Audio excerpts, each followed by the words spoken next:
with that then, Madam Clerk, are we ready to? Yes, sir. Okay. All right. I'm going to go ahead and call the January 25th, 2022 meeting of the Sacramento County Board of Supervisors into session. And we are again meeting virtually. And I know Flo Evans, our clerk, is in the chambers. Board members are here. We're still, I think, waiting one board member to join us, but in light of the time, now being 9:38, we got to go ahead and get started.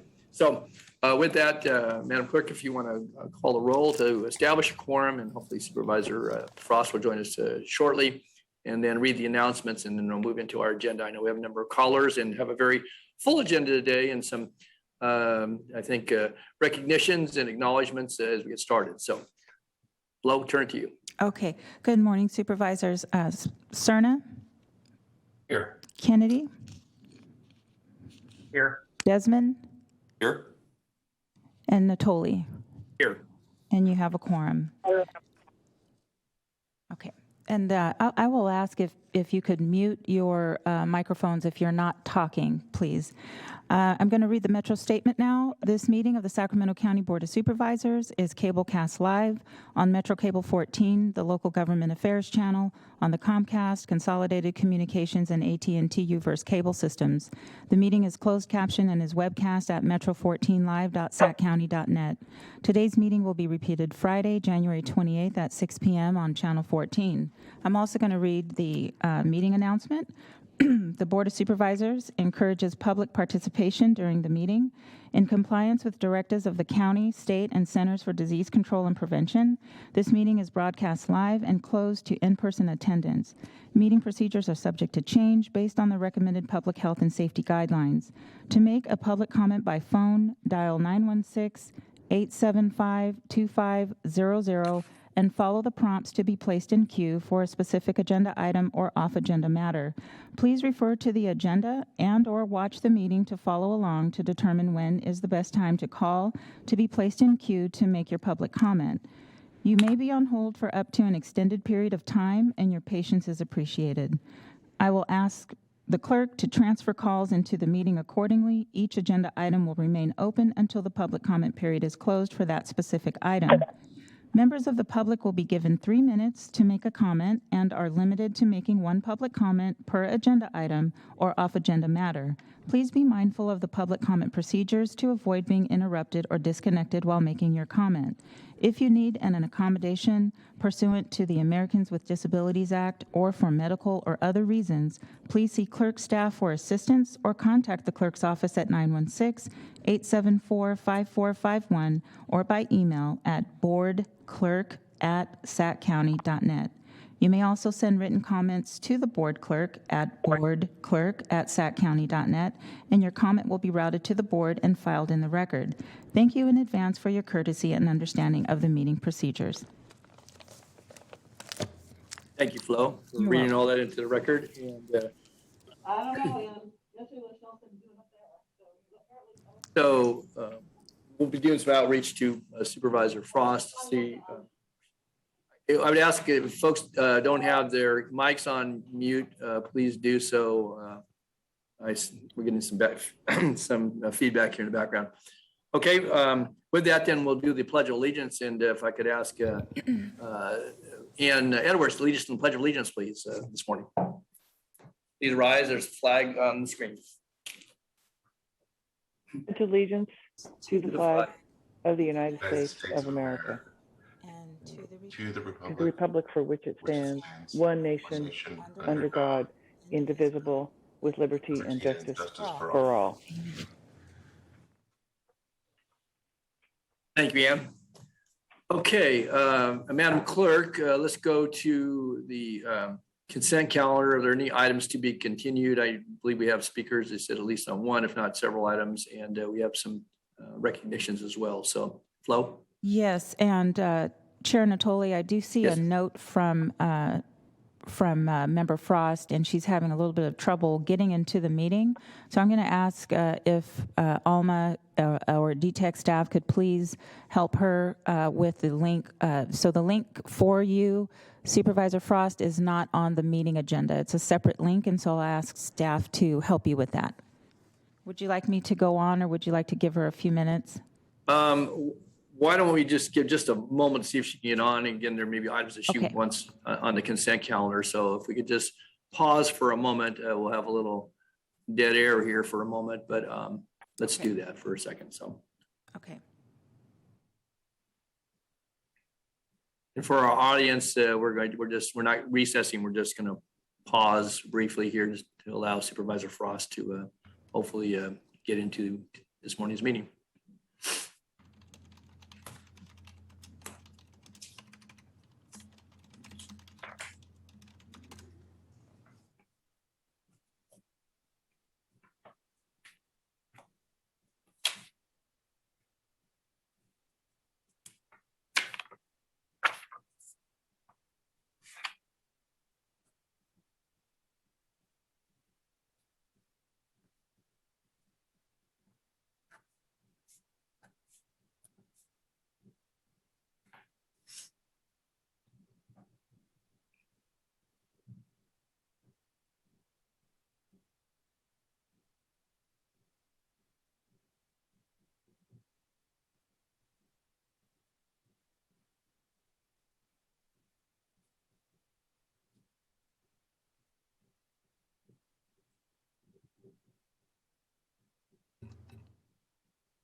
Chair Natola, we are starting to get some calls in for item 5 as well.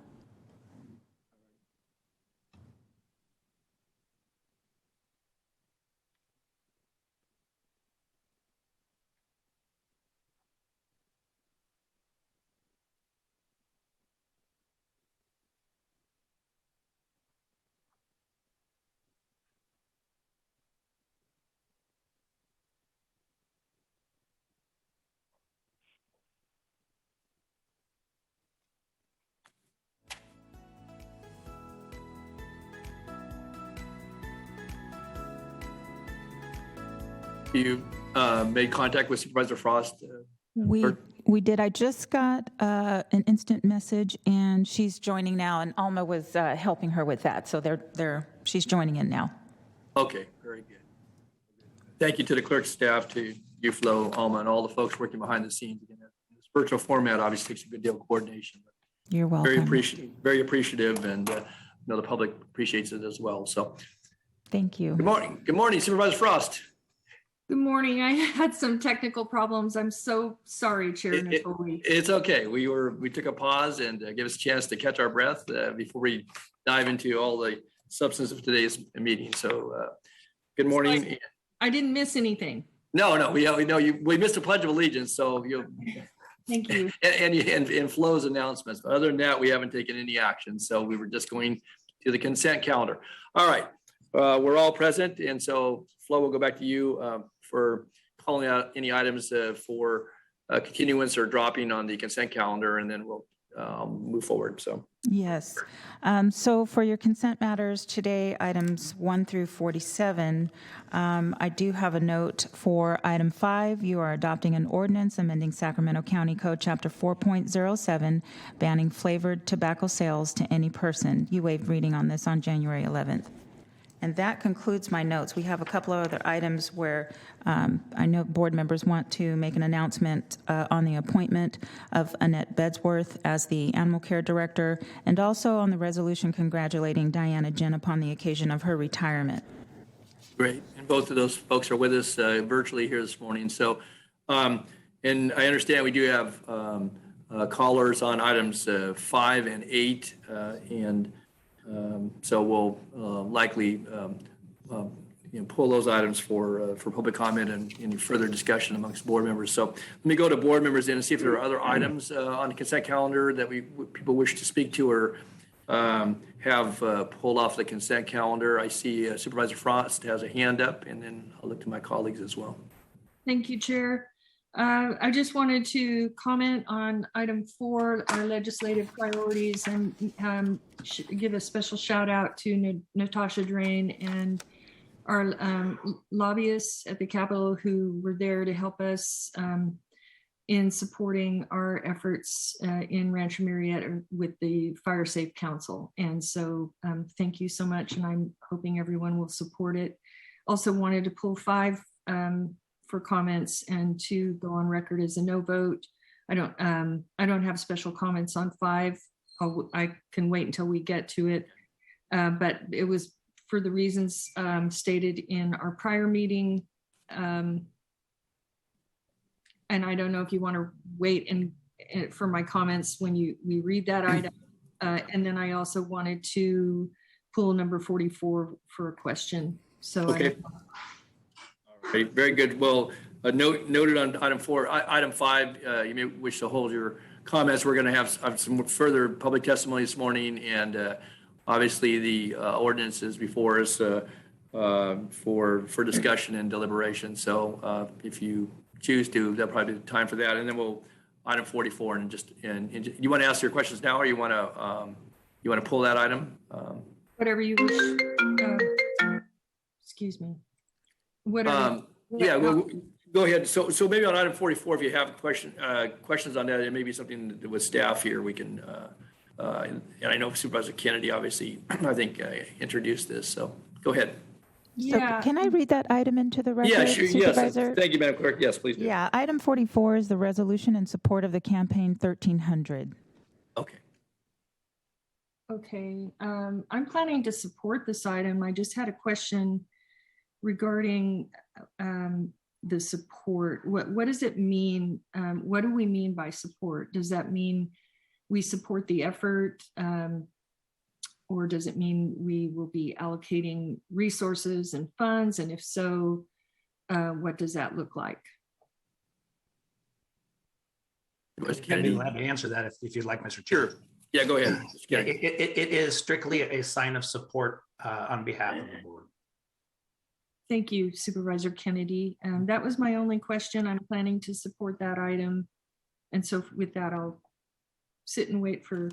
Item 5. Okay. Very good. Well, thank you for your comments. Item 4, certainly I think we all concur. Good work on behalf of our governmental affairs director, Ms. Drain, and certainly her support staff and our advocates, both at the state and federal level. So, all right, then I'll go to Supervisor Desmond. He has his hand up next. Rich. Thank you, Mr. Chair. And I too have some comments on item 5 and item 3. I know we'll be congratulating Ms. Besworth in a few moments. I'll be commenting on that as well. But I'd like to ask a couple questions on item 39, if Madam Clerk could read that item. Okay, not a problem. Right there. Item 39 is the retroactive authority to apply for and accept grant funds from the State of California Department of Healthcare Services in the amount of $2,999,940. Authority to execute a retroactive revenue agreement with the State of California Department of Healthcare Services in the amount of $2,999,940 for the term of September 15th through June 30th, 2025 for the provision of crisis care mobile unit services for children and adults, and also to approve a salary resolution amendment, adding 6 full-time equivalent positions. Thank you, Flo. I'm very supportive of this, very supportive of the program, which now is a mouthful: Wellness Crisis Call Center and Response Team, WCCCRT program. I just had a couple questions. I don't know if it maybe for our county CEO or Bruce or even Siobhan.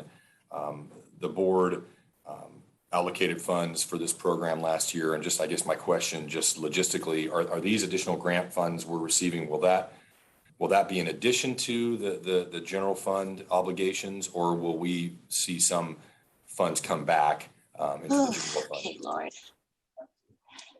Thank you, Supervisor. I think Siobhan is on the line, and I'd ask her to speak to that, please. Yeah, hi, can you hear me? Yes, we can, Siobhan. Yeah, Absolutely. Thank you for the question, Supervisor. These are additional funds, and what we intend to do with this is to increase the total number of mobile response units we have. So to answer your question, it is in addition to the general fund commitment. Okay. Thank you, Siobhan. And then the other question I had was, what is the time frame for implementation of the WCCC and RT, and what can the board expect as far as updates as this gets rolled out? Yeah, absolutely. So we have a team and an advisory group that's planning for the program right now. We still do anticipate that we will see our urgent care center be the component that actually comes live first. And then we are anticipating that by this summer, we will still be able to get our teams in place.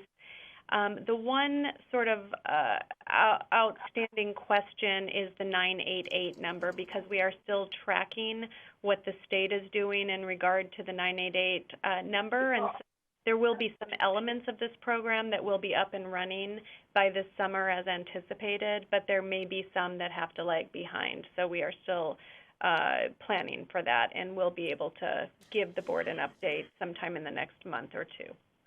Terrific. Thank you, Siobhan. I appreciate that. Yeah, I'm certainly interested in obviously the implementation and how we're going to be working with the other cities within the county. We're all very interested in ensuring that we have a very effective system that helps folks in need. So I appreciate this item, and I'll be supporting it today. And thank you for answering my questions. Thank you, Rich. Any other items? Rich? No. Okay. Just on that, I would note, and I appreciate that Siobhan said in the next month or so, I do think it's timely to have an item back on our board agenda for report. I know I've had questions from members of the public, and there's been a lot of groundwork being done at different levels, but this actually talks about a July start date for the grant for implementation of the additional component that this would bring to the crisis call center. And so I think in light of obviously significant budget allocation, significant staffing, and I mentioned 61 staff that need to be hired or positions filled behind this. And so I think a full report, Ann, would probably be a good idea, information item to the board. Maybe, I don't know if there's any commensurate actions that would follow with that, but I do think rather than kind of the pieces that we're seeing, I think to Supervisor Desmond's question, I too would ask that we have an item come to the board, and I think share with the public who has obviously a very great interest in this. So, yeah, You can certainly do that. Okay. Supervisor Kennedy, do you have your hand up on this item? Thank you, Mr. Chair. I lowered it. Okay, very good. Okay. All right, Supervisor Cerna and Supervisor Kennedy, any other items on the consent calendar beyond those that we've talked about and noted that we're going to have some comments on here?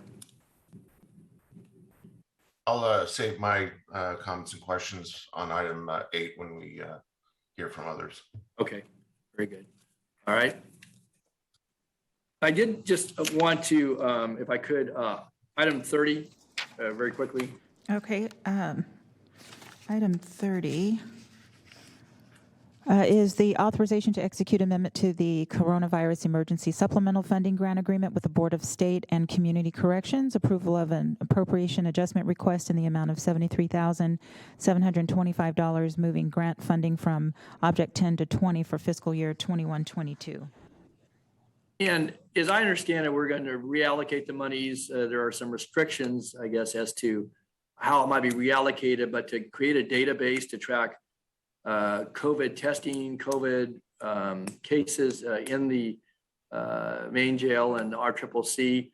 I thought we were already doing that. And I guess I'm curious as to why we're going to spend another $78,000 and move it over to use it for that purpose. I would think that we have a pretty good tracking system, and this comes into the sheriff's budget authority versus the public health or correctional health. So I guess I'm curious as to, why this appropriation is necessary. At least I thought we already had a tracking system. Supervisor Bruce Wagstaff here. Yes, Bruce. Correct. That is true. And we work very closely with correctional health in the jail and tracking the situation with COVID in the jail. the key thing about this item is basically that they were granted an extension by the board, by the state, to utilize the funding that had already been allocated. And due to the impact of COVID on jail operations and things, there is additional funding that hasn't been spent. So this really just provides the extension authority for them to use what's already been allocated on this. And I can certainly get more information from the Sheriff's Department if you'd like it on this item. Well, Bruce, the way I read the report was it was shifting from staffing back up due to COVID that could be used, I guess, for on-call, again, in custody. I didn't know that it was health staff, but it looks like they're shifting it from personnel-related costs to, hardware, software.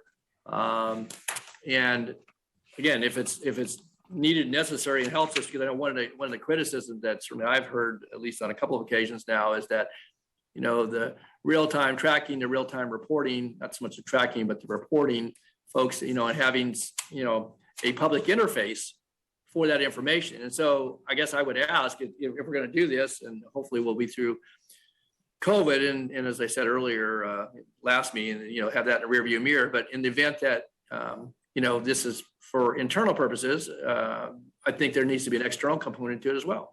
People are curious, and there's been articles written in recent weeks, and I know communication to at least this board member about how come there's not more information available, and who's in control of the data and so forth. So I guess I would ask if this is going to be in the correctional health realm, and we've been very upfront with our statistics and sharing of information there, then if we're going to spend the money on the software, my point being that then we ought to have some sort of a interface where people can go look at that data in current time. So yes. I would ask that, Bruce. I think you understand the issue. Absolutely. So.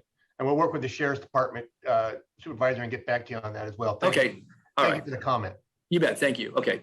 All right. That's all I had on consent. Anyone else? And then we'll come back. I know we have items 5 and 8. We have callers, and there'll probably be some questions and commentary by board members on both of those items. So we'll come back to those in a moment. So with that, if there's no other supervisors' comments, let's go to 2 of the consent items. One is an appointment. The other one is a retirement. So we got kind of bookended on this. And so let's go to item number 3 first, Ann, and let you lead this off. I know our supervisor will want to probably comment that once we've heard from our the person to be appointed here in a moment. So go ahead. Sure. Flo, would you like to read this into the record? Sure. Item 3 is the authorization to appoint Annette Bedsworth as Director of Animal Care and Regulation. Thank you, Flo, and thank you, Board. I am really pleased to recommend Annette Bedsworth as the new Director of Animal Care. We did a nationwide executive recruitment. We reached out to partners in the community to determine what folks were looking for in a new animal care director. And Annette very easily rose to the top, and she has a long history of working in both child support services, interestingly, as well as animal care, has done an outstanding job in her previous position, and we are very excited to bring her on board. So thank you for that. And Annette, would you like to say a few words? I would. Good morning, and thank you, CEO Edwards, for that kind introduction. Good morning, Chairman Natoli, Board of Supervisors, County Council. I am very excited to be the newly appointed Director for Sacramento County Animal Care and Regulation. I am also humbled and honored to become the next animal welfare leader for Sacramento County. I'm excited. Really excited. You probably don't hear that often when it comes to animal services, but you will see there's going to be a level of excitement in this community. I look forward to my mission as an animal welfare leader. I plan to encourage and inspire this wonderful community of Sacramento, the volunteers, the employees, the adopters, the rescue partners, and to really inspire people to encourage them to help Sacramento County Bradshaw Animal Shelter to implement new strategies and processes to continue to save our pets' lives. By working together in collaboration with the community, Sacramento County Bradshaw Animal Care Services will represent the best of the best in animal welfare. That's the goal. I work for some place that I want to be the best and represent the best of the best. So the shelter will continue to have a positive impact in the world of animal welfare by showing compassion, gratitude, and working in collaboration. Collaboration is just a key word. We have to get the community involved. We have to save lives, and that's very important. And we also have to establish partnerships that have not yet been explored in this community. We need to partner with other shelters in the community, such as Front Street and Sacramento SPCA, kind of develop a plan of delivering consistent animal services, the delivery of animal services in the community. I've already reached out to some of those individuals. I am excited to become part of Sacramento community as the new director for Bradshaw Animal Shelter. And I just want to say thank you to the amazing leadership team of Ann and David and Bruce, who are willing to provide the leadership support for this role and also the resources for the delivery of animal services to this community, because that's so critical. I want to thank you to the Sacramento County employees who've reached out to me recently and the ones I've met. And thank you for the great emails welcoming. I feel very encouraged, and I'm very excited to be there in office on Valentine's Day, February 14th. Well, thank you, Annette. Appreciate your comments, and we're going to turn to board members for some additional comments. Supervisor Desmond and Supervisor Cerna. Well, Annette, I just want to say welcome. I love to hear your enthusiasm. What I read about you, it's very impressive, both your record, your compassionate care for animals, but also your management leadership experience. So welcome, and I certainly appreciate also your attitude towards the partnerships that are so crucial for our programs here in Sacramento County. And I also want to thank our CEO, the way you conducted this search by bringing in some very powerful advocates for animal care. I think that was very, very important, and just look forward to working with you, Annette, and certainly my office is always here to support you and your efforts. So welcome. Thank you. Thank you, Rich. Bill? Thank you, Mr. Chair. So I too want to congratulate Annette and also welcome her. I think your excitement and passion is obviously very infectious, and looking forward to working with you. I think we all are. But I thought I'd take this opportunity to also acknowledge the fact that with Supervisor Natoli, Chair Natoli, leaving the board after this last year, and noting that he has been our committed champion on all things animal care for decades now, I think we're all going to have a responsibility to collectively pick up that mantle. And I can't think of a better way to do that than to make sure that you know that we have your back, and we're going to do what we can in the same way, in the same spirit that Supervisor Natoli has for years, to ensure that our constituents that have fur and four legs that mean so much to us as our animal companions deserve get the attention that they deserve. And so I'm really excited to hear your brief words about saving lives, because I think that's what it's all about. So again, welcome, and look forward to again working with you. Thank you. Thank you, Phil. Supervisor Frost. Sue. Ashley, I just wanted to welcome you to Sacramento County. We're very excited to have someone of your caliber and compassion in that role. There are a lot of families in Sacramento County that love their animals, and I know everyone's excited to see you here. So welcome, and we look forward to working with you. Thank you. I just got this. All right, thanks. Thank you, Sue. Well, I was just joining my colleagues and certainly extending a welcome to you, Annette, and I appreciate the comments of my colleagues. And we have tremendous potential in this community, and certainly have realized a good deal of that. But as you noted, the partnerships are key and critical, and there's obviously good, strong partners in this community, many who have, both through thick and thin, have been party to advancing certainly animal welfare, certainly keeping our community safe, but also being advocates and responsible partners in seeing to it that we get animals out of the shelter alive and to good homes, and that we do what we need to do. And we have some, great programs in place. This board, again, I certainly compliment and thank my colleagues, both past and present, for their support, even in some of the more difficult times. We dug deep to assure that there's sufficient funding for program elements and to do the work in the community, certainly with spay neuter, animal health. And again, we have some really, really strong partners out there, and I think you'll find them ready, willing, and anxious to join in the cause here. And I'm hopeful that we'll be to a point where one, and I'm going to put this out there, is I think it's important that we will, in both not in declaration, but also in practice, be a no-kill shelter, that we, and I know your work with Maddie's Fund in Stanislaus certainly has been important, and Best Friends organizations that I'm familiar with. And I think all those things brought to bear, working with our staff and with our community volunteers and very committed individuals, we can be the best of the best. And I think that potential can be realized, and looking forward to your leadership.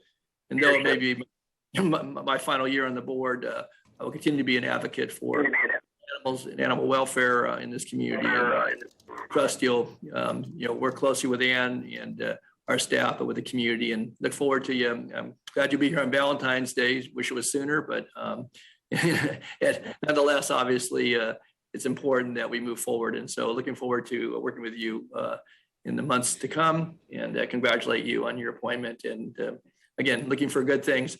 And if I might suggest something that actually was raised some years ago, might be a good way to start out looking at, we've been known as animal care and regulation for a long time. We talked about doing animal care services. A lot of organizations have gone to that, certainly reflecting our responsibility to the community's safety as it relates to some of the regulatory aspects. But we have really moved in a direction of animal care services, and I think it would be worthwhile. And with this, not new, I mean, we actually, under the previous county executive, talked about this. There was some commitment that we were going to go in that direction. It didn't get followed through. So it may be something, Ann, that you, working with Annette and with our community, we can start from the framework of reflecting, I think, the broader aspects of what we do in animal care in the community as a county, but certainly working with our city and SPCA partners and other cities as well. So that might be something that we can take on.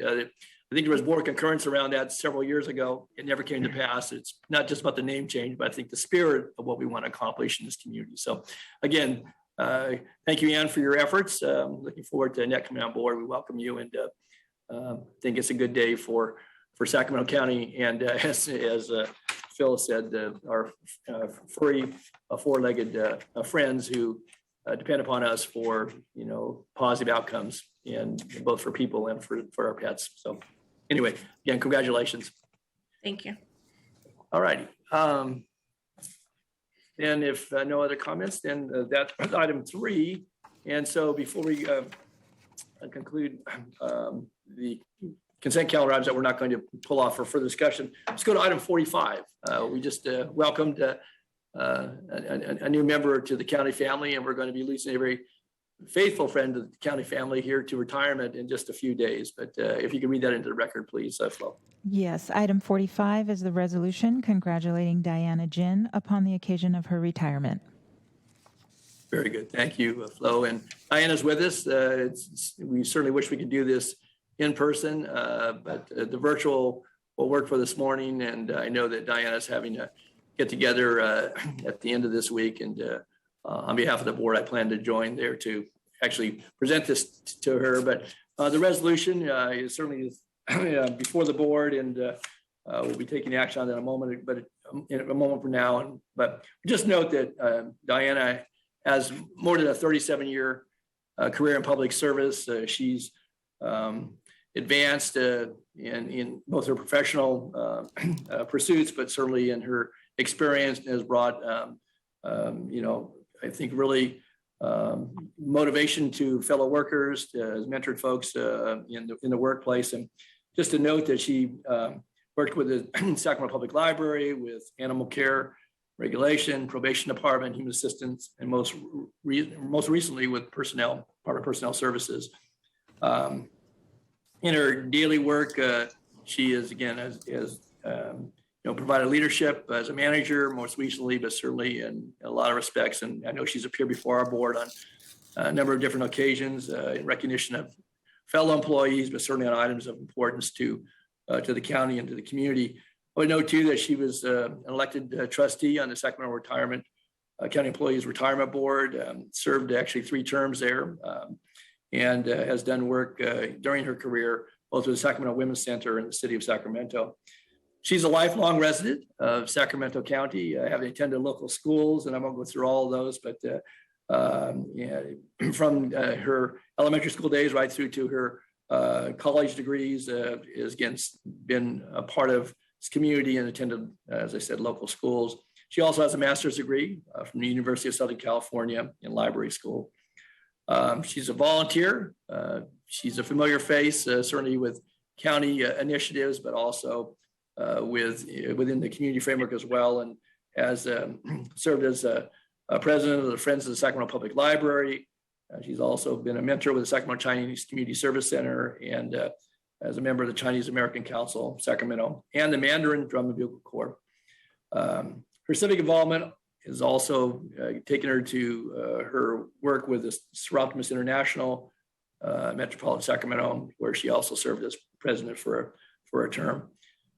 So at any rate, that sums up 37 years in a pretty brief fashion, and Diana may want to fill in any of the gaps there, but I know at the end of the month, she'll be celebrating a birthday, and I think it reflected upon her career and her life goals, and I think with a number of accomplishments, as a part of her resume, decided it was, at least in her thinking, time to retire. So on February 2nd, next week, next Tuesday, Diana will retire from public service, but will continue to be a very solid member of this community, someone who obviously has brought a lot of passion and a lot of steady leadership in many different ways. And I know has been a friend to many in this community, certainly in the county workforce, but in the community as a whole. So we're really pleased, Diana, to recognize you today, to offer our sincere gratitude and appreciation for your good work,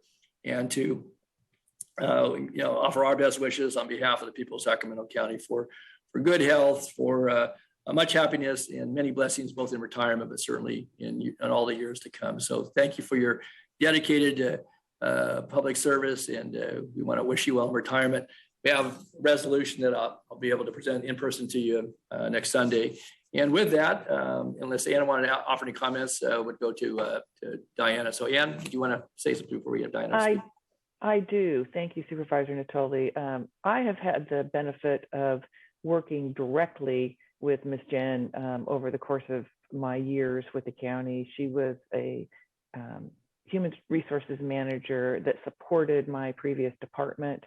And Diana has always worked with integrity and passion. And it's just been a pleasure working with you, Diana. And I know we've talked a few times about retirement, and I'm glad for you that you're taking this step, and hope that this next phase of your life is filled with happiness and peace. And I really want to wish you well and thank you for your service to the county and the community. Thanks, Ann. Thank you. Go ahead, Diana, and you'll probably have some other board members on the way in here. Again, you're a familiar face to many of us. So go ahead, Diana. Well, thank you. Well, several years ago, I was in front of you to be recognized for my 35 years of service to the county. I was not ready to retire. Don, you said you will know when you are ready. I am ready. I'm turning 70 this Sunday, so if I don't retire, when will I retire? Don mentioned I have 30 years with the county, but I also worked several years for the city. Now, this is not bad for a housing project kid, but I appreciate the opportunity the county has given me. Last year, many of the teams in the Department of Personnel Services moved over to Tech Center, but it's not the new building, the new furniture, or even the corner office I have, but it's the people I work with that is satisfying. Don, I know this is your last year on the board. I knew you when you were administrative assistant to Toby Johnson. I actually met you through Pat Wilcox, the head of animal control back then. Thank you for all your services. Supervisor Cerna, when I was cleaning my office, one of the certificates of appreciation I had was from your dad when he was mayor of Sacramento, when I served on a city county committee for a grant. Your dad would be so proud of you.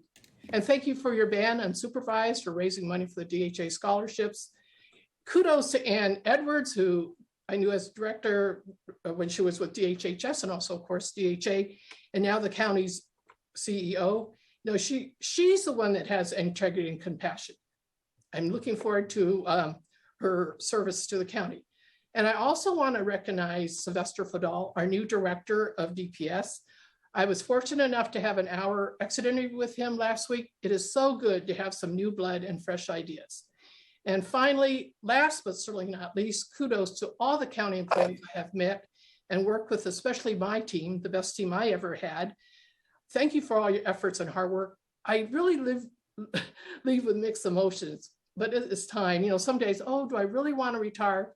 But I have to do it. So thank you very much for all your support. Thank you, Diana. And I know some board members want to make comments here, so we'll turn to them. And then we'll give you, before you sign off this morning, you're welcome to stay with us all day, but we're going to give you a round of applause here in just a moment. But first, I'll turn to Supervisor Cerna. Phil? Thank you, Chair Natoli. So I first and foremost want to offer my congratulations, Diana, on a terrific career. One that I think is not just measured in the number of years and the number of capacities in which you've served so capably the county and the city, but you know, all the various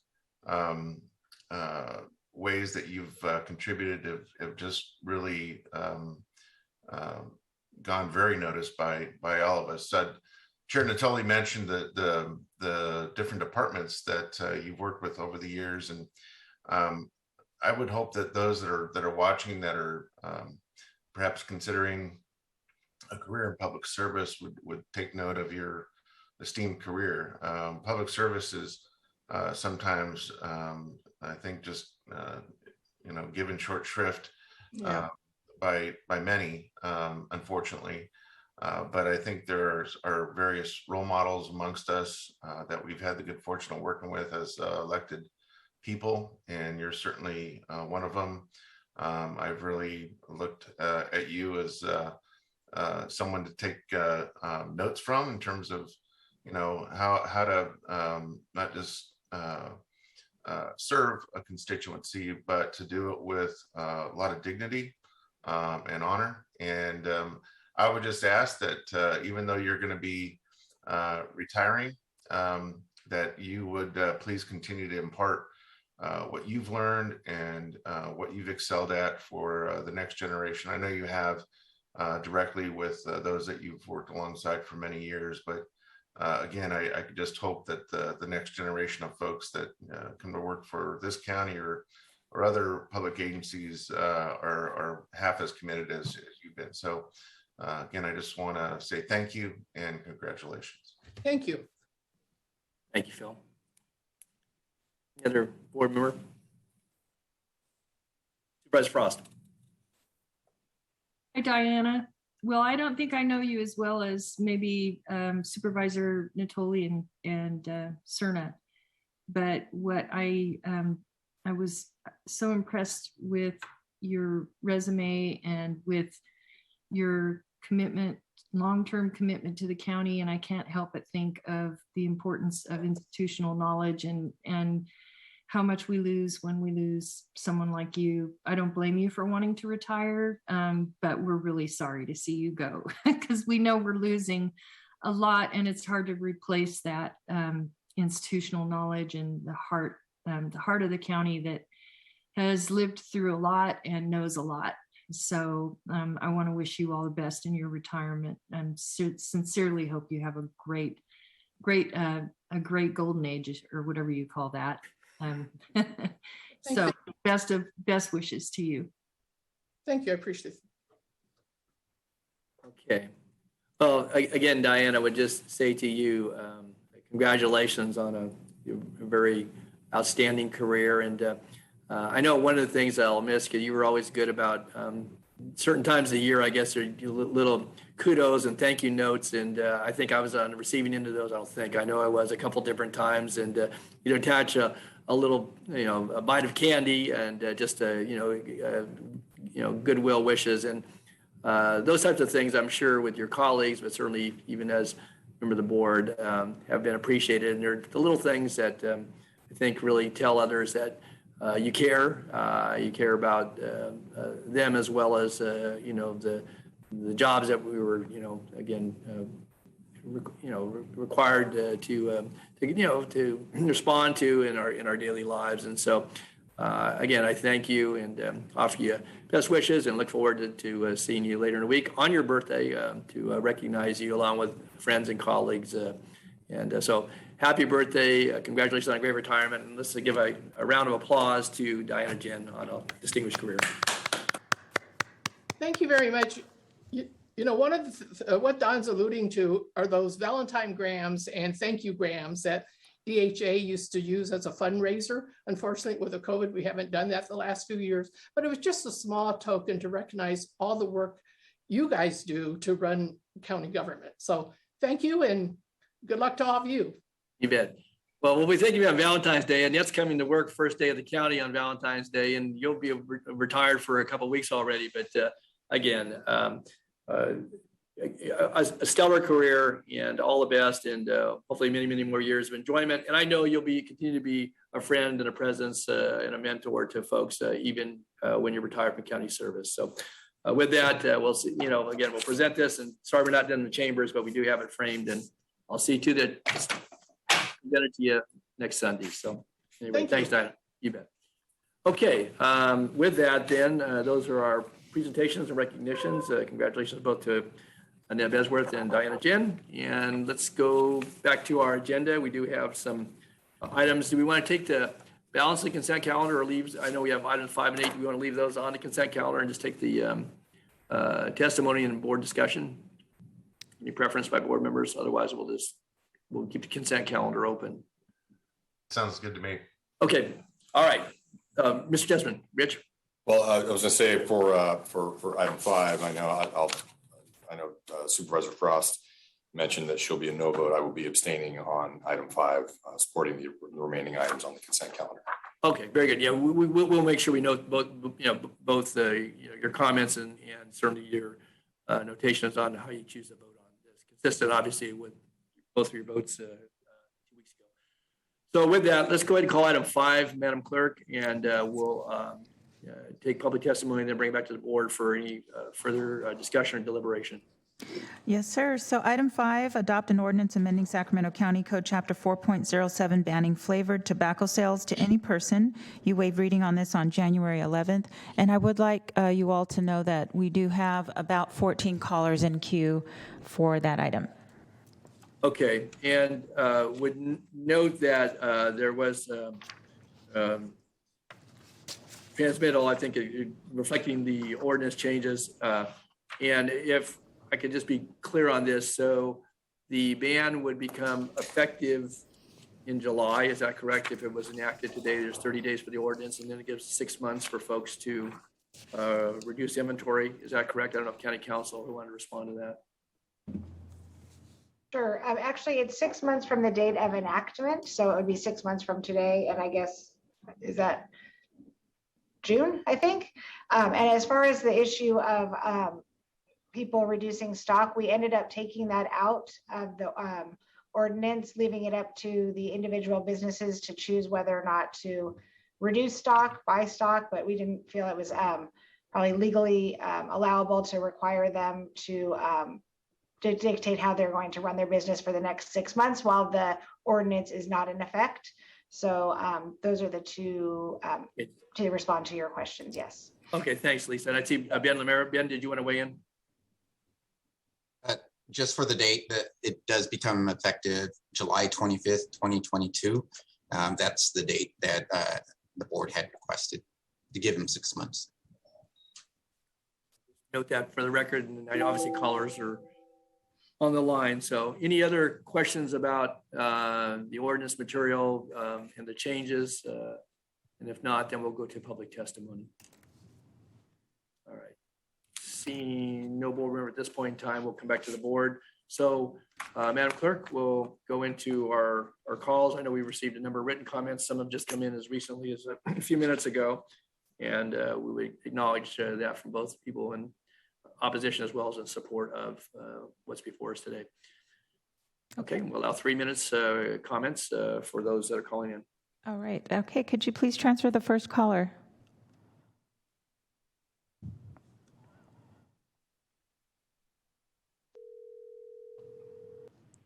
Hi, caller. Please start with your comments. You have 3 minutes. Greetings, and thank you for allowing me this opportunity to speak to you. My name is Pastor William D. Smart Jr. I'm President and CEO of the Southern Christian Leadership Conference here in California. And we really think that to pass this is a form of brings on unintentional consequences, because you're limiting the use of a product that a lot of people are using in this state. And also it's denying one group the use of menthol, where another group is using the same types, using cigarettes.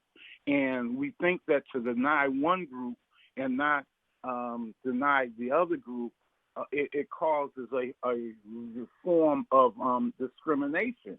And that we've been saying this all around the state, that you just have to, either you get rid of all of cigarettes or you don't get rid of any. But just to limit one group, that's a form of in consideration there. And so we would hope that you would re-look at that issue here, the unintended consequences of what can happen when you keep something off the streets that people are using. People are going to sell it anyway. They're going to do whatever they take to get this. We are not in favor of smoking at all. We believe that there ought to be education around this and issues like that. However, you cannot just indiscriminately cut it off from people who are using this. And it's unfortunate that a lot of the population, black and brown, are using this, and that's just unfortunate. But however, they have a right. This is America. They have a right to do that, and you should continue to allow it to be sold until there's a process put in place where everything is gotten rid of, if not just one group of incidents or one group of articles that's affecting our population. Again, we are against smoking. We are against all types of actions like that. But it is not fair, and it is to allow one group to go on while another group stops. Thank you very much for hearing me out today. Thank you, sir. Thank you for calling in.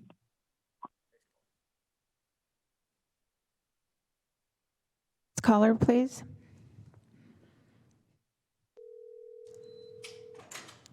Hi, caller. You have 3 minutes. Please start with your comments.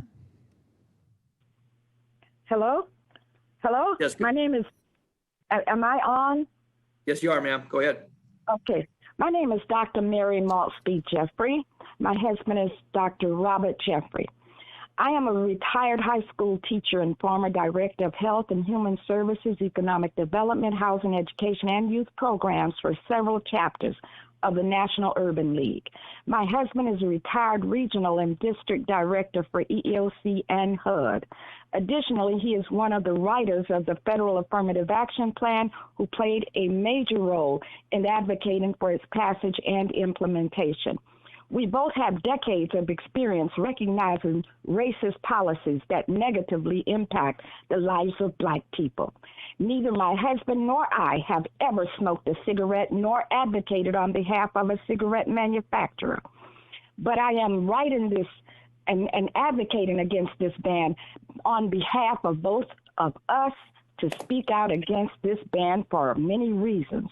We think that it's hypocritical to legalize marijuana use, a drug known to cause youth to get high, attend class only to sleep or cause disturbance, become combative with teachers and classmates, lose comprehension and even a desire to achieve or succeed while passing a ban on a substance that has much less negative impact and not nearly as addictive as marijuana. The impact of marijuana is life destructive because it is without a doubt a gateway drug to harsher, more abrasive drugs. The statistics thrown out by supporters of this ban are flawed and do not consider the overall impact of such a ban on society. Bans have proven to be unsuccessful, and the overall effect is more negative than positive. While this ban appears to be innocent and a positive move for Black people who smoke and is supported by many African American doctors, it is not supported by anyone of any race who thoroughly understands how racist institutionalized systems develop and are maintained. This so-called ban reeks of institutionalized racism. It is not a ban. It will be a law that will make it illegal to process, to possess, buy, sell, or gift menthol cigarettes. Passage of this law will result in the creation of an underground market for menthol cigarettes. Whether this proposed ban is intentionally designed to create a pipeline to incarceration or not, the result of passage of this ban will do just that. This law will without a doubt become a major source for filling our jails. Without a doubt, it will increase the percentage of police encounters with vulnerable youth that could result in tragedy. Without a doubt, it will create a system that increases the probability of destroying the lives of young people whom local merchants are not hiring. Without a doubt, gang activity in our community will increase. Legalizing marijuana was expected to close the door for many gang-involved youth to make money. These youth did not go away. They are still in our communities. One dealer in my neighborhood expanded his customer base and his sales force, now including even younger kids than before the legalization of marijuana. The prohibition of the 1920s should stand as an example of how a city can lose control of their fight to confront crime when bans are passed. Chicago is still suffering from the impact of the Prohibition era. This, according to Edward D.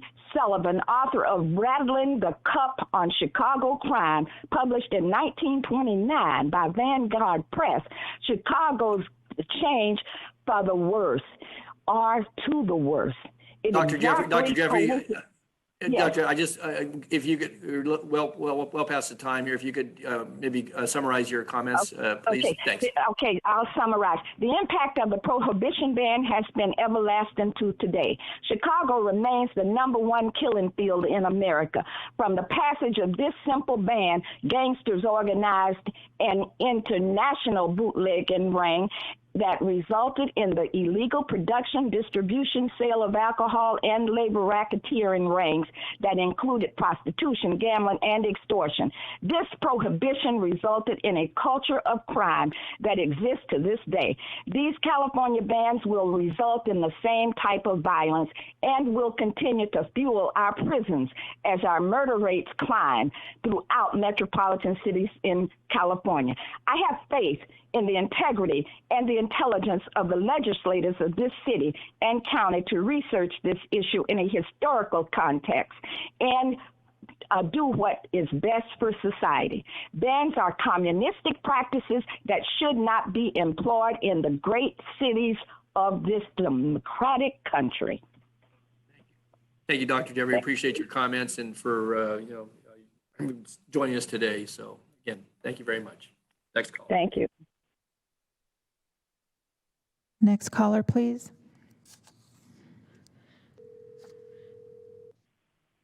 Hi, caller. You have 3 minutes. Please start with your comments. Hi, my name is Tim Gibbs, and I am a consultant with the Campaign for Tobacco for Kids. I'm also a resident in Supervisor Kennedy's district, and I wanted to thank Supervisors Kennedy, Cerna, and Natoli for the strong stance to protect Sacramento youth and vulnerable communities. I also wanted to thank them for moving a policy with no loopholes. Tobacco companies' lobbying efforts can be withering, as we're seeing here, and these supervisors were not swayed. Although a resident of Sacramento, I've worked on these ordinances all over the state.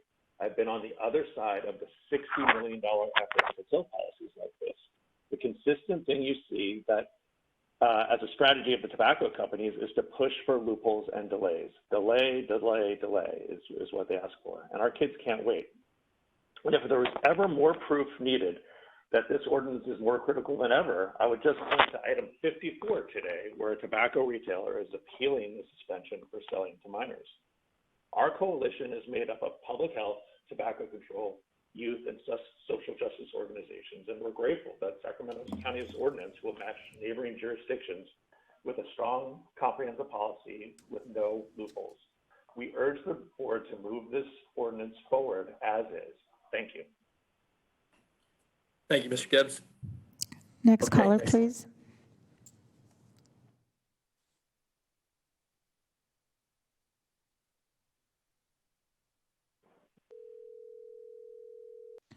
Hi, caller. Please start with your comments. You have 3 minutes. Yes, this is Reverend Jonathan Mosley, National Action Network, Western Regional Director. And looking at this, especially with both youth and adults' use of traditional flavored tobacco products, is at a historical low, and it's decreasing, eliminating the need for to have a traditional flavored ban. I think that we should look at that carefully. Our legislators should definitely look at that at a more clear and concise point, that if the numbers are decreasing, that we should be focusing in on something a lot more important than wasting time on this ban. Thank you. Thank you, Reverend Mosley. Next caller, please.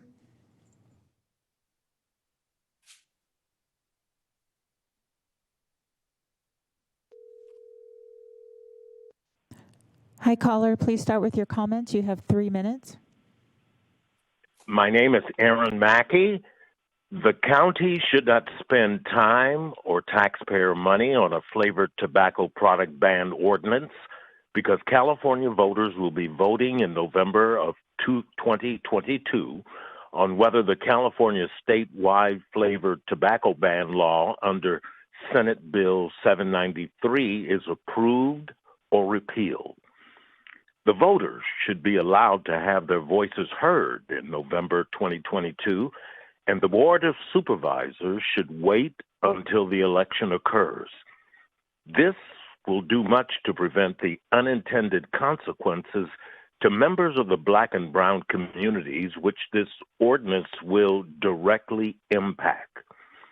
Banning the sale of all traditional flavored tobacco products will shift sales from law-abiding retailers in a regulated environment to an illicit market. It's a fact that both youth and adult use of these traditional flavored tobacco products is at historic lows and decreasing further, eliminating the need to ban traditional flavored tobacco products. Addressing the youth vaping epidemic, which we believe is the intent here, should not lead a local government to overextend and prohibit the sale of all other flavored tobacco products. We are raising our voices and our concerns to the Sacramento County Board of Supervisors that traditional flavored tobacco products should be removed from the ordinance. I thank you. Thank you, Mr. Mackey. Okay. Next caller, please.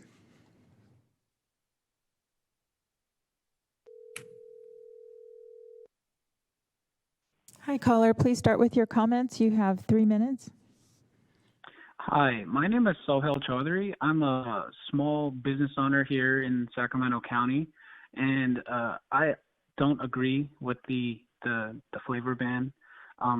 I believe that in November there's a vote that's going to affect the whole state for banning all flavors, and I believe that this a decision this big shouldn't be left up to a small municipality. It should be left up to the voters. So I urge the board to wait till at least November to see how California decides this to occur. Thank you. Thank you for your call. Next caller, please.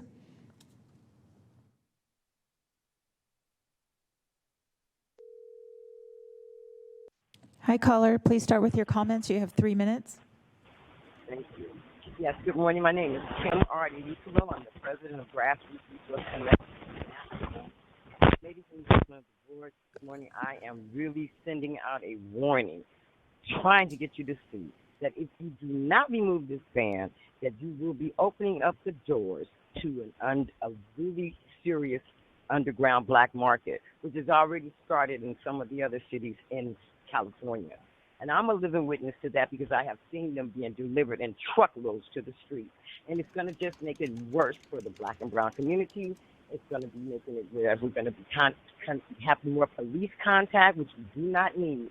Sacramento has some issues already. I know that you really want to be able to stop this before it happens. And now, as far as the children, smoking and so forth, like they said, there has been studies saying that it has been reduced historical lows right now. So we cannot do that as this ban forward. And another thing is that it will be on the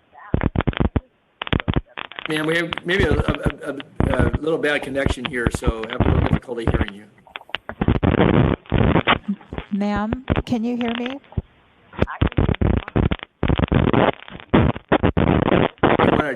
Okay, I'm going to end the call and ask our staff to call her back. Yeah, we're going to call you back, ma'am, and let you finish your comments. It was getting a little difficult to hear, so we certainly want to take that into account. So we'll hear from you in a moment. Okay, go ahead. All right, could you send the next caller? And I am asking staff, please call her back. Thank you. And when you get her back on the line, just let me know and we'll get her back into the front of the queue. Yeah. Thanks, Flo. Okay, hi caller, you have 3 minutes. Please start with your comments.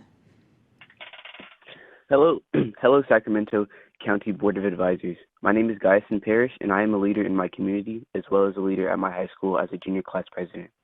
I don't agree with the banning of menthol cigarettes in the way the city council is going about it. I disagree with the ban because of the negative impact it would have on the African American community.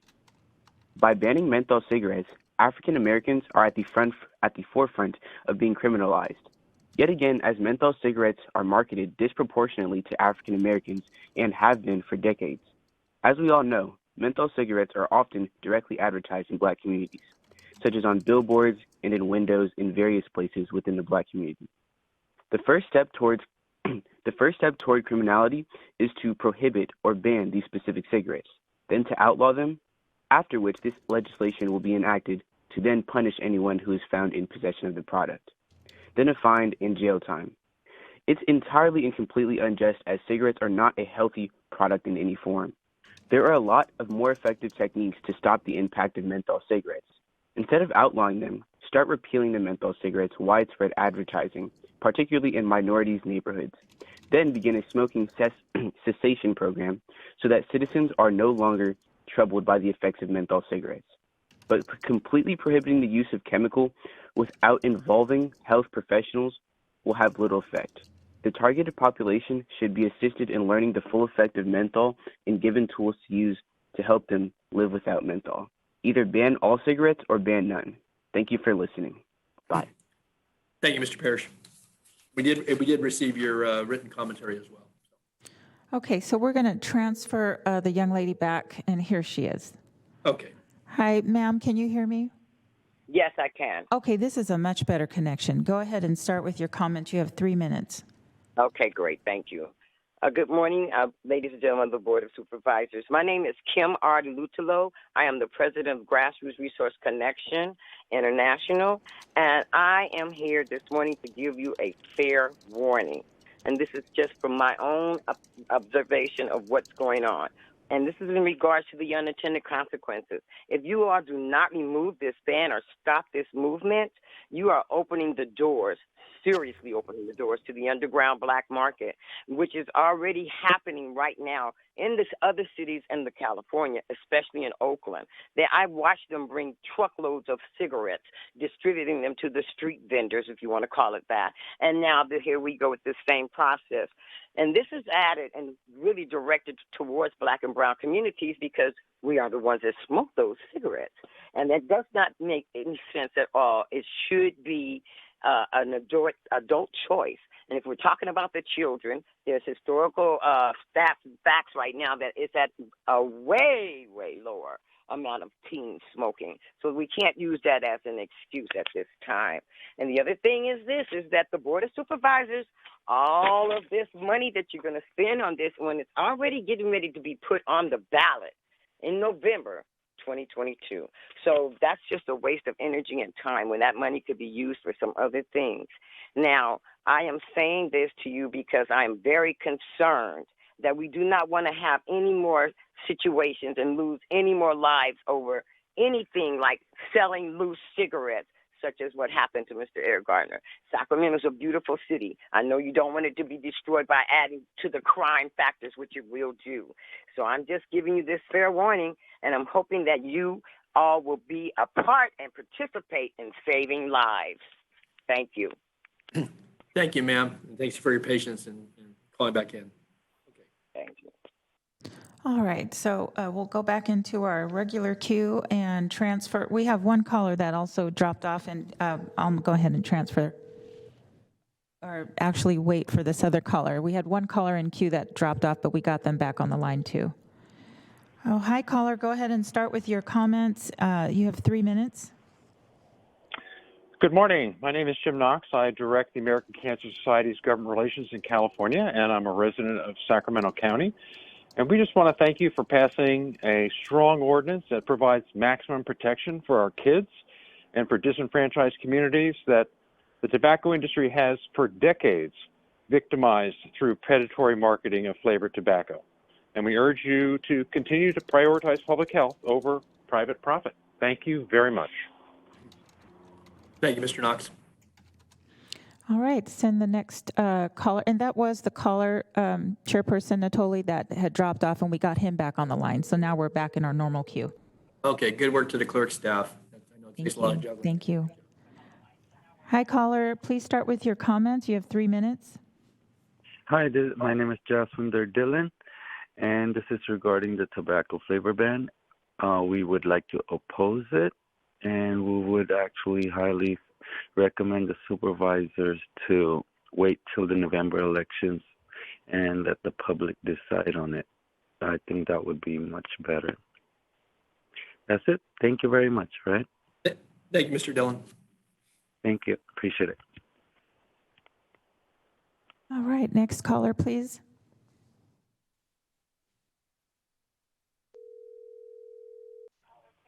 Hi, caller. Please start with your comments. You have 3 minutes. Yes, hi. My name is Tavir Chahal, and I'm a retailer in Sacramento County. I'm also representing Store Owner Association, APCA. And I'm requesting all the supervisors not to proceed with this ban because statewide ban is already going to be on the ballot this year, and you should let voters decide. And there are more non-smokers than smokers, so I'm pretty sure it's going to pass. But this, local bans, these are not really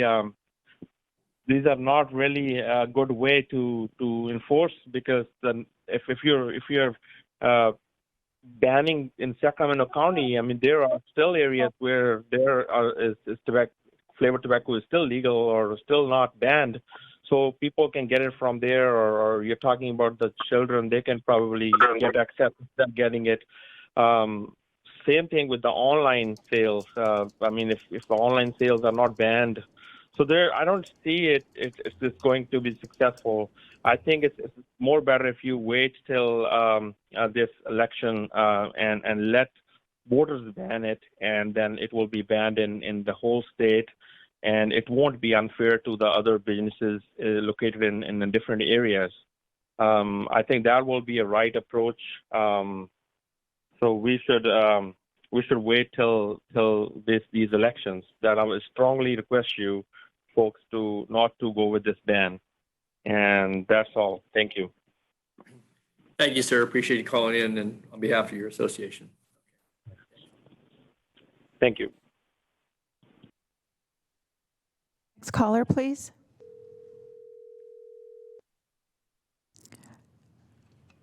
Hi, caller. Please start with your comments. You have 3 minutes. Hi, my name is Jagdeep Singh. Respected board members, I strongly oppose flavor ban and request the supervisors to please rethink, please wait till November elections and let the public decide. Your support to businesses today matters the most when uncertainty of COVID has hit all of us and has led to all the unemployment and loss in tax revenues as well as employment. There isn't much time to wait. It's only until November, and I would greatly appreciate if board members can rethink their decision. Thank you. Thank you, Mr. Singh. Thank you for calling this morning. Thank you. Okay, next caller. And Chairperson Natoli and members of the board, and we have about 15, 16 callers still in the queue. It's kind of hovering right there. Thanks, Flo. Mm-hmm.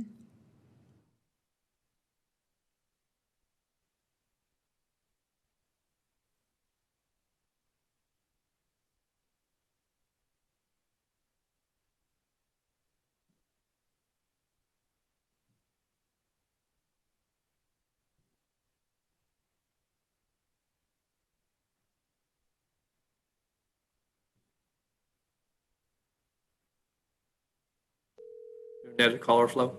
Yep. Hi, caller. Please start with your comments. You have 3 minutes. Good morning, supervisors. This is Ann Delcor. I'm the founder of the Anti-Vaping Alliance in the Arden Arcade area. I just want to say thank you so much for passing this comprehensive ordinance with no exemptions. The parents, the students, the school personnel, and the healthcare providers in our group know that this is going to be a highly effective strategic move to quell the disastrous teen vaping epidemic that we're experiencing. Schools have been spending thousands of dollars on vape detectors and deploying volunteers and school personnel to address this issue. This is an urgent matter as our children as young as 10, 11, 12 years old are initiating use every single day. So we are super excited that this ban will move forward. Sacramento should be super proud of the strong leadership it takes to do such a thing. Thank you again. Thank you, Ms. Delcor, for calling in. All right, next caller, please. Sorry about that. The team upstairs had a little disconnect, and so that's what happened. It was a technical thing. Okay, caller, please start with your comments. You have 3 minutes. Yes, am I on? Yes, you are. Yes, you are. Okay. Hi, council members. My name is David Tooley. I own and operate convenience stores in our county. And I'm also expressing my opposition to the flavor ban and request that we delay any implementation. I was lucky enough to meet with Supervisor Natoli and Cerna probably about 18 months ago when this first came up, and I appreciate the candid conversations on it. I hope everyone's aware that, and they should be, that convenience store and liquor stores are largely independently operated. They're not owned by large corporations. They're hardworking independent owners and employers in your county. We feel there was zero outreach to any business owners, zero discussion with any business owners, and really, at this point, some supervisors wouldn't even allow a phone discussion or virtual meeting on this. It's disappointing as a long-term business owner, employer in the county. We feel like this is being hurried through. Is there an assumption that we're selling to minors? We're licensed and checked by undercover officers, and there's not anything showing that we are the problem. Banning us from selling legal products isn't the answer. It simply moves consumers to other sources which you cannot control, or the verification process that you can't control, such as the internet, or removing everyone to neighboring towns. Once again, we're going to continue to send taxpayer dollars and consumers of our county to areas such as Roseville, where they can continue to take taxpayer dollars from the people of Sacramento County. Until we can unify the state, you're just throwing money to these other counties. Seems the best way we would handle this would be a statewide vote and statewide ordinance, which is happening in November. So basically, the heart of democracy is a vote by the people. In Sac County, we're going to try and hurry this up so we make the vote of the people in November not count at all. Let's say that again. The vote in November will not count at all in this new democracy. Is this the new democracy? Are we prepared next to attack alcohol? Mike's Hard Lemonade? White Claw? They all attract young underage drinkers. Or are we going to look at THC gummy bears? Where do we stop? If we must pass this, let's at least match the state referendum so we're not an island inside the state. I do appreciate your time. Thanks. Thank you, David, for calling, and thanks for your written correspondence as well. Okay, next. You're weighing in this morning. Okay. Thank you. Next caller, please. Hi, caller. Please start with your comments. You have 3 minutes. Thank you for having me. I spoke to you last time. I'm Dr. Philip Gardner. I'm a public health doctor. I'm one of the co-chairs of the African American Tobacco Control Leadership Council, and I'm strongly in support of this this ordinance. Let me just respond to some of the stuff that I've heard earlier this morning. I want to pose to the board, who are the racists here? Is it the tobacco control advocates that are trying to save lives, or is it the tobacco industry? By saying that removing menthol cigarettes and flavored little cigars will be discriminatory against black folks stands history on its head. Let's be clear, there are more advertising for these products in our community. There are more promotions for these products in our community. They are cheaper in our communities. There's tons of money being flooded into our community, given to political, cultural, and religious groups. This is how these flavored death sticks became our cigarettes in the first place. They were pushed down our throats. So who's discriminatory here? It's the tobacco industry. People also talk about it's going to lead to criminalization. Any ordinance, all ordinances that have been passed around the country have been prohibit the sale by retailers, not the possession by individuals. Not one person has been arrested for possession of a cigarette. Let's stop conflating police violence, which needs to be reformed, with public health reforms that will save black lives. Moreover, all this stuff about an illicit market will arise. Look, over 72 cities around the country have passed laws prohibiting the sale of menthol and flavored tobacco products. No illicit markets have arisen. And Canada has prohibited the sale of menthol and flavored tobacco products since 2018. No illicit market has arisen. The European Union has prohibited the sale of flavored tobacco products since 2020. No illicit market has arisen. And all this stuff about unintended consequences, let's be clear, what are the intended consequences that the tobacco industry is all about? New research shows that between 1980 and 2018, 1.5 million African Americans new smokers were created, 157,000 smoking-related premature deaths took place among African Americans, and 1.5 million years lost among African Americans. This is the intended consequences. Let's stop talking about that. Lastly, let me just say, everybody say, let's wait on the state. Let's wait on the state. Take care of Sacramento County. We have a chance to do it this time. Enough is enough. Please pass this ordinance. Lives are at stake. Don't listen to the tobacco industry rhetoric. Listen to the public health folks. Thank you very much for your time. Thank you, Dr. Gardner. Okay, next caller. Okay, next caller, please.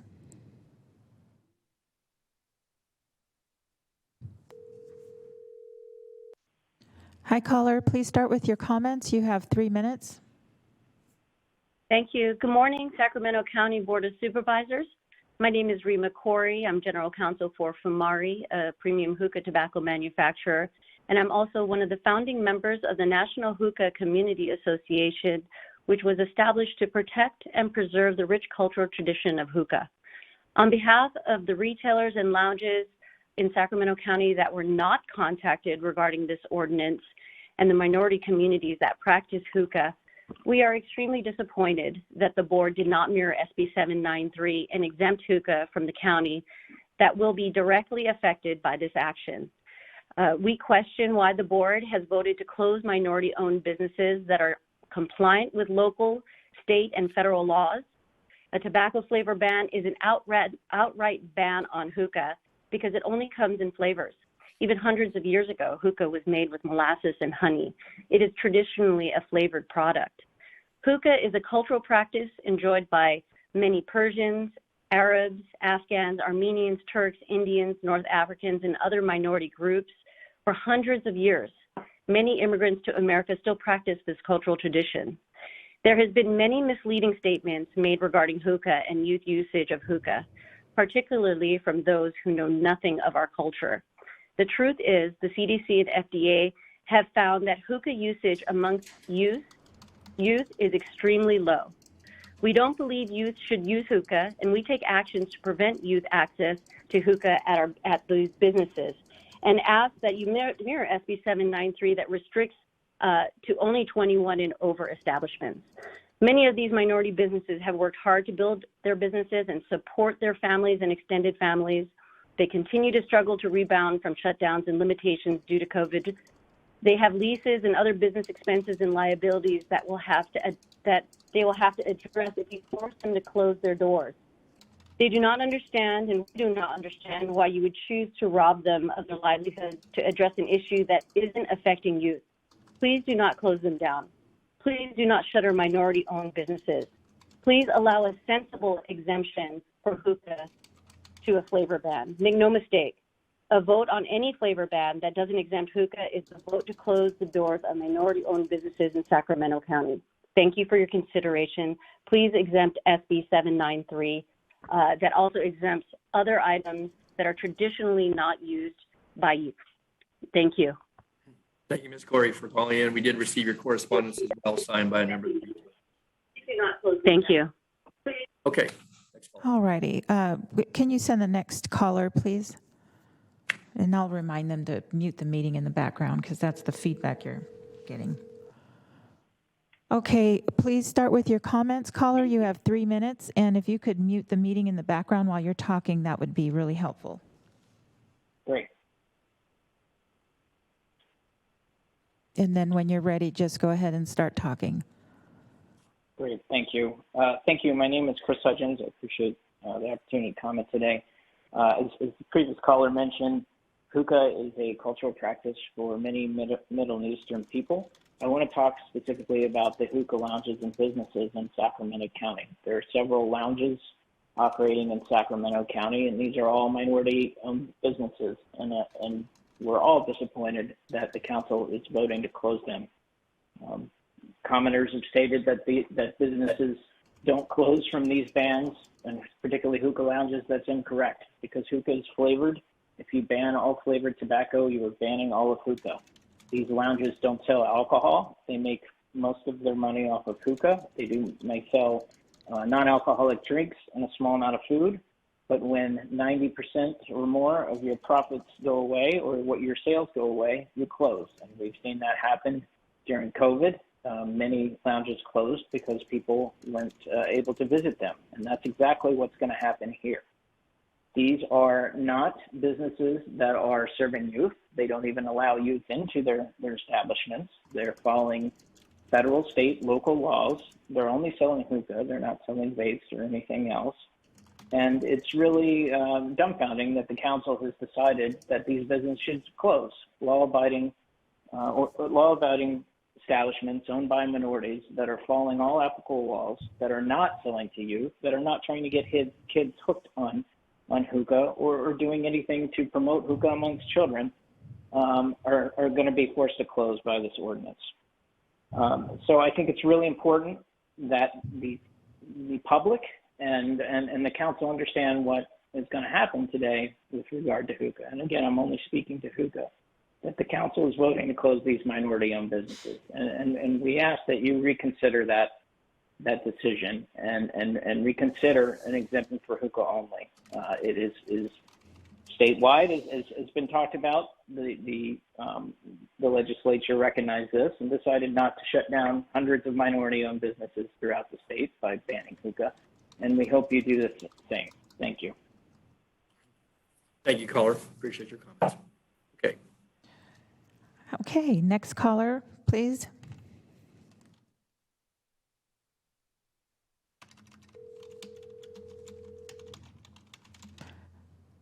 Hi, caller, please start with your comments. You have 3 minutes. Hi, just wanted to address a few things, and I hope everything is taken into consideration.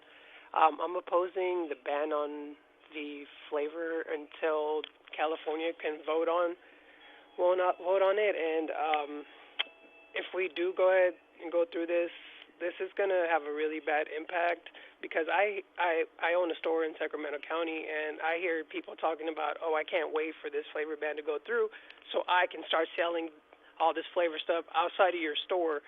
Like, there's no way of stopping those guys selling stuff outside of the store, but at least us behind the counter, we can watch every single sale and monitor who we're selling to.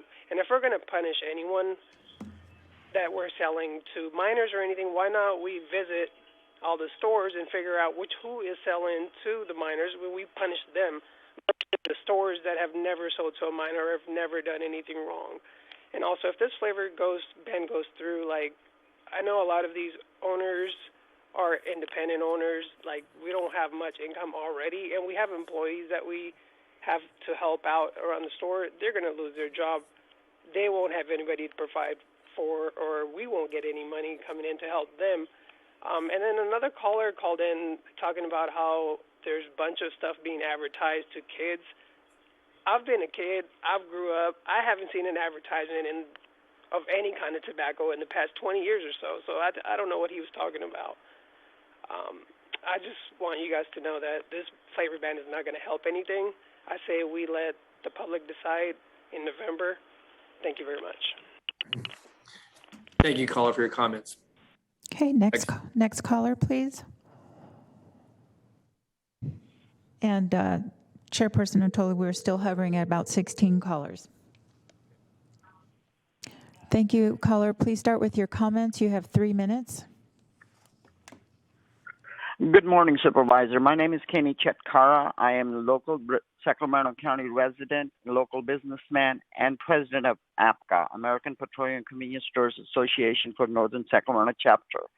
I would request, please wait for the election in November, as I agree with David Tooley and so many other local retailers that we are going through tough times with this COVID, and we are working very hard to save our businesses. So local supervisors, please protect local small businesses and prevent the business from going to Roseville or Elk Grove, as they have decided to wait for the election. So we request, please wait for the election.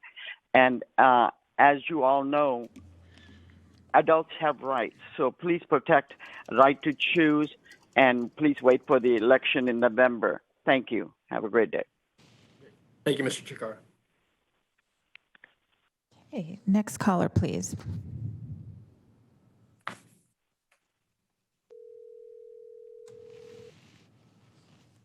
Hi, caller. Please start with your comments. You have 3 minutes. Good morning, Supervisors. I'm Lindsay Freitas, a resident of Sacramento County, living in Supervisor Desmond's district, a mother of 2, and the advocacy director for the Campaign for Tobacco-Free Kids. I want to thank you for your leadership on this important and urgent issue. Every day we delay, more youth in our community become addicted. Prohibiting the sale of all flavored tobacco products in all tobacco retailers is a critical step that will help protect children living in Sacramento County from the unrelenting efforts by the tobacco industry to hook them to a deadly addiction. Flavored tobacco products are designed to alter the taste and reduce the harshness of tobacco products so they're more appealing and easier for beginners, most of whom are almost always kids. After the implementation of the comprehensive policy in the city of Sacramento, no hookah lounges closed. They shifted from flavored nicotine shisha to other types of shisha. This policy will not close Sacramento County hookah lounges.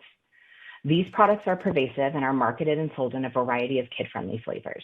With their colorful packaging and sweet flavors, flavored tobacco products are often hard to distinguish from the candy displays near which they are frequently placed in retail outlets. In California, 9 out of 10 high school tobacco users report using a flavored product. And the referendum that is on the ballot in November is only there because the industry has sought to delay and put it on that ballot. That is why the County of Sacramento should step up and adopt this policy now. Thank you. Thank you, Ms. Freitas. Flo, just let me pause for a moment here. Yes. Looking at the agenda, we had a lot of timed items. We have, it sounds like still 15 callers. It's been hovering around that. And I'm going to suggest maybe the 11 o'clock item, if there are callers for that, the ARPA, that we put that over to the afternoon session, because I don't know how far we're going to get through, but we're now at 10 after 11, and we still have a good deal of testimony. Any comments, Ann, on that about just moving that to the 2 o'clock session? That's fine. Okay, so let me just announce here, anybody was on for the 11 o'clock item on the American Rescue Plan Act item, which again, will have a detailed staff report behind it, and I'm sure some discussion by the board. We're going to put that over to a 2 o'clock start for that item, and we'll continue, trying to manage the agenda here. But I know we're going to be a while longer on this, and we still have comments on item 8 on the consent calendar. So we've got a good deal of work ahead of us here. So with that, so we're going to, anybody on for item 57, we're going to hold that over to 2 o'clock start. Flo, is that okay?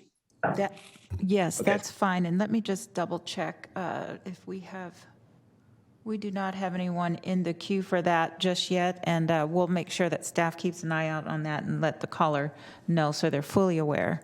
Okay, because I know we've got some appeal, we have an appeal hearing, and we've got some other presentations. Some of these may go quickly once we get to them. And we do have callers already in the appeal hearing, and we also have callers in item number 8. You have about 4 to 5 callers in item number 8. Right. Okay. Very Okay. good. We'll continue. Okay. Yes. Okay. So let's go ahead with the next caller.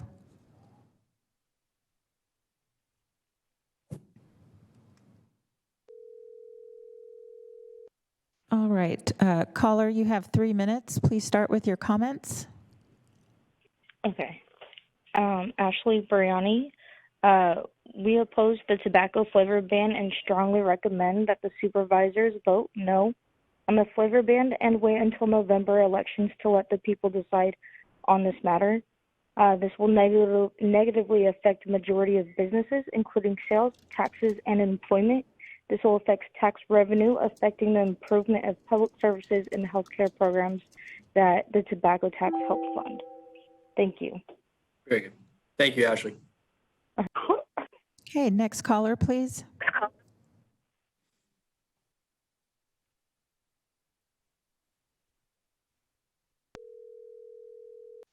Hi, caller. Please start with your comments. You have 3 minutes.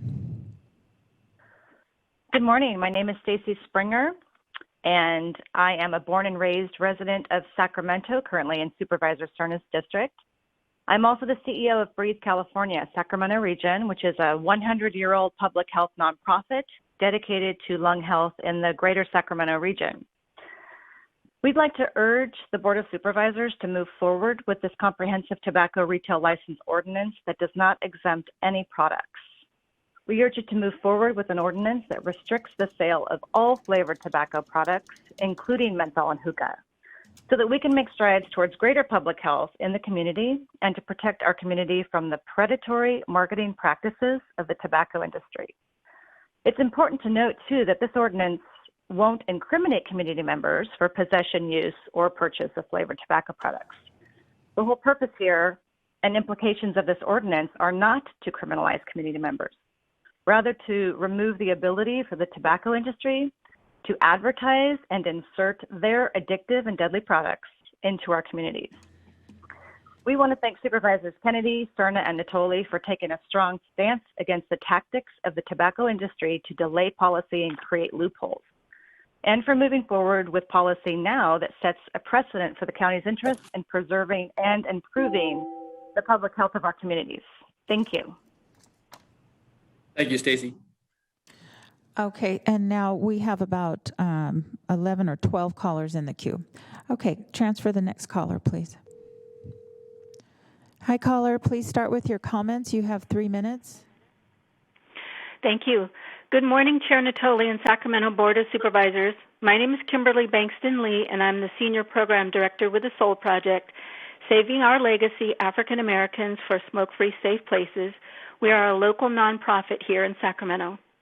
Comprehensive policies that protect the youth, the poor, and African Americans include prohibiting the sale of all flavored tobacco and vape products, including the flavor menthol. There is local community support in Sacramento for this kind of policy. In a survey of the Black community in Sacramento conducted by the SOUL Project, 67% support restricting the sale of flavored tobacco, including menthol. Comprehensive policies reverse the discrimination inflicted by the tobacco industry, not cause it. Menthol cigarettes are not part of our culture, and restricting them are not racist policies. They protect us from the tobacco industry, who lures the Black community by placing cheap, flavored products in our neighborhoods and uses our national Black leaders who don't live here and know Sacramento to speak against these policies. The tobacco industry also uses the Middle Eastern, Indian, and other communities by suggesting flavored shisha, not regular tobacco, is part of the culture when it is not. It wasn't until the 90s companies started adding fruit flavors. Then it exploded over the world and became very popular with young people because it was tasty. The cultural tradition is pure tobacco, not flavors like birthday cake, gummy bear, or sex on the beach. Hookah bars and retailers have not gone out of business as a result of the city of Sacramento's or San Francisco's ordinance. The ordinance prohibits flavors, not hookah.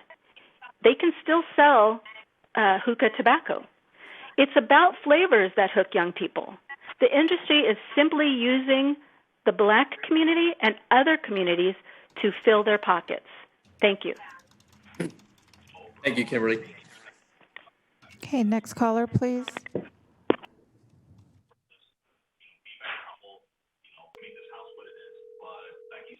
Can whoever's on our Zoom call please mute yourselves? I can hear a TV in the background.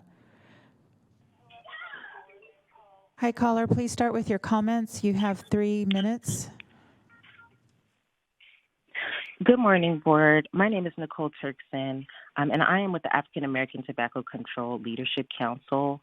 We advocate for the Black community and other communities of color who have been left out of life-saving public health legislation at the national level.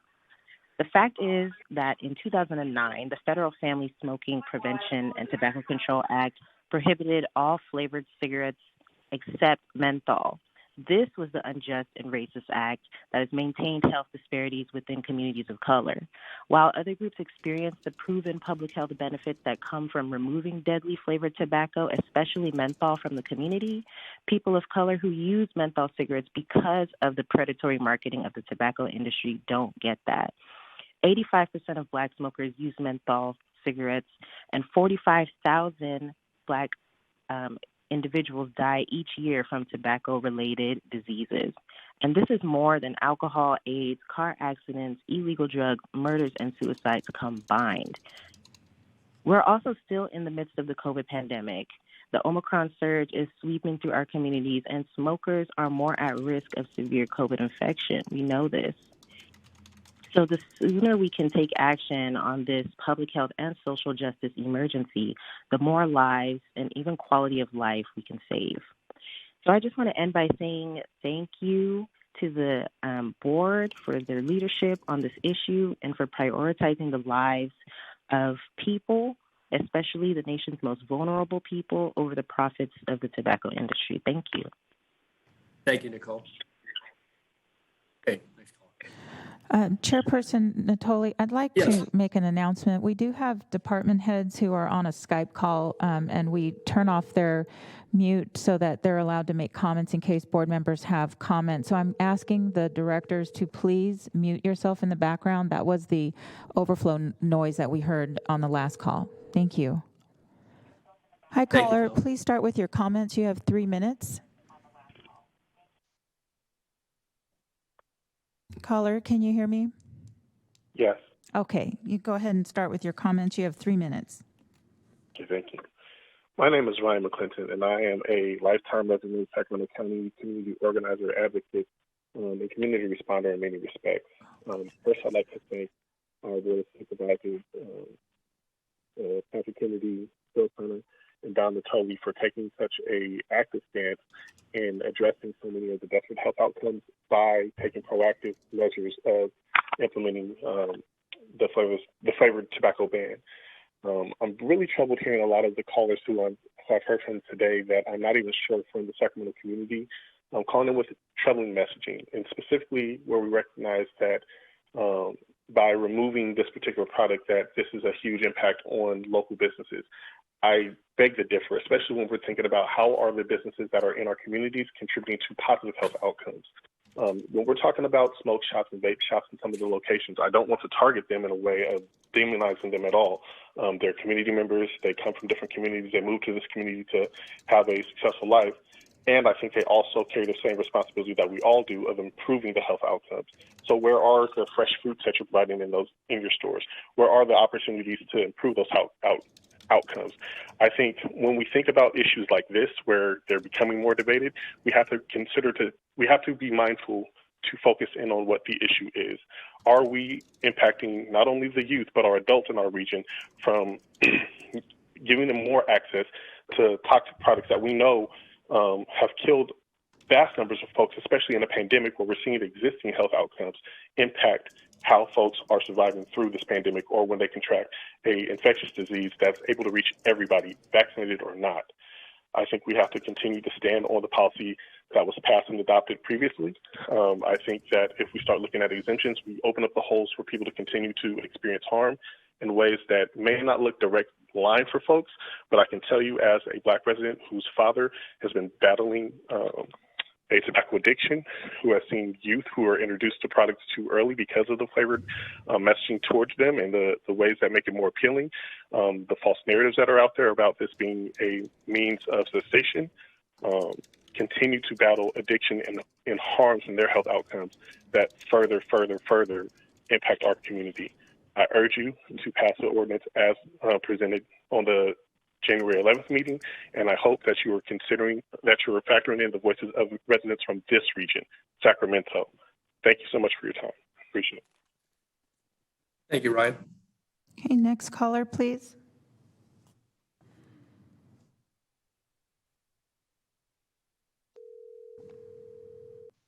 Hi, caller. Please start with your comments. You have 3 minutes. Thank you, Madam Clerk. My name is Alex Winston with Parents Against Vaping E-Cigarettes, or PAVE, which is a national grassroots organization founded by parents in response to the youth vaping epidemic. I'd like to take a moment to thank Supervisor Kennedy for bringing this ordinance forward, and Supervisors Cerna and Natoli for voting in favor of this ordinance after its first reading last week.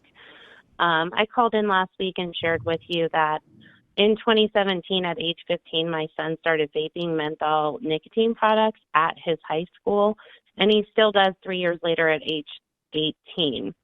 My husband, who was trying to quit, was vaping menthol, and he died at age 42 of a severe heart arrhythmia. His autopsy showed that he died with 500 milligram levels of unregulated nicotine in his system, and it left me a single mother of 4 kids. E-cigarettes are not a cessation device.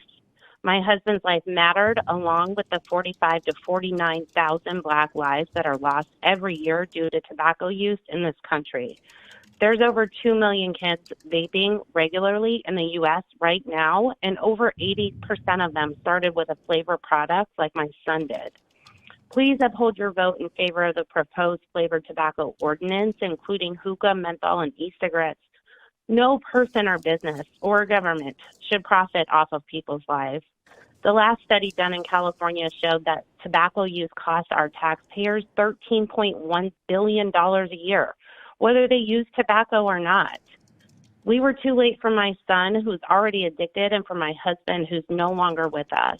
Every day that you wait can be too late for someone else's life and leave another family suffering like mine. Thank you for your time and attention for this. Alex, thank you for sharing, and sorry for loss of your husband, but thank you for sharing. Please send the next caller. And we're still at about 13 callers, Chairperson. Okay, thank you for your call. You have 3 minutes. Please start with your comments. Can you hear me? Hello, can you hear me? Yes. Okay, please start with your comments. You have 3 minutes. Alrighty.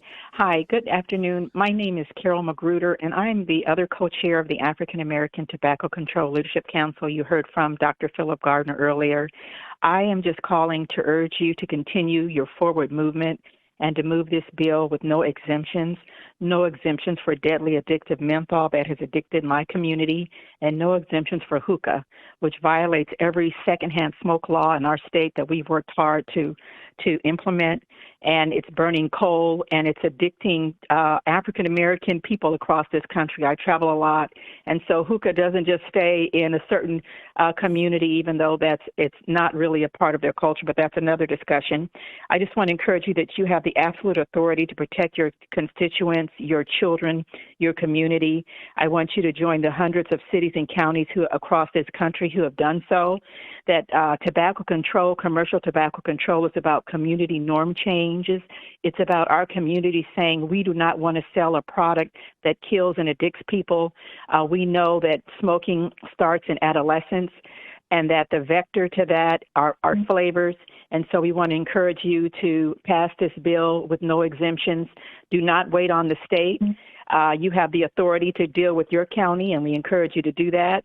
We're going to take care of the state in November, but in the meantime, we built this ship county by county, city by city, until we have a patchwork of strength telling our government that we do not want to deal in these deadly products any longer. With regards to the criminalization of the African American community, we acknowledge that we have a policing problem in our country, but we cannot wait and allow the biggest vector, the biggest targeter of African American people, which is the tobacco industry, killing over 45,000 Black people every year in this country. They don't get a pass while we work out some of these other issues that we must deal with. We must do these things simultaneously. So we urge you to continue and to pass this bill. Thank you very much. Thank you, Carol. Okay, next caller, please.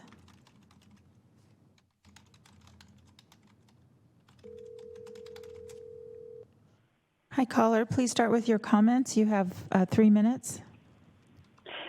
Thank you, and good morning, Sacramento Board of Supervisors. My name is Ms. Wilmore, and I am just really offended by the previous comments of using race and racism as a reason to not move forward in protecting our kids and protecting public health. The Board of Supervisors has an opportunity to protect 350 or more youth lives from premature deaths and nicotine addiction. And as a woman of color, I just couldn't believe that what I was hearing. Like, really, this is a discrimination tactic? No, let's talk about what the real issue is. The real issue is that the tobacco industry needs new customers. And it's precisely why we need to be able to protect our youth and protect our kids, because 80 to 90% of Black youth smoke menthol cigarettes. And that's why I'm so applauding the Board of Supervisors for not exempting that and actually protecting our kids. So I find it very interesting that those who are in opposition to the ordinance is kind of flipping the script. The other thing, too, is that as we begin to look forward to the future, and as we begin to look at how we can further protect the lives of our youth, we have to look at Sacramento County, and we have to say, wow, there's been nearly 90 communities that have already started to do this, that have already had a policy in place. We cannot wait on what the state is going to do. The comments made today just supports the need of why we need to do something right now, today. I really want to thank the Board of Supervisors for really taking this issue on. And it's an issue about protecting lives and protecting our kids and really protecting a lifelong of nicotine addiction. We need to move forward to protect our kids. This is about kids. It's not about discrimination. So I just want to thank you for taking on this public health issue and moving forward in the right direction. Have a great day. Thank you, caller. Next caller, please.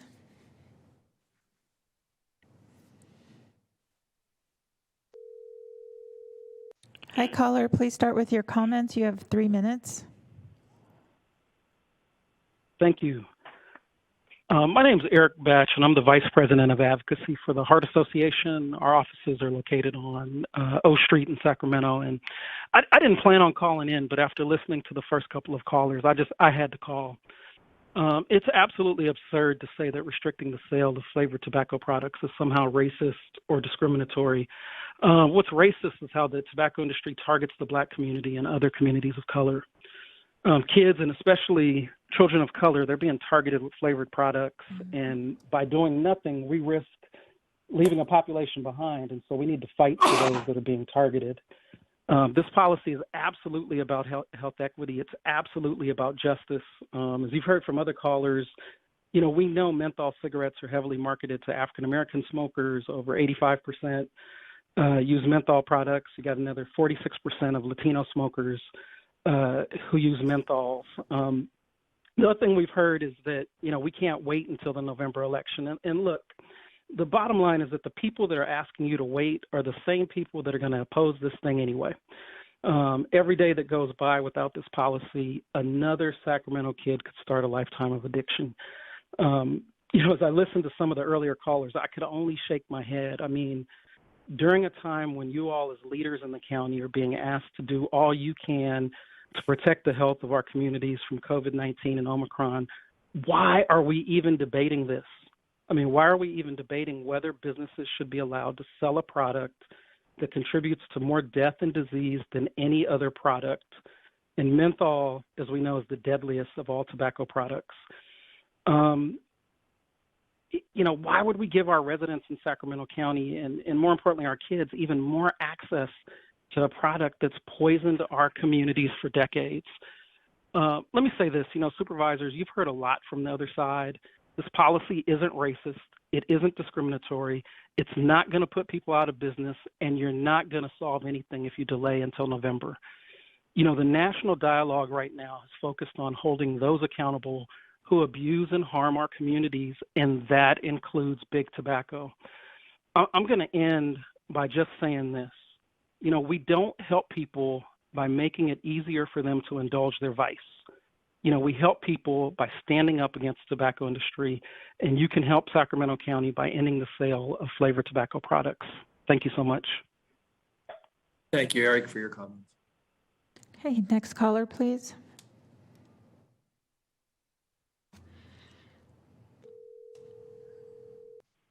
Hi, caller. Please start with your comments. You have 3 minutes. Good morning, supervisors. I am Twyla Laster. I'm speaking to you today as a resident of Sacramento County and Supervisor Cerna's office in district.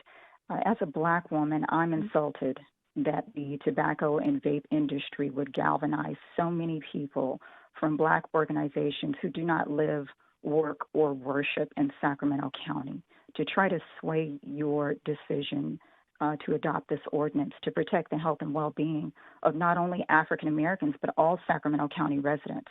They should be ashamed to call into this county and make claims that menthol and flavored products need to continue to be sold so that they can continue to addict kids and cause so many health disparities and kill so many people. This is a prime example of how the industry will go to all lengths to prevent this type of public health policy. Most are being paid with the blood money of death and addiction. I will remind you that the leaders of this community which include the Sacramento NAACP, Roberts Family Development Center, members of Black Women Organized for Political Action, of which I'm a member, and the Sacramento Black Youth Leadership Institute, and over 20 others sent letters in support of this ordinance to you at the last meeting. This myth of criminalization for banning menthol flavored products is a bogus argument. Black people were not born with menthol cigarettes in our mouths. However, you can see that tobacco, vape industries, and lobbyists have done a brilliant job of indoctrination to make some Black people think that they can use this as an argument. Criminalization would be on a retailer who sells to minors, not on people who are addicted to smoking. This ordinance will not close businesses. When Sacramento City adopted this similar ordinance in 2019, there were 383 retailers. There are currently 347 who sell non-flavored products. There's only a decrease there of 12% because of various reasons, including license violations and other issues. There's 7 new retailers that were issued licenses because they chose to sell healthy food. There's other products that can be sold to make up those margins. Also, please note that the city did a carve-out on directing retailers a time frame to sell products. So your proposed 6-month selling period would be a viable option. The city of Sacramento has the blueprint for retailer education and prevention. We can do the same for this whole county. And by the way, Elk Grove City Council placed a moratorium on new tobacco retail licenses years ago. Yes, they are planning to revisit this ordinance in November because they are also concerned about their residents. So I thank you for adopting this ordinance with no exemptions as proposed, and I thank you for not being swayed from protecting our residents in Sacramento County. This concludes my comment. Thank you, Twyla. Next caller, please.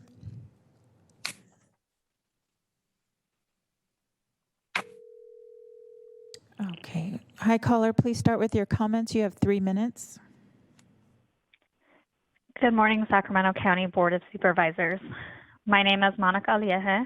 I live in Sacramento County, and I am the Community Impact Director for the American Heart Association of Sacramento. On behalf of the American Heart Association, I want to thank the board for protecting the health of Sacramento County residents. Today, we urge you to pass the ordinance as written and end the sale of all flavored tobacco products without exemptions. The health of our community depends on it. This includes local kids, adults, and the African American, Hispanic, Latino, Asian American, and LGBTQ+ communities who are targeted by big tobacco every day.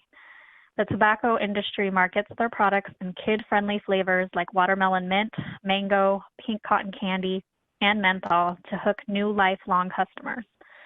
Flavored e-cigarettes are the most commonly used flavored tobacco product among students, but kids are also using menthol cigarettes, flavored hookah, cigars, and smokeless tobacco. And while the hookah industry claims their product is not a problem among kids, data from the California Department of Public Health disputes this. They find that the most common user of hookah today is between the ages of 18 and 24. In addition, compared with cigarettes, hookah contains 5 times more cancer-causing agents, 100 times more tar, 4 times more nicotine, and 11 times more carbon monoxide. All flavored tobacco products are incredibly addicting, alluring to kids, and deadly. Every day that flavored tobacco products remain on our shelves, more kids get hooked on nicotine. Please prioritize the health of our kids over tobacco profits and end the sale of all flavored tobacco products without exemptions. This policy will save lives and improve the health of thousands of Sacramento County children. Thank you. Thank you, Maria. Okay, next caller, please.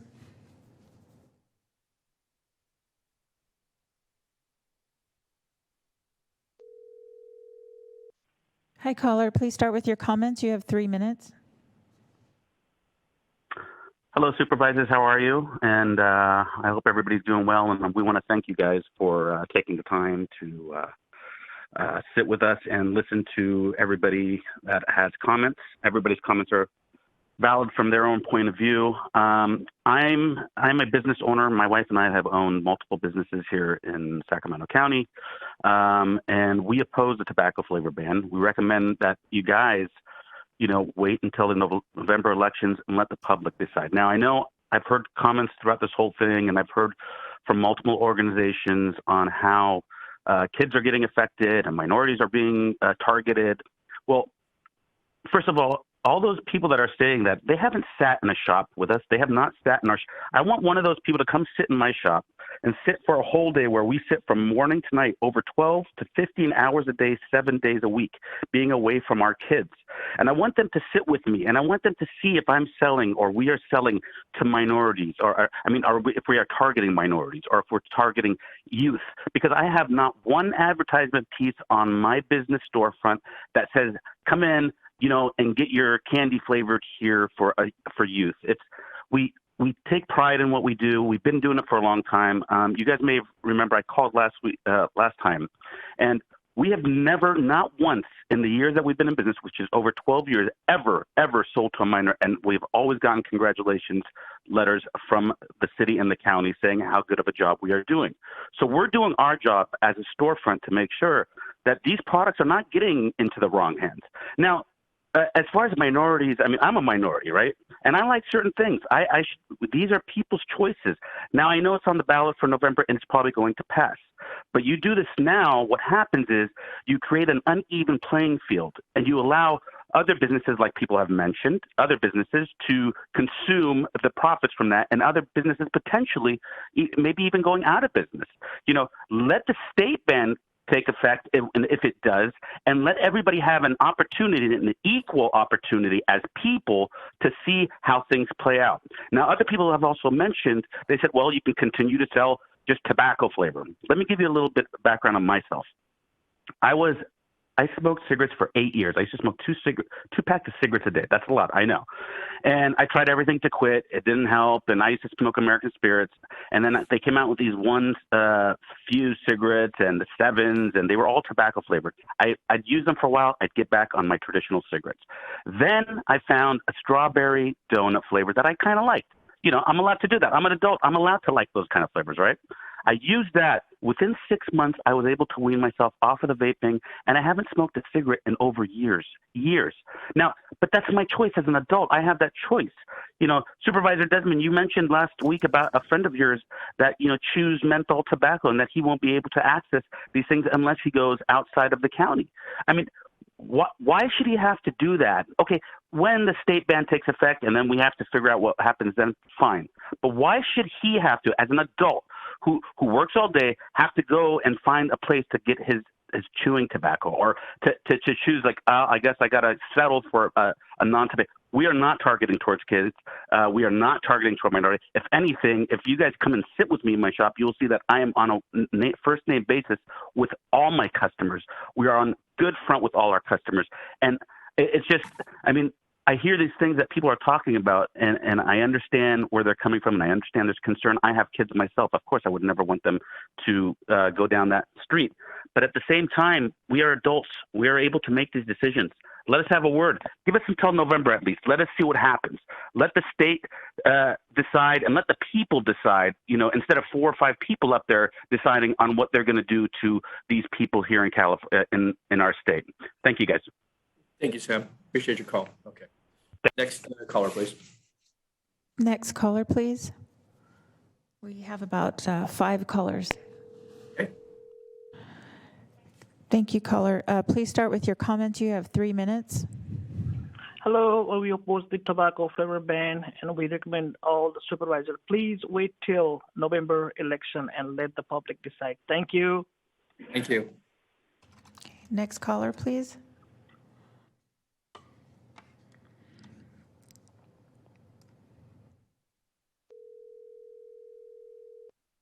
Hi, caller. Please start with your comments. You have 3 minutes.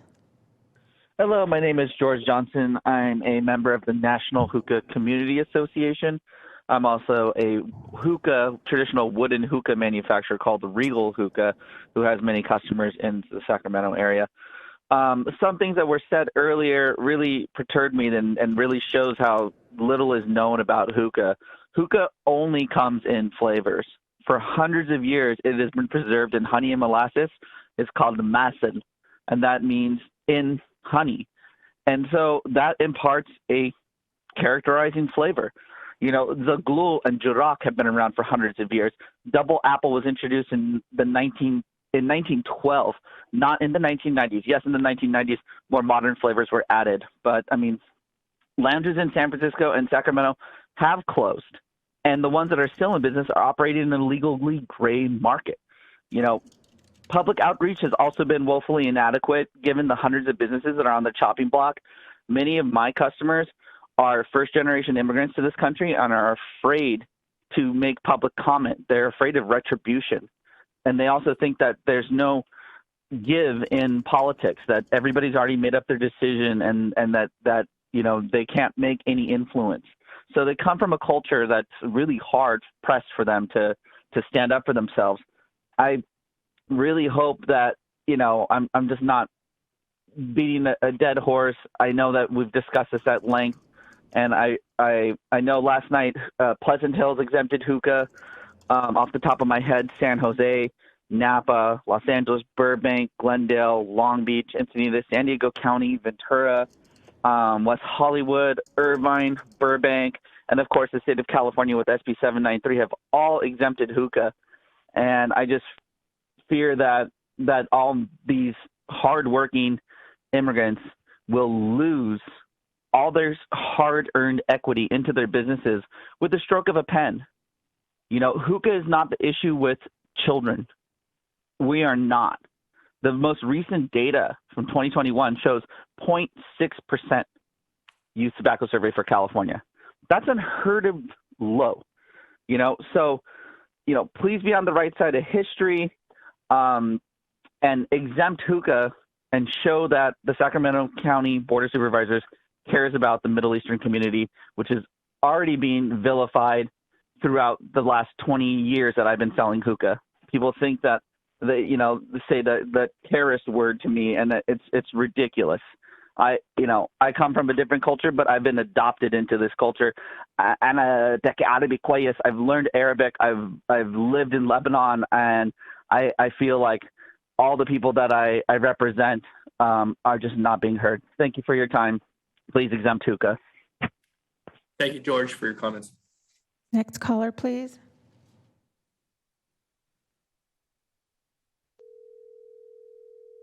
Hi, caller. Please start with your comments. You have 3 minutes. Good morning, Chairman and board members. Thank you again for listening to all of us this morning.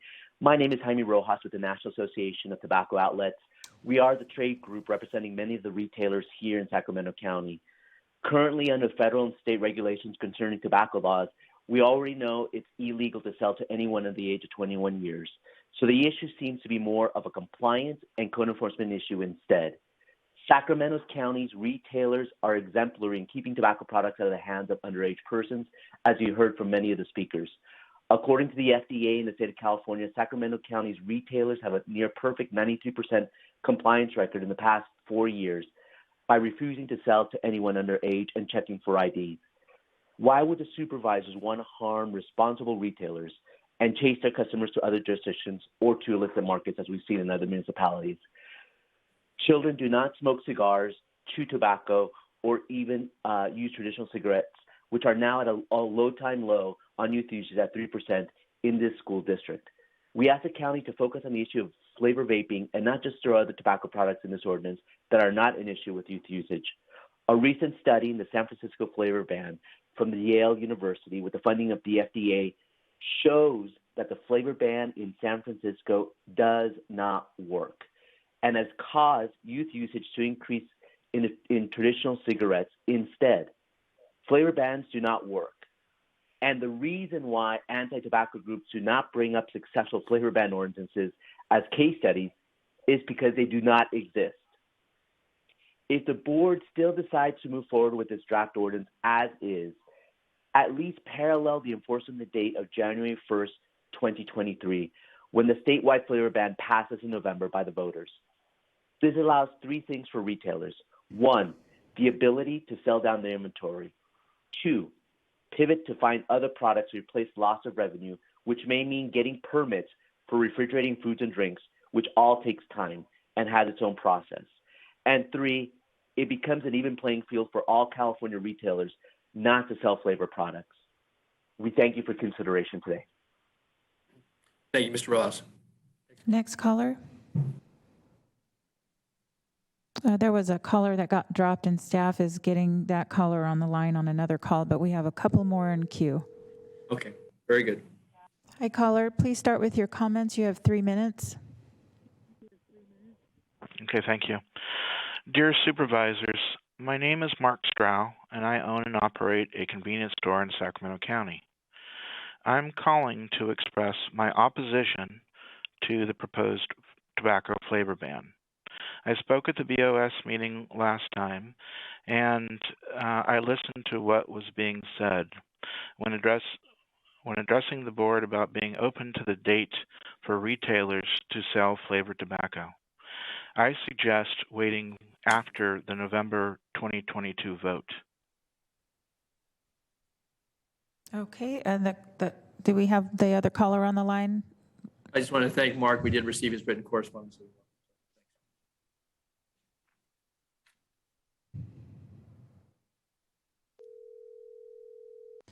Hi, caller. Please start with your comments. You have 3 minutes. Yes. Yeah, can you hear me? Yes. Okay, can you speak up a little bit because you sound real distant? Give me a second. I'm driving. Let me get into a spot where I can think of my. Okay, yeah, if you could do that, because we can barely hear you. Give me just 1 second. I'm looking for. Sure, drive careful. That's okay. We'll wait a moment. So we did, I want to put on the record that we attempted to call the person back with the phone number ending in 7692, and they have not answered twice we called. Okay, sir, are you ready? Hear me now? Not really. Can you get off your Bluetooth and maybe just go ahead and use the phone from your ear?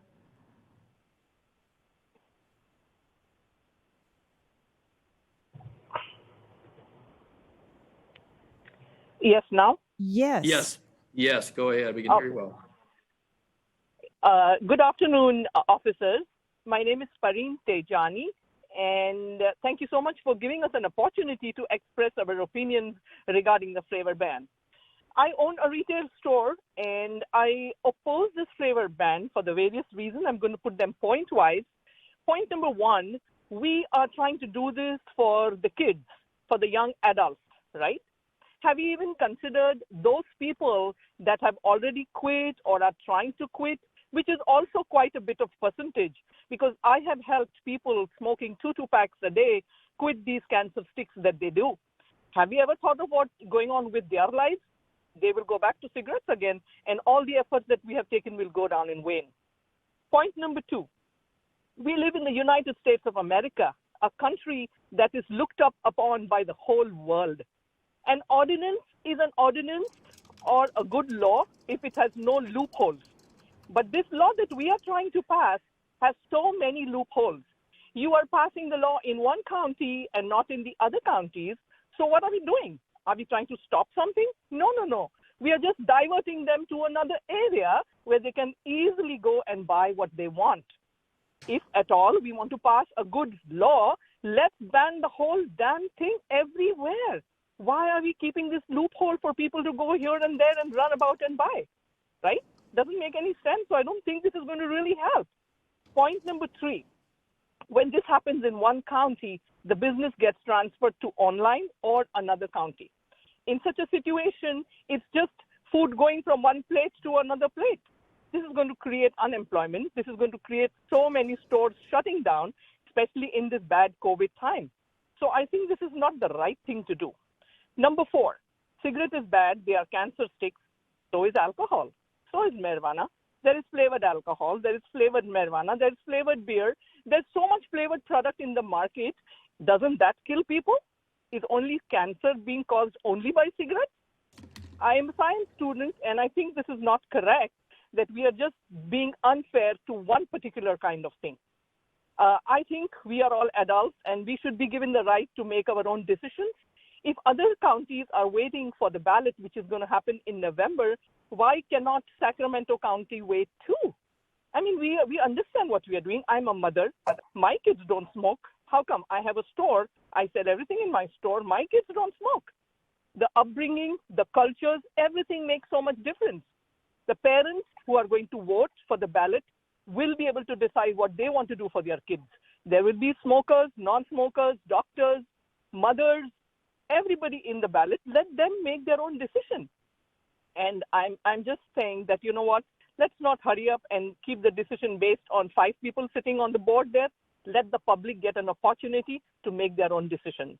If you want to ban cigarettes, don't do just the menthol. Ban all the damn cigarettes.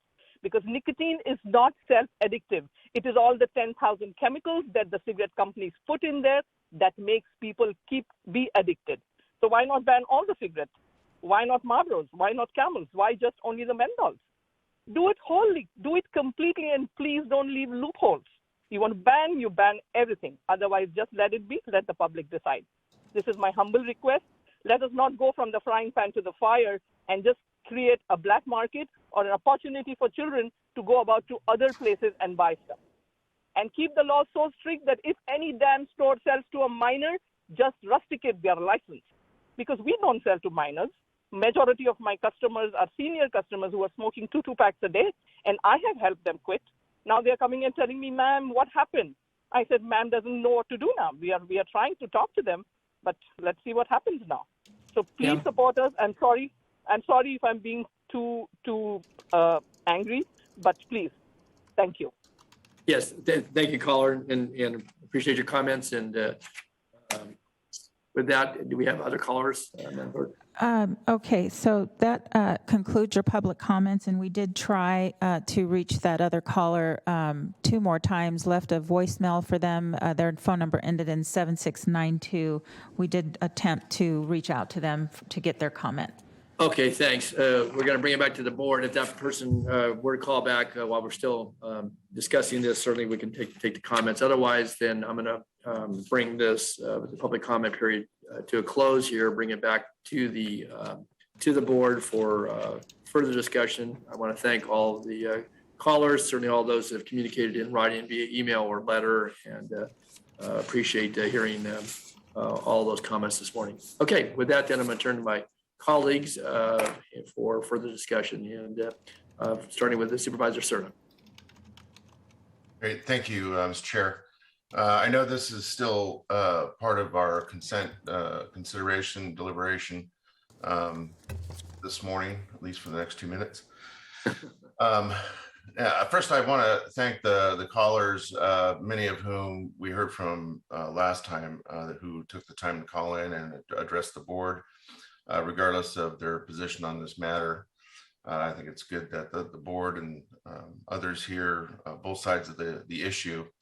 But I have to say that the one thing that struck me that was a bit different this time was referenced by a number of speakers, and that is this concept that somehow a flavor ban amounts to the pursuit of some type of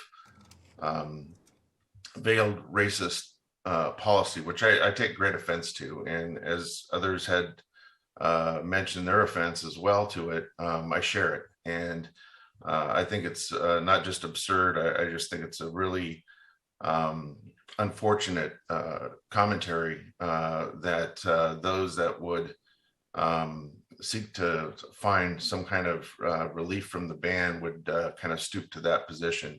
I take accusations of racism extremely serious, and I know that others do on this board. And to me, to claim that this is somehow some type of component part of institutional racism is just very unfortunate that some have used that as a ploy for their last-ditch efforts to convince this board not to move forward with a ban. But I know that this will be considered, I assume, as part of our consent matters.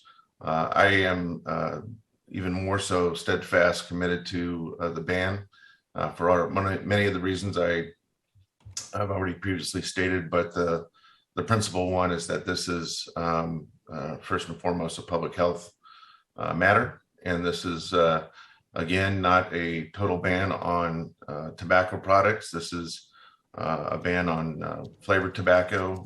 Those that wish to partake in the use of tobacco products certainly have their, ability to exercise their free will and do so here in Sacramento County, purchasing those items. But this is a thoughtful policy that is intended to dissuade use, especially for our youth here in Sacramento County, and most importantly, to stem the tide of nicotine addiction from the get-go at a very early age. So I will be fervently, very actively supportive of this ban. Thank you.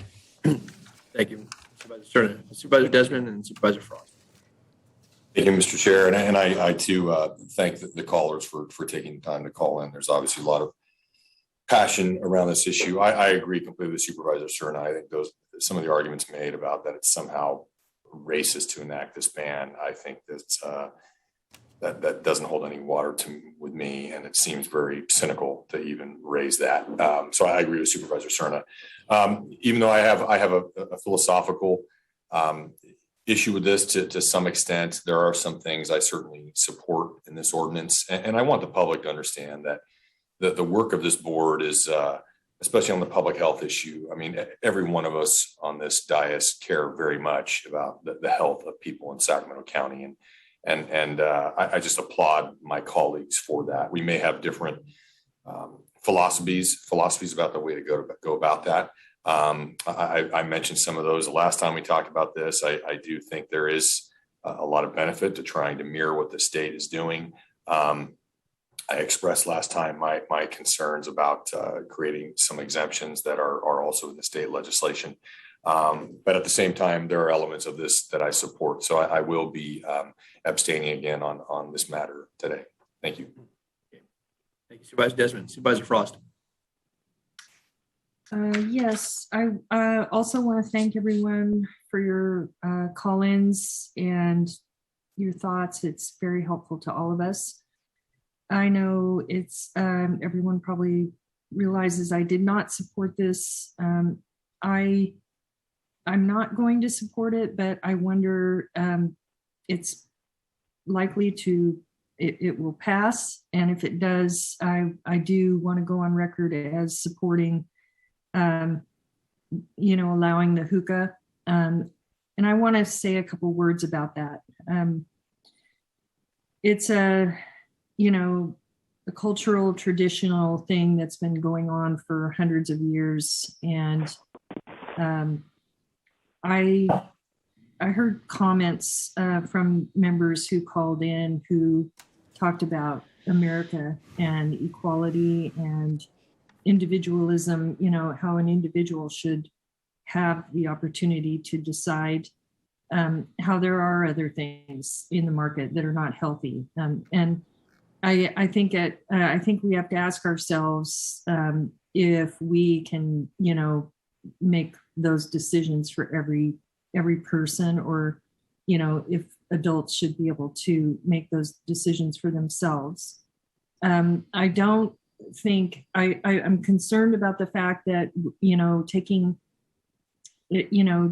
doing an ordinance in our county that is not going to fix the problem, because anyone can drive 10 minutes across county lines to get it somewhere else, is basically just punishing our businesses in our unincorporated county.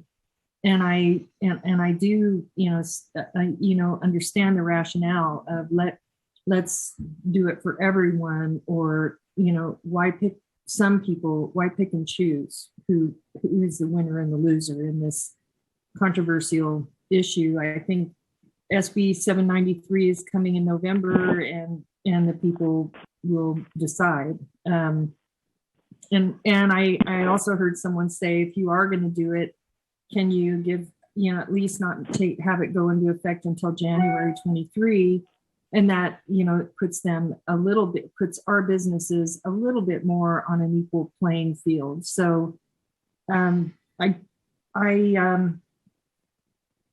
wish we could just wait and do it at the state level where, if it's truly a problem, then it's a problem everywhere, and just, doing a one-off in our county doesn't really fix the problem. It just creates an administrative burden that we may not be, that we have to, chase after. I do believe that, I think public health is really important, but I'm not sure that picking and choosing winners and losers, that politicizing public health is the right answer. I think our parents, our educators, our medical community, that's an important, those are important influencers in public health. And so those are some of my thoughts, and I'm going to oppose this item. Thank you. Thank you, Supervisor Frost. Supervisor Kennedy, do you want to offer any comments? I think I said plenty last time. Good. Let me ask, Supervisor Desmond has his hand again. Did we? Yeah, Mr. Chair, can I ask one quick question? I'm sorry, I forgot to mention this. Sure, go ahead.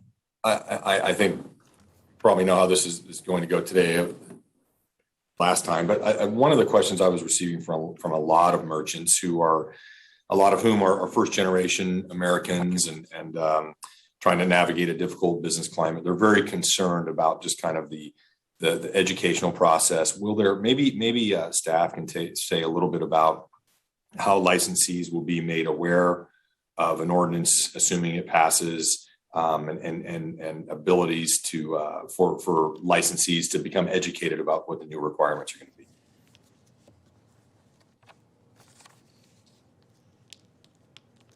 This is Ben Lamera. I think Laura Jacobson's also on, and basically what we're looking at doing is making sure that we get a letter out to those vendors that we know that have the special business license, in providing them that information. That'll be that the new ordinance has, once it goes through, and what those restrictions are. Okay, I appreciate that, Ben. There's a lot of apprehension, and I think folks need to know that our first preference is always to gain compliance through education, right, for all our business owners here. So I appreciate that, and I think that will hopefully alleviate some of the apprehension among some of the small business owners. Thank you. A good question, Rich. I just offer a couple brief comments. Since we took this up 2 weeks ago, I, like my colleagues, have, as we heard today, but certainly have, had comments from, retailers who, many of them very conscientious, business owners, concerned about certainly the impact to their business, and but also I think concerned about their community as it relates to products that one shouldn't are illegal to be available to folks of a certain age, our youngsters, but also concerned about being portrayed that somehow they are the problem. Yes, they're the business owners and the retailers, but I think those comments, obviously we heard from some of the folks on the phone today as well. We need to be very clear that this isn't to be punitive, and it's certainly to attempt to address issue that relates to the long-term usage of products that are addictive, and I think to try to curb that. I would just say to the point that Supervisor Desmond made, though, that I think in the education and certainly recognition that there are many legitimate retailers, and if this ordinance is approved, that they will abide by the law even if they disagree with it, and I think that's commendable. And I think we need to continue to reinforce our efforts for those who would not abide by this, and may not be abiding in some cases by existing ordinances, current ordinances, as it relates to tobacco sales of any type, flavored or otherwise. And so those are important components. And again, I appreciate the thoughtfulness of a number of the comments. I too would, take some exception to some of the things I heard earlier, though, as it relates to, the intent behind what is before us here today. Recognizing there will be impacts and certainly the concerns of those who will be affected by the prohibition should we approve it. But I commented last time that I still believe that we need to do what we can do, and that having thought about this, certainly heard from folks over the course of the last couple of weeks, I still intend to support the measure here today. So this is still on the consent calendar. I don't see any motion to pull that off. I think people indicated how they intend to register their vote on this, and so unless there's some other motion made by the board to pull it off consent, we'll leave this on consent, and we'll acknowledge the votes as they're cast at that time. We're still on consent calendar with one other item then. Chairperson? Yes. Chairperson Natoli, may I ask the board to go ahead and take a separate motion? The reason being is that it prohibits certain members who've either voted no or abstained to, if they wanted to make a motion on the balance, I can't record the motion that way because this one is actually separate. So it makes it much easier. We used to do that sometimes when Supervisor Peters was here due to some of the abstentions, or so we had a rule that we would vote on those things separately. Otherwise, she wouldn't be able to make the motion on the balance of other things. On the balance of the consent calendar. Yeah, so it just makes it cleaner if we could do a separate motion on this one, and I can take a roll call vote. All right, procedurally, yeah, I understood. Okay, so then I would call for a motion on item 5, taking off consent and do so. Move to approve item 5. For a second, Supervisor Cerna, is that correct? That's fine. Well, I think Supervisor Cerna was trying to get in there too. Okay. So, all right, members Frost? No. Member Kennedy? Aye. Member Natoli? Aye. Member Desmond? Abstain. And Member Cerna? Aye. And the motion carries with Supervisor Frost recording a no vote and an abstention from Supervisor Desmond. Okay, and just to note that that was the ordinance with the modifications that were outlined at the beginning of the hearing. Yes. About a clarification, so. Okay, and so for item 8, you do have some callers, and I'll read that item into the record. That is the contract on the Main Jail Americans with Disabilities Act improvements, architectural services, approve an agreement in the amount of $1,681,216 with Not in Lewis Architects for architectural services. Forgive me. Okay, before we go to callers, I had some questions. I see Supervisor Cerna as well, so. Sorry about that. Yeah, that's okay, no problem. So I'll go to my colleagues first, and then I have a couple of questions, and then we'll go to the callers. So, Supervisor Cerna, go. Yeah, thank you, Mr. Chair. I know we're going to hear from callers, and I can anticipate what I think we might hear from some in terms of a concern. But just to be clear for the record, I want to make certain, I'm not sure who best to address this to. Maybe our county CEO can chime in, but the action that we'd be expected to take on this matter today is simply to move forward with a contractual arrangement with an architect. And this has to do solely with ADA compliance issues at the jail. It would be the scope generally would be to design what those improvements would be so that we can move closer to compliance.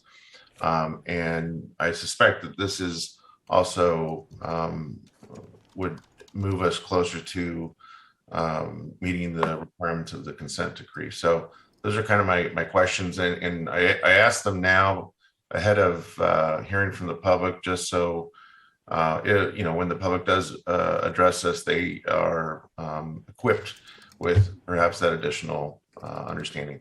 So, Madam CEO. Sure. Thank you, Supervisor Cerna. Yes, you are correct that this is a contract for the architectural services, and the focus is on ADA requirements that we are required to make. And I don't know if Jeff Gassaway or David Villanueva have anything they'd like to add to that. This is Jeff Gassaway, Director of General Services. You are correct. It is for architectural services related to ADA, which will take into account public path of travel to the facility, in the facility, and then we'll move to some of the inmate areas and then eventually into the staff areas of the main jail. It will help with some of the items in the Mays consent decree, but not everything. It'll just meet the ADA deficiencies. And just to be quite clear, none of what will be scoped or what has been scoped to date with the designer, with the architect, references or is otherwise intended to expand capacity in any way in the jail, correct? That is correct, Supervisor Cerna. Okay, great. Those are my questions. Thank you, Mr. Chair. Okay. Thank you, Supervisor Cerna. If I could, again, I had, in reading the attachments, and I appreciate that Jeff responded to my office this morning, that there's a reference on page 38 of 50 of the report that was provided to us under attachment 2 with the consultant agreement. It's an exhibit A, and it referenced the project include design of improvements to the public, just as Mr. Gassaway said, public inmate and staffing areas of the main jail based on the accessibility update and plan completed in January of 2018. My understanding that report had not been circulated. I would request, and Jeff did forward to my office, but I think all board members ought to have a copy of that, at least for your review, should you be interested. Apparently, it's a pretty comprehensive report. It was done by Nocton Lewis, as I understand it. And I guess I was curious, though, why that report, we've been talking about the jail for some time, why the report wasn't shared with the board previously. And I saw that on the summary that was provided, that it said a final progress draft dated January 5th, 4 years ago. And I'm just curious as to, when we spent so much time in the last couple of years talking about jail facilities, obviously with the consent decree, discussion about what we're going to do with other aspects of jail operations, why wasn't that provided to the board previously? And why wasn't it attached to this report? I guess that's my question. This is Jeff Gassaway with General Services. Yeah, I think it was an oversight and not attaching the report to this board item.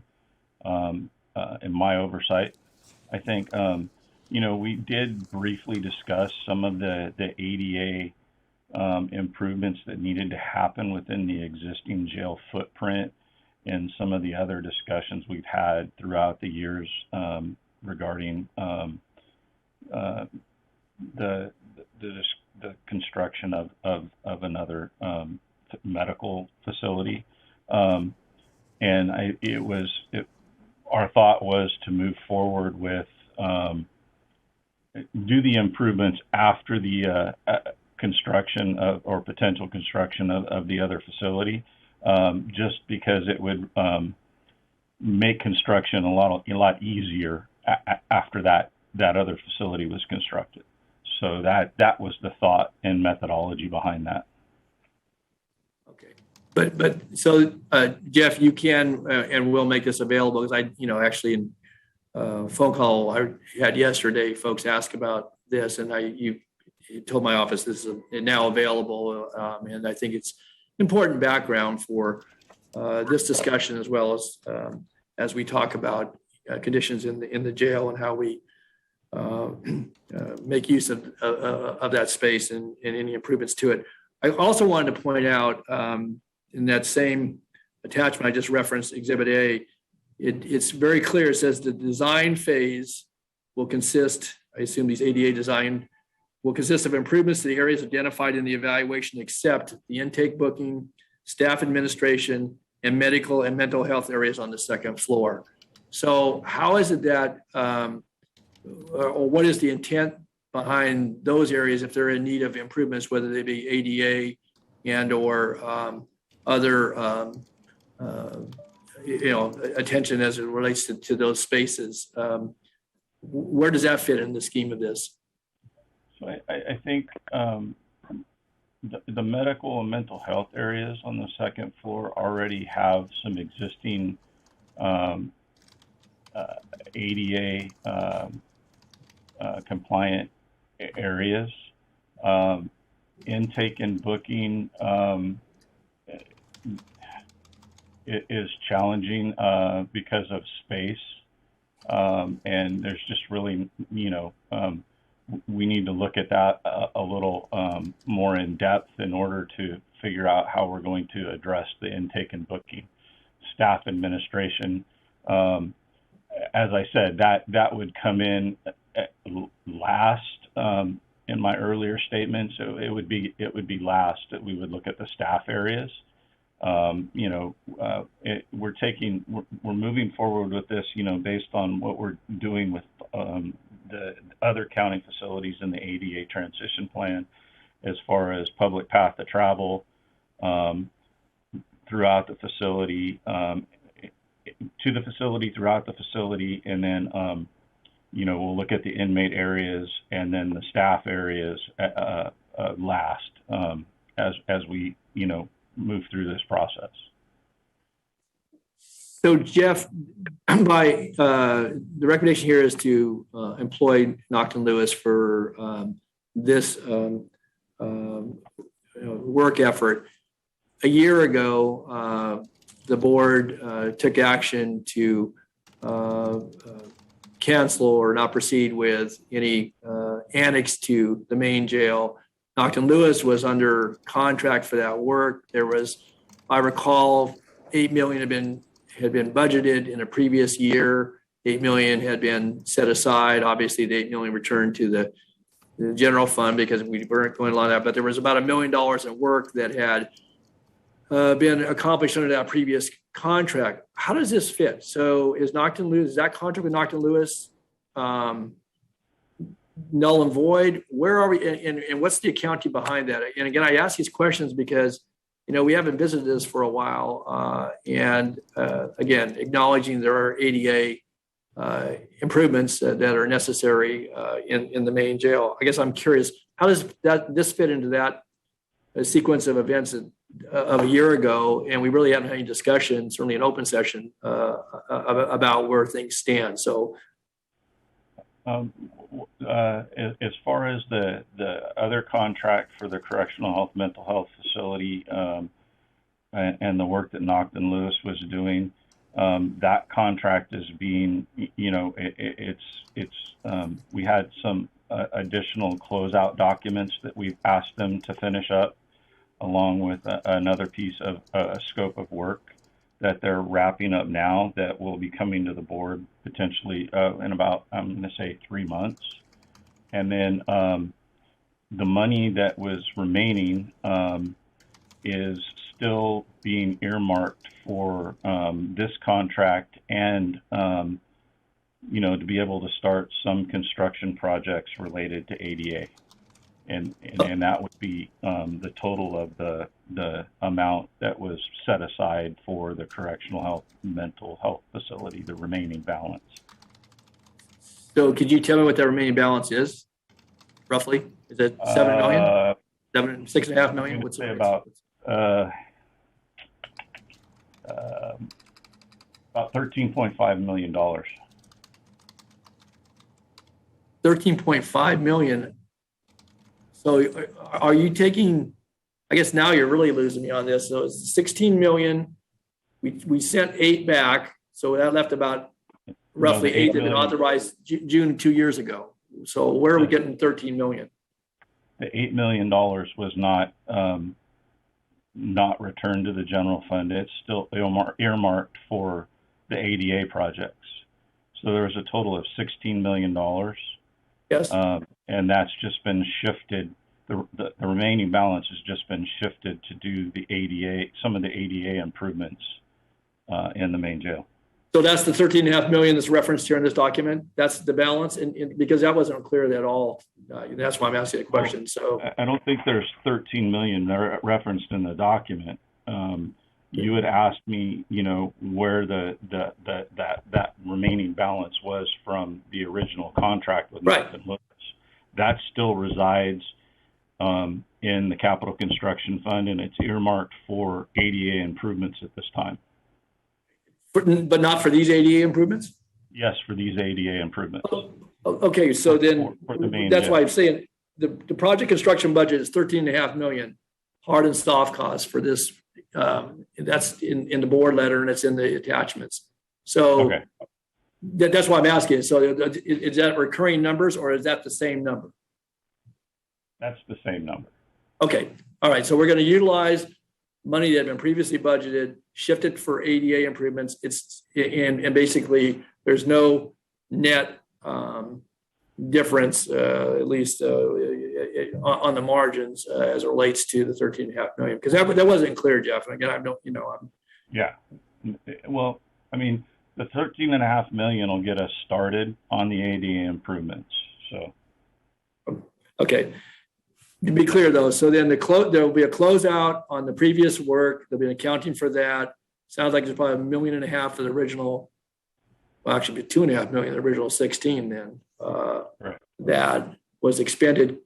And let me ask you this: I think it would be important, certainly from this board member's perspective, to kind of have an item that would true this up so that we can track this. I mean, for the here and now, but also going forward, because again, there's been a lot of discussion, as you're well aware, about the jail and facilities and to make sure that the dollars are clearly understood, because those were general fund dollars that were put forward into the construction budget by virtue of previous board actions, and now they're being shifted to this purpose as being outlined here today. But I can tell you that from my reading of the staff report, that wasn't clear. Not that's not clearer now, but I think that's important.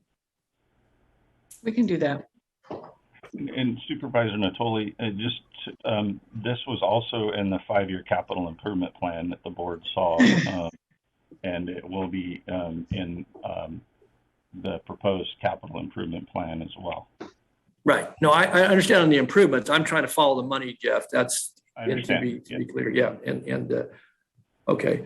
And if I could just ask one further clarification to what Supervisor Stern asked. So, because there is a reference, it was called to my attention yesterday about on page 32 of the report, talks about updating, last sentence there, it's a bullet, updating the inmate security classification at the main jail to validate proposed scope of work at inmate housing and holding cells. Who's performing that? Is Nocton Lewis is performing that work? And if we're not doing any additional capacity, to your response earlier, what is it that we're looking at is relative to inmate classification and holding cells? And again, it's exclusive of obviously booking areas of the mental health areas. So how does that fit into this overall, again, scope of work? What's meant? I'm trying to get to page. Oh, sorry. Okay. I know. 3250. I don't think, Nocton Lewis would be performing the work themselves. I think it would be in conjunction with the Sheriff's Department. And I can't seem to find the area of what you're talking about. It's on the Nocton Lewis letter dated November 3rd. Their proposed task on the front page. Right. Attachment 2, consultants agreement. Attachment 2 is a board item. Okay. Yes. And again, if you want to take a look at that, I know we had some public testimony, but I think just to be clear about what it is we're taking on here relative to public areas, but also areas where folks are in custody. So if you want to take a look at that, we can come back to that before we close. Let's take we had folks on hold here for a couple of hours. So Okay. All right. Any other member question? And Jeff can get back to me before we close. But all right. Seeing no other hands, let's go to our callers, Madam Clerk. Yes, please transfer the first caller. I think we have about 6 callers now. Okay, very good.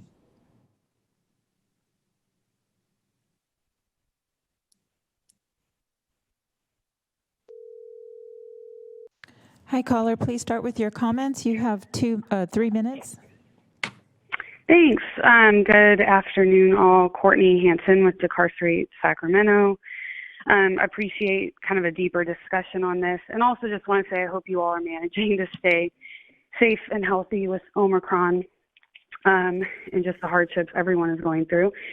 I think the most pressing issue for me today on this item is a lack of transparency when it comes to more money being poured into this jail system, and paired with a lack of urgency around reducing the jail population, even while the numbers have risen beyond pre-pandemic levels, and even while 80% currently of that population is pre-trial and over half of the population has a mental illness, and there's another COVID-19 outbreak sweeping through the system. So at this stage, this community deserves details, and the devil is in the details. We've learned the hard way as to what exactly is being designed and built. So I'm getting a little bit of clarity listening to this conversation right now, and even understand that, you know, maybe can look back at the capital improvement plans and get in the weeds and read up on that. But the average person living in this county that cares about this issue isn't necessarily able to do that. And so the community deserves more accessible information on anything related to jail spending. I think we all know how deeply concerned community members and organizations are about this issue. And every single time we talk about committing more money, pouring more money into the jail, we should in the same breath be talking about what commitments are being made, what actions are being taken by this county to reduce the jail population. This county still does not have a public safety and justice executive hired, and this person, of course, will not solve our biggest societal issues overnight. And we look forward to working with this individual and agency through the community-led committee that this board approved last year. But there are many stakeholders to be consulting with and collaborating with now when it comes to jail spending and population reduction. So the only information we have about the proposed project is that it includes, quote, design of improvements to the public inmate and staffing areas of the main jail based on this 2018 plan. I'm curious if that plan is something that could be made available to the public, if there's anything barring that for those of us that do like to be in the weeds. And we know that the consent decree does require certain ADA compliance measures. And do we want to see, you know, bars installed in showers so that people in wheelchairs are not experiencing even more degrading conditions than usual? Yes. And can also assure you, in doing this work for over a decade, that the Sheriff's Department will continue to find ways to degrade disabled people trapped in these jails.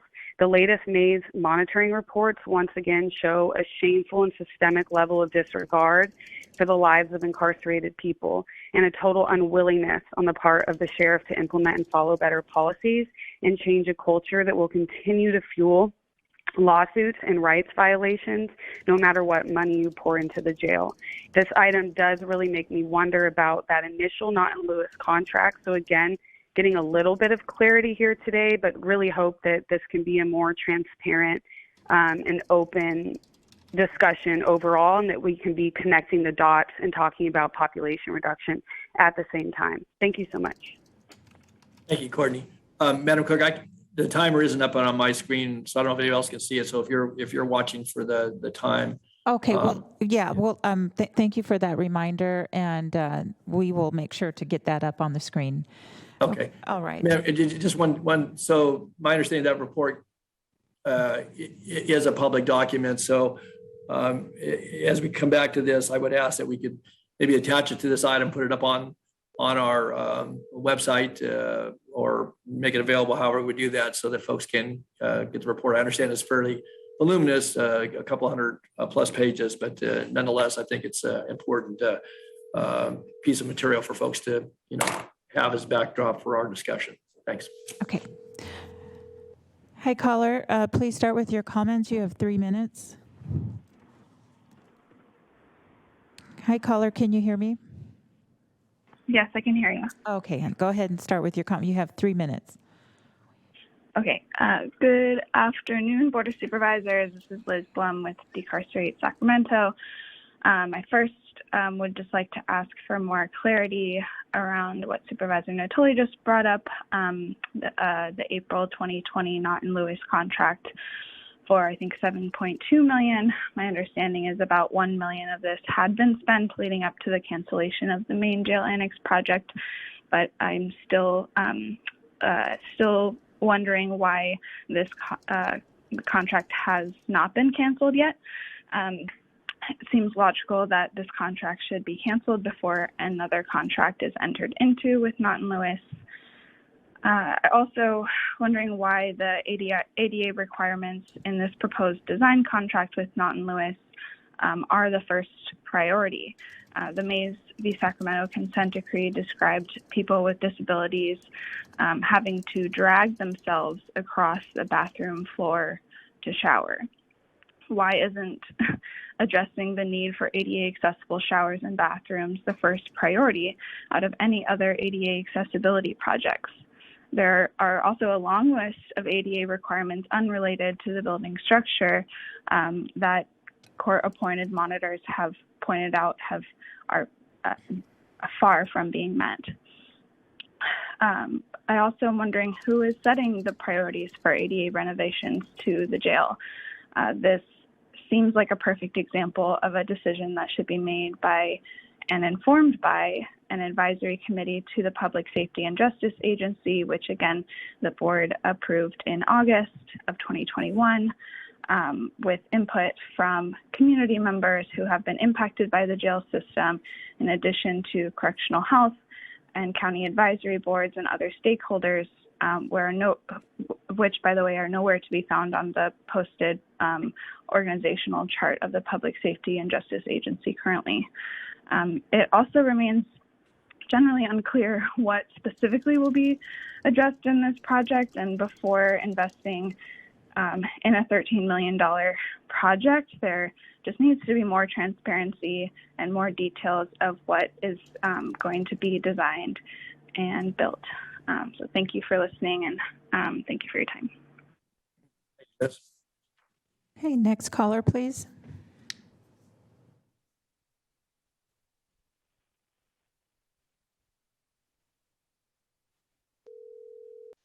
Hi, caller. Please start with your comments. You have 3 minutes. Okay, thank you. Hi.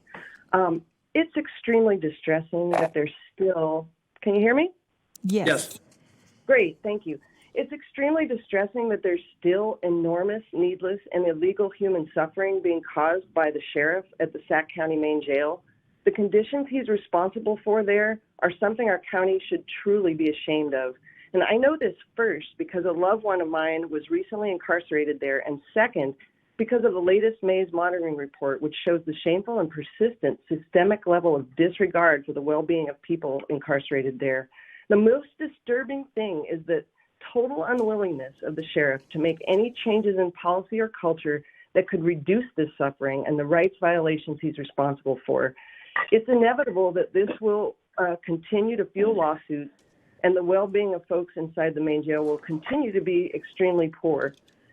It's really important to remember that building considerations aren't the only issue at or with the jail. So investing tons of money in changing the building is not the only or best solution to comply with the Mays decree.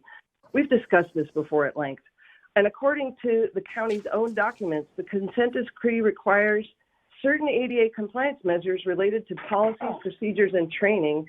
And you, the board, along with the rest of us, know that the very most efficient, sustainable, and humane solutions to issues with the jail building is to focus on preventing people from entering the jail and greatly reducing the jail population now. So if the Board of Supervisors plans to invest this $13.5 million on the jail, we, the community, need to know the details of how that money is going to be spent. And even before discussing pouring any more money into the jail, the county's first step should be to make commitments and take actions to reduce the jail population. This should be done urgently and immediately. We cannot be sure that the giant amount of money proposed here today will go to the right places without first having a jail reduction plan in place. We know that ADA accessibility inside the main jail is necessary, but how much of that money would really be needed if a comprehensive jail reduction plan with a community care-focused budget could enclose entire floors of the jail? I would really like you to consider what kind of a county we want to be. Right now, we're quite an inhumane one. A startling statistic is that 80% of the current jail population is pre-trial. I want to emphasize that, meaning for those who may be unaware of it or who have become numb to it. The great majority, and that is not far from 100% of folks imprisoned at the main jail, are legally presumed innocent. This number baffles the mind. Why are they being punished, some for multiple years already, without having been convicted of anything? That feels really unjust and inhumane. And the relevance to this discussion right now is that so many of those legally presumed innocent folks could be at home right now, keeping their jobs and being with their families while their court cases are happening. And right now, another COVID outbreak is sweeping through our jails, causing more needless suffering and even risk of death to legally presumed innocent people. It's so clear when you look at the facts that SAC jail population reduction needs to happen now, and it should not be contingent upon a county executive being hired, and it needs to be implemented prior to any talk of spending millions on the jail. Thank you very much for your time, and I really hope you think about this. It's super important. Thank you, Colin. Okay, All next right, caller. next caller, please.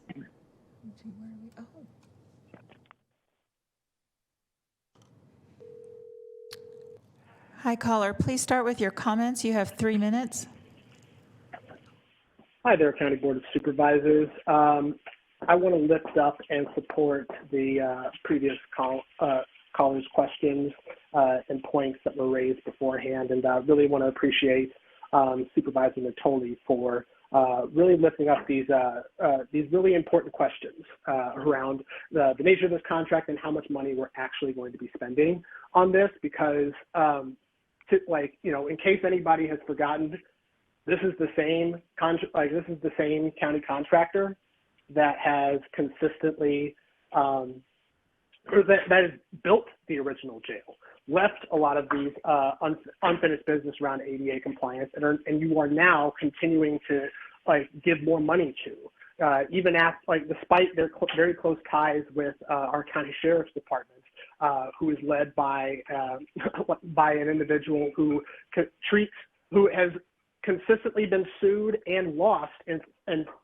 state and federal court for how it treats the people that are housed in their jail system. And I really have to ask, it was a really important conversation around this, how where this $13.5 million is coming from. The questions that were raised around the $8 million is definitely key. And we know, of course, that ADA accessibility inside of Sac County Jail is necessary. But if that is being done at the direction and assessment of the sheriff's department, why on earth are we trusting them when we know full well Scott Jones is a dirty fucking liar? He's lied to this board on multiple occasions, and he has we know full well he's had very close friends, one of whom was the former county CEO who mismanaged our emergency care dollars to give him more money than he knew what to do with. In fact, he has so much more money that at the end of each year, he literally has to give some back, or can give some back, to the point where we can actually loan it to other departments like our public health department in order to fund that.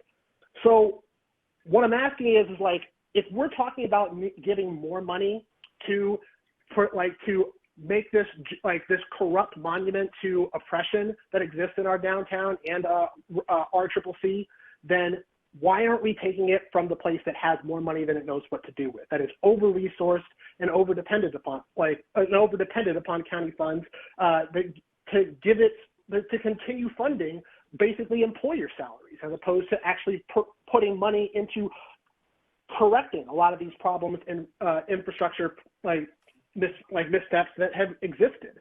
So I really want to encourage us, now that the report is apparently going to be available, that we actually really take a deep look at that, actually look at the May's consent decree notice that actually shows the non-structural problems that exist with ADA and actually take care of those problems first. Because, and just to finish up with too, with the quote from that I've learned, nothing about us without us is for us.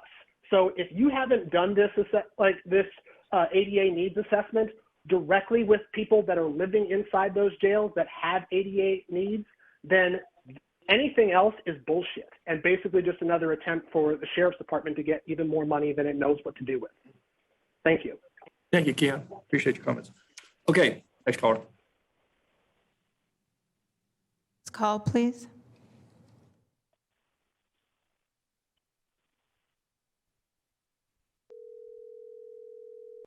Hi, caller. Please start with your comments. You have 3 minutes. Can you hear me? Hi. Yeah, I'm Caden. Dear, your phone is going in and out. Can you hear me? Yes, I can hear you. Sorry, I was on mute. I was here to attend the 5th session for the menthol secret ban, and I was not put in the conversation. I was waiting for about 3 hours, I'd say, because it started at 12:30, and I was there till around 3. But they never put me. 9:30 to around 4. Yeah, so I never got in. Is there a reason I could get in there now?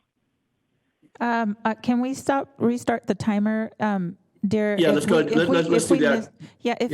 If we missed you, I apologize. We did have one caller, and we tried to call that person back a couple of times.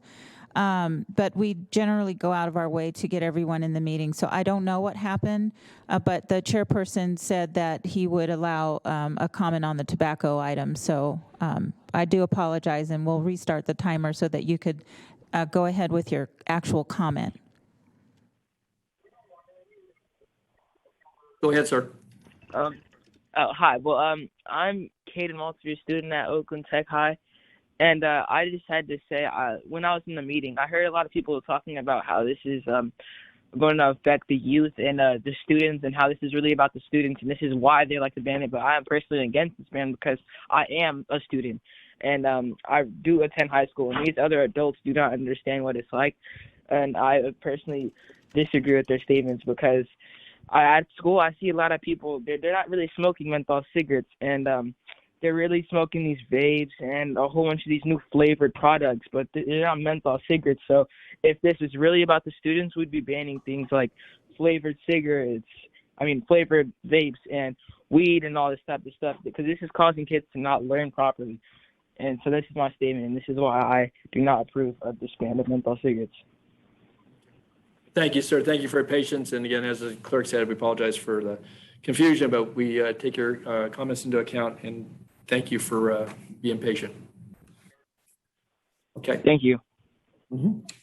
All right. So can we transfer the next caller for item 8? I think we might be down to about 2 more callers. Okay, that's fine. Hi, caller. Please start with your comments. You have 3 minutes. Thank you. Good afternoon, board. My name is Mackenzie Wilson, and I'm a community organizer for Decarcerate Sacramento. I'd like to commend the Board of Supervisors and especially Don Natoli for this very serious questions that he's been asking today around this item. First of all, the Board of Supervisors, county executives, and other county actors are well aware of the deep concern that community members and organizations have around spending on the jail and our criminalization. So much so that there has been even the creation of a public safety and justice agency that is even supposed to have a community advisory board that has gotten to have no input on item 8. And because there is still no PSJA director, this feels a little cart before the horse to me. Up to $3 million spent within the downtown county jail is a big deal. It's a lot of money, and although we know ADA accessibility is necessary inside Sac County Jail, how much of that is actually being spent well? When a comprehensive jail reduction plan and a budget that prioritizes community care could close entire floors of that jail permanently, and sooner than later. Is this being done in a way that fosters jail population reduction? The timeline attached to this item suggests that this is built off of work they have done in other places, which means it is not Sacramento specific. In doing work this way has historically always led to ADA and civil lawsuits like the one that has us having this conversation today, which also makes me believe that this company isn't closely paying attention to the consent decree or its monitoring reports, and without the voices of plaintiffs and community members inside Sac County Jail, and even those outside don't have input, which means that this is being done without proper direction, and again makes me say cart before the horse. My questions for the board today are: what mechanisms are you going to put in place today and throughout this contract to ensure accountability to this community is had, that these plans are Sacramento specific, and that a comprehensive jail reduction process is in mind, and because it's budget season, what services and programs are you going to be funding in efforts to ensure the success of this community instead of perpetuating and beefing up the criminalization of it? Survival crime, mental health crisis, homelessness, and substance use crisis, all things that a majority of our folks inside are dealing with, are all things caused by having no access to basic health needs, education, outreach, support services, and resources. Thank you and have a nice day. And if somebody could ask Jeff further about the contract coming before the board in 3 months and get clarification on what that means, that would be great. Have a good one. Thank you, Mackenzie. All right, next caller.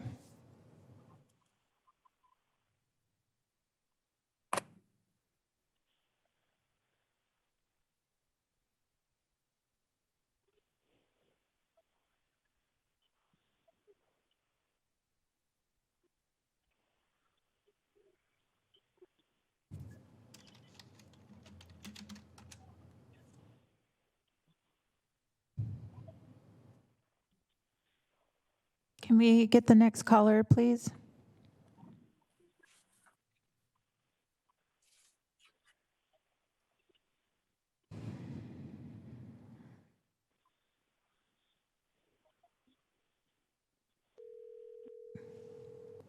Hi, caller. Please start with your comments. You have 3 minutes. Thank you. My name is Ryan McClinton, and I'm calling on behalf of Decarcerate Tech and so many concerned community members who have called in around these issues before, questioning how our investments into the jails continue to reflect increasing incarceration versus decreasing it and finding more restorative practices. The community deserves details as to what is being designed and built if the Board of Supervisors plans to invest $13.5 million into the jail. The Board of Supervisors and all county actors know how deeply concerned community members and organizations are about the issues of jail spending. Transparency in these conversations is key. $13.5 million is a lot of money, and although we know ADA accessibility inside of Sac County Jail is necessary, how much of it is spent well when a comprehensive jail reduction plan and budget that reflects community care could close entire floors of that jail.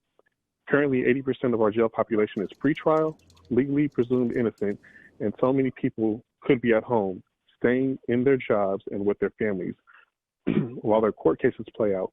But no one wants to touch the population reduction until a new executive is hired. Meanwhile, another life-threatening COVID-19 outbreak is sweeping through our jails. Have people currently or previously incarcerated in Sacramento Main Jail played any role in this process of determining priorities? We have to include the voices of those who are most impacted, and not just those who are viewing them as numbers and figures and folks who don't have full lives that they're connected to and community members who care about things. Thank you. Thank you, Ryan. So I think that's the last caller. I'm asking staff to confirm with me, please. Is this the last caller? Can someone just respond in the instant message if this is the last caller? Not sure if we're having a delay between the technology that we're using. Okay. Assuming this last caller, you're checking on that. Clerk, let me bring it back to the board. Wanted to offer a comment and hear from my colleagues for any further comments. As certainly hearing the testimony, or the comments this morning, and having only had the chance just actually this morning to review the executive summary of that 2018 draft. I guess what says final progress draft. I don't know if the plan ever got finalized. I'm going to offer a suggestion that we hold this over till February the 8th, that we post that document with this item so folks can review it. There's some things in here that I think are dated in the sense that I think there's been conclusions around some of this as relates to a jail annex and so forth that the board has weighed in on subsequent to this report being filed. And secondly, I would just say that I appreciate certainly Jeff responding to questions that I posed earlier on this item.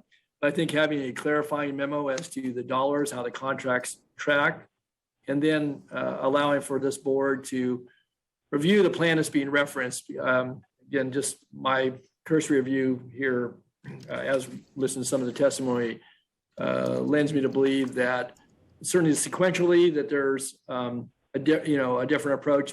Jeff raised or addressed that issue, but I guess I'd like to have a little more time to review this in that context. I don't know how my colleagues feel about that, but again, I don't doubt that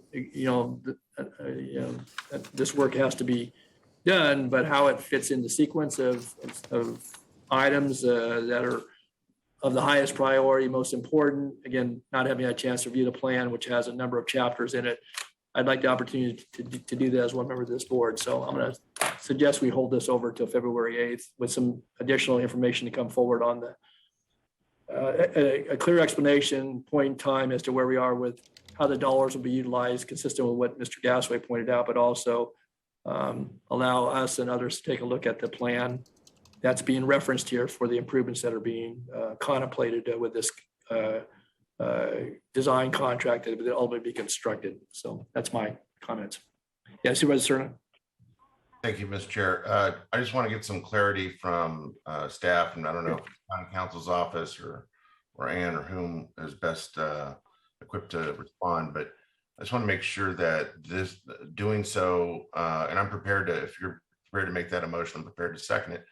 I just want to make sure that doing so will not compromise our position in any way in terms of the consent decree.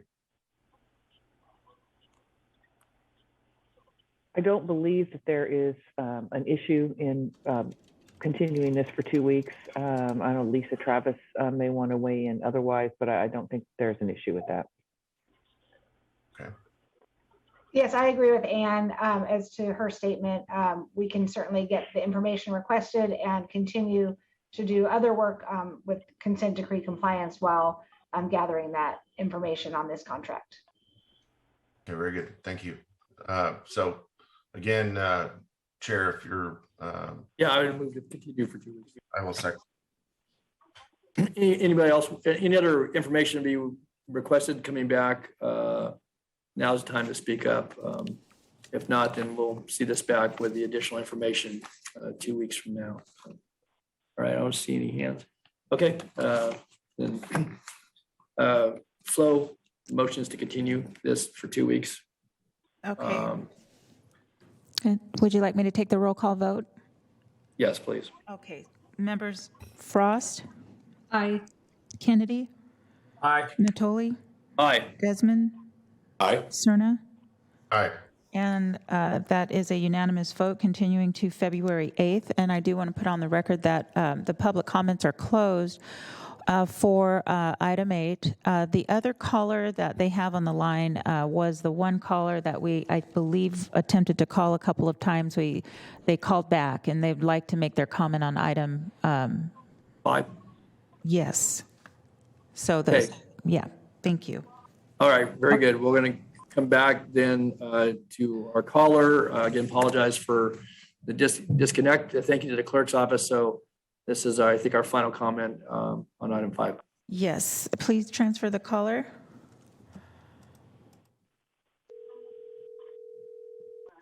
Hi, caller. Thank you for your patience. Please go ahead with your comment for the tobacco item, and you have 3 minutes. Hello, my name is Zelda McGee, and I'm a high school student, and I feel like I'm against the ban of menthol cigarettes because I feel like it's systemic racism because primarily menthol cigarettes are commonly bought by people of color, and it gives police another reason to harass and harm people of color, another reason.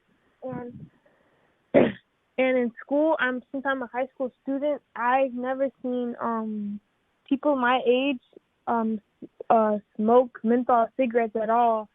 So like when people earlier were talking about commenting on how it's for the youth, I only see older people that smoke cigarettes. I don't know any young people that do. And I only see usually people my age doing vapes and other and weed and stuff. So if you wanted to ban cigarettes, you should ban all smoke all cigarettes, e-cigarettes and all devices. Thank you. Thank you, caller. Appreciate your patience and hanging in there this morning and now early afternoon. So, all right. Is that all of our callers then? That is it. The consent call queue has been closed for 1 through 47. Very good. All right. So we've taken a couple of items, have acted on them already, but the rest of the consent calendar is in order. Do we have a motion? So moved. Second, Desmond. All right, moved by Cerna, seconded by Desmond to approve the consent calendar with the remaining items. Nothing further than, Madam Clerk, please call the roll. Yes, members Frost. Aye. Kennedy. Aye. Desmond. Aye. Cerna. Aye. And Natoli. Aye. Unanimous vote for items 1 through 47 with the exception of items 5 and 8. Okay, we now go to our 9:45 items. So. Okay, so for item 48, you are acting as the Board of Supervisors and Housing Authority of the County of Sacramento. This is to conduct a public hearing for the tax-exempt bond issuance for acquisition, construction, and permanent financing of Cornerstone South in an amount not to exceed $17 million, authorization to execute bond documents with Cornerstone South Mutual Housing Associates or related entity for financing of Cornerstone South, and authorization to execute funding agreements with Cornerstone North Mutual Housing Associates or related entity in Cornerstone South Mutual Housing Associates or related entity for Cornerstone North and Cornerstone South projects in the amount of $10,151,000 with a 57-year term for the acquisition, construction, and permanent financing of the projects. Okay, we got Cornerstone North and South, and thank you. That was a mouthful. Thank you for reading that in the record flow. And I see we have Michelle Dozier, Christine Weigert, and Nichols are on the call here from the Housing Redevelopment Agency. Yes, absolutely. Good afternoon. Good afternoon, Chair and members of the board. We have Ann Nichols here, who's going to do a very brief presentation on this really exciting project, Cornerstone. Ann, if you could go ahead. Good afternoon, Chair Natoli and Board of Supervisors. Ann Nichols, Management Analyst with Sacramento Housing and Redevelopment Agency. The Cornerstone North and South is requesting approval of final funding agreements and land disposition and mortgage revenue bond loan documents for the acquisition, construction, and permanent financing of the projects. In April 2021, the board approved several funding commitments and authorized the Housing Authority to apply for bond financing. In 2021, the project secured bonds 4% and 9% low-income housing tax credits and are now ready to close financing and begin construction in early February. Cornerstone is a multifamily development composed of 108 units, 48 units on the north site and 60 units on the south site. Mutual Housing is the developer, management agent, and resident services provider. Lutheran Social Services will provide on-site case management and supportive services to the residents with project-based vouchers. In closing, staff is requesting approval of the Cornerstone North and South projects. Staff is available to address any questions you may have. Thank you, Ann. Okay, board members, questions on this? Supervisor Kennedy. Is there any public comment, sir? We do not have any public comments on this item. Then I'd like to make a motion to approve. Second. Second by Desmond. Okay, so we have moved by Kennedy, second by Desmond to approve the staff recommendation as outlined. There's nothing further than please call roll. Supervisors Frost. Aye. Kennedy. Aye. Desmond. Aye. Cerna. Aye. Natoli. Aye. Unanimous vote.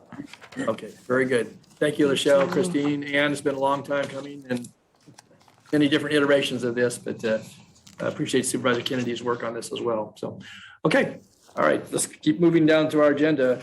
Okay. The next 9:45 items. Okay, item 49, you are acting as the Board of Supervisors, County Service Area Number 10, Benefit Zone Number 3, public hearing to establish a service charge within the Bollinger Estate subdivision. Okay. Carrying this. Good afternoon. Yes, good afternoon, members of the board. My name is Joe Grassick. I'm a senior civil engineer with the County Engineering Division, and I'm here to present the item that was just read into the record by the clerk. And I apologize due to technical limitations. I'll be presenting without video, just audio. We're hoping to see. We're hoping to see you, Joe. I like your first presentation to the board, I think so. I know, and I'm looking forward to seeing you in person, hopefully sometime soon. All right, go ahead. So the Bollinger Estate subdivision is located approximately 2,600 feet north of Gerber Road, adjacent to and west of Bradshaw Road, and proposes 40 residential lots. In response to a rezone condition of approval, a request was submitted to initiate the establishment of a service charge for County Service Area Number 10, which provides trip reduction services. In response to that request, a notice and protest ballot were mailed to the property owner on December 10th, 2021. This item proposes the levy of an annual service charge of $116.42 per single-family residential lot. And if there are no questions from your board, we recommend that the board open the public hearing, consider written and oral testimony and objections and protests, and close the public hearing, and then direct the clerk to tabulate the returned protest ballot.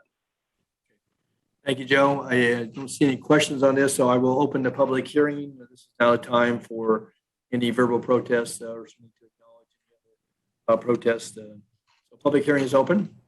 We do not have any public comments. Okay, so there are no public comments. Then I would close the public hearing and bring it back to you, Madam Clerk, to tabulate the report. Okay, I'll go ahead and open the ballot. We received one ballot. I don't have my pretty ballot opener, so forgive me. Let's see what we have. Okay, so the legal owner is Bollinger Property LLC, a Wyoming limited liability company. This is for the site address 7396 Bradshaw Road, Sacramento, California, 95829, and this is parcel 066-0070017, and then there's 4 zeros, and they are in favor of the proposed annual charge. And I believe from there, staff will then read the resolution into the record. Okay, Joe, you gonna read that into the record then? Yes, thank you. Since there is obviously no majority protest, we request that the board adopt the attached resolution to establish the service charge on the Bollinger Estate subdivision. And I would like to read into the record the fill-ins in the resolution. For section 2, at the close of the tabulation, the board received 0 written and oral protests, which the board has duly considered. Section 3, at the close of the tabulation, the board received 1 protest ballot totaling 100% of the total amount to be levied, of which 100% was in favor of the service charge and 0% was in opposition to the service charge. Okay, thank you for filling in the blanks. And with that, then we have the resolution completed, and the chair would move the staff recommendation, including the adoption of the attached resolution. Second. Okay, moved and seconded then to approve the recommendation. Madam Clerk, please call the roll. Yes, members Frost. Aye. Kennedy. Aye. Desmond. Aye. Cerna. Aye. Natoli. Aye. Unanimous vote. All right, for your next item, you're acting as a Board of Supervisors. This is the County Service Area Number 1, Zone Number 1, public hearing on the benefit category change and levy of increased service charges for the Mutual Housing Cornerstone 46th Street project. For north and south? Hi, Cheyenne. Yes, Chairman Natoli and members of the board, I am Cheyenne Raymond with the County Engineering Division. The Cornerstone Mutual Housing Project at 46th Street is located east of Highway 99 and south of 47th Avenue. This is an affordable housing project with 19 single-family lots and 2 multi-family lots.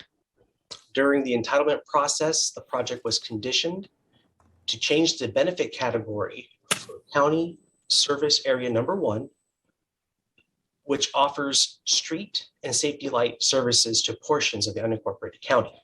An application was submitted to start the process, and a notice and ballot was mailed out on December 10th. Currently, there is one parcel, which is in the street and safety light non-residential category with an annual service charge of $12.46.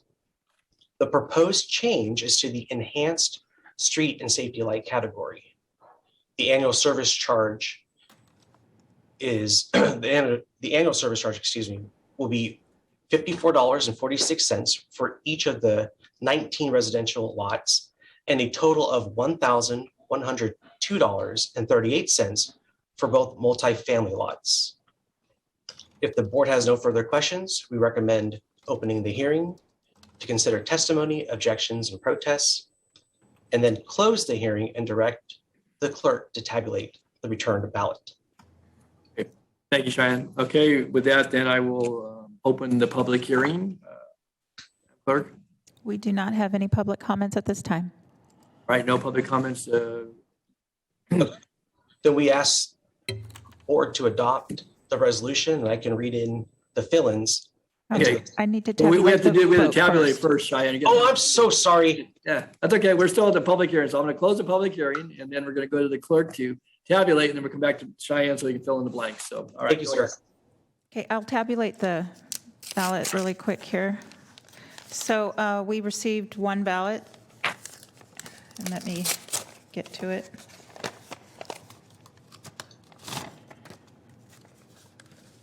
And just bear with me because there's quite a few attachments. I just want to be sure there's nothing else here. Okay, so one ballot. The legal owner is County of Sacramento Housing Authority. The site address is 46th Street, Sacramento, 95823. And the parcel number is 0390011-013 with 4 zeros at the end. And they are in favor of the benefit category, the changes. And so I will ask staff to go ahead and read the resolution into the record. Go ahead now, Cheyenne. All right, Section 2. At the close of the hearing, the board had received 0 written protest. Section 3.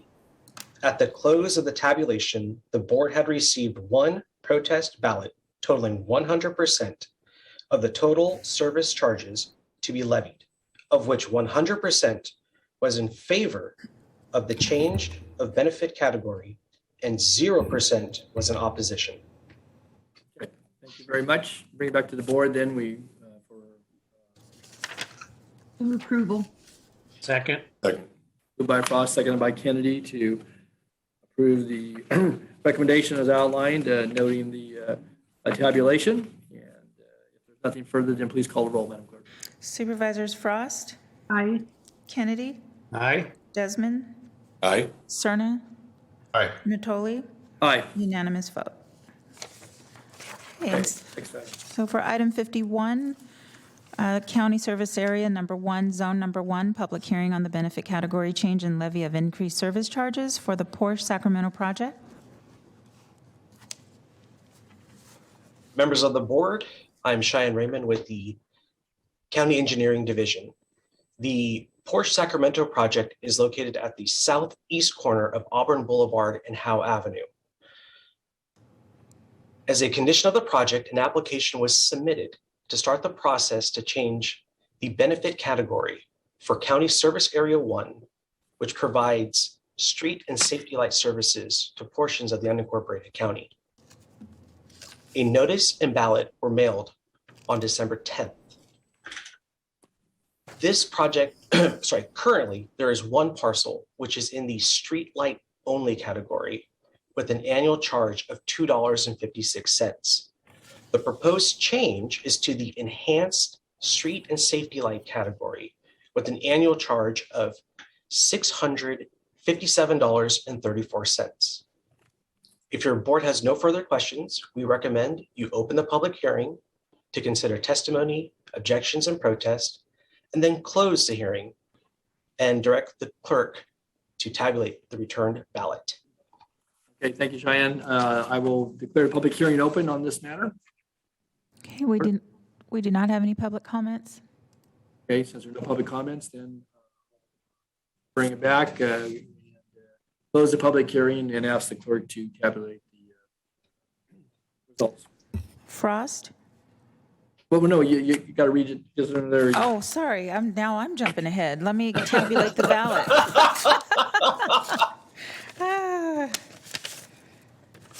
Here we go. We have one ballot, and the legal owner is RRD Properties LP. The site address is 2200 Auburn Boulevard, Sacramento, California, 95821.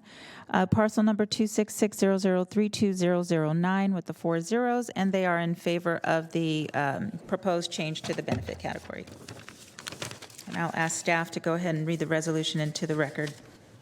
Okay, Cheyenne. Okay, section 2. At the close of the hearing, the board had received 0 written protests. Section 3. At the close of the tabulation, the board had received 1 protest ballot totaling 100% of the total service charges to be levied, of which 100% was in favor of the change of benefit category and 0% was in opposition. Okay, very good. All right, bring back to the board. I'll move approval. Okay. Second. Okay, moved by Desmond, seconded by Kennedy to approve the staff recommendation, noting the tabulated results. Nothing further, then Madam Clerk, please call the roll. Okay, Supervisors Frost? Aye. Kennedy? Aye. Desmond? Aye. Cerna? Cerna? Aye. Okay, and Natoli? Aye. Unanimous vote. Very good. Okay, next item. Okay, so we have another hearing. Item 52 is the County of Sacramento Metro Air Park Community Facilities District number 2000-1, public hearing on establishment of a future annexation area. Environmental determination is exempt. Good afternoon, members of the board. This is Dorothy Kodani with the County Engineering Division. Are you able to hear me? Yes, we are. Go ahead. We can hear you very well. Okay. Thank you, Supervisor Natoli. I'm here live to you from the 3rd floor of the county, old county admin building. Metro Air Park Community Facilities District number 2000-1 was established in the year 2000 to finance certain capital public facilities needed for development of the Metro Air Park Special Planning Area, which is located adjacent to and immediately east of the Sacramento International Airport. Upon CFD formation, some SPA properties were excluded from the district. However, the SBA ordinance requires that these properties annex to the district prior to development. Annexation procedures for CFDs per the Melrose Community Facilities Act of 1982 are costly and time-consuming as they are quite similar to actual CFD formation proceedings. However, the Act provides for identification of a future annexation area to a district, which, if approved, eliminates 2 board agenda items and notice publications for each subsequent annexation. Establishment of a future annexation area does not automatically annex properties into the district. Each individual property owner must submit an application and provide appropriate approvals to staff along with a $1,500 application fee. On December 7th, the board adopted a resolution of intention identifying territory proposed for possible future annexation into the district. And that proposed future annexation area is comprised of 17 parcels. If your board has no questions for staff at this time, we recommend that you proceed with the recommended actions, which include recognizing the exempt status of this project, opening the public hearing, considering any testimony or objections, and closing the public hearing. Thank you, Dorothy. Any questions by board members? If not, I'm going to open the public hearing. Public hearing is open. We do not have any public comments at this time. Comments, so close the public hearing and then come back to the board for our consideration. Mr. Chair, if no board members have questions, I'll move the recommended actions. Second? Chair would second. All right, so it's moved and seconded then to approve the recommendation. So public hearing and to adopt attached resolution by the annexation of territory into the Metro Airport Community Facilities District, number 2000-1. Okay, with that then, Madam Clerk, please call the roll. Yes, and Chairperson Natoli, could you tell me who made the second? I did. Oh, okay, thank you. And Supervisors Frost? Aye. Kennedy? Aye. Desmond? Aye. Cerna? Aye. Natoli? Aye. Unanimous vote. Thank you. Thank you very much. Thank you. Okay, for item 53, this is to approve the Mutual Housing 46th Street Final Map and Subdivision Improvement Agreement. John, are you handling this, Mr. Scarpa? Yes, I'm here. Okay. Good afternoon, Chairman Natoli and members of the board. I am John Scarpa, the county surveyor. Normally, a final map and subdivision improvement agreement would be within the consent matters. However, a condition of approval was needed to be satisfied prior to Board of Supervisor approval. Said condition was satisfied earlier with the action taken on Board Item 50. Therefore, today's recommendation is approval of the Mutual Housing 46th Street final map and to adopt the attached resolution to execute a subdivision improvement agreement for said map. Thank you for your time. Thank you, John. Any questions of Mr. Scarpa on this item? And do we have any public comments on this? We do not have any public comments. I'll go ahead and close those now. Okay, all righty. Back to the board then. Do we have a motion? Move approval. Second. All right. Moved by Kennedy, seconded by Cerna to approve the Mutual Housing 46th Street final map. Further, please call the roll. Supervisors Frost? Aye. Kennedy? Aye. Desmond? Aye. Cerna? Aye. Natoli? Aye. Unanimous vote. Great. Okay, so now we are on to your hearing for an appeal. This is a request for review of hearing officer's decision on the appeal of tobacco retailer's license suspension for Carmichael cigarettes and gifts. Okay, Madam Clerk, let me just pause and once again. So this is a hearing matter, which I'm sure we have some presenters on this. We have two subsequent items. So it may be, and I know we had a closed session scheduled. If it's, let me turn to Ann. If we push that to the end of the day, Ann, is that okay? Or there are matters, something tied back to it, something was on the agenda, I believe, though. So there are two closed session items that we can, Lisa, Travis and I have communicated, and we can continue those until February 16th. There is one labor item that we do need to do today, and we could do it whenever you wish. Okay, well, okay, we'll kind of play it by ear here and see. Again, I know we're already at 1:25 and we've got items that are set for 2 o'clock. We're probably gonna have a number of folks on a couple of those items. So, all right, well, at this point in time, we'll continue to press forward on our public agenda. I do want to allow a break here somewhere along. We've been at this now for 4 hours.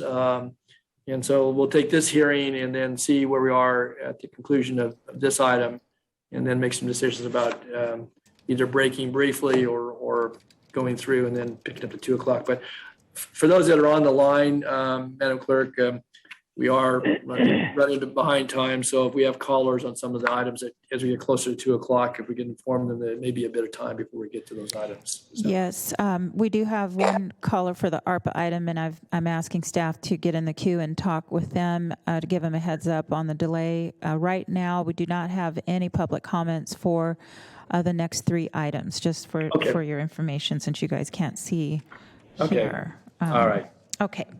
Okay, so very good. Go ahead and call item 54, and we'll, if you haven't already. Would you like me to reread that into the record? Yes, please do. I'm sorry. Yes. Yeah, no worries. Request for review of hearing officer's decision on the appeal of tobacco retailer's license suspension for Carmichael cigarettes and gifts. Okay, and I believe Diana Rhea is going to be Yes. Good afternoon, board. I will be presenting on behalf of the county. I would ask if Lisa Travis could explain the choices that the board has regarding review of this item before I proceed. Good, thank you. Yes, Lisa, to you to give us the outline of. Yes, let me just pull up the choices. So as you know, we've had these a few times in the past. You have 3 choices. You can be authorized to decide the matter after oral argument and deny the introduction of evidence. You can admit supplementary evidence with respect to the challenges or particular findings in the report, or you can reject the findings and conclusions of the hearing officer and conduct a review of the matter de novo, meaning hear all the evidence again. I believe Ms. Ruiz is recommending that we conduct review by argument only at this point. That's correct. And that's consistent in the way we've handled these in the past. Is that? Yes, it is. Okay, very good. Any questions about that, members of the board? If not, we're going to go ahead and proceed under that. We need a motion on that, Mr. Chair. Do we need a motion to proceed like that, Lisa? I believe you do, yes. Okay. I'll move for option number 1, proceed with option number 1. Okay. Second? Second. Okay. Motion by Desmond, second by Cerna to conduct the hearing by argument only. And that is the motion. Any comment, public comment on that, Madam Clerk? I don't think so. As of right now, we do not have any public comments. Okay. All right. So this is a procedural action anyway. So call the roll, please. Supervisors Frost? Aye. Kennedy? Aye. Desmond? Aye. Cerna? Aye. Natoli? Aye. And that's a unanimous vote for option number 1. Okay. So we'll now proceed under that process. Okay. Diana, now to you. Thank you. This is a fairly simple matter. The facts are undisputed. There was an operation by the Sheriff's Department using an underage decoy on April 21st, 2021, in which a clerk at this store, Carmichael Cigarettes and Gifts, sold a tobacco product to the decoy. The clerk admitted the violation. The store owner admitted the violation. They nevertheless appealed it, asking in their initial appeal that the suspension not be imposed with these struggling times, asserting this was appellant's first violation and promising that it wouldn't happen again. The appellant had only had a tobacco retailer's license since January 2021. So the fact that the first offense happened in April 2021, I don't think is particularly to their credit. After losing at the before an administrative hearing officer, the appellant appealed to the board and didn't state any reason for the appeal. And on behalf of the Department of Finance, we are asking that the board uphold the 30-day suspension for this first violation consistent with the decision of the hearing officer. So, and the appellant was notified of the time and place of the hearing, so they are aware of this hearing. Right. Yeah, I'm present. Oh, you are? Okay, Mr. Shaw. Okay, very good. Okay, we'll go to you in just a minute. So I think I had a question from Supervisor Desmond. Oh, no, that was my question. I just was confused whether the. Okay. Thank you. All right. Very good. So we do have someone on the line here. Any questions of staff at this juncture? You have the written information and summary by Ms. Ruiz. All right. I don't see any hands up at this point in time. So, okay, Madam Clerk, we're going to go to the appellant or representative. Do we need to, is this sworn testimony? No, to my knowledge, I'm not taking an oath. That's correct. Okay, so then we'll go to, I believe, Arvinder Shah, who is either the appellant or appearing on behalf of the appellant. So please identify yourself and tell us your connection to this item, and then you're given an opportunity to present. Mr. Chair, point of order. Yes. Yes. I just want to let you know that you're cutting in and out. Oh, I'm sorry. Okay. And I think it's you're not speaking up enough, or you're not close enough to your microphone. I think it's the paper in front of the item. Okay, so I was going to say we're going to go to Mr. Shaw, and if he could identify himself and go ahead and present his oral arguments. Mr. Shaw. I think you're on mute. This is Nathan Pelkey. I'm representing Carmichael Cigarettes and Gifts. Okay, it didn't show as so Nathan Pelkey. Mr. Pelkey, okay, go ahead. Correct. Yeah, so I just wanted to explain my situation to you guys for the reason for my appeal. I did just get the tobacco retail store in January of 2021. I attempted working there. Managing all the hours was pretty difficult. I do have 4 kids and I'm a single father. So I did hire somebody. And in April 2021, when they did the undercover operation, it was actually my employee's first day working there alone on his own. So I think between, learning all the rules and, just all the training and stuff, he did make a mistake. And it's not something that we condone, of course, selling to anybody without an ID or under 21. So it was just an honest mistake on his part. He's still employed there. He's very proactive. Since then, we've gotten an ID scanner where we can scan IDs, and he's well aware that, we have to ID everyone in order to even stay afloat. And I think, with that first time, his first day working, and then this is a store that I just bought, a 30-day shutdown for me could possibly put me out of business, So I was just asking if you guys could, give me some type of warning or let me pay any type of fee that I would need to pay in order to just keep my business running. Okay. Is that it, Mr. Pelkey? Anything else you wanted to add? If not, I'll go to board members to see if there's any questions of you or staff. I think that's it. Okay, thank you. All right, was there anybody else to present, or just you, Mr. Pelkey? Is there anybody else on your? I believe not. Just Very good. myself, I believe. Yeah. Okay, thank you. Okay, Supervisor Cerna. Thank you, Mr. Chair. So I appreciate Mr. Pelkey's testimony. I want to ask, though, what kind of training was in place before you opened that emphasized how important it is to make sure that tobacco products aren't sold to underage customers? Yeah, I explained to him, it was his first time working in a tobacco retail shop as well. And I did explain the importance to him of IDing. And when I asked him about, when this occurred, he explained to me that he thought it was one of the employees at the sushi restaurant, which was like in the same shopping center.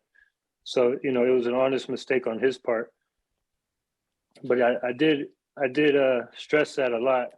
But like I said, it was his first day working alone, and whatever his issue was, he knows that, that it's very important not to do those things again. Otherwise, we can definitely be shut down permanently.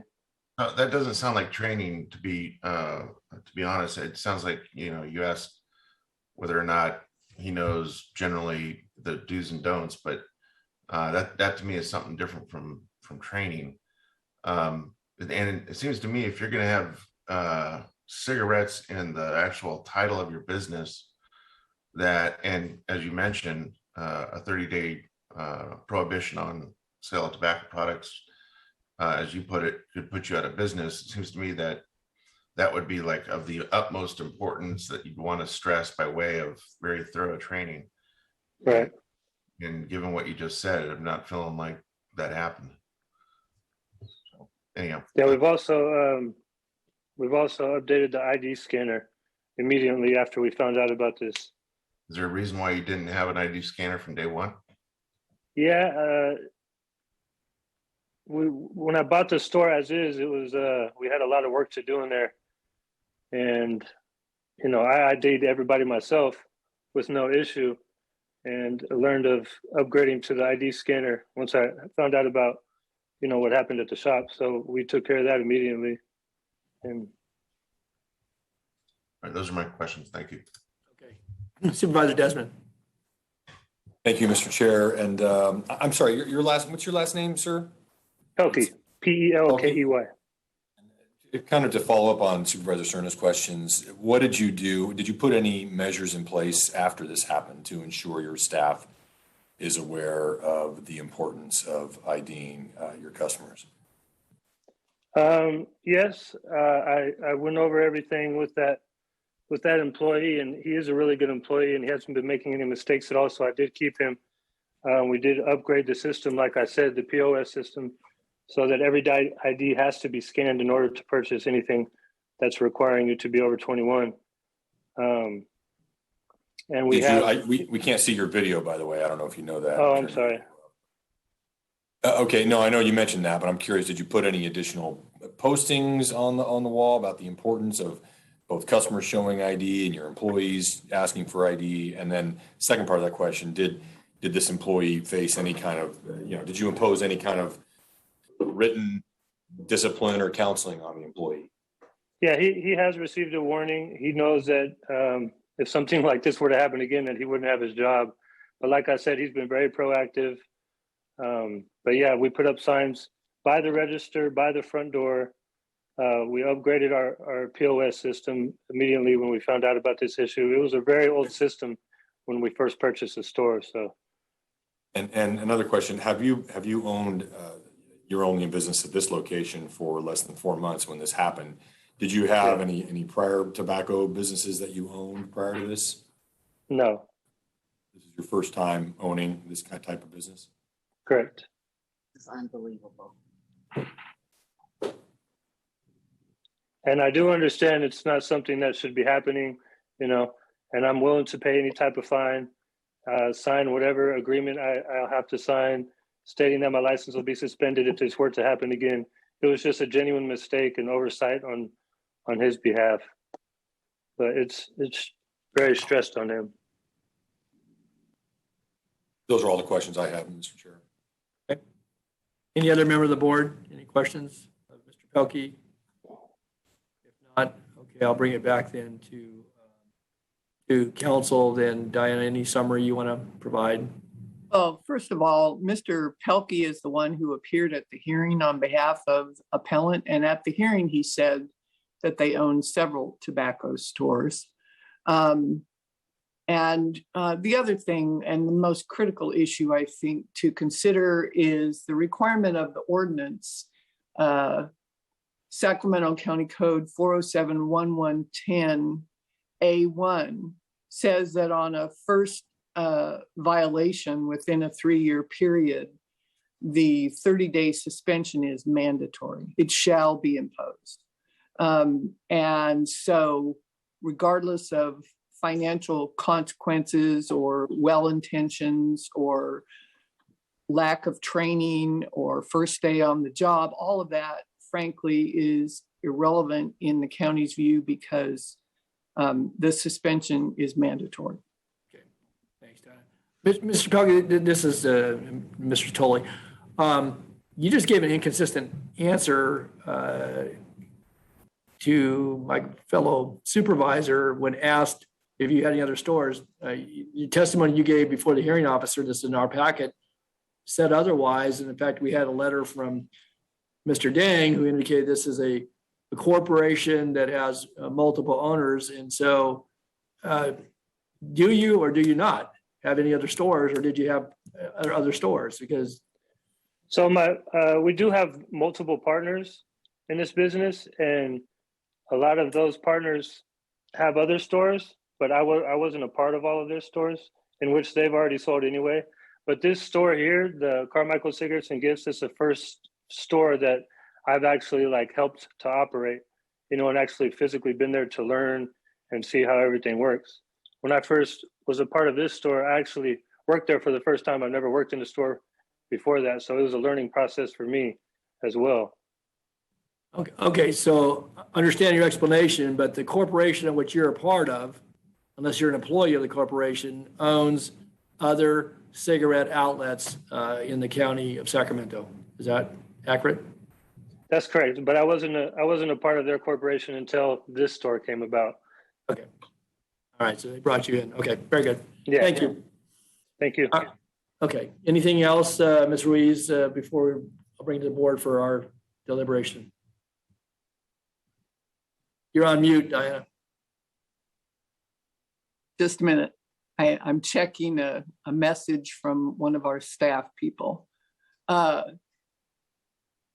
Yeah, the information that we have, he testified, Mr. Pelkey testified during the hearing that the store is completely employee run. And as far as we know, based on information from the California Secretary of State, Mr. Pelkey is not a corporate officer. The appellant in this case is Cha Cha and Sons Incorporated, and not Mr. Pelkey. As far as we know, he's an employee. And other than that, we would submit. Okay. All right, we have a staff recommendation. Supervisor Desmond, back to you. Thank you, Mr. Chair. I appreciate the information Diana provided and that you discussed, because I think that's an important distinction. I mean, the store is owned by a corporation that has operated other stores like this. And, I guess it's partially Mr. Pelkey's misfortune to be an employee of a store like that. But it also really strikes me that the appellant himself is not here to talk about this case. On the one hand, I was torn by this initially because of the action this board is taking and will be affecting this industry, pretty extensively in a few months. And so I was leaning on recommending overturning the suspension. But after hearing the testimony today, I'm prepared to support upholding the suspension. Okay, is that your motion? Second. Yeah. Okay. I can provide documentation showing that I have ownership in the corporation as well. Thank you, Mr. Pelkey. All right, No so problem. we have a motion and a second by Supervisor Frost to uphold the recommendation of counsel and the hearing officer. So we would be denying the appeal. Is that correct? Okay. All right. So that is the motion. And if there is nothing further, then I will go to the board clerk for a vote. Go ahead. Supervisors Frost, Aye. Kennedy, Aye. Desmond, Aye. Cerna, Aye. Natoli, Aye. unanimous vote. Okay. And for clarification, that the suspension becomes effective when Ms. Ruiz. So Mr. Pelkey knows. The appellant will receive, once we receive the written notice from the board of the board's action, we will then notify the appellant of the effective date of the suspension. So it isn't immediate. They will get written notice, and prior to the commencement of the suspension, there will be an inspection to confirm that the business is prepared to comply with the suspension. And in this case, because this is a smoke shop. Pretty much, as far as I know, all they sell is tobacco products. The store will be closed for the duration of the suspension.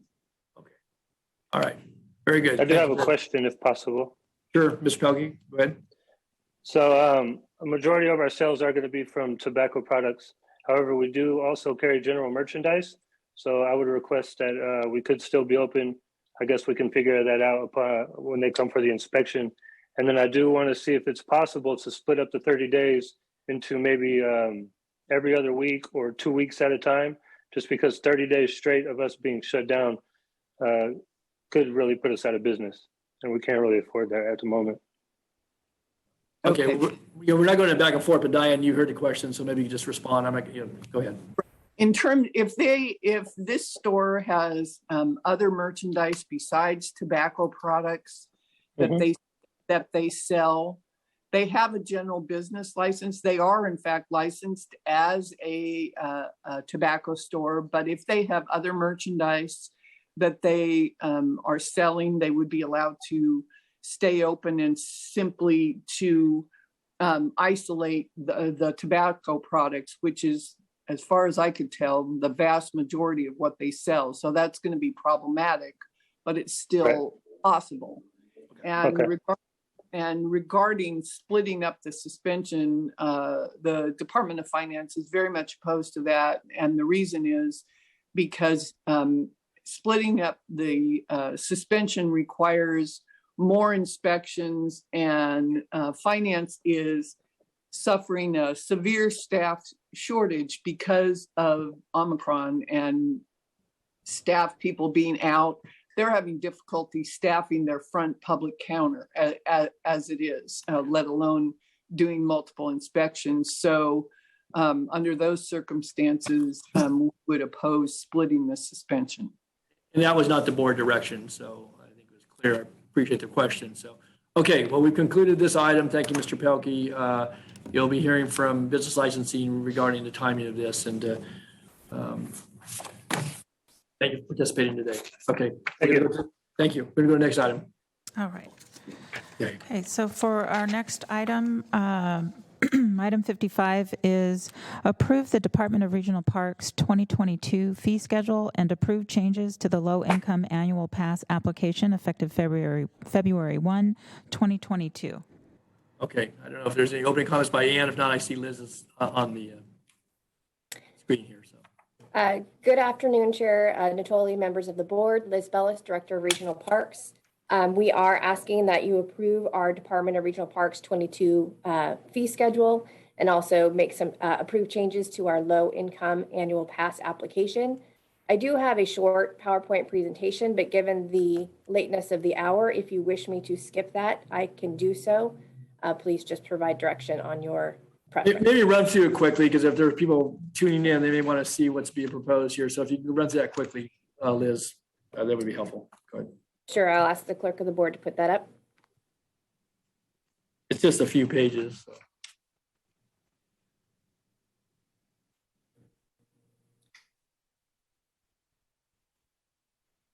And I'm not seeing it on my screen, so. I think Metro Cable will bring it up in just a second for staff. Okay. And while you're doing that, just to note, we'll do this item and item 56, and then we're going to take a break before we go to the 2 o'clock items. So. All right, it looks like it's up. Okay. So the background of our fee schedule, it establishes the fees for park entry facility use, and it describes our fee policies. It is updated intermittently. The last major revision to our fee schedule was done in 2013, but daily parking and annual pass fees have not changed since 2010. So one of the things I'd like to institute as during my tenure as director is to bring this fee schedule back to the board every 2 years so that we don't have such a length of time in between updates. We did do an extensive public outreach. We brought our proposed fee schedule to the Dry Creek Parkway. Excuse me, Liz, the slideshow is not tracking with you. Oh, I'm so sorry. Okay. Yeah. If we could go to slide 3. Thank you. We did do extensive public outreach on our proposed fee schedule. We brought it to the Dry Creek Parkway Advisory Committee, the American River Parkway Advisory Committee, the Recreation and Park Commission. We had the draft of the fee schedule available on our website for public comment, and we had it posted for 30 days. We received over 100 public comments, and then we revised our fee schedule and brought a final draft to the Recreation and Park Commission for conceptual approval, which was completed. Next slide.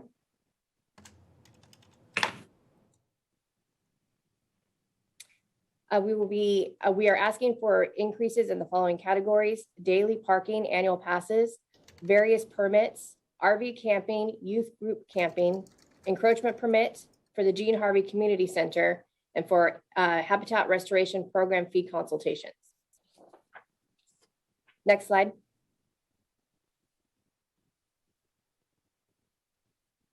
We are instituting new fee categories: a senior citizen annual pass, Gibson Ranch facilities, Wilton Community Center, and a permit to enter and construct. Next slide.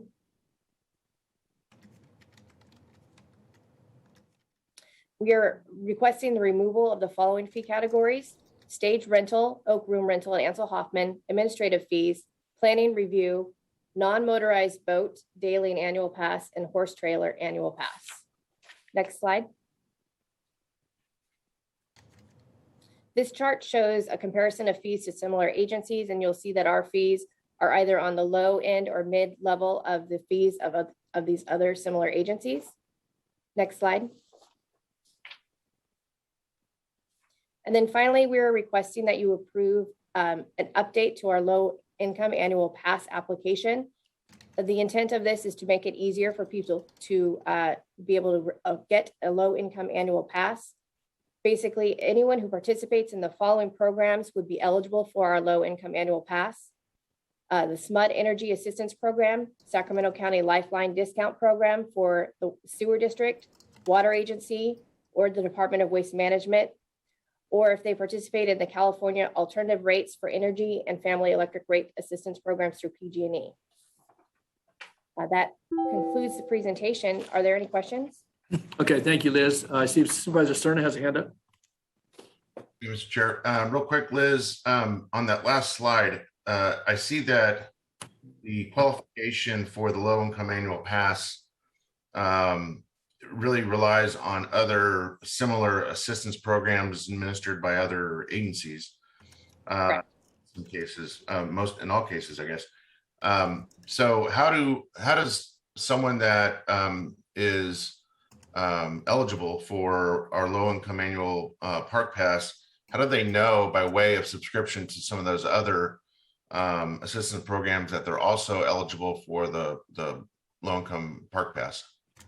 Providing that the board approves this item, we will reach out to them and ask how we can possibly advertise our low income annual pass through their programs. Right now, this is not a way for people to be able to get a low income annual pass. So therefore, it's not been in place before. Okay, so we basically rely on kind of the administration by others to qualify these folks. Okay. Correct. Other ways that you can also qualify for low income pass that aren't being changed is if you have CalFresh, obviously, if you're a recipient of SSI, CalWorks, or if you have a reduced fee fishing license from the Department of Fish and Wildlife, or if you receive Medi-Cal if you're age 65 or older.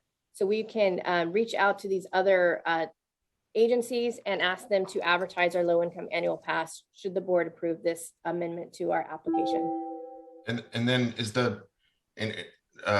so how, what would this make the pass for eligible residents or users of our parks? Would it basically cover the entire cost, or is it reduced cost? It's a reduced cost. Okay. Do you have an idea of how much? Did you tell us? Maybe I didn't see it here. Yes, it's in the report here, and I'll pull that up for you. So a low income annual vehicle pass would be $12. Okay. and that's opposed to, Currently, it's $10. So we are asking for an increase for $10 to $12. The regular fee for an vehicle pass currently is $50. We're asking for the increase to go to $60. and then last question. I know that, we have a number of events that take place throughout the American River Parkway, but most notably in Discovery Park each year with things like Aftershock. Was there any consideration of using any of the direct revenue we get from some of those larger events to offset even more so the cost of an annual pass for low-income eligible users? So those revenues from those special events are already incorporated into our annual budget. So they would not be available for an additional offset. Okay, and then how, I guess that wasn't my last question. And then how much, what do you think the total value is? Has anyone estimated the total value of what we think the low-income passes amount to? In other words, how much would we forego compared to a regular cost of an annual pass? Meaning if we did away with it altogether, or if we did not increase the cost to low income? I guess you'd have to estimate the number of users that would be eligible for the low-income annual pass, multiply that times the difference between standard annual pass cost and the pass cost. We do not have that information available at this time. Okay, I'm fine approving this today, but what I'd like to suggest is maybe some more information, and we could do this offline at some point. Some more information about the connection of the revenues that we get from those big events, and how we might be able to actually get the low-income annual pass down to even down lower than what's being suggested here today.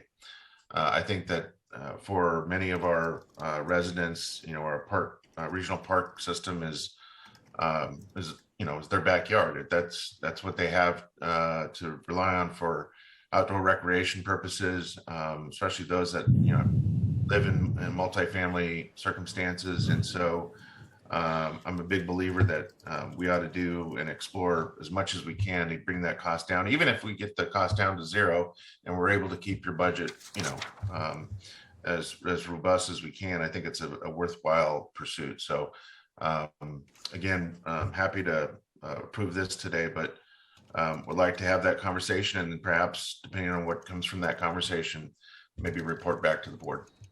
Absolutely, we will have our staff do that analysis. Thank you. That's all. Okay. Thank you, Mr. Supervisor Serna. Other members? I did just have a call your attention on page 32 of 39 in the report, Liz. You still have Elk Grove Regional Park as being operated by the Kissimmee CSD under a lease with the county. Yes, we will need to update that that was the case when we first wrote this. So we will make that change. Thank you. Okay. And I had a question regarding the basically doubling, 100% increase in the RV camping at Sherman Island. What generated, I understand you have an updated fee, but I don't think there was too many of these that went to 100%, over that period of time. So why did we go from 15 to 30? What's the rationale? So we looked at, it's not in the chart that we did, the comparison chart, but we looked at camping fees of similar facilities and found that ours was severely under the market rate. Okay, but are we 100% subscribed? I assume that we have pretty good usage down there. I mean, so that's almost always full. Yes. Are the other campgrounds, if you're thinking about Brandon Island or something like that, are they always full? I mean, they're a different type of facility than we have. So if we're comparing ourselves again, I don't think we want to, make it so that it becomes an economic choice as well as one, and maybe desirability of the fishing access. Well, again, that just kind of jumped out of the page to me. Again, I know it's a it's at the tip of the county, and certainly it's pretty well utilized. But we have a night watch. We have people that stay on there that manage that for us. Is that right? People that are. Yes, we have a caretaker at that facility.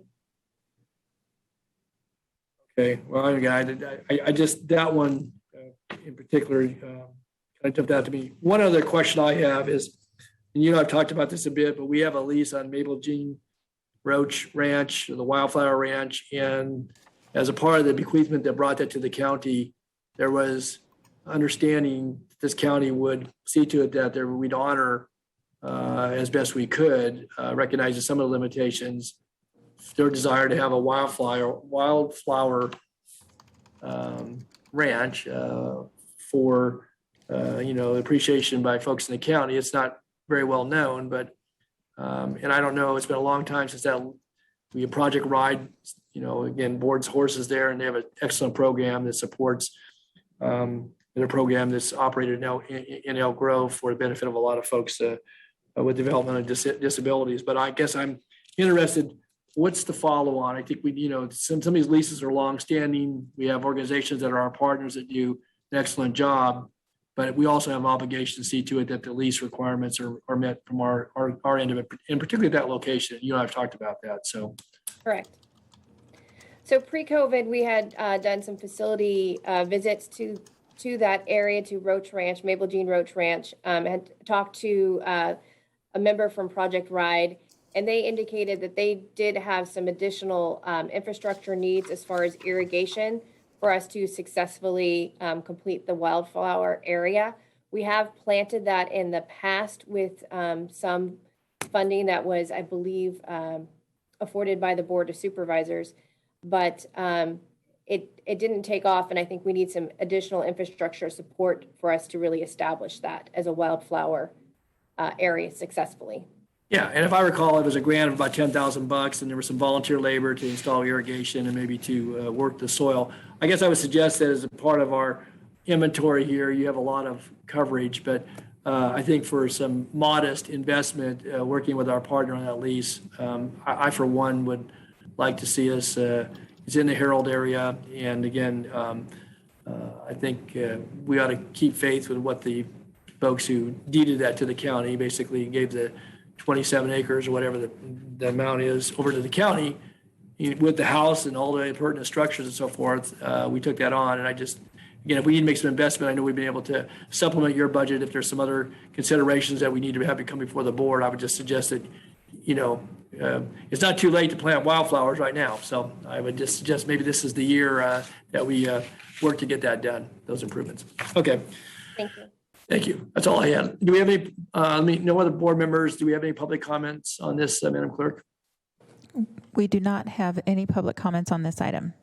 Okay. All right. So with that, we have a recommendation noting Supervisor Cerna's questions and correction that I pointed out in the document. There's nothing further than a motion would be in order. This is effective next Tuesday. Is that right? Is that kind of a quick turnaround? I mean, it hasn't.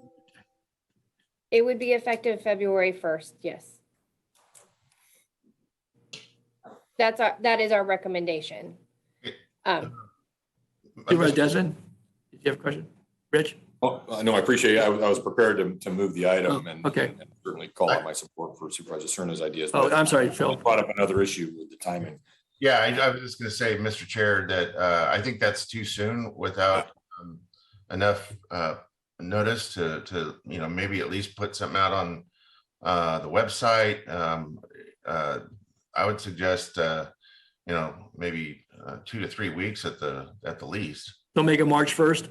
I'm happy to adjust that to March 1st. Yeah, that would be my motion, is to approve staff's recommendation with the correction that you noted and a possible report back on how to maybe find a deeper subsidy for the low-income park pass, and then to have there be a fairly robust public outreach campaign between now and March 1st. Second by Desmond. Okay. Moved by Cerna, second by Desmond, noting the motion that would make this effective March 1st, and with the outreach direction on that, and then the report back. Okay, we have nothing further. Madam Clerk, please call roll. Frost, Aye. Kennedy, Aye. Desmond, Aye. Cerna, Aye. and Natoli. Aye. Unanimous vote. Okay. Item 56, last of the morning items, or not the last, but the last we're going to hear for now. So. Yes, okay. And I just want to say on the record again, we'll have staff jump back into the ARPA queue, item 57, just to let those callers know that that item is going to occur after the board takes a break, which will happen after this item. I understand that, Chairperson Natoli. Yes, because there's several more callers in there now.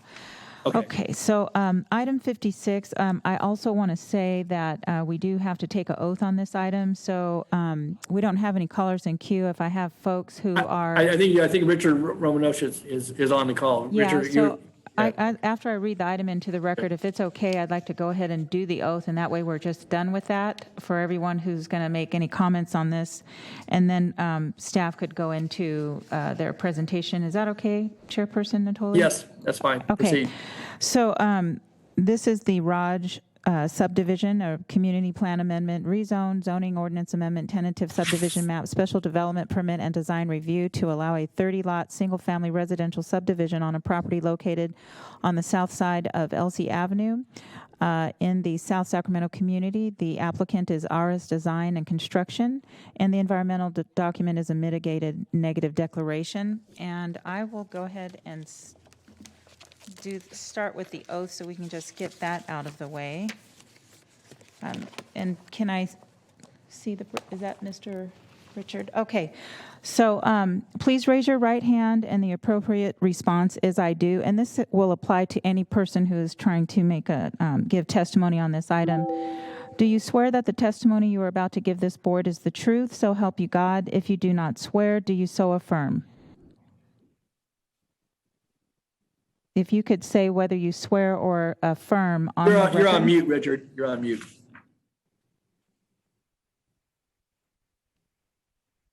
All right. There you go. I do affirm. Okay, and then state your name for the record and the statement I have been sworn when you are about to give your testimony. Thank you. Thank you. Okay, very good. Thank you, Madam Clerk. So let's go to Mr. Pahuli. Chris, you're going to do the presentation. Okay, great. Good afternoon, Chair Natoli, board members. Chris Pahuli, Principal Planner with Planning and Environmental Review. I'll be providing the staff presentation. Next slide, please. This item is returning for your consideration after being continued by the board on August 10th of last year. At that hearing, one of the property owners of the subject site provided testimony and stated that they had not yet reached an agreement with the applicant to sell their property for the project. The board continued the item and asked the applicant to work with staff and the property owner to reach an agreement. Since then, the property owner has sold the property to the applicant. The applicant now controls the entire subject site included in this entitlement package. The project that returns to you today is unchanged from last year. However, I will provide you with a brief presentation with the project details. Next slide, please. As a reminder, the subject site contains 3 separate parcels and is located east of Stockton Boulevard near the southeast corner of Stockton Boulevard, Elsie Avenue. Next slide. The project entitlements include a community plan amendment and rezone, a zoning ordinance amendment to remove 2 properties from the Victory Avenue neighborhood preservation area, tentative subdivision map, a special development permit, and a design review. Next slide. I do want to provide some details about the project. It is a 30-unit subdivision in an urban infill setting proximate to existing commercial uses. The resulting project is based on design input from the community, CPAC, and the Design Review Advisory Committee. Although most of the site is vacant, the 2 parcels on Elsie Avenue contain 2 homes that will be demolished as part of the project. The project will be gated, accessed via Elsie Avenue, and contain perimeter fencing consisting mostly of a masonry wall. Finally, a mitigated negative declaration was prepared to comply with CEQA. Next slide. This slide shows the site plan, but I'll move to the landscape plan to discuss the project design a bit more. Next slide. The project is gated. is a gated common interest development with a small private park with barbecues and play equipment, providing an amenity for residents of the development. The main gated access for the development is on LC Avenue. However, there are 2 exit-only drives for the subdivision, as well as a pedestrian gate serving residents. The development does also contain 22 guest spaces for visitors of the development. Next slide, please. To summarize staff's analysis of the project, the subdivision is in a great location to take advantage of existing commercial uses and public transportation options. Staff has concluded the board can find the project consistent with the general plan, and it furthers housing element goals and policies. Staff believes the board can make the appropriate findings to support the special development permit, and with the implementation of mitigation measures, impacts from the project would be less than significant. Next slide. In addition to these conditions shown on the slide, at your August 10th hearing, staff presented a new condition related to the formation of an HOA and staff's review of the development CCNRs. The condition was not included in today's package, but I will read it into the record for the board and request that it be added for your consideration to the conditions of approval. The condition reads, prior to issuance of first building permit, establish a homeowners association or equivalent mechanism and record declaration of CCNRs. The HOA shall be responsible for the maintenance of common areas, including but not limited to landscaped and common areas labeled as Lot A and Lot B of the tentative subdivision map, the private roads and gates, the guest parking areas, and the installation and maintenance of front and side street yard landscaping for individual lots. The CCNRs must be submitted to Planning and Environmental Review to confirm that the HOA or equivalent has been established and that the CCNRs address the maintenance of previously referenced common areas. Note that Sacramento County does not subsequently enforce private CCNRs and that the HOA would be subject to the Davis-Sterling Act. So that is the condition. And again, that condition was presented to the board at the August 10th hearing, and it was shown on the overhead projector at that hearing. Next slide, please. The DRAC, South Sacramento CPAC, and Planning Commission all recommend the entitlement package for approval. Following our evaluation and analysis of the project, staff is also recommending approval. Next slide. This slide contains the staff recommendations that are before the board for consideration. That concludes my presentation, and I'm available for questions. Okay, thank you, Chris. Let me board members, any questions of Mr. Pahuli? All right, seeing none, then we'll go to the applicant's representative, Mr. Rosmovich. Thank you, Chairman Natoli. My name is Richard Rosmovich. I'm with Area West Engineers. I have been sworn. We're the project civil engineers for the proposed subdivision. We've read the staff recommendations. We concur with them and ask that you respectfully approve the project as submitted. If you have any questions, I will try to answer those. And Fred Arastu, the project architect, is also online. So if you have any questions, either one of us can answer those. Thank you. Great. Thank you, Richard. Any questions by board members? I would ask you, Richard, you said you're in agreement. So including the condition that was read into the record by Mr. Pahuli relative to the homeowners association, you're in agreement? That is correct. We're in agreement with that condition as read to the board. Yeah, because I know we had some conversation, as I recall, regarding that. I raised some questions about that. So, okay. We go to board members. I know this is Supervisor Kennedy's district, but is there any questions of our applicant representatives? All right. Seeing none. Oh, Mr. Kennedy. Oh, yeah, well, I just, I want to say that this was talk about a square peg in a round hole, but they managed to smooth it out and it's now a round peg. So I commend staff and the applicant for really working hard on something that had a lot of warts and I think is going to be a good addition to the area. So with that, I will move for staff recommendation. We have a motion. Second. Do we have any public testimony on this? We do not have any public comments, and I'll go ahead and close the comments now. All right, very good. Okay, so we have a motion and a second, and as noted in the staff report conditions and all the subsequent actions that are shown here on the slide, that's in the motion. So if there's nothing further, please call the roll, Madam Clerk. Okay, Supervisors Frost. Aye. Kennedy. Aye. Desmond. Aye. Cerna. Aye. Natoli. Aye. Unanimous vote. Okay, so we're now to 2:15 and we've got a full afternoon. Let me ask my colleagues here is, one, do we want to do the closed session now, or would you prefer to do that at the end of the day? And if we do that now, how much time do we want to allow so folks can get a quick bite to eat before we resume? Or otherwise, we can hold it off and take a 20-minute break and come back at 2:35. Any thoughts? I would concur with that. Okay. All right, so what we're going to do, and we'll push the closed session item down to this afternoon, late afternoon, hopefully obviously before we conclude today. And we'll take a 20-minute break and return at 2:35, beginning with the 11 o'clock item and then all the rest of the items. All right. Very good. Chairperson Frost, Chairperson Natoli. Yes. Yes. I would like to close the off-agenda public comment queue that's remained open this entire time, and we have not had any callers. We typically do that right at the end of consent, but I wanted to formally ask you before I closed it. Yeah, we can close it, and if someone calls in and wants to talk to an item, we can certainly reopen it. But at this point in time, I'm fine. Any objections to that? If not, we'll close the off-agenda comment period.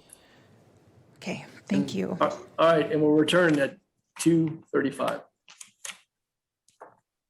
Stand in recess. Okay, thank you. We'll turn off your mics. In order to take the roll, establish a quorum, and then we'll get started with that. Okay, we're ready when you are. Okay, call the meeting back into order, and it's now 2:40. And with that, we'll have the clerk call the roll, establish a quorum, and then we'll go into item 57, which is the recording in progress. Supervisors Frost. Here. Kennedy. Here. Desmond. Here. Cerna. Here. Natoli. Here. And you have a quorum. Okay, item 57, approve additional project recommendations for Phase 1 of American Rescue Plan Act related to Chamber of Commerce, Property and Business Improvement District, and Food Insecurity Grant Programs. All right. Thank you, Flo, and good afternoon, Chair Natoli and members of the board and Edwards County Executive. I'm just going to kick this off very, very briefly. 2 weeks ago, you approved the first round of project recommendations. You asked us on Tuesday to come back today with some updates to the recommendations for the chambers, the P-bids, and food insecurity. I just want to commend staff who, this was a very, very short turnaround to come up with project recommendations and changes. And we believe we hit the mark on what you were asking for. But as you know, it was late in the day or late in the evening when we did this. So look forward to your responses and suggestions as a result of today's presentation. And I am now going to turn it over to Amanda Thomas. Okay, thanks, Dan. Amanda, good afternoon. Good afternoon, board members. I'm Amanda Thomas, the county's Chief Fiscal Officer. I believe we have a PowerPoint. I'm not seeing it up on my screen, so I would ask the clerk's office to pull that up. Thank you very much. So I'll be giving a brief overview of today's recommendation, and then I'll turn it over to Troy Gibbons, Director of Economic Development, and Bruce Wagstaff, Deputy County Executive, to go over each of the recommendations in more detail. Next slide, please. So hopefully without being too repetitive and just by way of background, as you know, on January 11th, the board approved the initial project recommendations for the first phase of ARPA local fiscal recovery funds.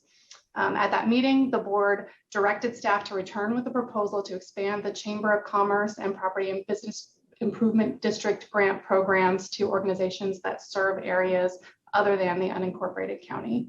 The board also directed staff to develop a proposal for the use of ARPA funds to address food insecurity in the county. Next slide, please.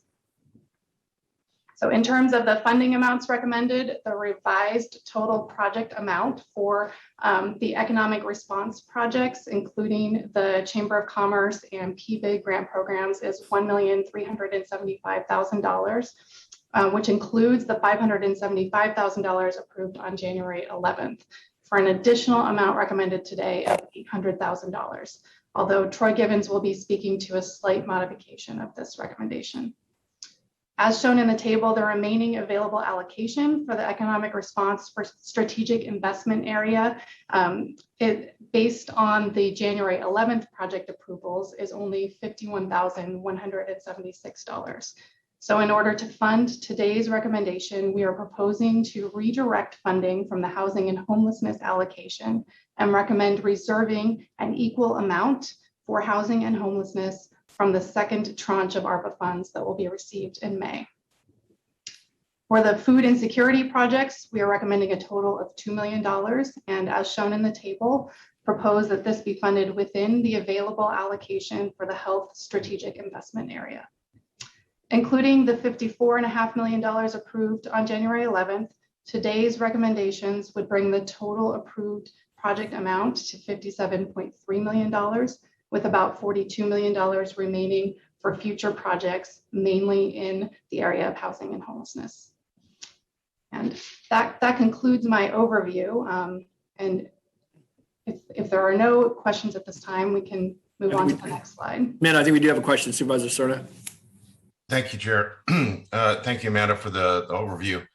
I want to make sure I understood you correctly, that staff is proposing redirecting a certain amount of funding from housing and homelessness to direct it somewhere else. Correct. So what we are recommending, in order to fund the additional $800,000 that's being recommended for the economic response projects for the Chamber of Commerce and PBID grant programs, for expanding those, what we are recommending is that the $748,000 roughly that's needed because the remaining available allocation in economic response is only $51,000, that amount we would redirect now from housing and homelessness. However, we would say an equivalent amount will be reserved from the next tranche of funding, which will be received in May, for housing and homelessness. So making that strategic investment area whole. So in a sense, we're sort of advancing the funding from that second tranche. Okay, so help me understand how the numbers in this chart here correspond to 150 million. I'm trying to reconcile that. Sure. Thank you. So the 150 million phase one allocation, if you'll recall, the board approved funding allocations, I believe in November. So around 3 strategic investment areas for projects. So there was 39%, or about 59.5 million, for housing and homelessness, 13%, about 19.8 million for health, 13%, 19.8 million for economic response. So those were the 3 strategic investment areas. In addition to that, as you'll recall, there's 25 million that was reserved for district directed allocations, and about 11.4 million for essential worker premium pay. And then finally, we set aside 10%, or about 15 million, for administration costs. So that was the total $150 million. Our recommendations on January 11th focused around the 3 strategic investment areas and projects within each of those.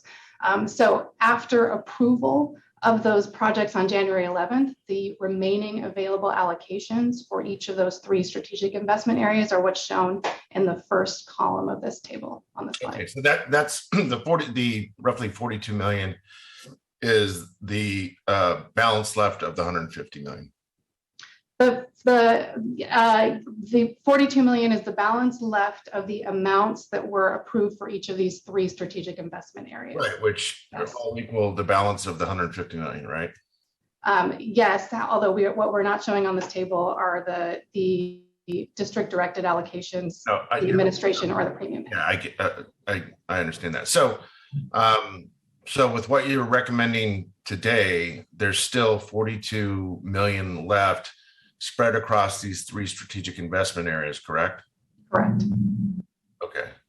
And in terms of my initial question about I'll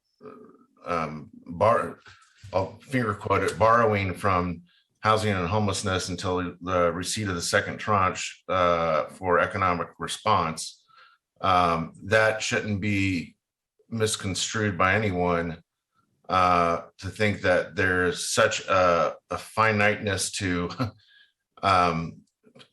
these allocations that there's not enough left for,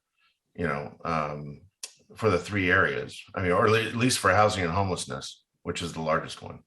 I just want to make that clear. If I could jump in for, if I could just jump in for a moment as well. You're right, Supervisor Cerna. This is from taking it from the money that was allocated for housing and homeless services, but yet has not yet been committed. So there's ample time. There's going to be plenty of money for housing and homelessness. This is just a way of adjusting for the fact that we had already allocated all the economic response dollars. Right, because the way, I mean, and I know it wasn't intended this way, but the way it sounded, or could be interpreted as some kind of Sophie's choice. And I just want to be clear that that's not what this is, correct? That is correct. Correct. And thank you for the question and the clarification. And this is really just a way of accounting for, the funding allocations among each of these 3 areas. Okay, great. Thank you. Okay, thank you, Phil. Supervisor Kennedy.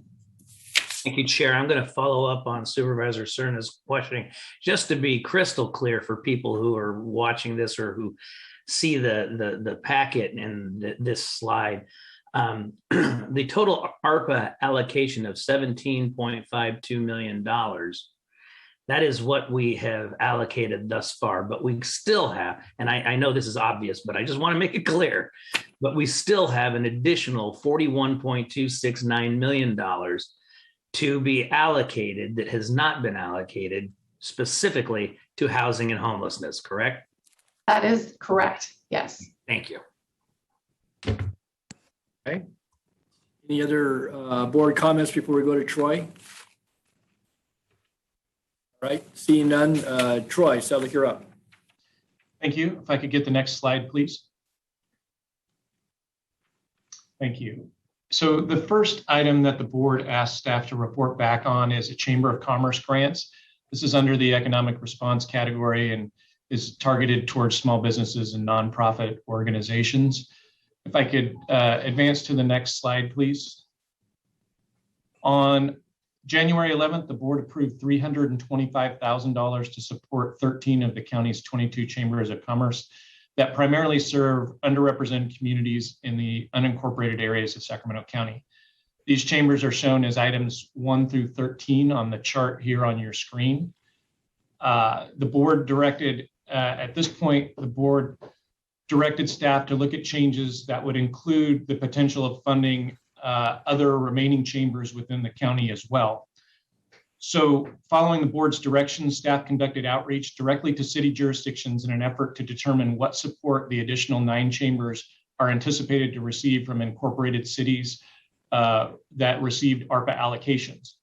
Staff is recommending the board approve an additional amount up to $225,000, which would provide grants to the 9 additional chambers shown here as items 14 through 22.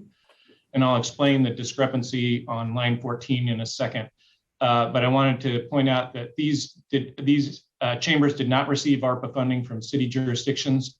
And this would allow us to either supplement the difference in instances where allocations from cities are less than $25,000 or fund the full $25,000 amount if they were unfunded from their partner jurisdictions within Sacramento County.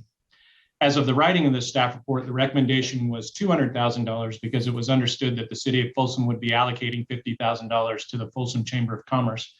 Upon further discussions with the city, it was determined that their funding is not from the ARPA allocation and is an annual contribution for general support. So therefore, we're recommending a revision that would increase our request by $25,000 and increase that total amount to $225,000 and include $25,000 of funding for the Folsom Chamber of Commerce. I'm happy to answer any questions. Okay, thanks. Troy, we have hands up by 3 supervisors, starting with Supervisor Desmond, Supervisor Kennedy, and Supervisor Frost. Thank you, Troy. And just want to preface my comments with, I spoke to Ann about this yesterday, and I know when we had this discussion a couple of weeks ago, I know this all came up in the context of the Ileton Chamber, and then with respect to P-bids, it came up in the context of some of the P-bids that straddle city and unincorporated boundaries. And it was my impression that really the discussion was about that, was how are we going to handle those chambers located in cities that don't have an ARPA allocation, and how are we going to handle those, either a chamber or a P-bid that has businesses in both the city and county. And I guess my first question is, these cities, I guess with the exception of Ileton, and I don't know if Galt is in the same boat or not, but with these cities that do get and obviously the California Delta Chambers, these other cities that received an ARPA allocation, I guess just fundamentally, I was under the impression that part of that ARPA allocation that a city gets is contemplated to help those cities with an economic response within their jurisdictions. Is that accurate, Troy? Yes, each jurisdiction would have policy determinations on how they want to allocate those dollars, but they're assumed to address a number of different things that are ARPA eligible, including economic response. Yes. Right, and so they make a policy decision on how to do that. And so I guess my next question related to that is, for all these cities where it's undetermined, obviously it sounds like you did talk to Folsom. Did you get any sense from any of these cities why they're not making a decision to assist their local chambers located within their municipality? We should provide some clarification that we did reach out to all of the cities. They did indicate that at this time they are not funding. That doesn't mean in the future that they won't necessarily have an allocation, but our intent is to continue to work and coordinate with them so we can understand. We may be ahead of them in the process of our allocation for some of these jurisdictions. When we get to the P-bid component, you'll see that the city has made some determinations already, but traditionally for the chambers of commerce, this is the feedback that we've received from the cities to date. And my I guess a follow-up to that is it doesn't seem a stretch to, if I'm in a city, and I understand that I'm in I represent a different district that's almost all an incorporated area. But certainly if a city sees that, hey, well, the county's going to be supporting the chambers in our district, we can use our economic development dollars in other ways, or maybe even to supplement what the county's going to be providing us. Okay, well, that's all the questions I have on that for now. I'll have some other questions, I'm sure, as you go through the presentation. Thank you. Okay, great, Supervisor Desmond. Okay, so I think we had Supervisor Kennedy was there, but then I see Supervisor Frost, but I see both the hands are down. So Supervisor Cerna. Thank you. Yes. I wanted to get some clarity on the last part of what Troy was explaining relative to the Folsom Chamber of Commerce. Troy, is it correct that you mentioned that since this table was completed by our staff, there's been an effort to or an interest in recommending another 25,000 coming from or 25,000 of county funding to complement the 50 that's been approved from the city for a total of 75? That's correct. The city funding is they provided additional clarification. There was a misunderstanding, I think, under our request as to what we were requesting as related to ARPA.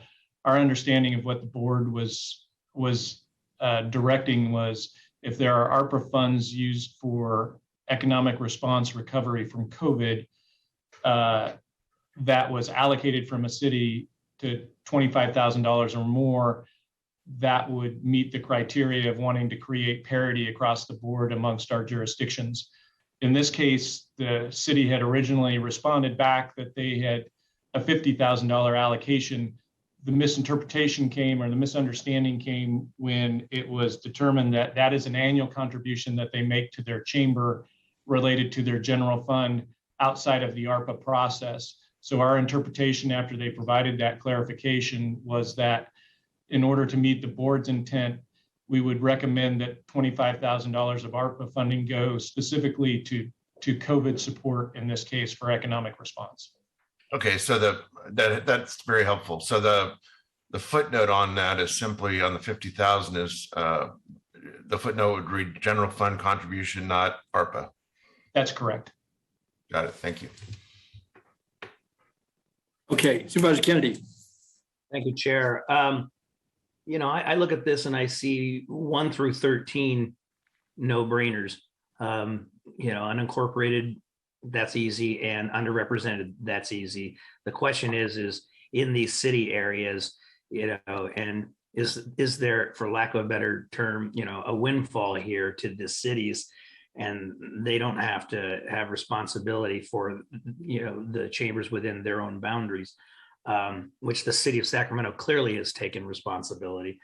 But on these undetermined, basically, even 14, which we just talked about, but 14 through 22, do we know how many of these are in cities that did receive ARPA funding? Going through the list, we know that those that are within the city of Sacramento received, the city of Sacramento received ARPA funding, city of Rancho Cordova received ARPA funding, Elk Grove received ARPA funding, Citrus Heights received ARPA funding as well. The California Delta Chamber covers a larger geographic area that doesn't necessarily ascribe to one city, and the cities down in the Delta did not receive ARPA shares. Okay. When you look at the like the Ileton, for example, within the city of or within the county of Sacramento. Sure, I put those back in the no-brainer ones, by the way, those two. It's just the others, the undetermined, I just am a little bit hesitant and until that's determined, you know, to move forward with that third table, I guess. So that's to provide a clarification, we're requesting authorization up to this amount to continue to work with those cities to, if they are making an ARPA allocation, we would have availability of these funds to reallocate towards something else. But we want to continue to work. We had a 2-week turnaround from the 11th to determine. So we're in a, this seemed to be the most appropriate way to achieve what the board had directed and still allow us flexibility to work with those jurisdictions. No, don't get me wrong. You all did a yeoman's job in 2 weeks, and I appreciate that. And you really did capture the spirit of what the board was intending, I think. It's just, I think, a little more refinement on the third table is probably warranted. And that's just where I am right now. We'll see how the conversation goes. Understood. Thank you. Thank you. I just wanted to weigh in just kind of on the conversation regarding the chambers that lie within cities. And I could use examples that I'm familiar with. Galt, for example, the Herald community, which is in the unincorporated area. There are areas west of the city of Galt that are that have business enterprises north of the city. Likewise, in Rancho Cordova, where the Gold River community has a number of chamber members, unincorporated areas along the Highway 50 corridor, including Aerojet property and businesses there that are in the unincorporated area. Some of those are in District 3, District 4 now. And then Elk Grove. When I think about the Wilton communities, the communities of Franklin, and some of the outlying areas around the city, folks that may even be in agricultural pursuits, but they're members of the Elk Grove Chamber. So, I get the concerns about, a windfall for the city. These are modest amounts, but those chambers of commerce that I'm familiar with, the ones I mentioned in particular, and certainly Alton, I think, falls in the category of the Delta towns along with the Delta Chamber. But they do have not just members, but businesses that are immediately adjacent to city boundaries that are part of those chambers, because they may be the very closest ones, and they have business interests that align with a corridor, a transportation corridor, and just a common interest. But nonetheless, unincorporated area business enterprises that I think are reflected. And I would imagine you could do an outreach to chambers, and if you want to just sort by zip code and or by some other subset, you could, that could be determined. We're not using that as necessarily a qualifying factor, but I would just argue, I think it's a modest enough amount of money, and assuming there's at least a plan for how to use that, I think it would assist businesses, whether within the city or outside the city, still commercial activity that benefits both the unincorporated area, but certainly our county as a whole. So I just want to offer those comments. Supervisor Frost. Thank you, Chair. I just wanted to say I like the way you tried to make it fair, and even with everyone, it's real difficult what you were trying to accomplish there, because it's hard to determine, all the businesses suffered during COVID. Different cities receive different amounts of funding. Different cities have more businesses than other cities, so potentially may have taken a much larger hit during COVID than other cities. And just by virtue of their geographic, rural versus suburban versus urban, that might have meant that some cities in maybe the more urban areas were harder hit because they had more COVID, because everyone was closer together. So it's kind of hard to know how you allocate the money to be fair to everyone. And I think, I think, I like the idea of keeping it, making sure that all the chambers get something. And I think it's I don't know what the details are on those that are undetermined, but there are chambers in the unincorporated that receive assistance from the county general fund, whether it's whether we do it through neighborhood funds or TOT, or there's assistance to the chambers, support to the chambers in all areas of the county. So I think personally that we should try to find every way we can to make sure every single chamber gets support. And so that's what I wanted to share. Thank you. Thanks, Sue. I know Supervisor Desmond wants to comment. I just one other thought that I neglected to mention a moment ago, and not to get ahead of the discussion, but in the ensuing slides, and it was in our staff report, we're gonna be talking about PBIDs, both county and city, and some of those are the straddle city county.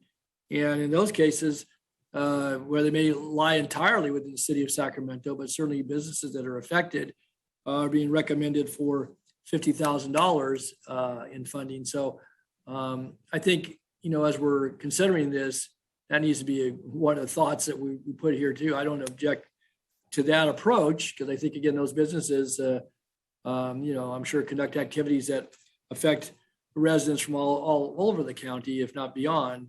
But as we have this conversation, kind of contrasting the $200,000 that's being set aside here, give or take, if you picked off the list, but it's $450,000 for what people that are in within the city of Sacramento, and or city of Citrus Heights, I think in one case. So At any rate, I just use that as a frame of reference as we're talking about this as well. So Supervisor Desmond, and then back to Supervisor Frost.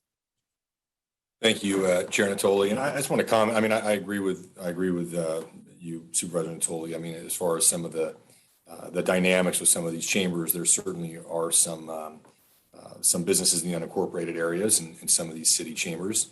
Likewise, I think there are some businesses in the city with some of the unincorporated chambers. And so I think what I'm struggling with on kind of the flip side of this is that we're not seeing any effort by the cities to help out in those chambers in the unincorporated area. And I will disagree with Supervisor Frost. I mean, I think there is an issue with fairness here. I think there's an inequity. I mean, I think the initial staff report was really in recognition of the fact that the economic portion of the dollars were going to go towards primarily the unincorporated area. That's who we collect our sales tax from. That's that's the dollars that the businesses in the unincorporated area is what provides those dollars. And so our economic response was mostly directed there, with the exception of areas where we're striking partnerships, right? Where it makes sense. The River District PBID, with the IEDC, with the Sacramento Metro Chamber that have a larger reach. I think I want to really echo Supervisor Kennedy's comments, because I have the same kind of concerns that he has with that third chart. Of course, taking out the chambers that are served by an area with no ARPA allocation. I think that's a no-brainer. I would agree with him. Those probably fit better in the first two parts of this chart. But I think what I struggle with is that if we're going to do this, I'd like to see, maybe a partnership with these cities. Maybe they have to put some skin in the game as well. And those are the things that I'll be considering as we continue the conversation. Thank you. Okay, thanks, Rich. Okay, Supervisor Frost and Supervisor Cerna. Thank you, Chair. I also want to add that as far as the PBIDs go and the businesses throughout the county, there were a lot of businesses that were impacted by homelessness during COVID, when public health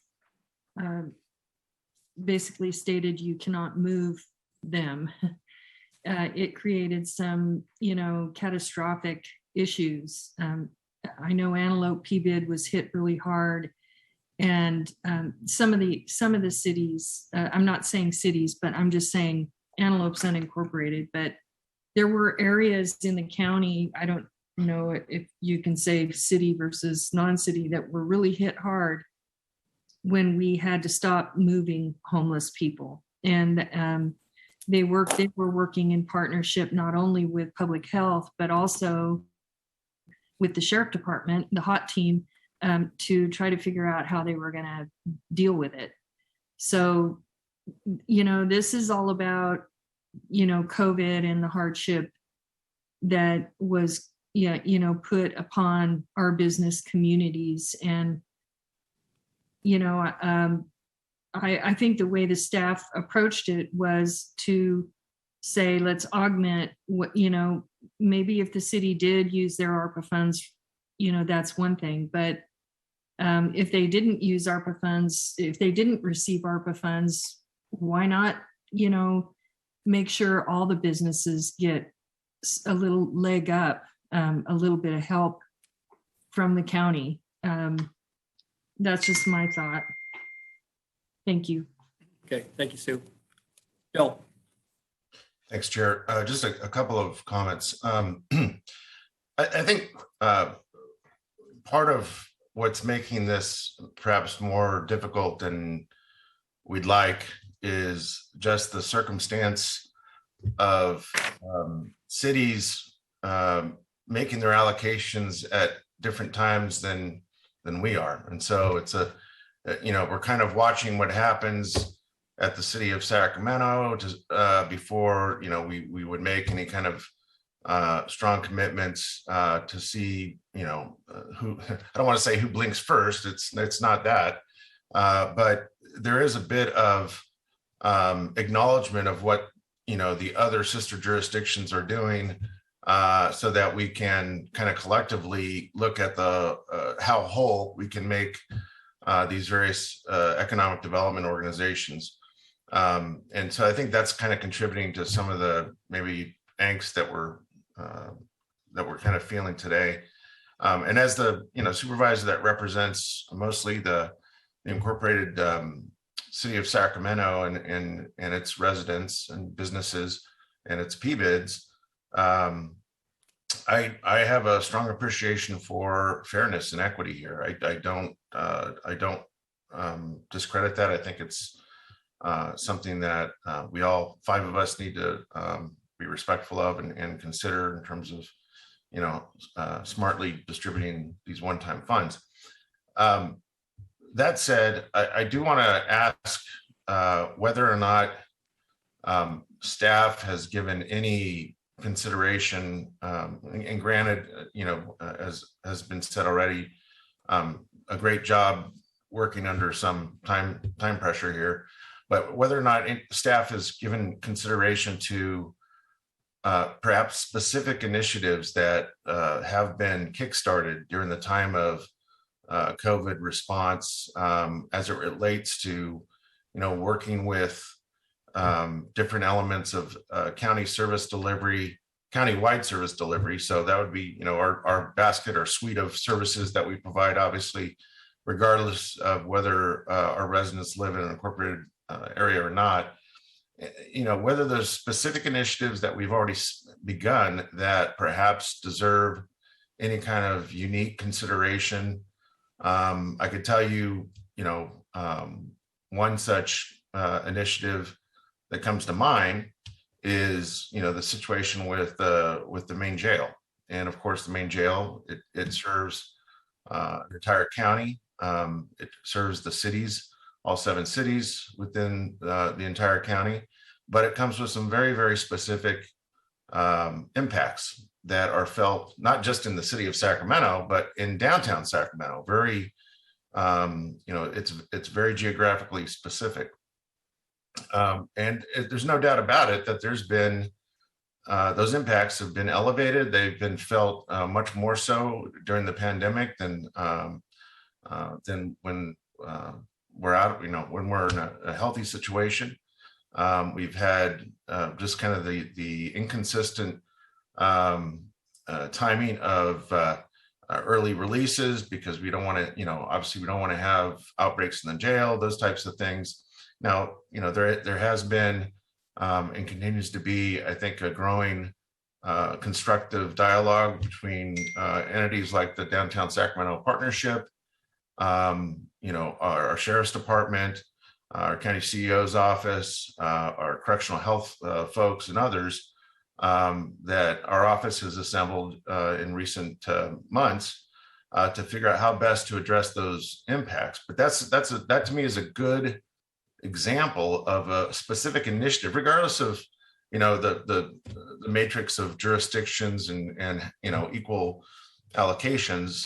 It's a good example of an initiative that perhaps deserves some special consideration. And so the question is, has staff thought about that? Or are we planning on refining how we would look at these allocations based on any kind of unique circumstances or initiatives that we've been working with certain economic development organizations with? Because I think that is part and parcel of making well-informed decisions here. Supervisor Stern, I can take that, or at least I'll start, and staff can add on to it. We are having discussions about specific projects, such as the one that you just mentioned, where we have all gotten together and staff are continuing to work on some solutions to the problem that we did discuss. But we are looking at that separate from this. This has been a way of getting some small amounts of money, arguably, to the chambers and PBIDs to support the impacts of business. But we are, in fact, looking at other larger projects as well. So I appreciate that, Ann. So to kind of extend that thinking, does that mean, for instance, if we all decided that perhaps an additional prosecutor, maybe a couple a couple dedicated community prosecutors that come with their own identified costs that would be, assigned primarily, to help address the impacts downtown of the jail. That would be funded out of existing budget or some other pot of funds separate from ARPA. Because I don't think that what we're trying to do is going to come without cost. I think there is going to be a cost associated with it, no doubt about it. But it seems to me that, again, given the fact that the Treasury's guidance generally, tells us that there needs to be some kind of connection with COVID response, and as I've already pointed out, I think the impacts from the jail have been significantly elevated with the pandemic. I guess I would like to understand a little bit better before we close the door on something like our partnership with the DSP, what assurance we can have that there'll be some, funding resources available to do those things. So I hate to get into specifics around programming and what it might fund, because I know that the team is still working on that, but we have had conversations about funding. It would likely be a combination of funding, certainly maybe some from ARPA, maybe some from the general fund, maybe some from realignment. But yes, we know that whatever we do is going to require some funding, and there's likely multiple sources of funding that could address that. So with today's recommended actions by the board, it sounds to me like that doesn't necessarily end the prospect or opportunity for economic development organizations, even if they primarily exist to serve an incorporated population, would not necessarily receive further county ARPA funding. It does not preclude anything, actually. We're still in conversation, and again, for the project that we're talking about that is larger, I don't know that money would necessarily go to a chamber or a PBED, but it's going to go to support the businesses in that area that are impacted by jail releases. Sure. I just used the case of DSP, which is a PBED. Yeah. Because that's they're the organization has been the point of contact with regard to that particular challenge. Yes, correct. Okay. Good. Thank you. Okay, Supervisor Frost. Thank you, Chair. I just wanted to also add that,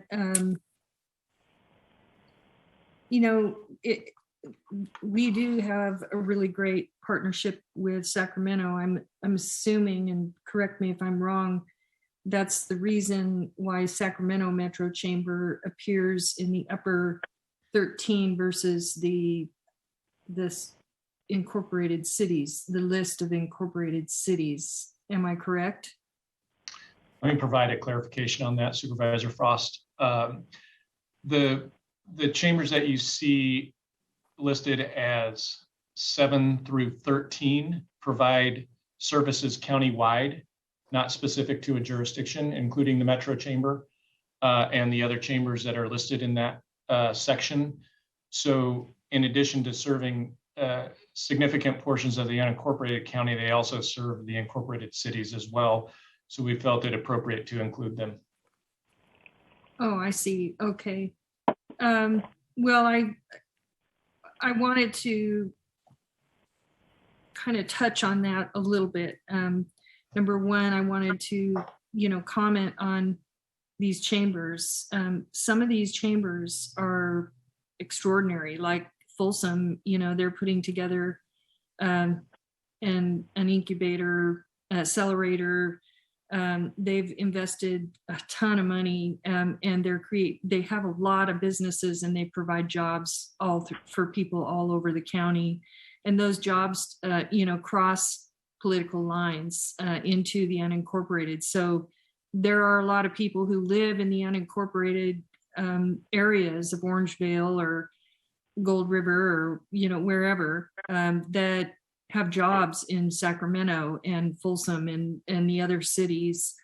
And I also wanted, that kind of crossing of political lines means how can we separate them out as separate? And then the other thing I wanted to comment on was there are some cities, Citrus Heights, I know, I'm not sure, I believe Rancho Cordova still and possibly Elk Grove still have revenue neutrality, which means they don't get their property taxes. So those cities are not, they're operating, you know, what we called in Citrus Heights, like we have to operate on a shoestring to get through the next 25 years, you know, because we're not going to get our property tax, you know. So I think that's, you know, there's so many variables, but all the businesses deserve support. And I don't know how we can, you know, ensure that it's totally equal unless we just, you know, give an equal amount to, you know, the jurisdictions and I mean, to all the businesses. So to all the chambers, I just kind of feel like it's a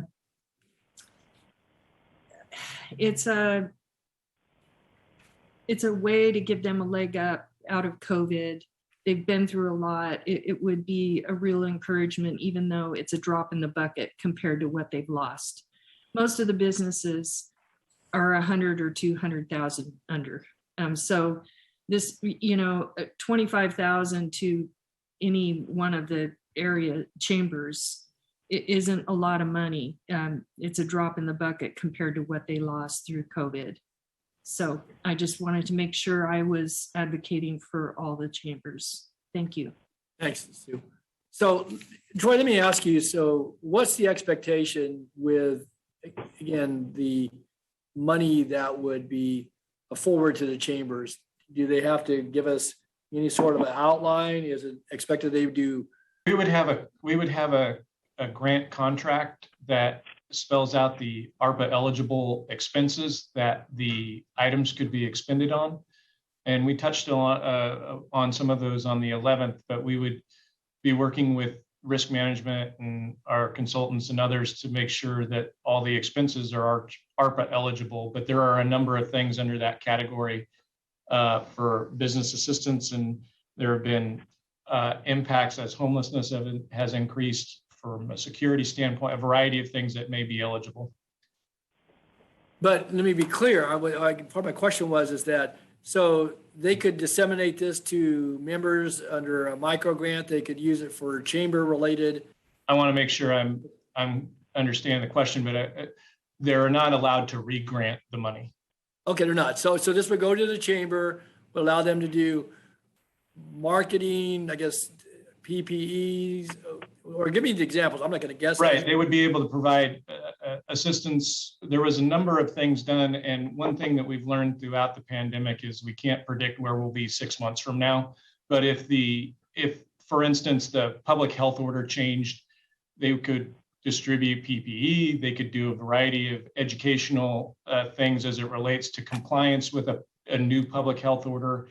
They could help businesses pivot and do a variety of different things, adjusting to the pandemic that may impact their ability to stay open or how they can operate.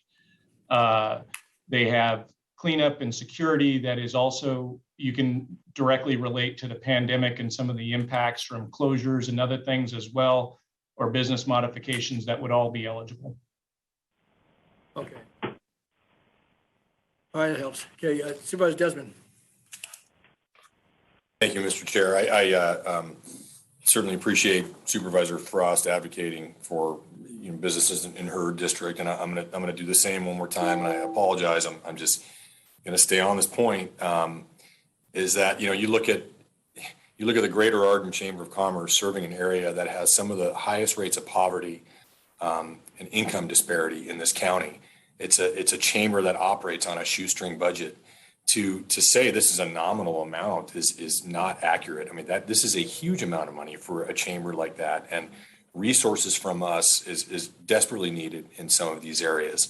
And they simply don't have the ability, like the city of Folsom. We see here that Folsom gives, I don't know if that's $50,000 from the general fund annually or what, but I know for a fact that these other chambers in the cities, they get ongoing support from the city, whether that's in terms of leasing space or providing space for free at a city council. And some of these chambers have multiple staff members, again, while the chambers in the unincorporated areas are really struggling. And so, I think, and on the other hand, I completely agree with Supervisor Cerna. I mean, there's a clear nexus with what the DSP is dealing with in the city of Sacramento based on a program that the county runs, the county jail.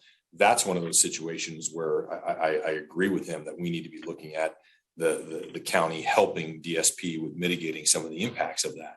But I think with respect to some of these other regional chambers, you see the county putting money into a separate initiative with the Metro Chamber. You see the county putting money into the Inclusive Economic Development Conference because we are committing to helping these businesses throughout the county. But we're also, and I think that's great. I think those kinds of partnerships are great. But I think in terms of these geographical chambers that are located entirely within a city, and the city is opting not to use funds that were provided to that city specifically for economic relief, I think we're subsidizing them. And I think the very least we should do is maybe ask for them to match some of the funds that we're providing to chambers in the cities. Thank you. Maybe this makes it easy, at least for point of this conversation. But I would just say, for the discussion we're having here, which is very, very healthy and I think appropriate. But, if there's a question, and I'll just use those within D5, although shared now with D3 with Ranch Cordova, I'd be prepared out of the guided monies for Elk Grove, Ranch Cordova, and Galt, although I think I want you to check with Galt. I don't know if their allocation was very big. To just use D5 allocation, or allocation, but use that. That way it doesn't come out of the bigger pot. If you want to sweeten the pot as it relates to some of these in the unincorporated area, because I think to the point Supervisor Desmond made about Arden Arcade and so forth, again, to keep it on a level playing field, but I think, as I said earlier, there is service to unincorporated area businesses. A lot of them are, sole proprietors, family owned. I think about areas around the community of Galt where people are involved in farming and ranching, small businesses that maybe one person or two person, a small a handyman repair service. Again, I don't know the plight of individual businesses. I've heard, just like all of us have, regarding impacts to businesses, small, medium, and large through COVID. But I'd be prepared. That would, at least on three of them on the list here, to do that, and then certainly to leave Ileton and the Delta chambers on there, and that would cover at least the geographical portions of D5, and then we can talk about the rest of these. But so I'm gonna offer that. That's a nominal amount from the overall district allocation, but I think it's important to be supportive of those that may lie wholly within a city, in the sense that, identify where a city received the money. But I know that, without a doubt in my mind, that they provide some services to areas in the corporate area, but I get the other points being made here. So I'm gonna offer that, if that makes it helpful for point of discussion. And I don't know about, Supervisor Frost, you represent a couple of these as well. So maybe you're willing to do the same, and that may whittle this list down pretty handily. I want to make sure I understand what you're saying, Chair. Are you saying you're offering up Galt and Ileton's share of the money? No. What I'm saying here is that leave Ileton in and leave California Delta Chambers in. I would take Galt, Elk Grove, and Rancho, and just use, each district has had an apportioned amount. Just direct the $75,000 to come out of that, and from the district allocation. That's what I'm saying. So they would come off of, they'd still be on the list, but it wouldn't be from this shared source. That makes sense? Yeah, I just want to throw out, I don't know how much ARPA money Rancho and Elk Grove and Galt received. So I'm not sure. I know that I heard about Galt, that they were really hit hard. Their businesses were hit hard Yeah, during right. COVID. And I'm supporting them. I just would say, we wouldn't come out of this collective debate we're having right now. I would do it out of district. And then again, Folsom and Citrus Heights, largely within your district.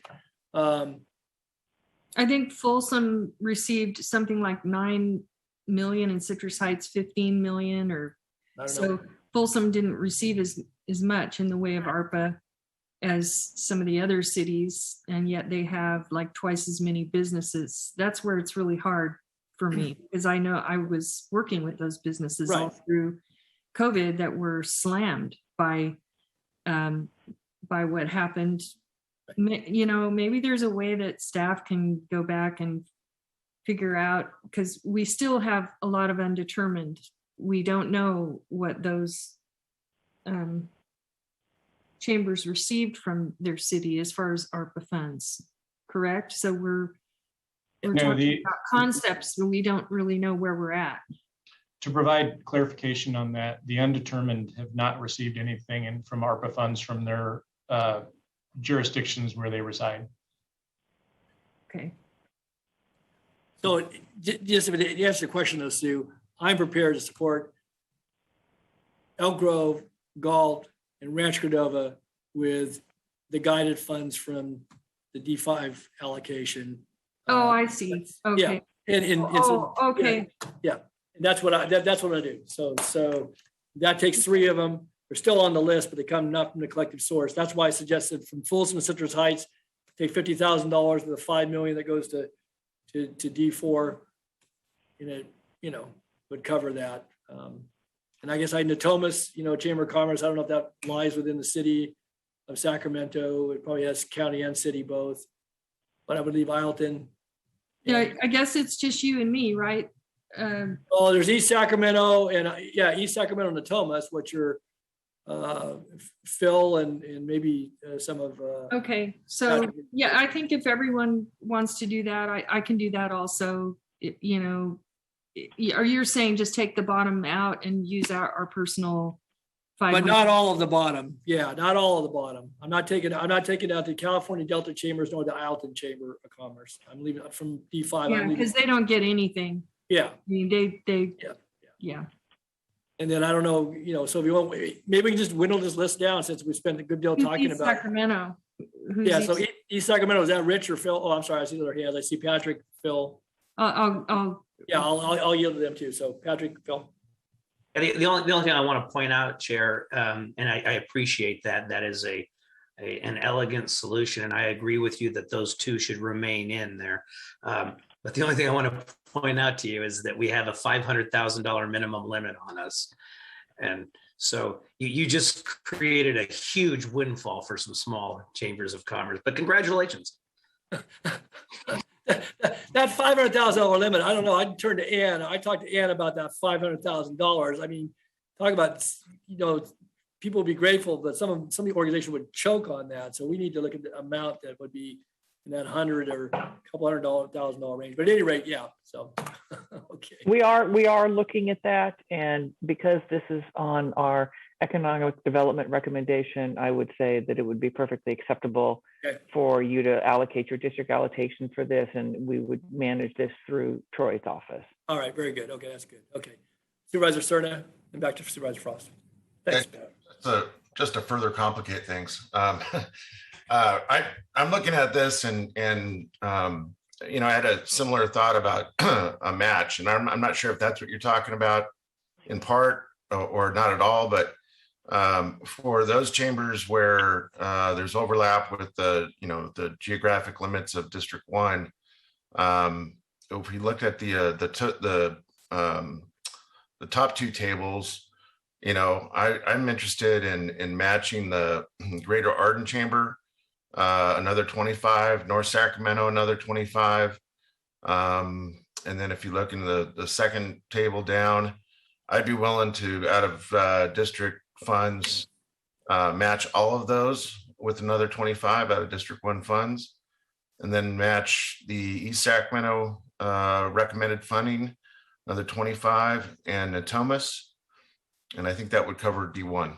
But that's, I mean, if you think about 5 million, and if our CEO is telling us that, you know, we think that this passes muster in terms of, you know, being appropriate regardless of the relatively low amount compared to, you know, the $500,000 that we just discussed earlier, I'd be willing to do all of that to help these chambers as much as we can. I think Supervisor Desmond's point is really well taken and resonates with me that these are scarce dollars for some of these smaller chambers, regardless if they're ethnic chambers or, you know, small community chambers of commerce. I'd like to see that they get some further assistance, and I'm willing to go into district funds to do that. So hopefully my chief of staff is watching this and recording what my loose commitments at this point are. Thanks, Bill. Okay, Sue and then Ann. Or Ann, did you want to go first on responding to that? Well, I just want to be really clear that I understand completely that you all want to lower the minimum threshold. This action does not do that. We still have to have further conversation about that. This is for this purpose because when you're adding to something that's already happening, I think it's easier to do a smaller amount. Thank you. Thanks, Ann. Appreciate that. Phil, did you finish? Did you have anything else? No, I didn't. But you know, I appreciate what Ann just said, and perhaps looking at it from the standpoint of the total amount that might come from one district to help all of, you know, a certain set, not just 125,000, but a set of $25,000 matches would be a way to look at it instead of, you know, just an individual one. Okay, good point. Okay, Supervisor Frost. Thank you, Chair. So right now, today, we're not talking about our allocations, but we're talking about what the county will cover. Am I correct? I mean, well, we've kind of mixed them, Sue, a little bit now because just because of the conversation, and that's where Ann has weighed in relative to, I think, comments that I made, that Supervisor Cerna made, that you were referencing in your comments a moment ago. So, go ahead.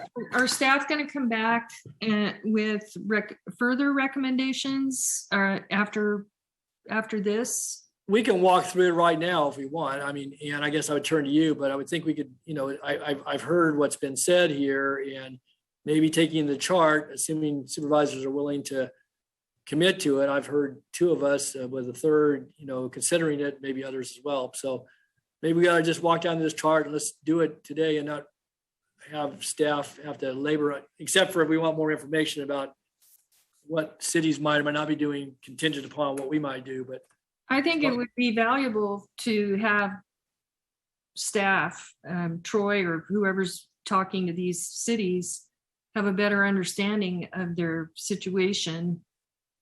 Or, you know, are you just, I mean, doing it based on, I mean, and what's fair? Yeah, well, let me just say this. I heard what Supervisor Cerna and Desmond both have said too. So maybe we could walk through this chart quickly. If there's still hanging questions, come back. And if we want to, you know, work from the bottom toward the top or vice versa, again, you know, we spend enough time on it, we might be able to get clarity around this. Troy, is that helpful to you? Yes, I can summarize what I've heard up to this point. Okay, why don't you do that? Let's see where we're at. Okay, go ahead. Okay, so from District 1, I had an additional allocation of $25,000 to items 3 and 4 on the list, which are the Greater Arden Chamber of Commerce and the North Sacramento Chamber of Commerce. Supervisor Cerna also wanted to add $25,000 to the approved funding for each chamber listed as 7 through 13 here, which is the Greater Sacramento Vietnamese American Chamber of Commerce, the Sacramento Asian Pacific Chamber of Commerce, Sacramento Black Chamber of Commerce, the Sacramento Hispanic Chamber of Commerce, the Sacramento Metro Chamber of Commerce, the Sacramento Rainbow Chamber of Commerce, and the Slavic American Chamber of Commerce. And then D1 also, District 1 also added to East Sacramento. One point of clarification, that has not been funded at all yet. So that would not be a match, but that would be the initial $25,000 if that is your intent. Correct. And with some kind of communication, perhaps left up to me, quite frankly, to go get a match for at least that much from the city. Understood. Thank you for that clarification. And then an additional 25, or the same would apply to item 21 on this list, which is the Natomas Chamber of Commerce. All correct. Thank you. Thank you. And then Supervisor Natoli offered out of district funds, and all of these are out of district funds as it stands right now, to fund Elk Grove Chamber of Commerce, the Galt Chamber of Commerce, and the Rancho Cordova Chamber of Commerce. That's correct. And then that would free up $75,000 to go elsewhere on the chart or back into the pot. And I would just say, Troy, if I could just elaborate a little further, that recognizing that chambers in the unincorporated area, they've been supplemented by what Supervisor Cerna said in some cases. Again, you're going to get to maybe what District 3 was considering, but you could free that money up to $75,000 off the bottom of the chart and use it to plug the holes in 1 through 6, the remaining ones. I would be fine with that. So if that makes sense. I'm not sure I'm tracking that because I believe 1 through 6 they were funded as part of your initial action on the 11th. Right, but wasn't Phil offering to bump those by another 25? That's what I understood. Yes. And that's what I was saying. If you wanted to take the 3 that would be under D5 allocation, Rancho, Galt, and Elk Grove, that frees up $75,000 from your chart down below. You could plug in for the ones that Phil didn't mention on 1 through 6, and maybe Supervisor Desmond wants to put more in, but. Right. I was going to say, Chair Natoli, I'll commit to a match for 1 and 2. Okay. All right. Okay, so what you're saying is you want to double the unincorporated and supplement the others with based on our discretion with our money? Right. I want to make sure I'm tracking. So I have Supervisor Desmond committing an additional $25,000 to the Carmichael Chamber of Commerce out of district funds and the Fair Oaks Chamber of Commerce. Is that correct, Supervisor Desmond?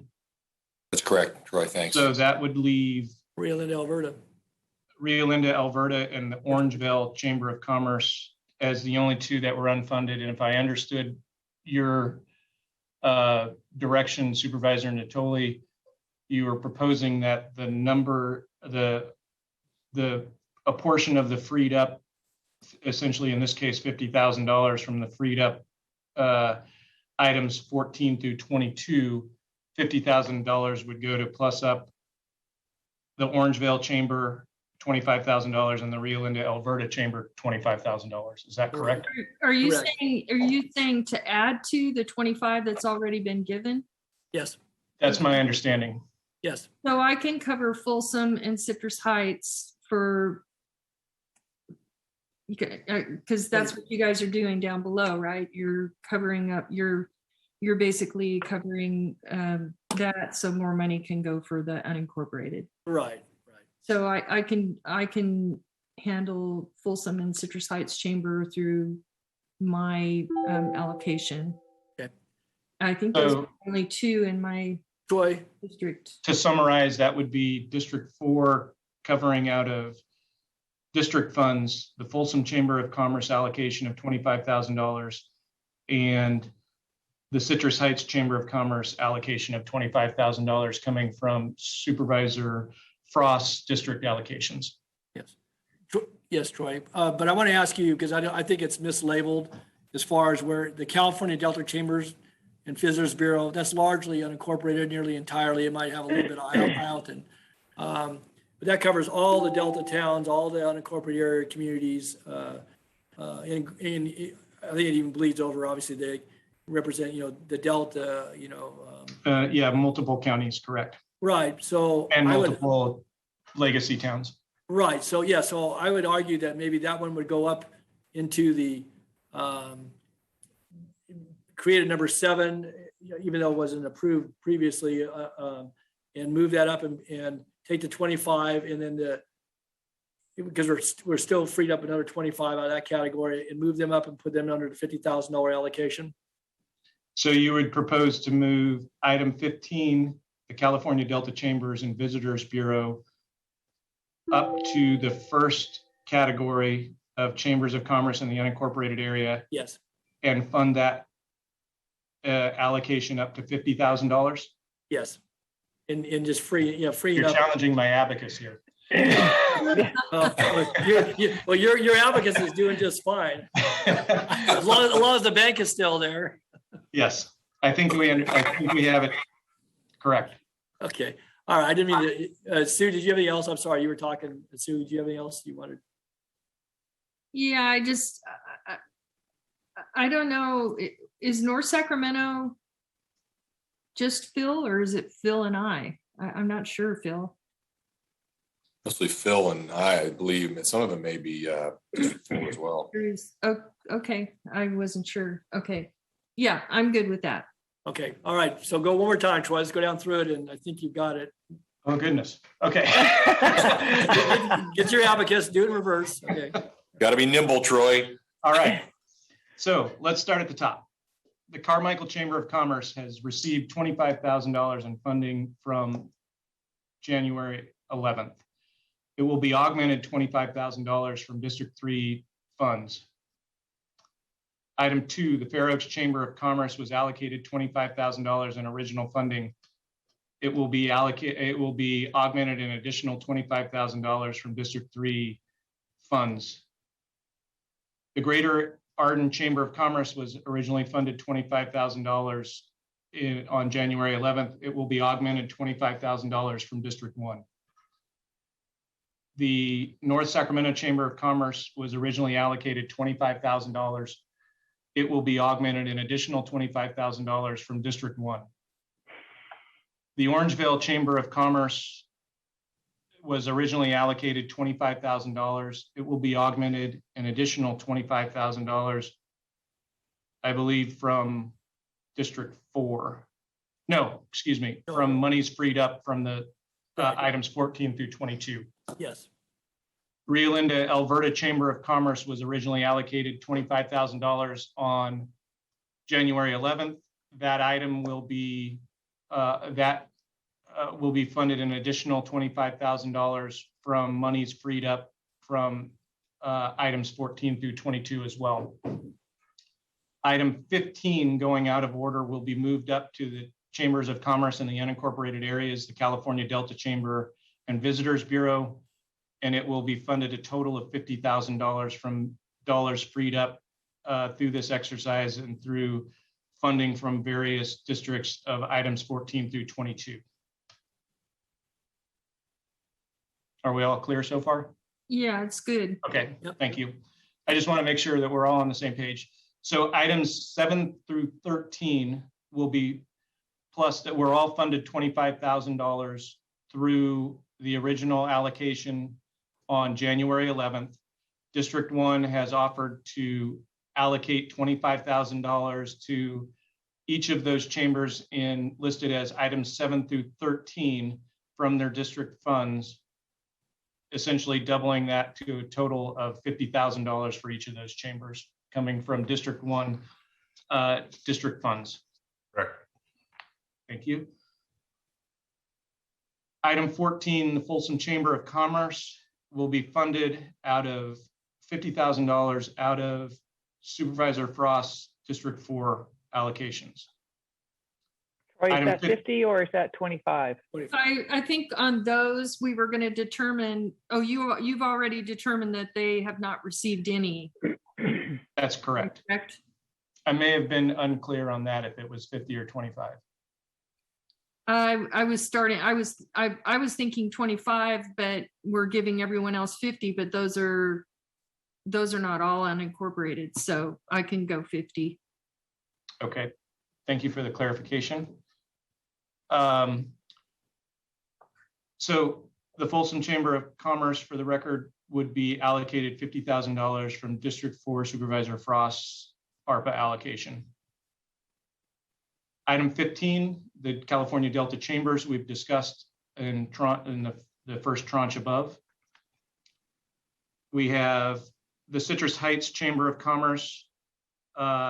We have recommended, we have the same outstanding question, Supervisor Frost. It was originally indicated as $25,000.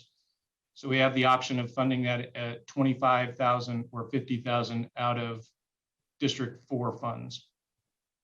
I think we should try to, I think it's good to stay, try to, I'll go ahead and supplement it for 50. Thank you for that clarification. Item 17 is the East Sacramento Chamber of Commerce. Supervisor Cerna indicated that he would be granting an initial $25,000 and working with the city of Sacramento to try and secure a match for an additional $25,000. Correct. Thank you. Item 18 is the Elk Grove Chamber of Commerce. And Supervisor Natoli indicated he would be funding them for a total of $75,000. Excuse me, that's all three. $25,000 from district funds. Yes. Item 19 is the Galt Chamber of Commerce. Supervisor Natoli allocated $25,000 of funding out of District 5 ARPA dollars to provide to the Galt Chamber of Commerce. Yes. The Ileton Chamber of Commerce, I think, is one that has not been addressed yet on my notes. That we were going to keep on this list to fund with Yes. ARPA funds. That was my understanding. Okay. And is that at $25,000? Yes. Thank you. And then the Natomas Chamber of Commerce, item 21 on this list, would be funded $25,000 from Supervisor Cerna's District 1 allocation of ARPA dollars. And he will be working with the city of Sacramento to provide a match for that as well. Correct. Thank you. And then I have the last item on this list is item 22, which is Rancho Cordova Chamber of Commerce. And Supervisor Natoli indicated he would be funding them $25,000 from his ARPA district allocations. Yes. So Thank you. Troy, I want to go because what Supervisor Cerna and Natoli are doing is looking for a match from the cities on all of those. Is that correct? Except for Ileton, who's going to get 25? For all the ones that are undetermined for me. Yeah, well, you know, I'll certainly ask. I think there's some work going on in Elk Grove, as I understand, with their chamber. I don't know, same for Rancho Cordova or Galt. But I'll just say that the contribution here is not contingent upon the city. I think it'd be, you know, we can ask that pluses it up, but I'm not making that contingency. I think it strengthens our case though. Okay, well, I think I'd like to ask, I'm not sure it would be contingent either, because I think this is really important for the chambers to have this support. So. Okay. I'd like to go on record as for Citrus Heights and Folsom to ask the cities, you know, just to see where they're at with their ARPA, to see if they can help match some of it. Sure. We will continue to coordinate with them. Okay, very good. Okay, Supervisor Desmond, good. Thank you, Mr. Chair, and thank you, Mr. Chair. I think this is great. I know it's been time consuming, but I think this is really terrific, this discussion. So appreciate your leadership. The question I had though for Ann and Troy, I mean, I just look at, you know, in Rancho Cordova and East Sac areas where I have some overlap. I know we're worried about the district allocation and keeping it to a certain amount, but could we have, I know after we approve this today, could we have discussions on whether I could, using district allocated funds, split that $25,000 amount? I mean, does that just make things way too complicated? Because if not, I'm certainly willing and would be happy to do that. You mean split the $25,000? Correct. So the With smaller Rancho Cordova and ESAC. yeah, the smaller the number gets, the much more challenging it is. I'm going to actually ask Troy if that's something he thinks that could be managed. Or Amanda. I would concur with the county executive's assessment on that. We can try and manage whatever the board's direction is, but it does get more complicated as we reduce the number of dollars and manage additional contracts, particularly if we're splitting between multiple entities.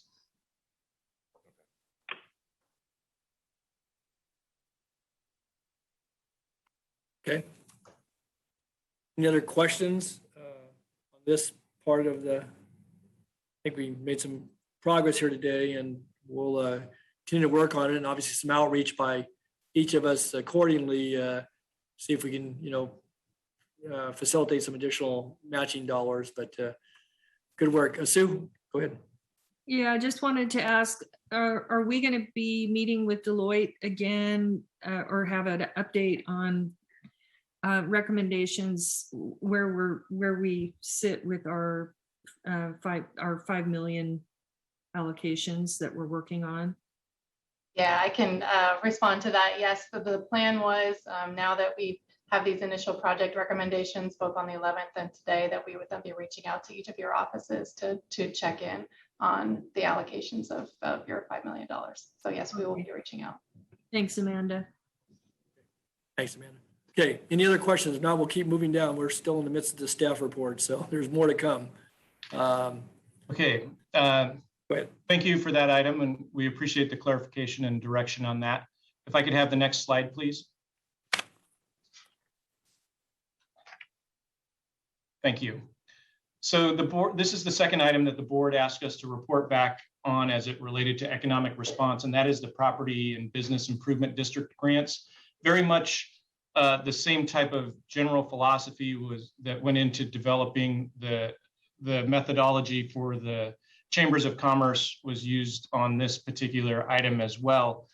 If we could probably forward to the next slide, please, we'll go through the funding and how that was laid out for this particular item. Again, on January 11th, 2022, the board approved $250,000 to support 5 of the county's 18 PBIDs that primarily represented the unincorporated areas of the county. You see those on the top part of your screen there.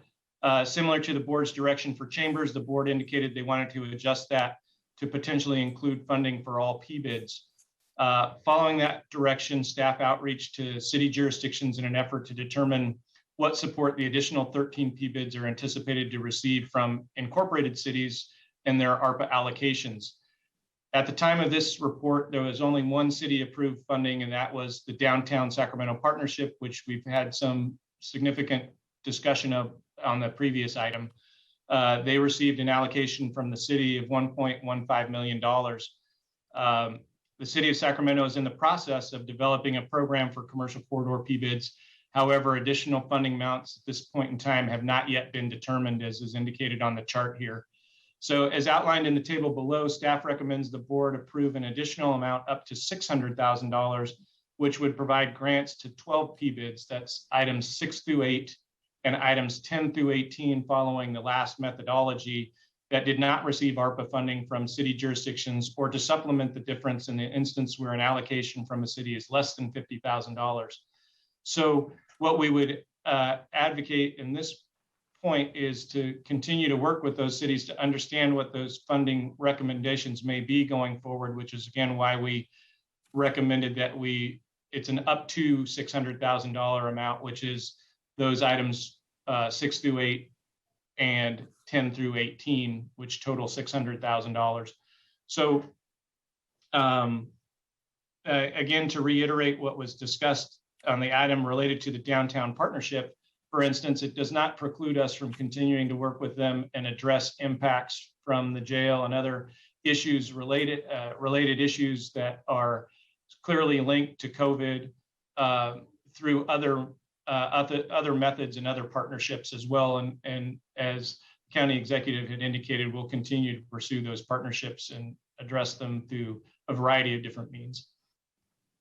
And I'd be happy to answer any questions, but I think we understand the methodology from the last round of discussions as well. Thanks, Troy. Okay, Supervisor Cerna. Thank you, Chair. Maybe you can anticipate what I'm about to do. So, as we just done with the consideration of the chambers, I'd like to introduce some matches from District 1 ARPA allocations for some of the respective PBIDs active in the District 1 territory. So Troy, if you're ready. Yes. Get the abacus out. I'm okay. Yes. So what I would like to suggest for number one, the 80-watt district is District 1 doing another 25,000, and I would respectfully ask if Supervisor Desmond wants to come in with another 25 for a total of 100. Perfect. Okay. Jumping down to number 6, Franklin Boulevard Business District, I'd like to double that, add another 50. Going down to number 8, Stockton Boulevard Partnership, I'd like to double that for a total of 100. So it's another 50. Okay. Downtown Sacramento Partnership, I would like to allocate from District 1 100,000. And then for 10 through 15, so that would be Del Paso, Greater Broadway, Midtown, Oak Park, Power Inn, and R Street. I'd like to do another 50 for each, so each would be allocated 100,000. And then I know I believe we're gonna hear from one speaker at least about some specifics as it relates to the Handle District as in Midtown, in terms of whether or not they're nested or not. There's a little confusion about that. So I'm going to wait, but if Handle is not nested within Midtown, then we'll consider, District 1 will consider a match at that point. And then of course, number 18, River District, I would like to allocate another 100. So a total of 150. Okay. Thank you. I think I have that. Thank you. All right. Would you like to go through the rest of them, Supervisor Natoli, and then we'll summarize at the end? Well, I think you still have other supervisors that are in the queue here, so. That's what I mean. Yeah, hold on to it, yeah. Okay, so Supervisor Desmond, followed by Supervisor Frost. Thank you, Chair Natoli. So continuing with this exercise here, I would, number 3 and number 5, I would match with an additional 50,000 for each of those out of district funds. And I'm sorry, Supervisor Desmond, did you verbalize your willingness to match the 25 for 80 watt? Absolutely, yes. So I'll match the 25 for 80 watt with District 1. And then out of District 3 funds, a $50,000 match for the Carmichael Improvement District and a $50,000 match for the Fulton Avenue Association.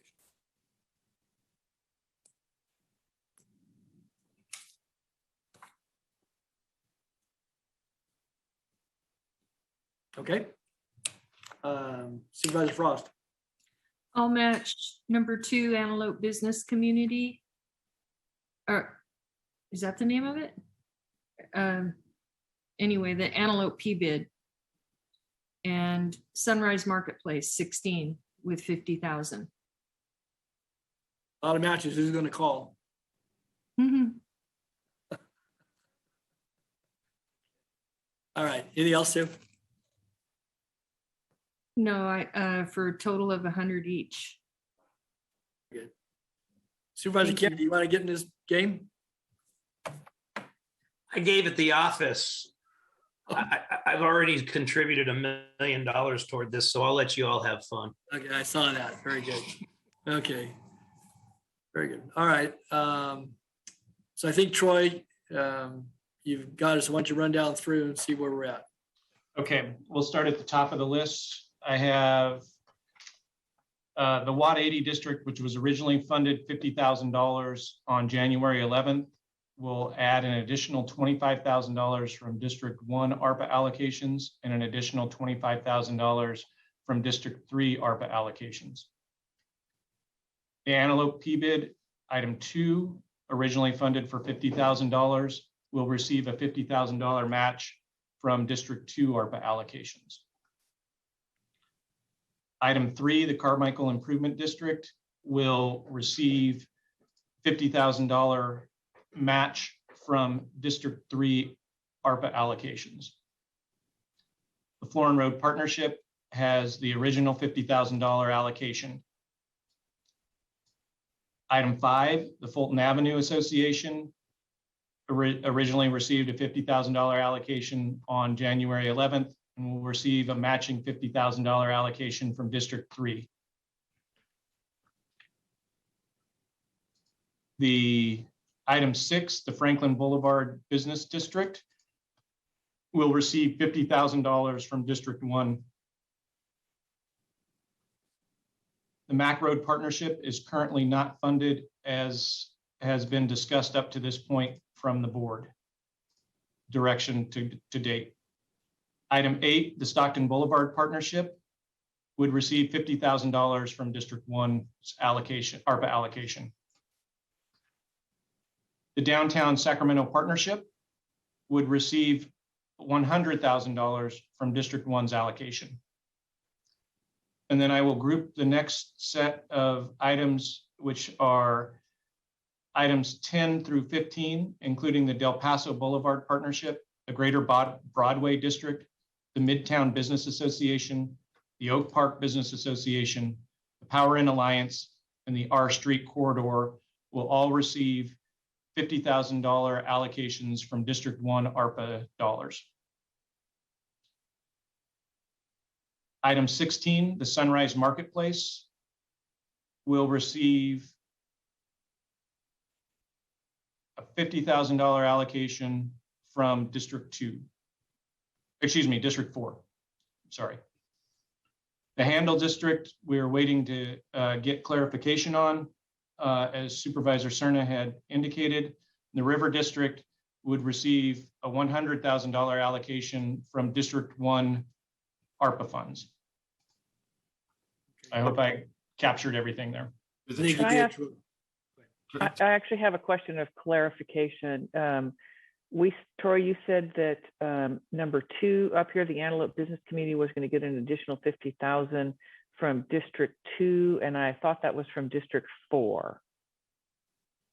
I did say District 2. I apologize. I misspoke. Okay, I just want to make District 4. Okay, thank you. Thank That you. is correct. I thought he said District 4. Thank you. Yeah, I didn't think Supervisor Kennedy was done giving yet when I heard that. So let me just note on the Florin Road Partnership. So that of the 5 in the unincorporated area, that's the only one that didn't get an additional bump.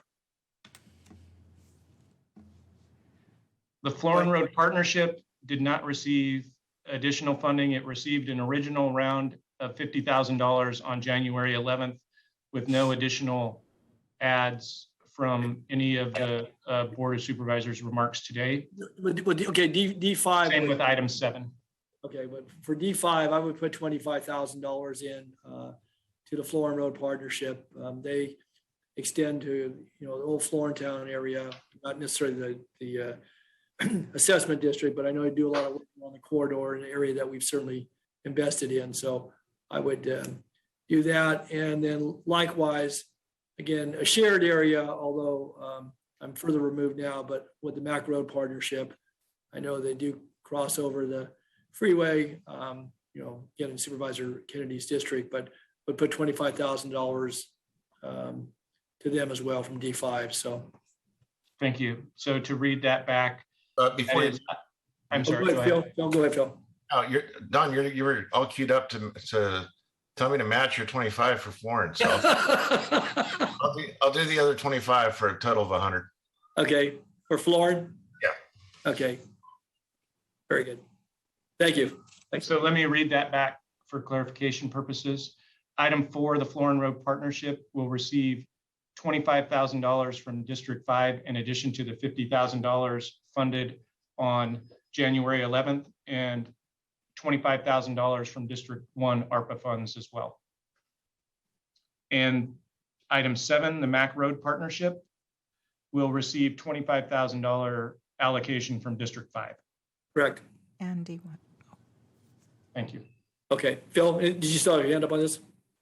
Sorry, no, I don't. Yeah. Okay. All right, Troy, I think you did good. I think Ann has some comments. Oh, good. Ann, go ahead, Ann. You're on mute. Sorry about that. I just wanted to clarify. I thought that Supervisor Cerna said 25,000 for Mac Road as well. Did I miss that? Nope. No. Okay. Great. Sorry about that. Okay. I think we have clarity on that. Okay. Very good. So if there's no further discussion, that covers my 2 items. How come you went so long, Troy? It's, I'm kidding. Good job. I'm pretty wordy. You did a good job. Thank you for tracking it. You can put the abacus away for a moment or two here. So, okay, I guess we'll come back to Amanda or to Ann for the next portion of the staff report. So, actually, I believe Bruce is covering the next slide. Yep. Yep.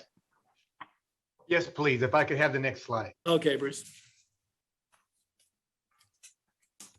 Mr. Chairman, members, Bruce Wagstaff, Deputy County Executive for Social Services. I'm here today. Ethan Dye is on the phone as well to also weigh in. And we're presenting to you today a response to your concern that we add some proposals here related to food insecurity. And first of all, I want to thank the board for raising this issue. As you know, and as we certainly know, food insecurity is a nationwide and a statewide significant problem, as it is here in Sacramento County. Just in the way of some quick background, it's estimated that about 20 million people in our country live in households that do not have enough to eat. And the situation has gotten worse under COVID, as you know.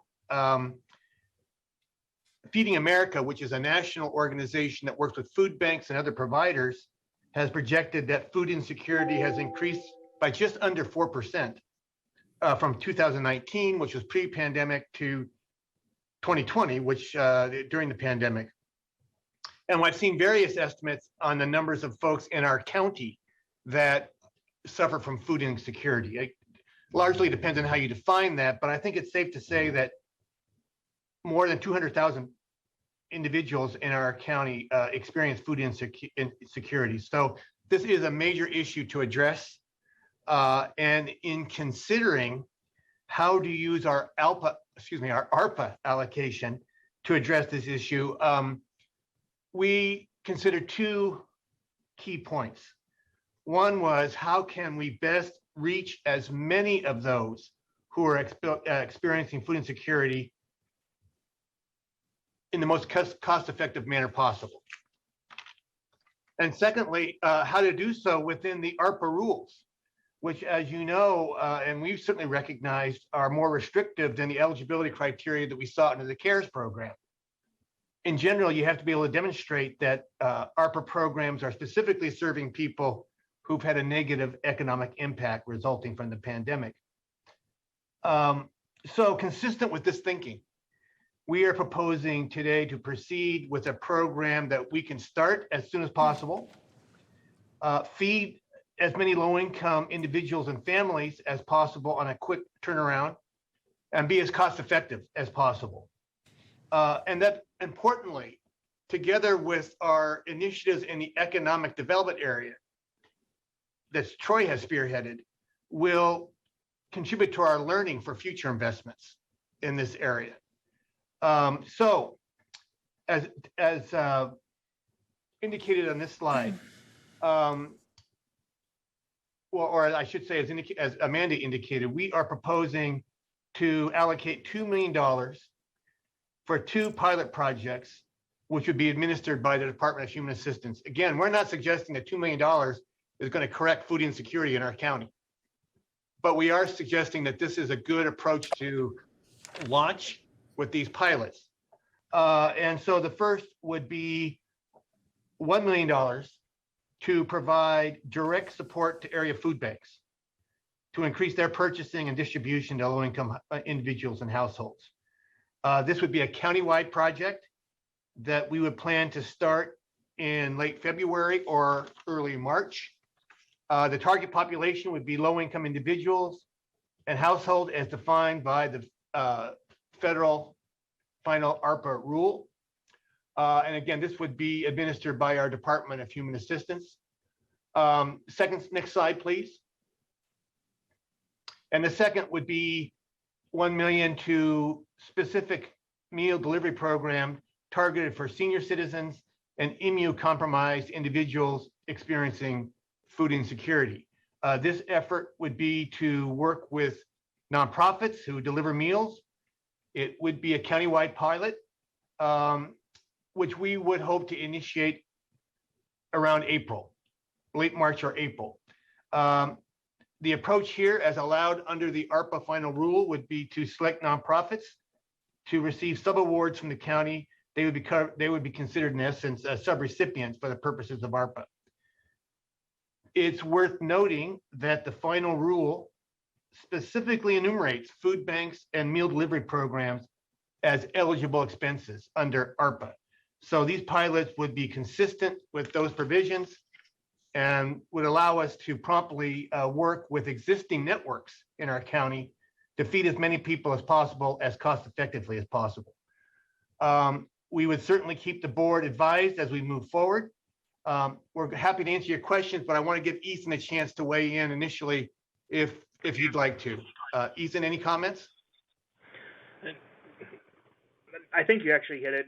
Board or Chair Natoli, board members, Ethan Dye, Director for the Department of Human Assistance.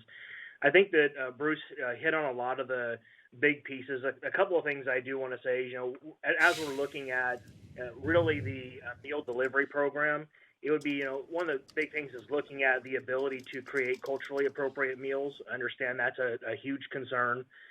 Cost of meals, looking at who has a direct connection to the community today and who knows where the community lives that is experiencing food insecurity, and really looking at food distribution organizations that know of and have experience with federal grant funding, because being able to report on federal grants is a very different concept and idea than I think a lot of folks may understand. So there's issues with personal information, eligibility requirements. So that's why the proposals are being put in front of you today the way they are, because we believe there's organizations that can do this work already. Thank you, Bruce. Thank you, Ethan. We're happy to take your questions. Thanks, Bruce. Thanks, Ethan. Okay, we've got several members, Supervisor Kennedy, Supervisor Cerna, Supervisor Desmond. Thank you, Chair. Ethan kind of hit on one of the things I was going to talk about, efficiencies and taking advantage as much as possible those systems that are already in place. I mean, like, for example, you talk food bank. Sacramento Food Bank may be big, but it's more than big. It's also the umbrella agency for so many other food banks. So that infrastructure is in place there. But I guess my one question is this going to be an RFP process, or how's this going to work as far as distributing these funds? Thank you, Supervisor. Ethan, can you speak to that? I will speak to it at some level, and I'll also, I believe Deloitte is on, who can also help differentiate the wording. So what we'd actually be looking to do is look for sub-recipients where we would not be going out for an RFP or an RFQ, because what allows us to do for sub-recipients is we're able to distribute the funds in the most expedient, the quickest way, and we'll have conversations with the organizations that are with who we're looking at to say, will there be, how are they going to distribute to all the other ones? Because we know Sacramento Food Bank, is a huge organization who is the umbrella, I think is what you said, Supervisor Kennedy. So we would actually be going the sub-recipient route, because the organizations can do work that the county could otherwise do, and it really lets us get our boots on the ground the fastest and to get the money out where folks are the most needy. I think just to emphasize that point, Supervisor, the ARPA rule speaks to this in the interest of jurisdictions being able to quickly address the needs in their communities as quick as possible. That's why they've allowed for this route. And as Ethan said, that's our plan at this point. And I support that because expediency is important and government's not always good at that.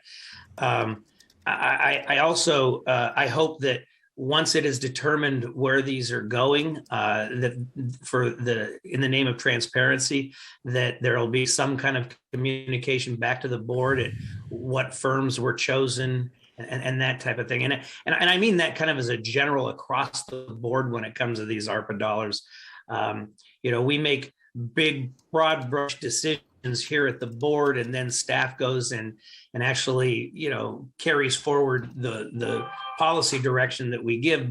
But I want to make sure that the public is aware of exactly, not just in pots, not just in tranches, but exactly where these dollars are going, and that's available to the public somehow in the near future. We'll be happy to do that, Supervisor. It's a really good point. Thank you. And the reality is we have to bring these agreements back to the board as well. So you'll see it then when we bring these agreements back. It might be even worthy of a tab on our website, on the ARPA website. Right. Yeah. Okay. Thank you. Absolutely. All right. Thank you, Patrick. Supervisor Cerna next. So I wanted to make sure I understand the recommendations. I believe both of them are pilots, correct? Correct.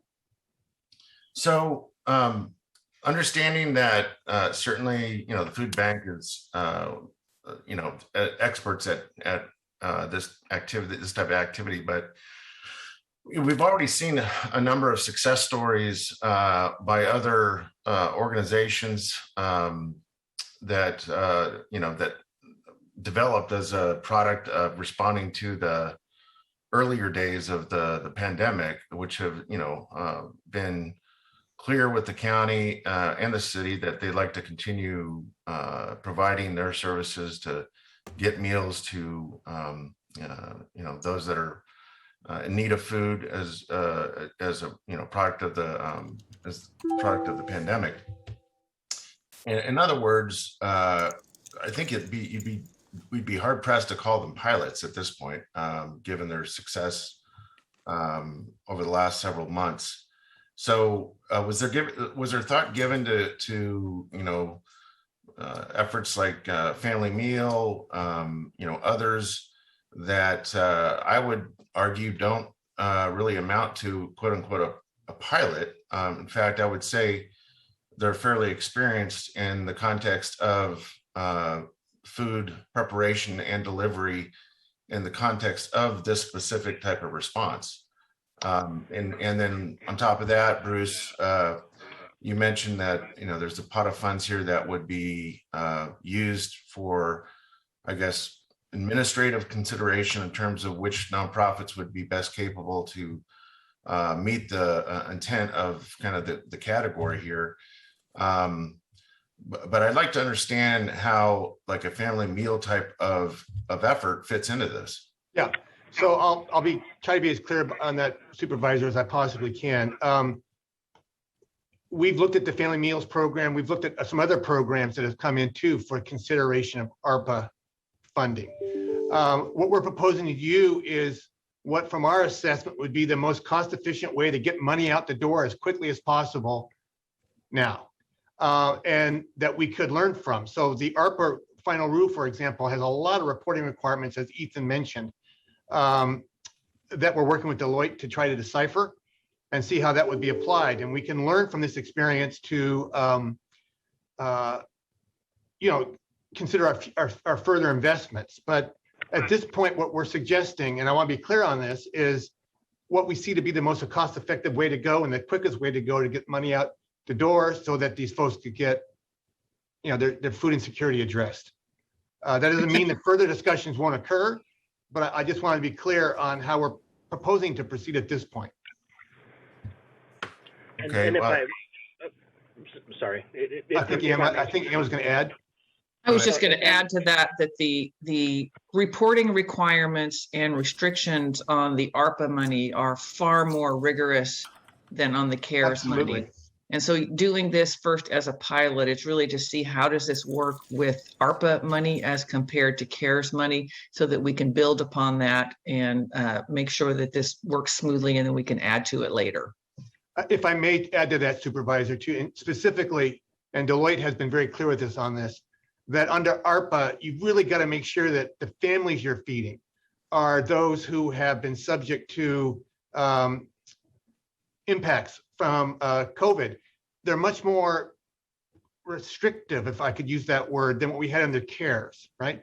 So I call this a pilot because we can learn from this experience in the reality of those ARPA regulations. And so as we go forward for the next 3 years, this experience can help us guide those future investments that we might make. So that's why we're taking this approach, or proposing this approach to the board. So Bruce, with all due respect, you can point me to the guidance and the Federal Treasury guidance that makes a distinction between a pilot that's called a pilot, treated as a pilot by a public agency, versus a nonprofit that's actually had that they've already gone through their pilot trials and tribulations, and now they've come out succeeded already. There's actual language in the guidance you can point me to that makes that distinction. We can point to guidance, Supervisor, that talks to the reporting requirements and the restrictions on the use of the funding under ARPA that didn't exist under CARES.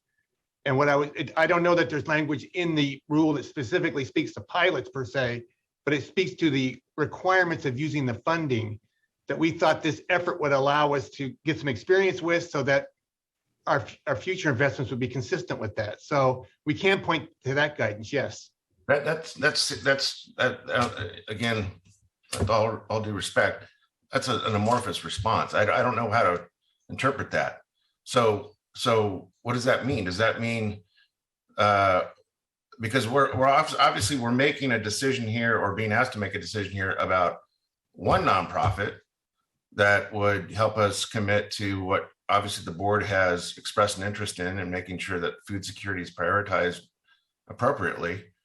But then when it comes to a different nonprofit or a different, non-governmental effort that has already proven to be successful in addressing the subject of food insecurity, it seems like we're cherry picking, and it doesn't feel right to me. It doesn't feel, and this is not a reflection on the food bank. I obviously have tons of respect for them, but it doesn't feel like I've been given an adequate response, especially as it relates to the legal guideposts here that we need to take into consideration when making these allocation decisions. So I'm a little puzzled. Well, we can certainly give you the guidance from the ARPA. I can't give you rhyme and verse today, Supervisor, but I could ask the Deloitte folks on the line too to speak to the restrictions and the criteria that we're taking into account as well. If they're still on the line. I knew they were earlier. I'm not sure they still are. No, they had to drop off because it got pushed out so late in the day, and they had other things to attend to. But I do want to be clear that both the food bank program and the meal delivery program are considered pilots. And it's a pilot for us, not that they don't know how to do the work, but doing the work in the context of the ARPA restrictions is very different from doing the work with either general fund or CARES money. I can't emphasize enough the rigorous nature of the reporting requirements, and this may go swimmingly well and we can build upon it easily. That's what we're hoping for. It's just a start. I appreciate that, Ann. And if it wasn't for the fact that part of what we're being asked to do is consider allocating for the food bank to respond to our interest in food security, I might feel differently. But the way I'm thinking about it, without having guidance in front of me or hearing from attorneys or Deloitte folks, is that if they've already been determined to meet that guidance, what makes them different for this purposes than a family meals program? And I don't know if I can jump in here. And I think the point that Ann and Bruce are trying to make is that the requirements of ARPA and the reporting and the oversight is different than anything that we've ever dealt with before. And so rather than giving, let's just say $10 million to this program, I think the point is to start small so that if we end up having issues or not being able to meet the reporting requirements or not being able to meet any other requirements in ARPA, the general fund is only at $1 million versus if we're allocating $10 million or $20 million or whatever the actual need is, we would be out that if the federal government ever came back and audited or there was problems with it. So I think, I'm not sure if I'm answering the question, but I'm trying to explain it a little bit differently than maybe Ann and Bruce are, but. No, I appreciate the fact that there's something to be said for scale here. That part I totally get. And I'm not suggesting, hey, let's go do, $10 million for any organization right now. I'm just saying it's hard to reconcile the fact that part of the recommended action is to consider one food security nonprofit to do the work, but not another who has already proven themselves to also be successful. And I get it. I get the part about making sure that, we don't overextend ourselves past the point of using our general fund, heaven forbid, as a way to indemnify a bad decision or one that was made, without good foresight about the limitations of ARPA. But I just haven't heard a good reason yet to not consider a group, an organization who for months, if not for the past year, has been not only saying, hey, we're ready to go, we need resources, program's going to go away, here's how many tens of thousands we've served, but they've given us a lot of important data points too in terms of that success. And so I'm conflicted.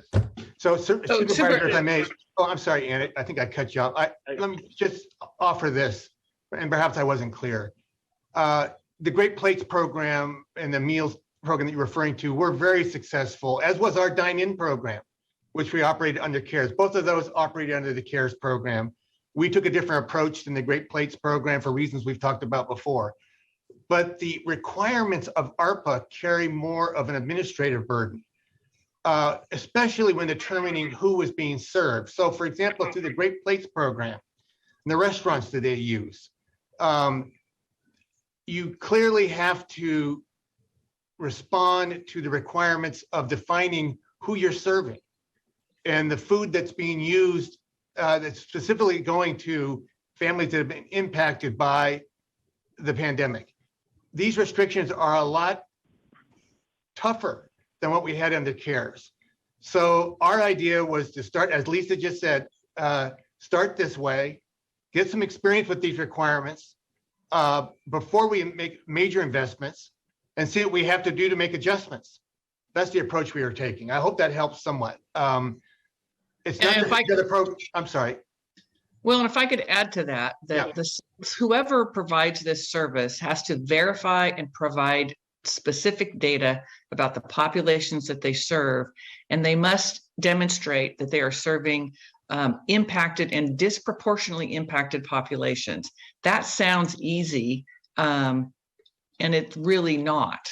So the data reporting requirements, that wasn't required under CARES at all. Right. Families were delivered meals and it was great. And I know it helped a lot of people, but there was no requirement to very targeted tracking of who you're serving and demonstrating that they were disproportionately impacted by COVID.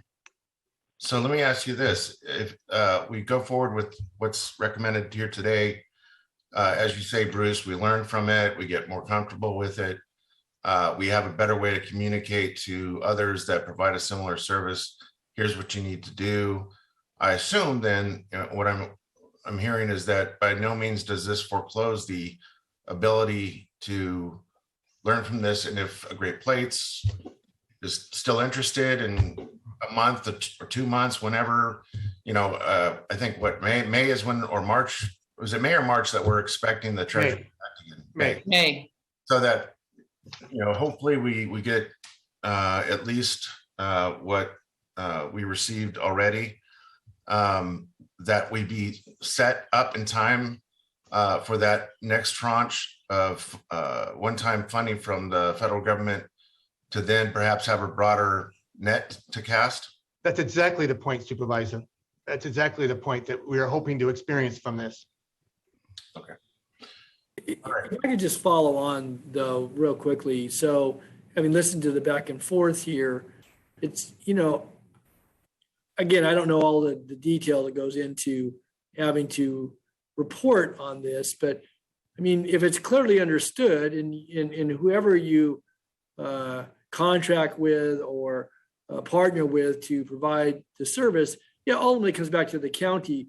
But, when I think about the myriad of pass-through dollars that pass through this county for all kinds of services, I can't, somehow what I'm hearing here that, this is multiple times harder than anything we've ever done. And I guess, I don't know, that doesn't seem to jive very closely with, again, we have to be held accountable. We're held accountable for state funds, for federal funds, from other sources all the time. And we put in processes and we contract for millions and tens of millions, hundreds of millions of dollars of services a year. So why here, even though it's new, again, irrespective of who might be the service provider, I guess I'm not getting why we think this is going to be so challenging.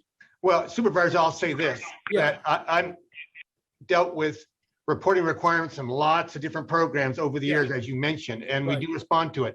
I will say this, as I looked at the final rule and as I've had discussions with Deloitte and others, yes, I would say that these reporting requirements, these criteria are more restrictive than what I've seen. Anything you've ever done, Bruce? So, I mean, you've done a lot of programs. I'm hard pressed to think of any that were as detailed as these. Yes, sir.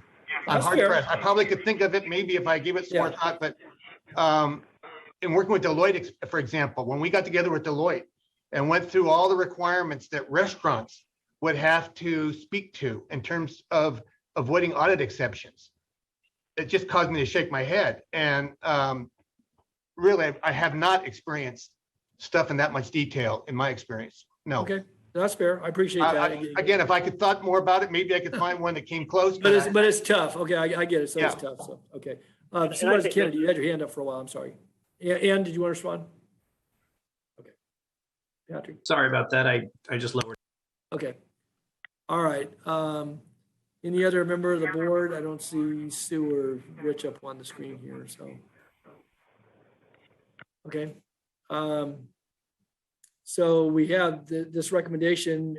We've heard the report. We've had questions. Is there anything else? I think we have a lot of individuals holding on the phone, or some are still holding, I trust. And anything else on your presentation then, Bruce? Does that conclude it? Not this time, Supervisor. We're happy to come back and speak to issues that you hear from your callers.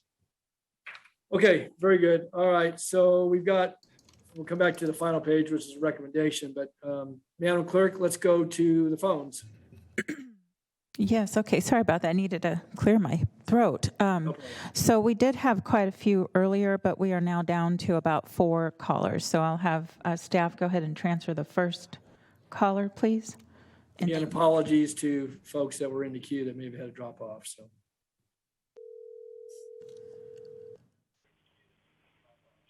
Hi, caller. Please start with your comments. You have 3 minutes. Caller, do you mind muting the meeting in the background while you talk? Sure. Is that better for you? Yeah. Okay. Awesome. This is Brenda Ruiz from the Sacramento Food Policy Council. I am throwing out any comments that I had drafted earlier because I saw how creative all supervisors were getting with putting dollars into programs and organizations they strongly believed in, like the chambers and the PBIDs. And I challenge and I hope that all supervisors can come together and pool monies from their district accounts to increase the pilot to $4 million or $8 million.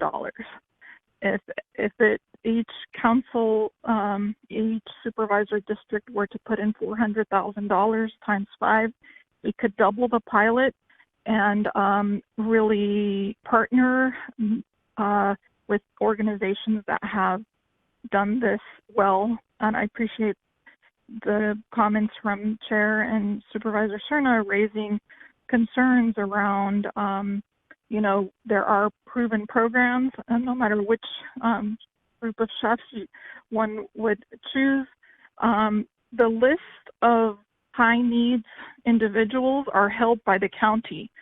So reporting wise, the addresses, populations, and persons are known. As the funding was reduced at the end of Great Plates, there was a great effort by many, many partners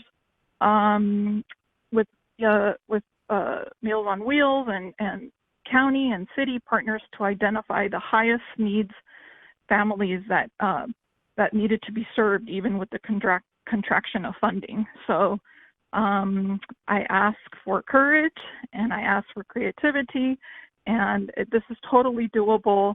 I think that this county can do great things. We can walk and chew gum at the same time. All of the organizations are very well versed in the reporting requirements. FEMA, I'm sure, is no joke to deal with either. So I think that there's experience there. My second ask, I hope I don't run out of time, is that we really need to workshop this. I spoke with several staff over the last couple of weeks, and I think we need a full day and we need a special hearing to talk about food systems. I think there's a lot of learning to be done. I had some great meetings with staff, including Bruce and Troy and Ethan. So, yeah, I asked that there's a workshop. The EJ report card is due to come up before you guys in the spring. So I would hope that it's possible to workshop this and have more open conversations. And we're here, we're a resource, we're happy to share information and bring people together for more learning and more collaboration. Thank you so much. Thank you, Brenda. And thanks for certainly your continued advocacy and certainly working with the various partners, and for certainly the written information you provided. And I trust before we're done here this afternoon, we'll have some more conversation regarding some of your suggestions. I would just say, as a chair, I think a workshop around food security and the variety of challenges, but also the opportunities, not just funding opportunities, but I think opportunities to collaborate with our partners as a county with the work that's already been done. I think that makes good sense. So we'll come back to that before we're done. So thank you, Brenda. All right, next. Next caller, please.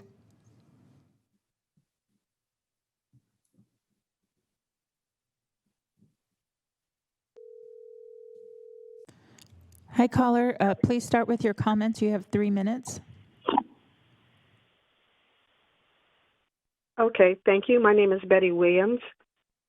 I'm the president of the Greater Sacramento NAACP, and I'm calling because I do believe that you are cherry picking when it comes to this issue.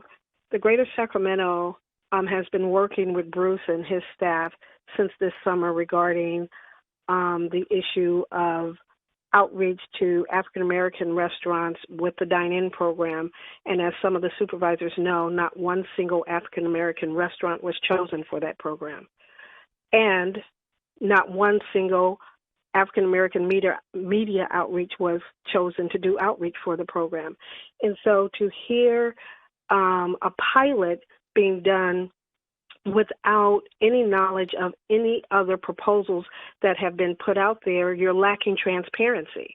The fact that you don't even know that there's a proposal out there from the NAACP, and I understand there's a proposal for others as well. I have received calls from the African American Black Restaurants Association, who was wondering why the county Board of Supervisors chose not to choose any African American restaurants in the dine-in program. Although you say it was successful for getting meals to the seniors, I think success is equitable when everybody gets a fair share. And so for the fact that the lack of transparency, again, is in this particular proposal. When the dine-in program came out, I was told that it was sent out to 2,000 restaurants to be acknowledged. And then when I received the list, I seen McDonald's, Burger King, BJ's, Starbucks on the list of 2,000 from the County Board of Supervisors. Where was the equity there when trying to find small restaurants or minority restaurants? I already told Bruce that I'm frustrated with him and that I'm disappointed in his lack of follow-up when it comes to the NAACP. I have individuals calling me asking why isn't there more equity in programs like this. And so I'm asking you to look at all the proposals that I don't believe Bruce has put before you. He put one piece before you today. He's asking you to vote on it today. He's saying that it's more stringent than anybody else, than any other. But yet, I don't believe anybody on the 5 board that I'm looking at has seen any other proposals, and I know there are because we have one. And so to say that lacks transparency, and you create mistrust in our community that's already been shown that you don't trust us enough to be part of your dine-in program. So I would ask you not to make a vote on this. At the very least, look at the other proposals that's out there, and I almost feel like the proposal that he's showing that he pulled directly from the Sacramento branch NAACP because all of the components that's in there was in ours. So I'm real disappointed in the fact that only one group is being presented. And so the NAACP is asking for fairness, equity, and for you not to make a decision until Bruce shows you all the proposals that have been put forth to do this program. Thank you. Thank you, Betty. Appreciate your comments. Okay, next caller. All right, next caller, please.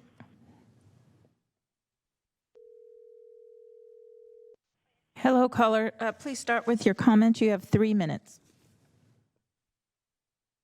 Can you hear me?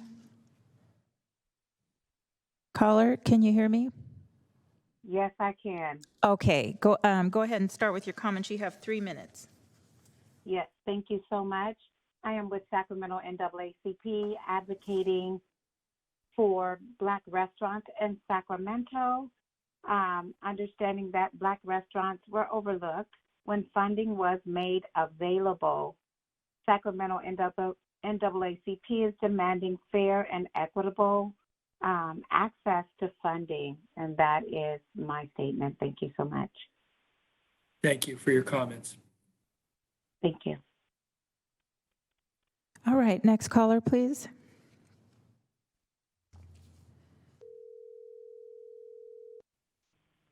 Hi, caller. Please start with your comments. You have 3 minutes.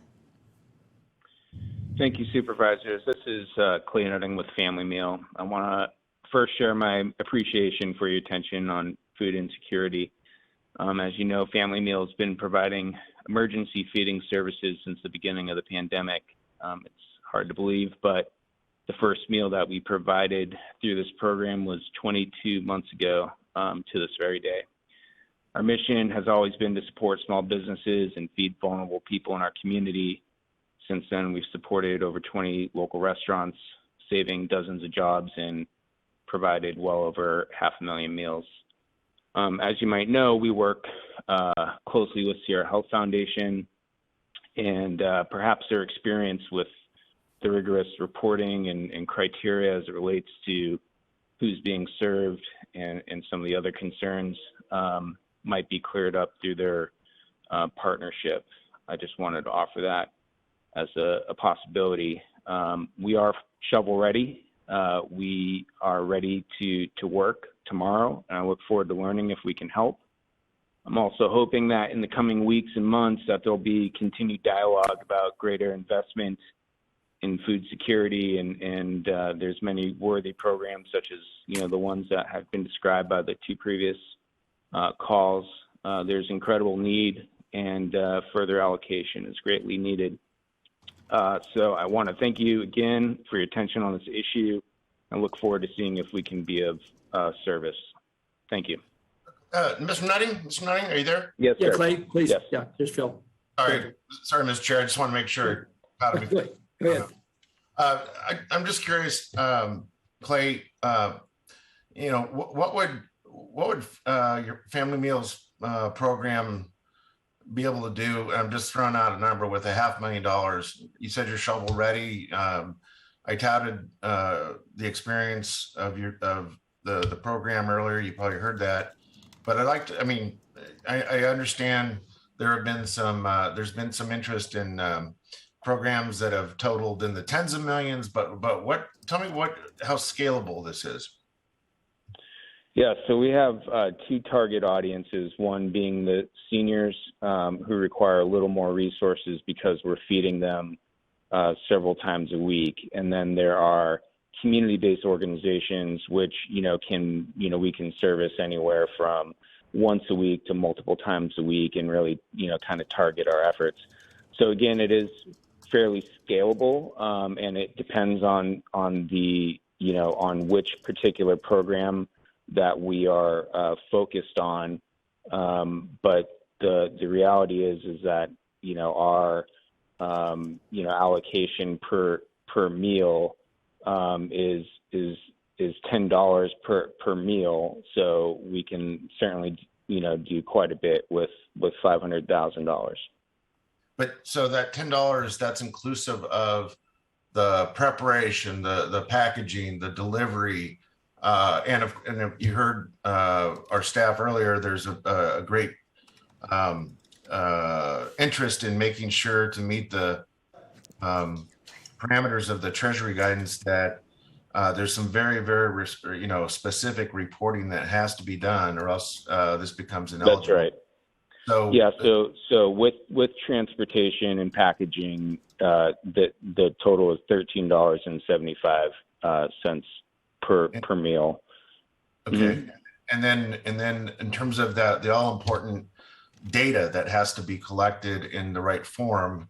I don't know, I have to admit ignorance on this, but I don't know if that was something that was of paramount importance with your use of CARES Act in the past. Would that be something that you're ready to do from day one in terms of being, shovel ready? Yeah, absolutely. And I would think that through our partnership with Sierra Health Foundation that they would also be able to help us navigate through that, since they have a lot of experience in that particular area. And then how many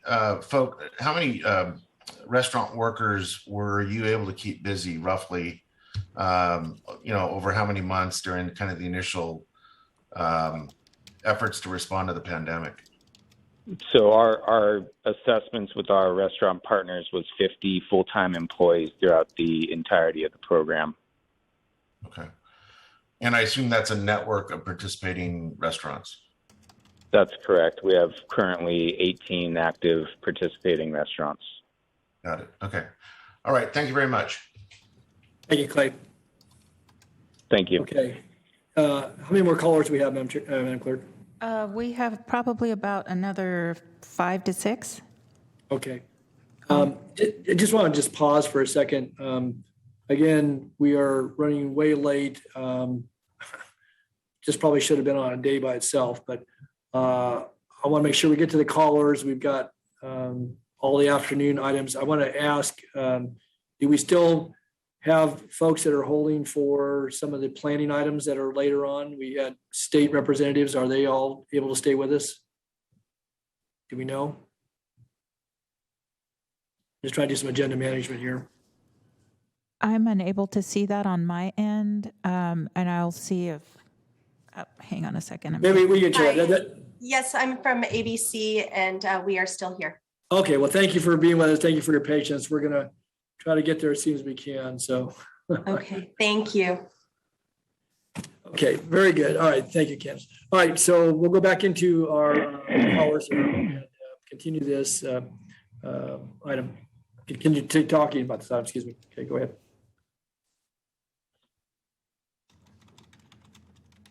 Go ahead, Flo. Oh, okay, next caller, please. Hi, caller. Please start with your comments. You have 3 minutes. Sure. Yeah. Hi, everybody. My name is Nikki. I am with Sacramento Homeless Organizing Committee, and we're a part of the Services Not Sweeps Coalition here in Sacramento. Y'all know I also rock with Incarcerate. I do have a question on this item. A lot of questions, honestly, especially after so much of the discussion. But in terms of the slide 1 and the reallocation of the homelessness funding, and back to Supervisor Cerna's early question about, is this some type of Sophie's choice? I do want to ask specifically about the COVID-19 encampment response, the water and hygiene infrastructure that has been operating in encampments, asking about how that's been drastically reduced. Those contracts have been drastically reduced, and that we were told by the homelessness services director and the health director that these would be ending entirely in March because of funding. And so I do wonder about Supervisor Cerna's original question and the response from staff that there will be plenty of money to backfill this in May. So I wonder, what about these services being scaled back now and ended in March? And is it just a priority of this board or of county staff to end its COVID-19 homelessness response interventions, considering we have heard that there's plenty of money? So I'm wondering why that is happening, and just reiterating that, you know, folks in encampments have increased. We know that. So there's not a need lessening. COVID rates are at record highs. So that's not a need lessening. CDC recommendations to provide these sort of interventions, sanitation, water, and stay on encampment dispersal, those are all still in place. And so I really wonder when they say the funding isn't there, and then I hear from staff that there's plenty of funding, why these aren't being prioritized, and whose decision is it that these aren't being prioritized. And when we go to the discussion of, you know, we get into the food program and the PBIDs and the Chamber of Commerce money, and I just want to know, where's the discussion of reporting requirements for these PBIDs or Chambers of Commerce after such a hefty discussion on about meals for poor and elderly people? Where is the oversight or audits of this money? We got down to the questioning of dollars per meal. Where is that kind of scrutiny on this money that goes to these business interests, considering specifically, are they going to engage in any direct worker support? Is there going to be tangible support directly to minority-owned and impacted businesses? Why are these business districts that already levy significant assessment fees from all properties in their district to provide the kinds of specific support? I understand that people have been impacted, but they talked in their support letters for this item about how they plan to use their money on anti-homeless architecture, on surveillance, on the protection of vacant buildings. That's the kind of thing, those assessments, those are the special benefits that those specific levied assessments are actually for. And I just wonder how this money, especially if it can't be mini granted directly to businesses, how is it even going to be used outside of their lobbying, marketing, and just reiterating that they often lobby for anti-homeless laws and advocate for sweeps, and their policies around homelessness have been to get people out and away without any real options. And so this has been their policy for decades, and it's not, you know, it's new under Boise that they want to participate in getting folks into any kind of services so that they can sweep them. But we have to recognize where their advocacy has Nikki, I been. need to ask you to Yeah. conclude. Okay. Please. Oh, sure. I would talk about bids all day, so please tell me. I'm not looking at the timer. That's okay. Yeah, no, I appreciate it. I want to reiterate about this COVID-19 homelessness encampment response, and really wonder where is the money for that, if there's plenty of money. Okay, we'll try to get an answer. Thanks, Nikki. Appreciate your Okay, comments. thank you, Don. Thank you all. Bye. Yeah. Mr. Chairman, Yeah, go ahead, Bruce. Yeah. well, I could speak to, I know you have other callers. I could speak to that aspect if it's your pleasure. Yes, please do. Yeah, go ahead. So yes, to Nikki's point about our COVID encampment effort, we had begun to curtail the water distribution when the numbers for COVID were starting to come down. We cut it by about a third, I believe. We've had discussions about re-upping that because of, as you know, we're going to get a COVID update later today, what the situation's been with Omicron. In terms of the concern about funding, we have an encampment budget that your board approved with the fiscal year budget that we're operating under currently. You might recall we had a $6 million contingency amount that was set aside for encampment efforts.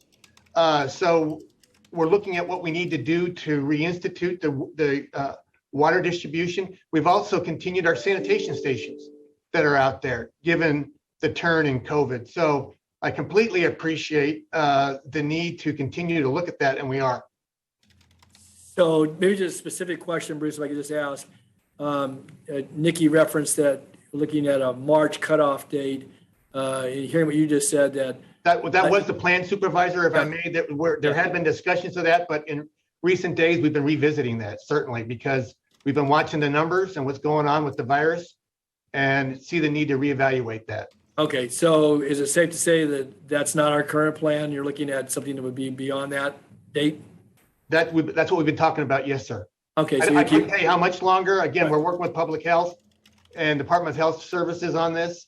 Okay. But, you know, the plans we had when the numbers were coming down have had to be adjusted. Okay, you'll keep this board apprised. I think certainly advocates and others who are tracking this, I think want to know, as certainly does this board. So, okay. All right, thank you, Bruce. If time permits later, Supervisor, I can also address the concerns about the dine-in program as well. Right, we're going to come back to that. I want to get the rest of the comments here. I'm probably going to have some more discussion regarding the food security and the meal programs in a moment. All right, Flo, let's continue with our public comments, please. Yes, sir. Please transfer the next caller.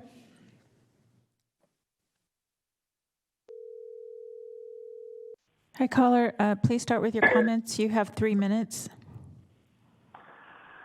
Yeah, I can't appreciate more of the previous callers that raised up, especially Nikki.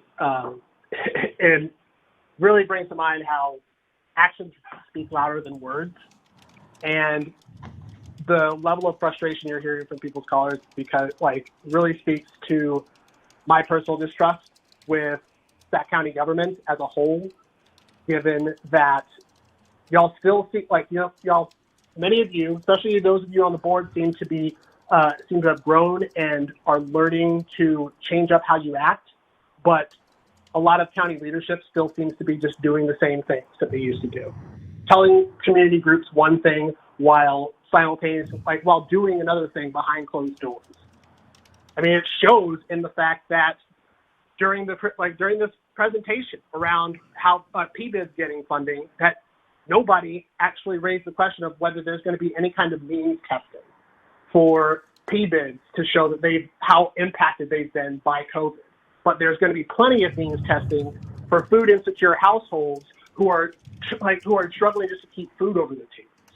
Everybody's been impacted, but some have been impacted more than others, particularly Black households, which is why you're hearing folks from the NAACP and others calling in saying, expressing outrage and frustration that that Black-owned local businesses aren't being considered, in these sorts of things. Why is that? I would love to be able to take people at their word, but unfortunately I can't. There's too many examples from the Nav Gill era to explain why I and others cannot take this county leadership at its word, or even this board at its word.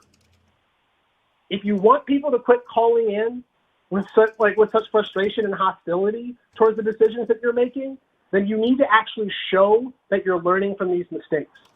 Some of you are, more than others. But a lot of people, especially Bruce Wagstaff, apparently has not learned a goddamn thing. And that is a problem. And until you actually do, you're going to keep getting us in here. You're going to keep hearing those of us calling you out, because we're still continuing on this idea that we can continue on business as usual once we get through this pandemic. You're already looking to do that by not even having a clear date in mind for how long we're going to continue providing basic sanitation services to people thousands of people that have been living on the streets for years before the pandemic. Why are we still prioritizing business interests over basic community needs? They have plenty of resources. Why in the hell would Starbucks, Burger King, or any kind of national franchise businesses be on the list of recipients for any ARPA funds? They've already, national businesses, corporations themselves have already received the lion's share of the trillions of dollars in COVID emergency funding. So why on earth would any of these businesses be on there rather than locally based, locally owned, non-franchised Sacramento businesses, many of which are black? So what are we doing here? I can't take Bruce Wagstaff at his word, especially not considering the fact that Sac County, he was named as one of those people that were part of the toxic culture of racism and misogyny in Sacramento County that I'm sure the county leadership would love to ignore, forget and move past. But for many of us in the community, we can't, because a lot of what you're doing is not being reflected in what you're saying. Please Yeah, do better. I need to ask you to conclude. Okay, thanks, Ken. Thank you for your comments, Ken. Okay. All right, next caller, please. Thank you. Next caller.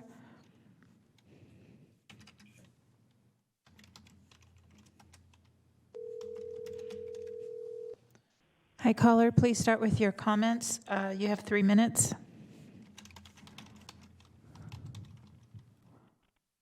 What's up? Yeah, can you hear me? Yeah, but there's someone talking. I'm supposed to talk over him? Oh, could you mute the meeting in the background while you're talking, and then you won't hear the double talking?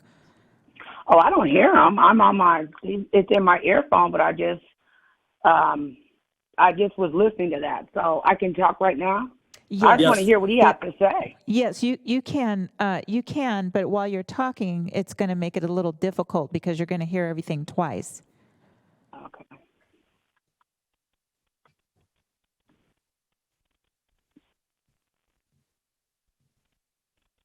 So am I on? Yes. You can start with your comments. You have 3 minutes. Oh, my name is Stacy Drew, and I'm calling. This is my first time actually being at a County Board of Supervisors meeting, and I would just like to reiterate, these people who talked before me are so well versed regarding the monies and the feeding program where Starbucks and McDonald's and companies of that nature were included in the pool. As the gentleman that just ended said, they're billion-dollar corporations. There are many local restaurants with African-American, Hispanics, all types who would be more than able, I'm sure, with whatever tracking, they'd be capable of being able to monitor and make sure that they are reaching the community that they're supposed to. I don't understand these monies that are moving around, but it sounds like a lot. And I am going to be, because like I said, Betty did encourage me to get on this board meeting. And she's, reminded me that these meetings are during the day when most people like myself are at work. So, but I think this needs to really be looked into, especially if none of our community, local community restaurants, diners, those independent entrepreneurs who want to feed people aren't being included in the people able to provide those foods for their local community. I don't understand it, and it's not enough transparency. There needs to be some way to see where all this money is going. I didn't realize they were cutting off water for homeless people. I don't understand any of this. So I will be logging in moving forward, and I would recommend that this looks into further, and that any recommendations from these people that I've heard so far be looked into, because this is amazing to me. Thank you, Stacy, for your calling in. Thanks for being with us this afternoon, and appreciate your comments along with those that commented previously. Okay. Yeah, I'll be back for sure. Okay, you got Oh, it. You're welcome. Thank you. Well, you can stay with us. We're probably going to be well into the evening today, the way we're going. So I'm seeing. Thank you. Okay, next All time. right. Bye-bye. Right. Please send the next caller. Hi, caller. Please start with your comments. We have 3 minutes. Can you hear me? Yes. Okay. Go ahead and start with your comments. You have 3 minutes. Thank you. Good afternoon, board. My name is Mackenzie Wilson, and I'm a community member here in Sacramento County. I'll be honest. I think I first came to this item feeling like a little underprepared because when we talk about just like little and I actually say little money and almost laugh at it when I say like $800,000 little money. I'm like, that's life-changing money to people in this town, and we talk about taking money from housing and homeless services to give it to specifically chambers of commerce and PBIDs. I can't talk too much on commerces, but I mean, I can probably guess that means that poor people aren't included in those spaces. But PBID specifically are property owners and kind of utilize their money to come into these spaces and speak ill of of our unhoused neighbors and I believe they use words like blight and run a narrative that people are service resistant and only dealing with mental health crisis and drug use crisis, except for their words around it are nastier than mine. But after watching the conversation today, I come with the same critiques. How it was so quick that y'all were willing to start to match funds to PBIDs while starting to ask about reporting requirements around food for hungry people. It was really loud when Miss Betty Williams spoke about plans and the culture and the behavior and the things that Bruce Wagstaff does about choosing what he's going to present and how he goes about his things. Even the gaslighting he just did about, we saw the COVID numbers going up when we know that it's actually been the community pressure that's been put upon you and those around you, Bruce, to why you're now having a different tune on why, which again speaks to giving money to, and then Miss Betty Williams again bringing up Black business owners who haven't even been a part of that conversation around about how PBIDs and things like that how this money could just be going to support them better. I just feel like this ARPA funding is being quickly spent. I believe that it's not being done in long-term with efforts of long-term community care in mind. And that it too is acting as if business as usual because Bruce shocked about the COVID report, but come on, y'all, even these PBIDs are asking people to come party and come shop and they're not having anybody wear their masks. We know COVID's not going anywhere. I mean, you guys get to take your meeting from home, but we have people who live outside who are stuck in a COVID outbreak inside the jail and community members who are forced to wear masks and serve these people as they eat outside, who are still worried about how they're going to pay their rent because because evictions are going rampant because of the ceremony being out. So I think taking a hard look at what you deem important is something. Let me say this differently. This conversation today was had in a way that just shows again where your priorities and where your feelings and where your alliances lie. With business improvement districts and chambers of commerce, not with hungry and poor people who are living outside. Have a great day. Thanks, Mackenzie. I would just say too, thank you for your comments, but we haven't concluded this item yet. And I think certainly the public commentary is very important to, we'll come back to you here in a moment. So, all right, let's go to the next caller. How many callers do we have in the queue? Excuse me, my mic. I believe that was our last caller. I'm just waiting for staff to confirm because sometimes they have someone on hold. All right. So This is our last caller. okay. All right. Hi, caller. Please start with your comments. You have 3 minutes. Have a great day. Thank you. And could you mute the meeting in the background while you're talking, please? Yeah, let me try and do that now. Okay. Okay. Yep. Oh, yep. Go ahead and start. Okay, great. Thank you, Board. Jonathan Burgess of Burgess Brothers. I understand, all the comments, and you guys, have a tough decision tonight. But as a pioneer family, Black family to this region before gold was discovered, 1849, whose land and property was seized, I understand the struggle of Black restaurants and businesses. That being said, as a pioneer of the food program, working with Chef Brenda on SAC food policy, I understand that there's a bigger issue here, and it is food insecurity, and it's rampant throughout the county. I would ask this, the board, and I agree with Member Natoli. I don't think it's that complicated, but I sat and I watched all of you, grab money from your own pots to increase the budgets for the chambers. I would ask that this board, come up with another $1 million, and I don't think it's that complicated. But go ahead and fund, a shovel-ready pilot program, which I've been, fortunate to be a pioneer partner of, as well as another one that can learn and we move forward. Because if we don't, the people suffer. The people in the community are suffering, and the businesses suffer.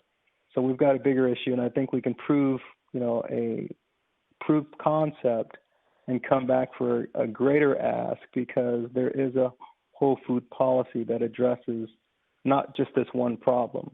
So I would just ask each of you to take that into consideration, and there's a way to move forward and have the businesses that are suffering, but most importantly, the people that are suffering from insecurities. I do understand the importance of having a shovel-ready program, and there's some things that, a program that if they're going to rise up and run, maybe not at the same time, they can be learned, and that we really kind of move forward as a community with the focus on, just together and inclusiveness. My name's Jonathan Burgess. I am one of the Burgess brothers, and like I said, a pioneer family of this region who knows what it is to have land, orchards, and farms taken from systemic institutions. Nobody here today, but you guys have a duty and a responsibility. And thank you for the time, and you've got a tough decision ahead of you, but I think you all will make the right decision. So thank you, and I appreciate you. Thank you, Jonathan. Thank you for your very thoughtful comments, and certainly to all of our callers. Is that the last call, Madam Clerk? Yes, sir. Okay. I wanted to, and I'm going to go to my colleagues in a moment, but certainly bringing the conversation back to the board and hearing certainly from the folks we've heard from, it occurs to me as I was listening that we're talking about ARPA funds here specifically today, but that food insecurity, the viability of our businesses, certainly those that are in the business of providing foodstuffs and meals to folks, either from a commercial aspect or been a part of some of the Lifeline services throughout nearly 2 years now. And then I think as some commenters made very accurate portrayals, those that were not a part of that overall effort were left on the sidelines for one reason or the other. And I want to be a little bold here because I think this conversation warrants it. And it may warrant, as I said earlier, us spending, as a couple have suggested, more time talking about not just food insecurity, but about economic recovery. Right now, we're talking about working off of federal dollars, our tax dollars coming back to this community. But it seems to me that this is an important enough issue. And it's after all, it's our county residents, people that we're given the privilege of representing and serving in all our capacities.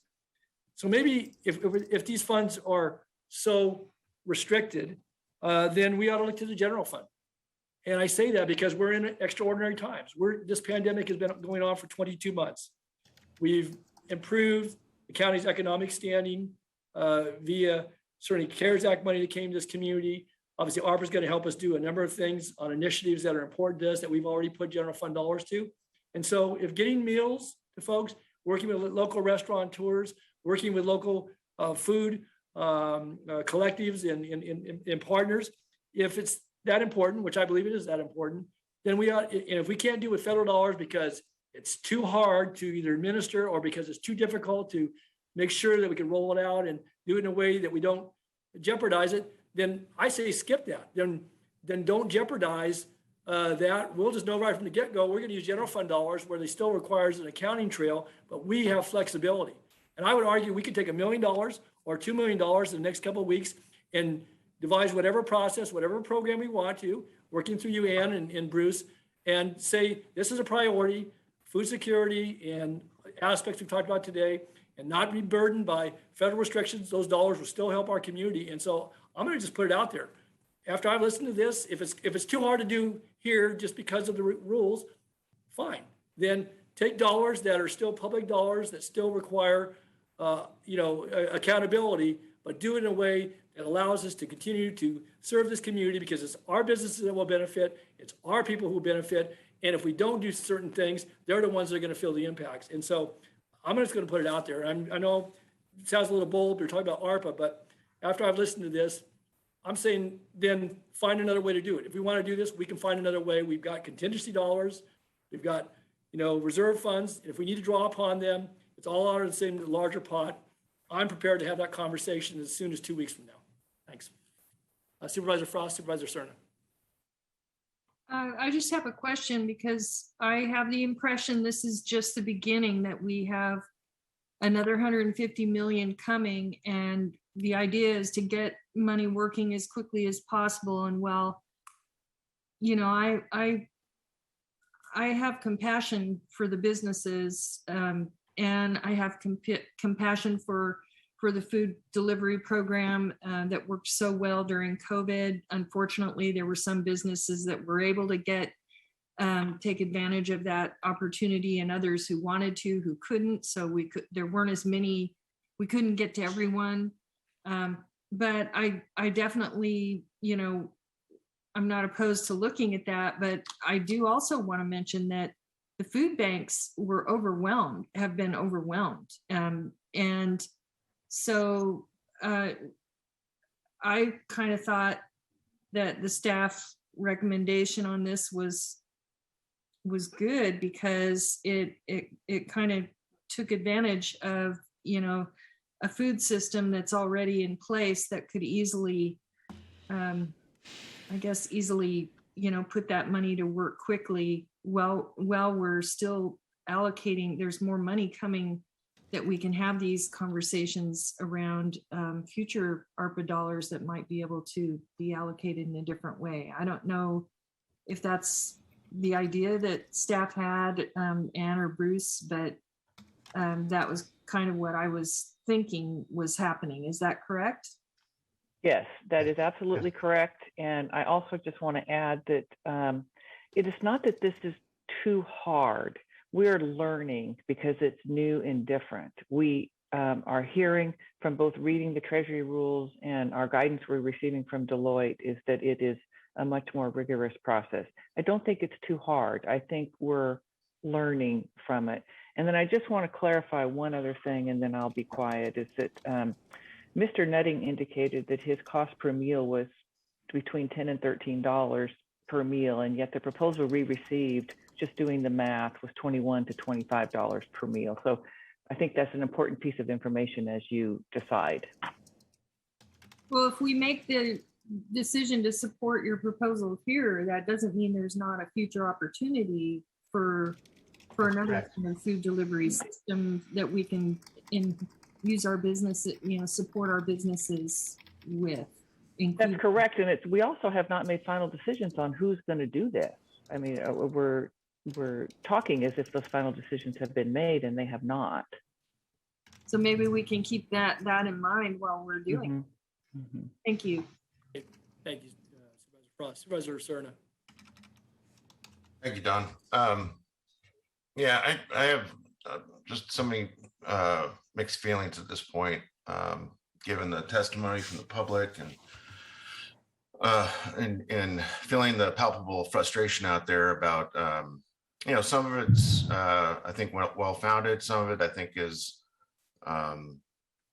it's perhaps more perception. I think when we start hearing about the perception that somehow we are pitting beneficiaries against each other, I don't agree with that. The whole allegation that somehow we're just paying attention to economic development organizations or chambers.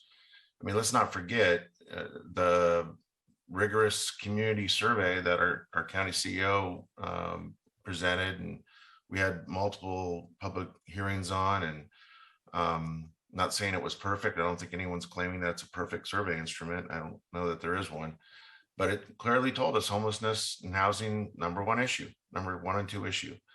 And if you look at the proportion of allocations that we've made thus far, the actions of this board to date reflect that.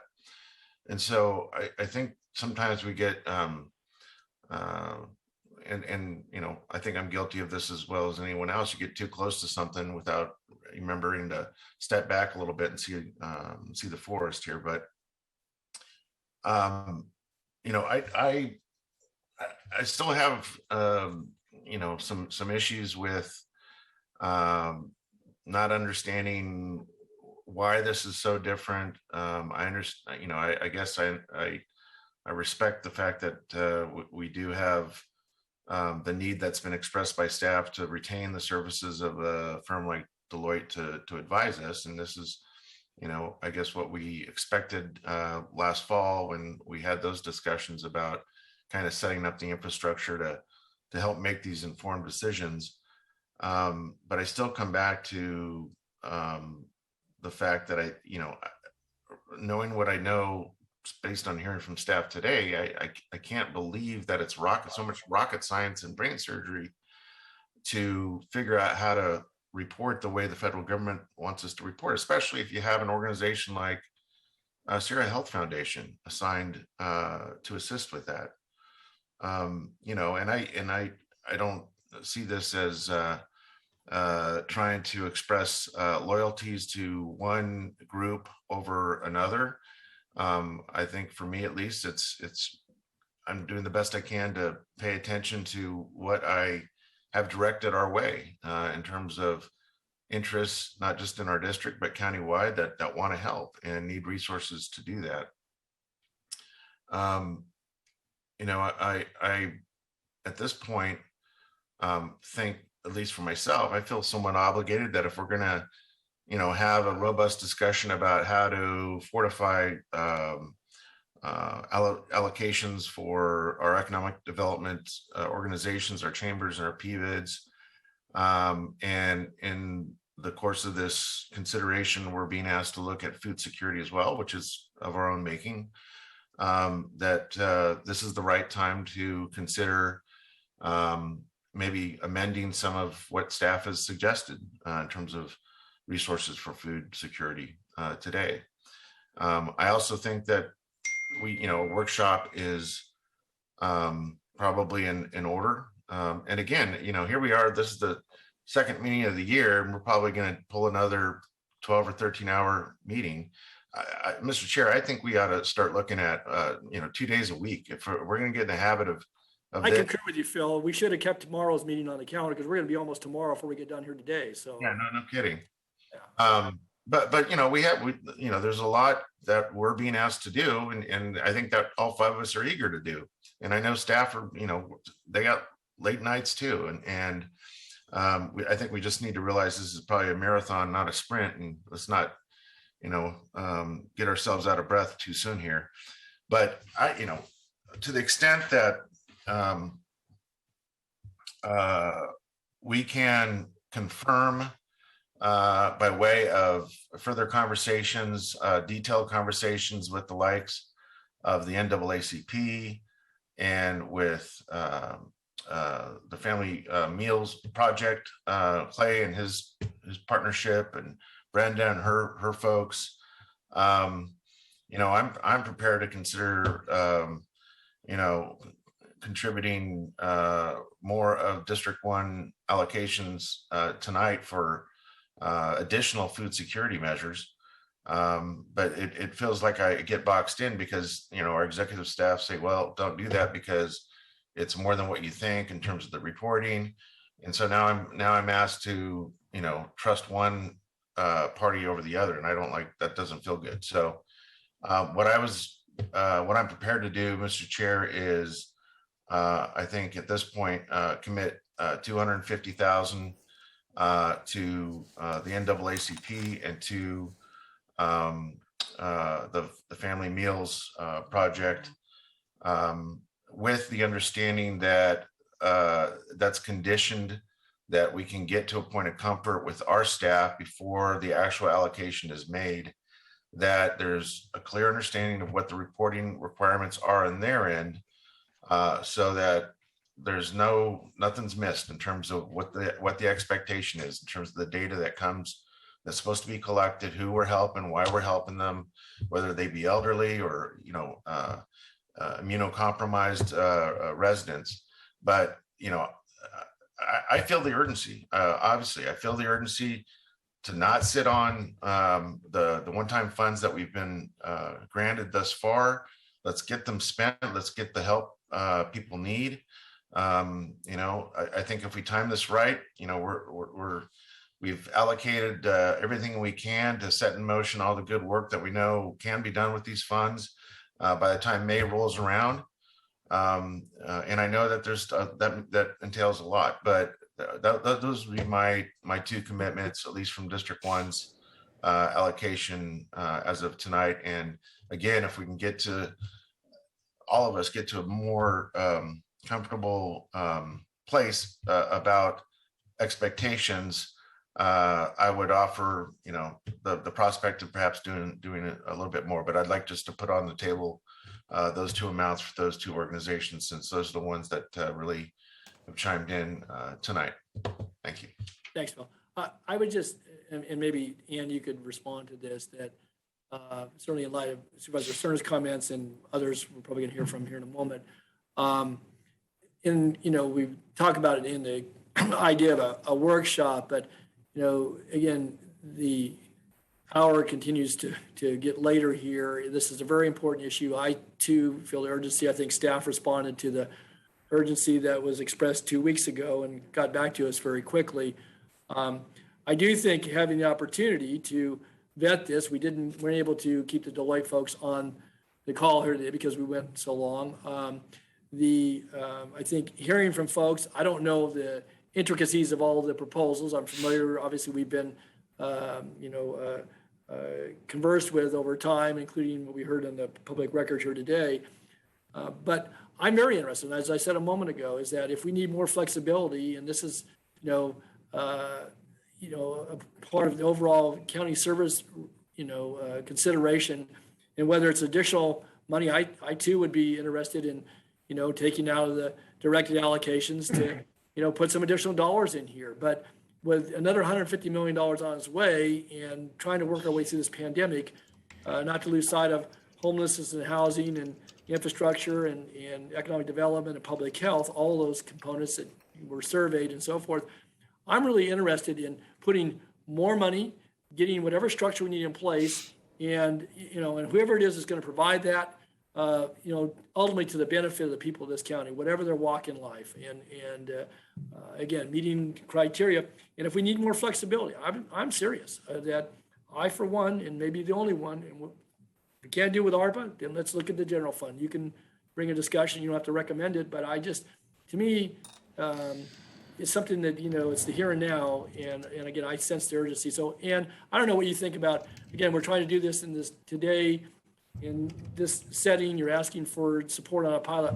I think we need to do more, but again, I share some of the mixed feelings that Supervisor Cerna has expressed about certainly want to be cognizant of doing it right and not, and not messing up, but also not delaying unduly and or talking about pilots when we kind of know what works. kind of know, we do know what works. So I don't know, Ann, if you want to respond to any of the comments you heard thus far. So maybe what I would recommend is that we approve the item before you and then come back later with some additional information and some additional things for your consideration. That way we can get started on something quickly. Keeping in mind that this was 2 weeks to put this together was really not enough time to really carefully look at absolutely everything. We did look at all of the food proposals that we received and use those to help guide the recommendation that is before you today. But there really wasn't a lot of time to put this together because of how quickly you wanted us to come back. But one option would be to approve this item with the addition of what Supervisor Cerna has added, and then we can come back in more of a workshop format if that's what the board wishes to talk further about food insecurity in general. And would it be practical, again, 2 weeks is not inconsequential when we're talking about some of these, but do we not have 2 meetings, the February 8th and 9th, or do we just have the one meeting? We have the 15th and 16th, and the 16th is already pretty full. So why don't we move, can we move stuff from the 8th over to the 15th and come back here on this topic? I'm going to be perfectly honest. I think the 8th is too soon. It's another 2 weeks. I mean, and if you really want a carefully thought out presentation, I think we would need more time. So you do by the 16th or the 15th? Is that what you're saying, or no? Beyond? Yeah, that would be better. That would certainly be better. And I just want to, I don't have my long range agenda in front of me. I want to look at that because all of our meetings are becoming very, very full. And I'm not sure I'm not sure all of you want to continue with these 12, 13-hour days. So we need to really look, I need to sit down with the clerk and you, Don, to really figure out, okay, what's on the agenda and how do we move things around in a way that does not create 12-hour days. Oh yeah, because it's tough on the public as well, and and people who are presenters and such. I guess, without getting too much into that, if we need to come back before the board and look at revising our schedule in light of the workload, then, obviously, looking out some weeks because people do schedule stuff. But I think if we need to go back to more frequent meetings or break the days up so we know we have morning, afternoon, and evening components to that with due notice to all 5 of us and certainly the staff, I think we need to take a look at that, but we can take that going forward. Okay, I see Sue Frosty has her hand up. I don't know if Patrick and Supervisor Desmond want to weigh in either, so.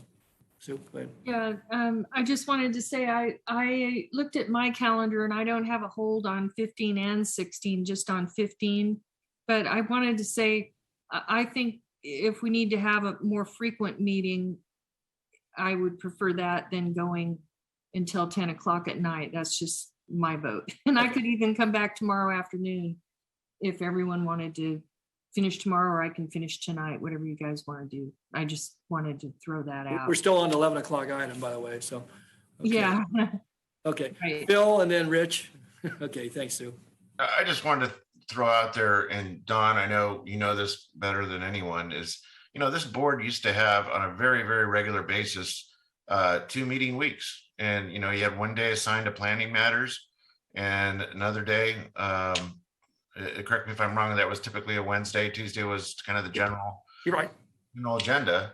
And, given the nature of the pandemic and everything it entails and the amount of workload our the board and staff are being asked to commit to, maybe it's worth, and this would be something that, would be the chair's prerogative, but maybe we get back on a standard 2-day schedule. No, that's certainly worth considering. I think it's part of the conversation we're having here this afternoon. And I think after we have 2 marathon sessions like this one and the last one, that I think the recognition that it's just going to take more time. Yes, so we will, the county executive and the clerk and I, certainly working through your offices, will look to see what we can do to try to streamline this, but certainly allow sufficient time for the weighty discussions that come with these items. So thanks, Bill. Thanks, Sue. Okay, Rich.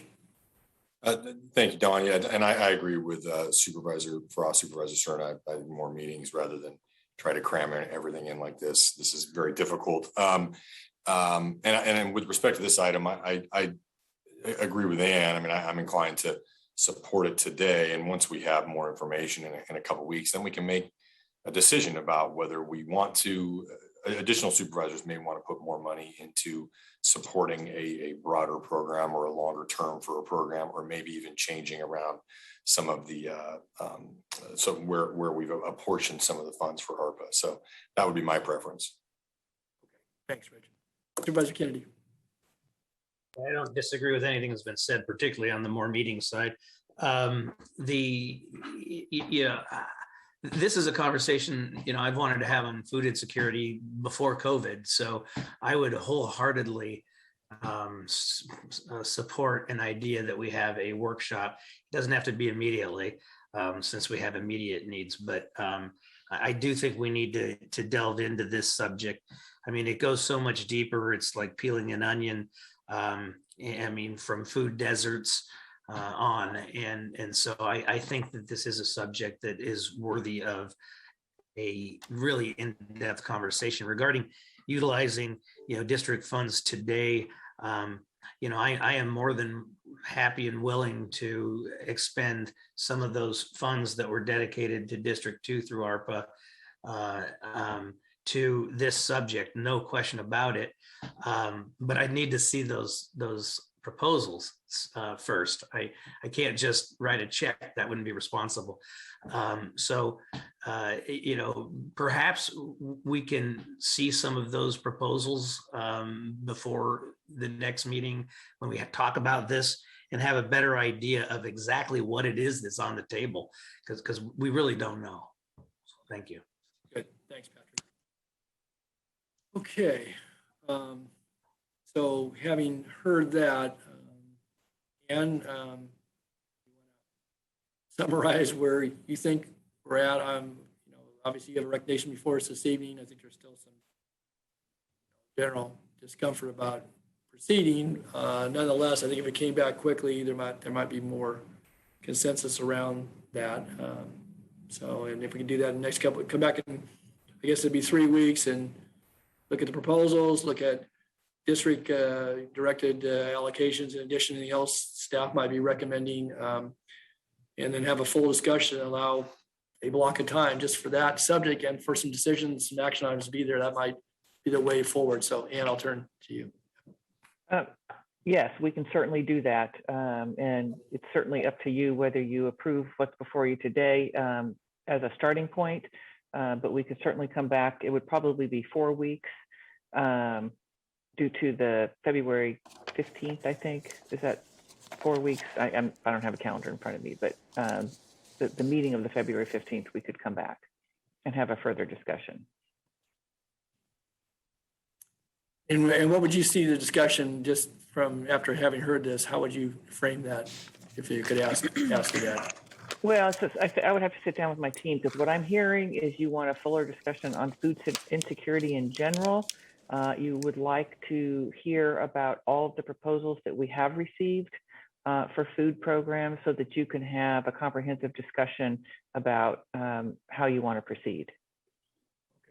Okay. And you would have an actionable item so that as some folks, well, I've heard 3 of us speak to looking at some additional dollars contributed towards that. So you could, I guess, have Deloitte folks, you'd obviously have your staff, and allow for that discussion about how those dollars might be used in a way that comports with the ARPA monies. But if there's other needs, I guess I would leave it to you. I'm speaking for myself here now. If there's other sources we would need to look to fund out of as a part of that, then I trust you can at least bring that for discussion. So, yes, and I fully believe that all the things we're talking about are allowable under ARPA. We just have to manage the reporting, and that is absolutely doable. Patrick, get your hand up. Yeah, I just don't want to sweep under the rug what the CEO has said as far as her recommendation as we go forward with this and continue this conversation, because I agree with this. I think that a further conversation and more resources need to be allocated, but at the same time, the the recommendations that have been made are fairly modest, and I think sound. So I would be supportive of doing both of those two things. Having them, let me say both those two things, I mean, by supporting staff's recommendation today and continuing this conversation, identify resources and have a more in-depth conversation on this subject. Okay. All right. Thank you. Bill? Yeah, I just want to be clear. I'm not interested in waiting. I'm certainly not interested in avoiding, clearly understanding what's being proposed, and certainly conditioning any allocation on ensuring that they can, they being a recipient organization, can satisfy the Treasury's guidance. But I'm not interested in waiting on the two that I mentioned earlier. So, I would move the item with the changes that had been deliberated and made in terms of augmenting the chamber contributions, the PBID contributions, and then for District 1, the conditioned allocation of $250,000 for the Family Meals program and $250,000 for the NAACP food security program, both clearly conditioned on the ability of both to meet the reporting requirements per the federal Treasury. All right. And I would just note, certainly for a second, I would second your motion and note that I'm certainly very interested in those programs and any other ones that, either we haven't heard about or that have been generally spoken to, but certainly would reserve that to coming back in 3 weeks. Out of any district allocations and look at it in the context. I think also if more dollars are needed, it may be, something that we would look to the collective pot of money versus just out of the guided allocations. But yeah, I make the motion in the spirit of obviously of urgency. I want to get these at least these two organizations started. I understand. No, very good. Okay, I would second your motion. Oh, Patrick, you got your hand up again. No, I'm just lousy at lowering it. I'll wave at you. How's that? Okay. All right. Anybody else? Rich or Sue, you want to weigh in before we understood on the motion? And Phil, your motion would include coming back on the 15th then? Is that right? Yeah. Everything. I support everything that everyone seems to agree with in terms of dedicated future meeting in the not so distant future to workshop this. Okay. And then I might suggest that might be an evening session to facilitate the conversation since we're there now anyway. So yeah, I think that's appropriate. I don't even know if Troy's still on or not. I'm glad I just caught you. I want to make sure that the Handle district also has the match, an equal match. That was the one outstanding, I believe, for District 1. That's correct, Supervisor Cerna. Is it your intent to contribute $50,000 out of district funds for the Handle? Correct. To add that into the process? Correct. Okay, we'll make sure that's reflected. Thank you. Okay, good. Patrick, your hand's back up. Yeah, this is a real one. So just so I'm clear, and I realize we're building the aircraft as we're flying it, but so Supervisor Cerna is making, as part of the motion, District 1 funds, and I understand that, but typically we don't have to do that, but because he's doing it that way, he can go under the $500,000 threshold? Well, that's a really good question. We hadn't made that decision yet. I mean, good for him. I just want to know what the rules are for me too. Well, right now the rules are $500,000, and I actually didn't even catch that. Thank you, Patrick. Let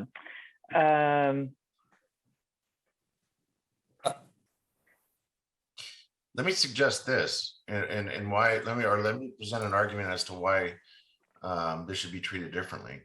I don't know that when we came up with the $500,000 minimum, we had a robust discussion about kind of an opportunity to match on the spot when staff comes back. And that's clearly what today has been. It's not that I have pulled a proposed allocation out of the hat. It's the fact that this is in the context of what staff have come back with in terms of recommended proposed allocations. And if you'll recall correctly, when I first proposed district allocations, it was for the express intent to be able to match, not just between us and between districts and between what staff recommends, but with other jurisdictions as well. So that would be why I think it's appropriate to support the motion. Patrick, And can I add a point to that? Oh, sorry. Sure, go ahead. It was Rich. And well, I was going to say, I agree with Supervisor Stern. I mean, my thought was with the district allocations that if we elected to take some of that 5 million and put it back into one of the larger pots to be part of one of the larger pots, that's not a direct allocation independently on its own. So that's why, to me, I'm just struggling with intellectually why it would be subject to this $500,000 limit. So let's just move forward. And if it helps any, I'll just say that, I'm fully, considering, to matching that. So you might be at $500,000 or bigger before we're done. It's just that I want to see what you bring back to us on the likewise on the 15th. Sure. So it could be a bunch. So again, Phil wants to get us started immediately understanding, but I think there's others that are interested in this and maybe other programs as well. So, okay, Sue. And this, this will move our conversation along more quickly around looking at that threshold. Very good. All right. So on the 15th, we'll have the workshop and get more clarity on it anyway, basically. Yeah. Allocate more money. Okay. All right. So we have a motion and a second, and we've talked about what to bring back. Is there anything further? If not, I'm going to go ahead and call for the vote. I just, as a point of clarification, does the motion include the 2 economic response items? Yes, I believe so. It was a staff. I just wanted to make sure. Thank you. Yeah, thanks, Troy. No problem. Okay, if nothing further, then Madam Clerk, please call a roll. Supervisors Frost, Aye. Kennedy, Aye. Natoli, Aye. Desmond, Aye. Cerna, Aye. Unanimous vote. Very good. All right, then that concludes that item for today. I'm going to suggest that we take items 58, 59, and 60 and see where we are. I mean, maybe I take a brief break. I know we have the COVID item at the end of the session and a closed session still yet to come. So, so let's go ahead. We've had a lot of folks on the line for items. Let me ask this, man, quick. Do we have a lot of folks holding on item 58? I know we have no one in the queue for 58, 59, or 60, or 61. Well, we had folks on 59 and 60, though. Did they drop off? We had state. Oh, I'm sorry. I meant public comments. As far as folks who are sitting in the Zoom, I am not able to see that. So if you are on the line for any of those items, could you just announce yourself, please? Doug Sloan for item 58. Candice Martinez for item 59. Jason Coe for item 60. Marianne Gilchrist for item 59. So let me suggest that I know there's some relationship between 59 and 60, and certainly, but we have folks that have joined us from state agency, been on the line. So I think what I'm going to do, unless there's any disagreement, is we'll go item 59. We're going to reorder these 59, 60, and 58. Is that acceptable to the board? Any disagreement? Okay. All right. So let's do that. Let's call item 59 and then take 60 and then we'll take item 58. So. Okay, item 59 is the alcohol permitting workshop. Received presentation from Planning and Environmental Review and California Department of Alcoholic Beverage Control regarding current permitting of alcohol sales in the unincorporated county and provide direction on the county's regulatory framework. Okay. Ann, are you going to kick us off? Or is it Chris Bahuli or Vicari, Penrose, who's going to do this? I see a bunch of names. Chris Pahuli. Okay, Chris, over to you. Yes. Good evening, board members. Chris Pahuli, Principal Planner with Planning and Environmental Review. Pleased to be with you for these next two items, the first of which is a workshop on alcohol permitting. Next slide, please. As a reminder, in early November, the board considered a request for a letter of public convenience or necessity for a site on Calvine Road. Staff was recommending denial of the letter, and the sheriff's office protested the issuance of the letter unless standard conditions were applied. During the hearing, staff explained that in communications with ABC representatives, the previously agreed upon approach of placing standard conditions on new or existing licenses subject to a PCN was not acceptable. Instead, ABC representatives indicated that when a clear nexus could be made, reasonable conditions or restrictions could be placed on the license. Based on the discussion with the board, members requested that the item be continued and asked for a workshop with ABC representatives present to discuss alcohol regulation and conditioning of licenses. Therefore, staff has put together this brief presentation to provide a high-level overview of the county's regulation of alcohol sales. Following the presentation, we have representatives from ABC, Candice Martinez and Marianne Gilchrist. We also have Sheriff's Office representation. All are available to answer questions from the board. I should note that in preparing for this item, staff did not conduct outreach to the convenience market industry, which has been very involved with past efforts to regulate alcohol sales. Next slide.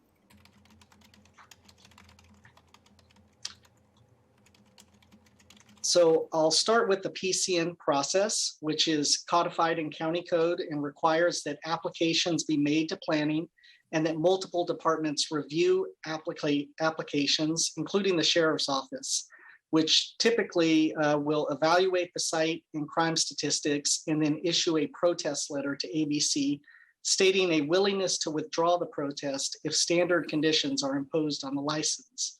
The board's findings of PCN are contingent on this set of conditions, which are recommended to ABC to be imposed on the license. Next slide. Chris, could I ask you very quickly on that? We've been doing this since what, 1997, 1998? Correct. So roughly 25 years now, the board in this county has been reviewing PCNs and going through, and we've had an evolving process, certainly as legislation has evolved a bit, but we do have about a 25-year history with this process. That's correct. Okay, very good, thanks. Okay. In early 2021, staff brought the Cortland Market PCN request to the board and standard conditions were approved to be placed on the license. Although the applicant stated during the board hearing they were in agreement with the conditions, they did not agree to the conditions with ABC. Those conditions ultimately were not extended to the license, and in conversations with ABC representatives, staff learned that ABC would not be applying the county's standard conditions to all PCN requests, and that recommended conditions would need to be supported by site-specific data and evidence. Also, during conversations with ABC, they mentioned that if the county is interested in blanket operational standards for uses selling alcohol, the county should consider an expansion of its use permit process. Next slide. As it relates to the county's regulatory framework for alcohol uses, we do require minor and conditional use permits for some uses, but not others. The uses that do require some level of permitting include restaurants, which are required to receive a minor use permit, bars, which receive a use permit by the Planning Commission, and certain convenience stores, which also are required to receive a use permit from the Planning Commission.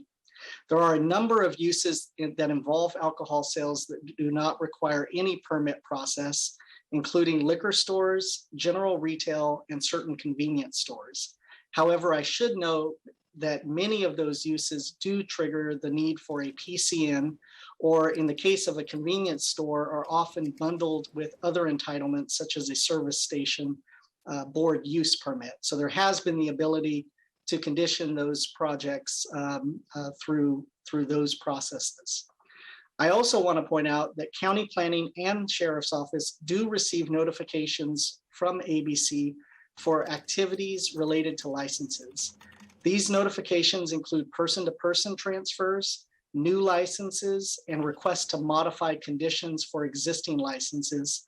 Planning staff reviews these notifications to determine if a site is required to obtain a use permit, whereas Sheriff's Office staff review to determine if an action should be protested. Next slide. The next two slides speak to previous county efforts to regulate alcohol sales from 2012 to 2015. In 2012, the board considered a use permit process for off-sale alcohol licenses and directed staff to conduct additional outreach.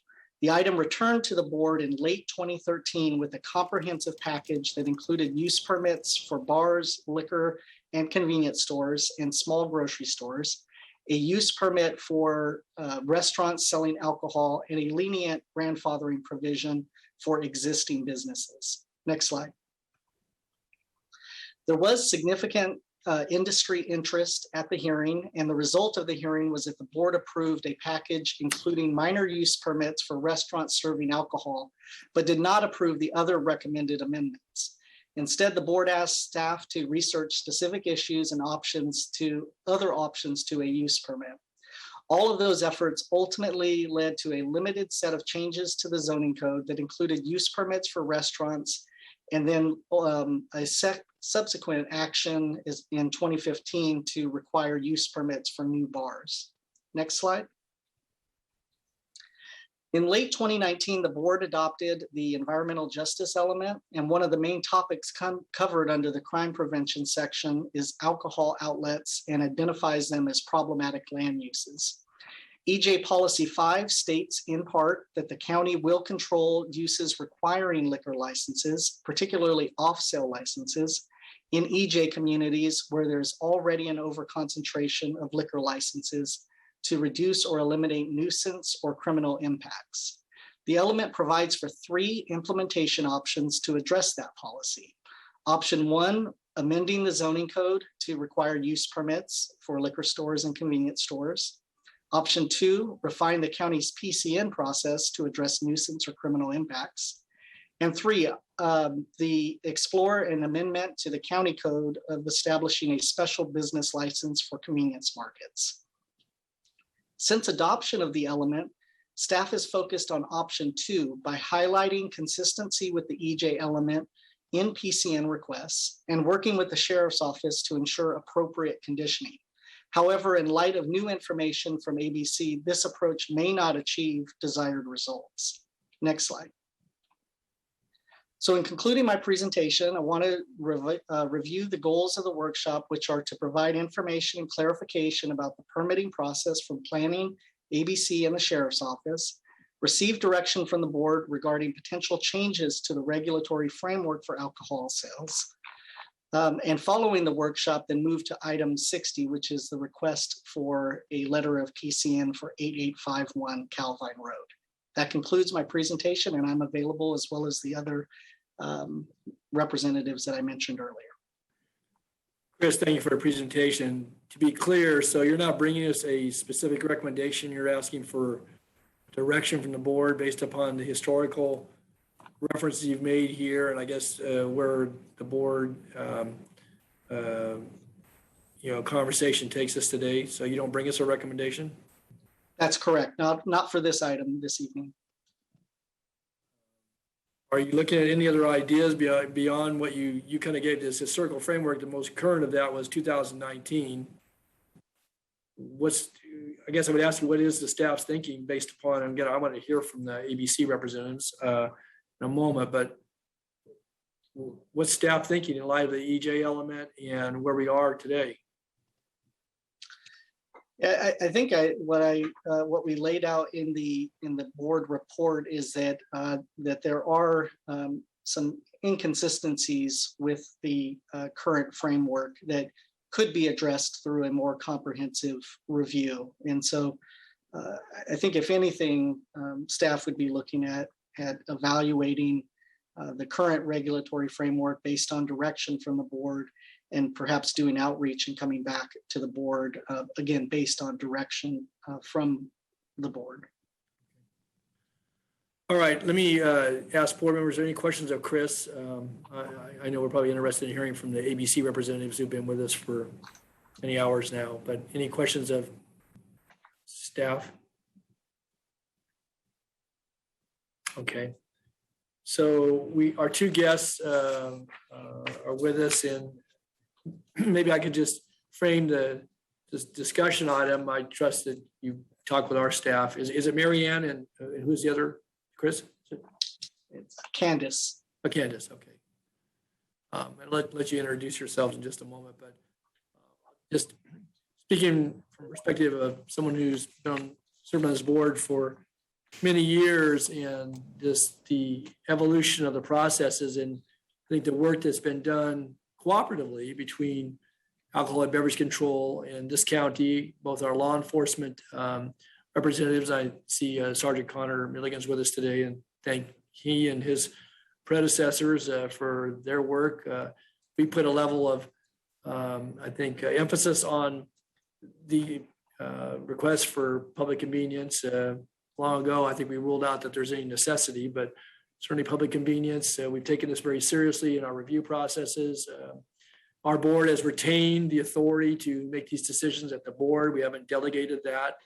And I think with the idea of certainly reflecting community concerns, but also trying to, as best we can, recognizing the state's authority in these processes to have a level playing field, and for certainly purposes of having efficient review, and but also certainly conducting hearings that allow applicants and certainly neighborhoods to weigh in when we have either an overconcentration of licenses in any given census tract, and or a high crime as defined in statute or calls for service. So I guess I would ask maybe Candace and Mary Ann, and certainly ask our sheriff's representatives and Chris to weigh in too, but I'll just pose a question. So what gives? We've worked these out. We had 6 or 7 standard conditions, and that was through a process of, I think, cooperation, recognizing there were certain things that we, the board, certainly couldn't condition unless ABC was in agreement, and we went along fine until 2021, and all of a sudden we're told in the Cortland market, which happened to be the district I represent, that no longer applies, and the ABC is not going to take standard conditions, and you have to have situs-based evidence in order for those to apply. And the sheriff's department conducts their review, have been very thorough in that. Planning department's been very thorough, EMD and other departments. And so I guess without putting you too much on the spot, Candace and Mary Ann, I don't know who's going to respond, you may have gotten some adverse decisions at a administrative law judge level, but I guess I'd be curious to know, out of all the licenses that you condition, how many get challenged, and then how many were successful in their challenges? Because the idea here was to have a consistent approach at the county level in concert with ABC, and to have this all over the map, I think really, using my words, distorts the process. And the use permit process, you can say, oh yeah, local authority, but that has very strong implications relative to processing time as well as to costs associated with that. And again, I think in trying to be fair with the business community, but also the neighborhoods and other portions of business districts, and being consistent with these conditions. So I guess the first question I would pose: why the change, and how do we get back to maybe a point where we can have agreement and condition licenses consistently? That's my question. Okay, hi, I'm Staff Services Manager 2 for our Sacramento and Redding District offices. My name is Candace Martinez. With me today, I have, I'll let Mary Ann introduce herself as well, but Staff Services Manager 3 with my department. In response to your question, the main difference I believe that we have seen in the past year to 2 years has been a lot of conditions regarding single sales. The single sales of craft beer, of limiting the size of distilled spirits has really gone up in not only the Sacramento County, but in many of the counties that I supervise. And what we've come across is PCN, the letter of public convenience or necessity, cannot be conditional. It is either yes or it is no. And the Board of Supervisors or any local governing body, they are notified and they have a right to protest, which the sheriff's office often does for premises within their jurisdiction. However, we need a reason. We have to have a reason to put conditions on a business. And we do not blanket conditions. We go per location, per premises, per census tract. If it is over-concentrated or high crime, then we are able to explain why we are putting on those conditions. However, in the case of the one in Cortland, it was neither. It was neither high crime nor over-concentrated. And so we didn't really have a basis to put conditions on the license. And unfortunately, we cannot blanket conditions for every single license. We just can't do that. So I think that that's where the difference that you're seeing lately in the past year to 2 years, I think that's really where that's coming from is, we want to work together. We want to get these, as you guys do, we want to get these businesses licensed. And we also want to do it in accordance to what the sheriff's office has to answer the calls for service as well. So we have a couple things, a lot of things that we look at. However, we do need justification for the conditions that are being protested that they want to be placed. Candace, can I ask you though, we wouldn't see a PCN unless there was overconcentration or a high crime to begin with. I mean, the sheriff would weigh in on a license transfers and such. They look at those, they get those notifications. But the PCNs we see in any given year, I asked this of Chris yesterday, probably no more than a half a dozen a year. And so I guess when you say you can't condition them, it comes to us because it's one of those two things to begin with, right? Usually, yes. Yeah. Well, it is. Yeah. Right? Go ahead, Marian. No, hi, I'm Marianne. I'm the Deputy Division Chief over the licensing division for ABC. And there is one situation where you would have to see it when they don't meet over concentration or high crime. If they're going into a moratorium area, meaning you can't issue new licenses there. If it's not high crime and not over concentrated, they also have to get public convenience and necessity from the local governing body. So I don't know the particulars of this case, but if that is it, that would be one reason why it went to the board. It doesn't happen that often, but that does occur. Okay, so there's a third instance. Correct. Right. And just to clarify the Cortland market, I know that we're not really going into that one in too much detail, but that one was in an over-concentrated census tract. That's why it was subject to a PCN.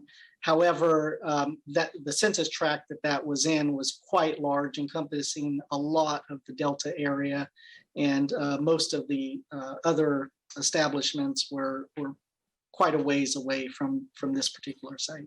But that's the statute we all live under. That's what state legislature approved. And, and we've talked about that in very finite terms over the years, because again, it can be frustrating. You get a large census tract, or you get one that is in an area where you have a heavy concentration of businesses, and so the license numbers up. Some of those are inactive. We spend a lot of time at the board level, but certainly at our staff level, and reviewing that. And I guess I would just say to Lisa, Candace, and for Marianne as well, that if the choice is if we can't condition it and we believe it needs to be, then we just say no. Then they can't apply for another year. And we've had that conversation at the board. I participated in that with some of my present colleagues, but others in the past, is that from a practical standpoint, when we believe that a license could be issued with certain conditions that would then meet criteria that both law enforcement and community concerns. But if ABC, and if we standardize those, a lot of times those issues are worked out before it ever gets to us. But if it's always left in the air, and we're going to hear one here in a moment that we heard last fall in Supervisor Kennedy's district, that you get these issues, and so basically we're faced with, okay, if you won't condition and we can't have those assurances, then we just say no. Well, that's not really utilizing I think discretion that's, vested with this board, but we also recognize that ultimately ABC is the, a party that's going to condition these or not. And so I'll just say I'm a bit frustrated. And again, not with the two of you, because obviously you're reflecting, I guess, departmental policy, and I appreciate the job. You've got a big spread from here to Reading and so forth. I get that. But, we've been very diligent in pursuit of this over the years and have worked within the constraints that have been offered and trying to be reasonable, but not just to say no because we can't have assurances with the ABC that we're going to get these things conditioned. And the sheriff's department then is left in a quandary as well and trying to make recommendations that we're not sure they're going to accept or not. And so I put it out there because, again, I think the unreasonableness that it becomes kind of our focus is that do we just say no all the time, which to me is not reasonable. And so that's why I think that we're having a conversation today. So I'll stop there. Let me turn to I don't know if Sheriff's Department wants to weigh in at all, or I've got to hear from the colleagues on the board. I don't see any hands up, but this is a. I don't know, Mary Ann or Candace, anything else you want to offer? Certainly feel we can have a conversation here. No, I was just going to say that I know years and years ago, probably I used to work at the Sacramento district office for several years as an LR. And I know years and years ago, probably 15, 20 years, we did have a standard agreement with the Board of Supervisors. Yeah. And legal let us know that, you can't do that anymore. And then I know you guys started issuing CUPs for the majority of all applicants in Sac County. So we couldn't issue licenses until they got that CUP, which had those restrictions, but we didn't necessarily put on those conditions on our licenses because we just can't. So we don't mirror CUP conditions, and we just have to take each premises as its own investigation, and our department just doesn't accept standard conditions for all licenses in Sac County. That's just not. And so you changed that in 2021, though. Is that when you changed? No, we've always changed it. I mean, that's been changed, 15 years ago, and that's why I think there was a different process with the Board of Supervisors, because we stopped doing that, probably 15 years ago, standard conditions, because we don't do that for anybody, standard conditions. I guess I turn to our sheriff's representatives. Is that your understanding that there was no change? Has always been, I've been on the Board of Supervisors for 28 years, 27 years now, Mary Ann. I remember way back when, we didn't have this issue until just recently, as I recall. We had to work through a couple of rough spots along the way. And ABC, I know I met with, folks that, were your predecessors, probably 10, 12 years ago on some of these issues. But I guess I'm puzzled because it seems to me that we've had a good working relationship, but that those conditions were acceptable, and that in the single cells was important because in some areas, single cells of, are problematic. Walk-ins and then public drunkenness, things that contribute to other issues in the neighborhood. And so those limitations have been pretty much in play for the full 25 years that I can recall, the single sales. I know the craft beer issue, we've heard it, but okay. We're not opposed to putting conditions on licenses as long as you can show a nexus as to why they need to be put on. If the sheriff's department can give us a good reason, calls for service, why it's a problem, and we can justify it. We have no issues putting those conditions on licenses. We just can't make it blanket for all of them in Sac County, unfortunately. Yeah. Supervisor Jolie? Yes, go ahead. If I can levy a comment real quick. Sure, go ahead. We don't refer to our condition package that we commonly arrive at as standard. It's more coincidence than not that we have a core of conditions that we arrive at that try to strike a balance of a number of things in the community. Good business environment, not adding to calls for service for our department, or maybe even cutting them down. So to label them standard is not how we refer to our condition package that we frequently initiate. I just want to throw that out there. That's important. So you stated more tailored to specific situations and responding to what Mary Ann said. There, maybe I use the word standard, but you would portray them as certainly looking at hours of operation, sales of certain container sizes of products, security. I know that in the past we had said Open container, no loitering, graffiti removal, trash, hours, 750 mil container size on wine and spirits. We like to see 6-packs, but sometimes we go 3-pack on beer. And that seems to work well for everybody involved.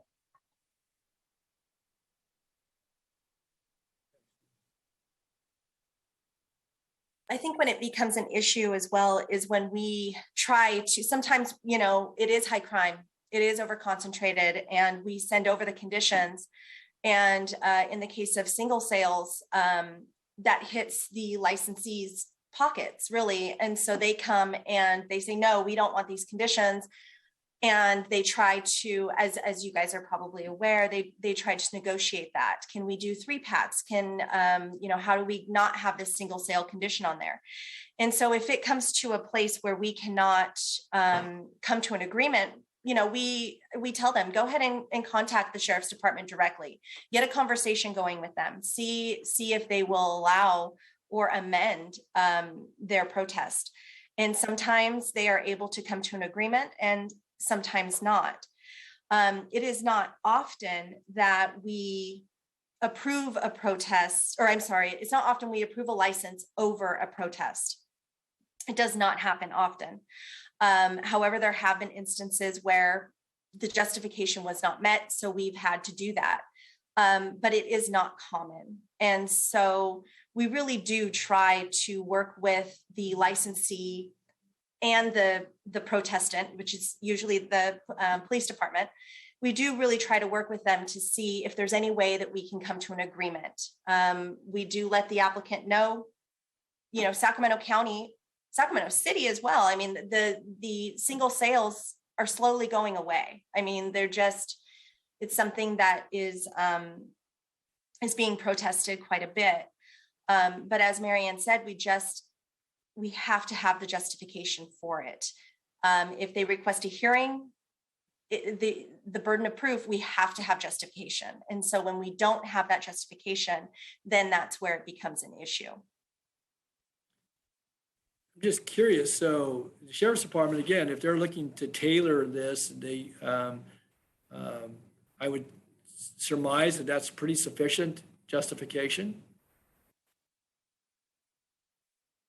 I'm sorry, if they're willing to, No, I'm just saying, if your law enforcement agency, in this case, the sheriff's department in the unincorporated area, you've got folks who, you know, as a part of their, you know, their task, you know, they're tasked with looking at these things, looking at locations, looking at calls for service, looking at other aspects of the physical location, that if they bring it forward, then that would, I guess I would surmise that that's pretty sufficient justification for conditioning. But you're saying sometimes you override what law enforcement says, and give me an instance where that would make sense to do that.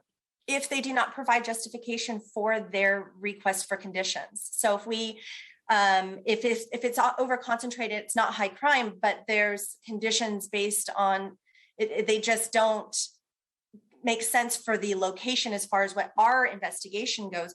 We do ask the sheriff's department, can you provide us your crime statistics? Can you give us, you know, a radius, any crimes that have happened at the premises itself? And if that is not met and we cannot get that justification, then we can't just go off of the protest that the sheriff's or any police department, gives us. We have to have a reason behind it. And so if we ask for those items and it's not justified, then we cannot place those conditions. Just let me take a step back though, is that when we talk about public convenience and over-concentration, you know, again, the statute was set up by the legislature and, you know, signed by the governor and it's given to you administered.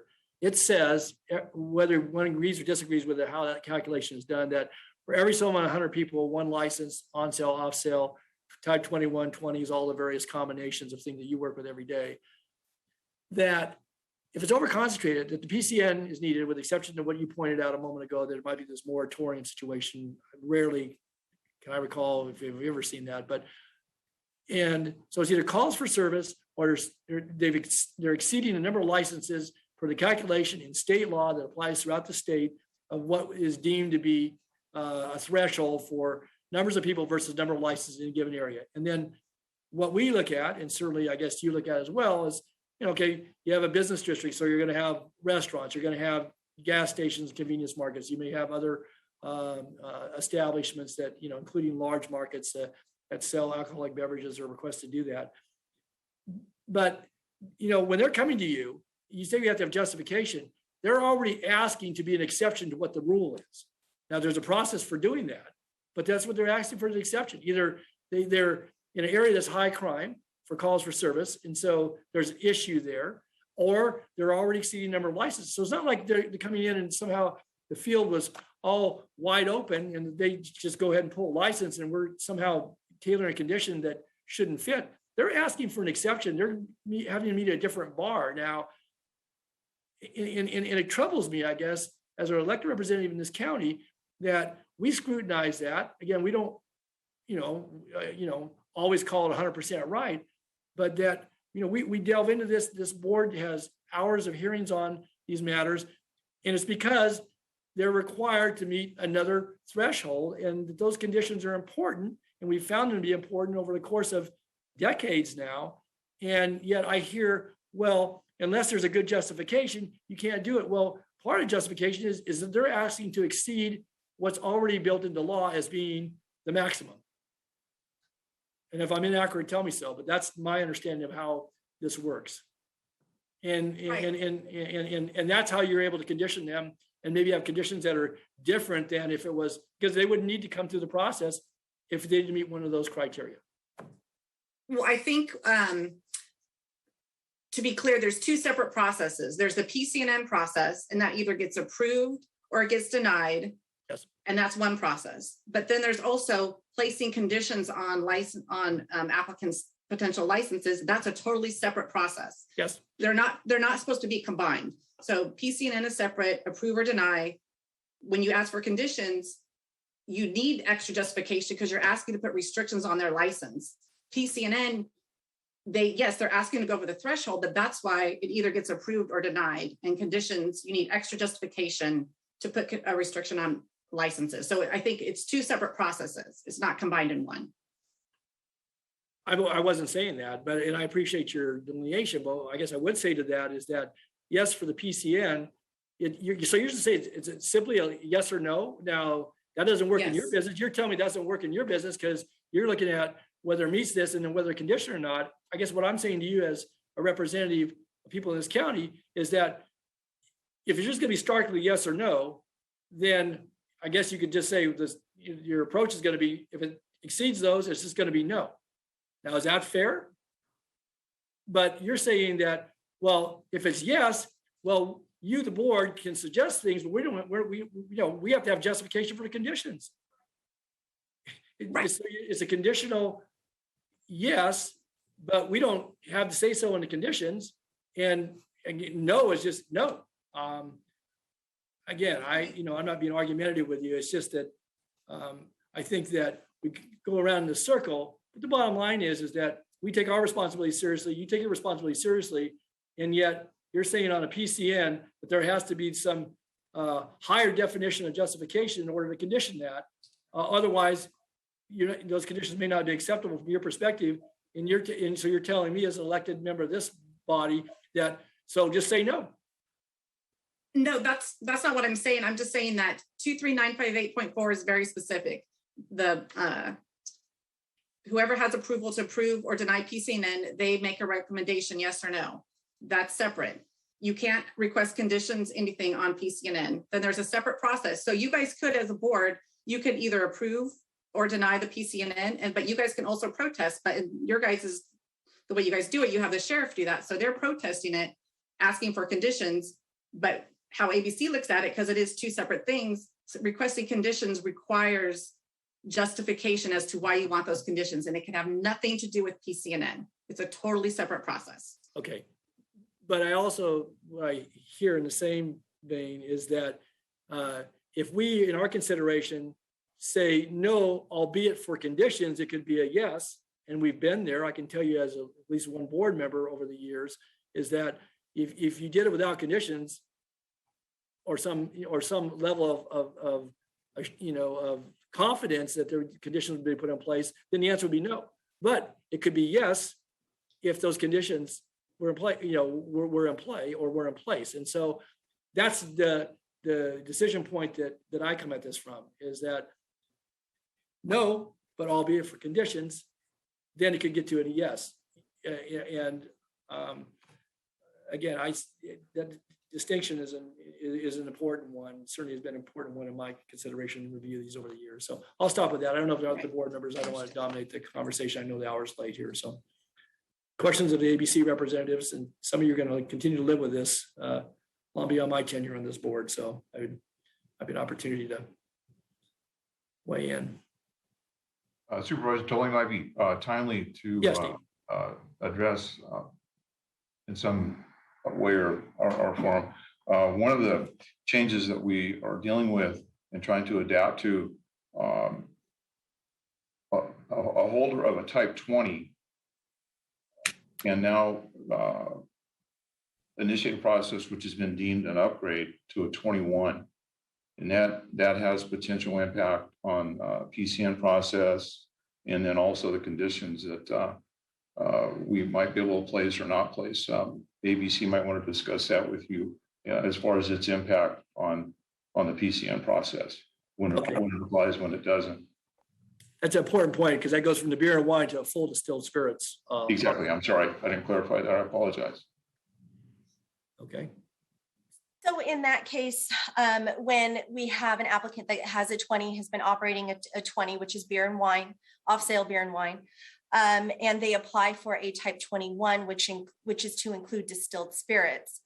It depends on what they do with the 20. It depends if they're adding to the census tract. So if they choose to keep the 20 and they are applying for the 21, then yes, PCN would be required. We would ask that they obtain PCN for the Board of Supervisors. However, if they are not planning, if they do not keep the 20 and it's going to cancel, then it's not adding to that census tract. It's remaining the same. And so therefore they do not need public convenience or necessity. However, that kind of transfer does open up to protests, and the PD is allowed to protest, or anyone is allowed to protest on that license. However, what we've seen in the past has been a type 20 license has had no enforcement issues, nothing enforcement wise at all with problems for their license. And then we've received a protest wanting to restrict their sales for beer and wine that they've been selling for the past 15 years with no problem. We have no problem. Usually we can justify the distilled spirits and limit, restricting certain items pertaining to what's new. However, there has been a couple in the past where, we've had a good licensee with no problems that has been selling beer and wine. And then all of a sudden, all of that is going to be restricted. So is that what you're referring to, Steve? Yeah, I just wanted to get that out there so that the board in total would be aware of possible ramifications on the PCN process under that fact pattern. Yeah, so it just depends on what they're doing with the current license that they're operating. So they could take their 20 to a 21, and as long as they hadn't had any complaints or enforcement actions from the ABC, it doesn't require a PCN to go to distilled spirits, even if they were, say, already in an overconcentrated area, because they're going to give up to one license. Those are distinct licenses, and you're saying you couldn't condition the one. Just they were a good operator. Kudos to them and to their management and ownership, but you're saying that the sheriff's review would carry little or no weight in that regard? No, I'm not saying that at all.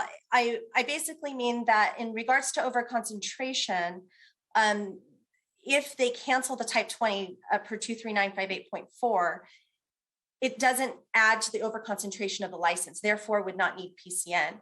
if the sheriff's department is submitting something to us and we don't see on our end that there's been any problems with enforcement wise, we would ask them for justification for their conditions. If it's been a high volume problem prem for law enforcement, then we do take that into consideration. But that is the time when we would ask for justification. We don't see it being a problem on our end as far as enforcement goes. They've been a great licensee. Then we would need the justification for the conditions that they're wanting to place on that beer or wine on that license. That's usually what we ask for from the PD when something like that comes up. Supervisor Frost, you had a hand up. She answered my question. Thanks. Okay. Any other questions of Candace or Marianne or our sheriff's representatives, Mr. Bahuli? See any other questions? And I think the idea of the workshop, as Chris said, was to get some additional direction. It sounds like obviously we are where we are with this.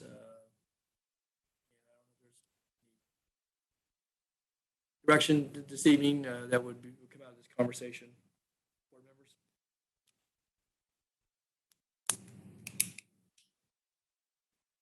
So I take it we're just going to do it on a case-by-case basis, and I guess we'll. Ann, is there anything you would suggest? Right. Pardon me? Is there anything you would suggest as it relates to this? I think staff kind of laid it out there that they were seeking direction. I'm not getting a lot of discussion here this evening. So I don't know what, otherwise I guess these are just on a case-by-case basis. It does seem to be what's before us today. I don't think that staff are recommending the other alternative, Chris, is that right? Yeah, that's correct. We are not at this time. Yeah. So it would be something we would have to consider on a case-by-case basis. I guess my thought, I think it's kind of unfortunate that, where we are, our distinct roles and responsibilities, council's advised us many times about our inability to condition. I guess I don't find that this leaves us in a very good spot, and we're going to have discussion here in a moment, but nonetheless, it is where it is. So, okay, Patrick, anything on the way in? Yeah, just a comment, and the unfortunate part is that these changes may have an unintended consequence of having PCNs that would otherwise be approved not be approved. I agree with you. That's what I concur with you wholeheartedly. Yeah. Okay. All right. Very good then. Thank you for staying with us into the late hour here, both Candace and Marianne. Thank you for the work you do in your public service. Thank you to our sheriff's representatives. Anything from sheriff's representatives you would want to, before we close? Anything? I'd just like to make a quick comment, just so everybody's very, very clear, on how we operate. We do some similar steps in our process that ADC does, site checks, et cetera. But our information, calls to servers comes right out of our computer assisted dispatch CAD system. Our homeless and transient information reports. We literally have our desk right next to our hot team and our pot team. So we're able, and we're also very proximate in this location to code enforcement. And we check with all three of those resources, as well as our patrol division. We accept information from the community. If we're not familiar with a business name, we'll Google it and see if they have an establishment out of town, and do research on that business and see if they've been a good neighbor and business partner for their respective communities. So we try to operate on the best information that we can get and make the best decisions that we can for a total concept type decision that's based on the best information available to us that we know of. Thank you. Thank you, Steve. Thanks to the Sheriff's Department. Thank you to the ABC representatives. So with that, this is a workshop. Do we have any callers, Madam Clerk, on this? We do not have any public callers. Okay. So unless there's anything further by board members, we'll conclude this workshop. And again, thanks representatives for being with us. And I'm sure there'll be more to come on specific items. So thank you very much. And I'll conclude item 59. Okay, let's move to item 60 then. Good. Item 60 is the Calvine Liquor PCN, a request for a letter of public convenience or necessity from the Board of Supervisors to issue a Type 21 off-sale beer, wine, and distilled spirits liquor license to a new convenience store proposed at 8851 Calvine Road in the Vineyard community. Okay, board members, Chris Bahuli again. At your November 2nd board hearing, I provided a staff presentation for this item. I am prepared to deliver brief remarks on the request, reviewing staff's analysis and recommendations, unless the board would like me to go through the previous presentation as a refresher. I think the brief presentation, if there are questions, the staff report is before us, and obviously we have a representative of the applicant here, and council's with us as well. So, okay, just Supervisor Kennedy, do you want a full presentation? You want the brief? Okay, go ahead, Chris. Okay, so I'll just provide some staff remarks then. I will not pull up the previous presentation. So staff's analysis of the request for a letter of PCN for a Type 21 liquor license for this item does take into account our review of the immediate area where there are 5 other active off-sale alcohol licenses within a quarter mile, providing opportunity for residents to purchase alcohol. Additionally, staff identified a number of sensitive uses within close proximity to the subject site, including 5 elementary schools, 1 high school, and 7 daycare facilities. I should also note that the Vineyard CPAC recommends the board deny the PCN request and highlighted a number of nuisance-related concerns with allowing the license. Should the board decide to issue the letter of PCN, staff has included proposed business license conditions prepared by the Sheriff's Department. Since we last met on this item, staff has received verification from ABC that conditions will be placed on the alcohol license consistent with those conditions included in the board letter, and the applicant has agreed to those conditions and executed the petition for conditional license should the PCN letter be granted. However, despite ABC and the applicant's assurance that the conditions be applied to this license, staff continues to recommend the board deny the request for a letter of PCN based on the analysis provided in the staff report package and the rationale that the site-specific data used to support the imposition of conditions on this site are similar to the ones which have led the community to oppose the request and for staff to recommend denial. That concludes my remarks, and I'm available for questions. Thanks, Chris. Any questions of planning staff? Seeing none, I know we have at least one party who wishes to address this. So, Madam Clerk, did this testimony need to be under oath? No, it does not. Okay, very good. So I think it's Mr. Coe. Jason, are you here on behalf of the applicant? Is that correct? Yes. Okay, very good. We'll go to you then, Mr. Coe. Sure. Same as Mr. Pula. Would you go? I have the PowerPoint presentation. We did that kind of the first time around. I don't want to take too much of your guys' time, as I know it's been a long day for everyone here. If you'd like me to represent, I'm more than happy to. But again, I think Supervisor Kennedy might be best suited to answer that. No? Okay. So as Mr. Bahuli stated, we have signed the ABC conditions that were mandated by PD and the planning staff.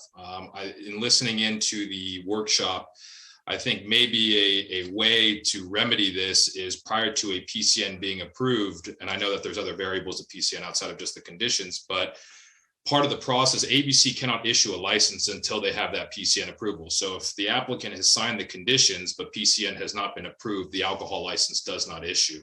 So I think maybe a way to kind of remedy this is that any applicant that comes forward that's needing a PCN, they have their executed conditions signed already as evidence to the County Board of Supervisors to then help make that decision for PCN approval and or denial. I can understand why PCN wouldn't be approved prior to seeing the conditions, because last time we discussed this, that you guys may mandate certain conditions, but then ABC doesn't mirror those. So what I've asked ABC to do in advance is please provide us the conditions so we can show the County Board of Supervisors that the applicant that I represent is willing to meet any and all requirements and requests from PD, the County Board of Supervisors, Planning, and the city. If there's any protests that come in, ABC definitely takes that into account, and ABC will reach out to me and ask, is your client or applicant okay with adding this particular condition to help with one of the protestants? And at this point in time, my client has done everything and everything to be willing to cooperate with what it is that the planning team and PD is asking for. Thank you, Jason. Are there any other callers, Madam Clerk? No callers. Okay, all right. So let me bring it back to the board then for questions either of planning staff or Mr. Coe or council. We have the recommendation and certainly the information provided by both the applicant as well as the county before us. So Supervisor Kennedy, I know that we spent a good deal of time talking about this last fall, and here we are again. So Patrick. I'll just give my 2 cents, and the board can, follow what they think is important. But I've anguished over this because, I feel for the family if this is not allowed.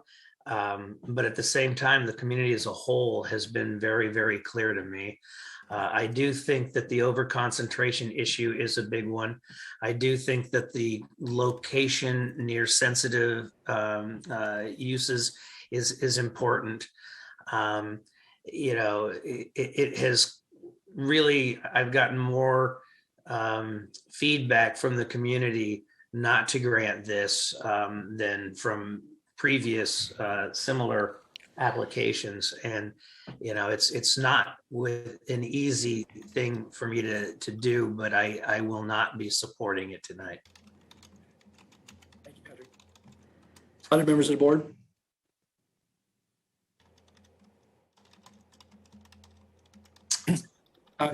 With that, I will move for denial. Chair would second it. All right. I think further then ask the clerk to call the roll, please. All right. Supervisors Frost? Aye. Kennedy? Aye. Desmond? Aye. Cerna?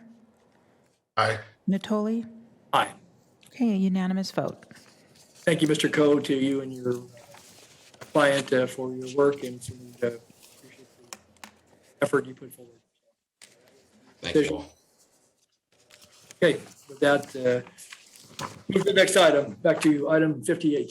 Yes. Item 58 is Proposition 218, public hearing regarding solid waste residential rates and resolution to adopt increased solid waste residential rates.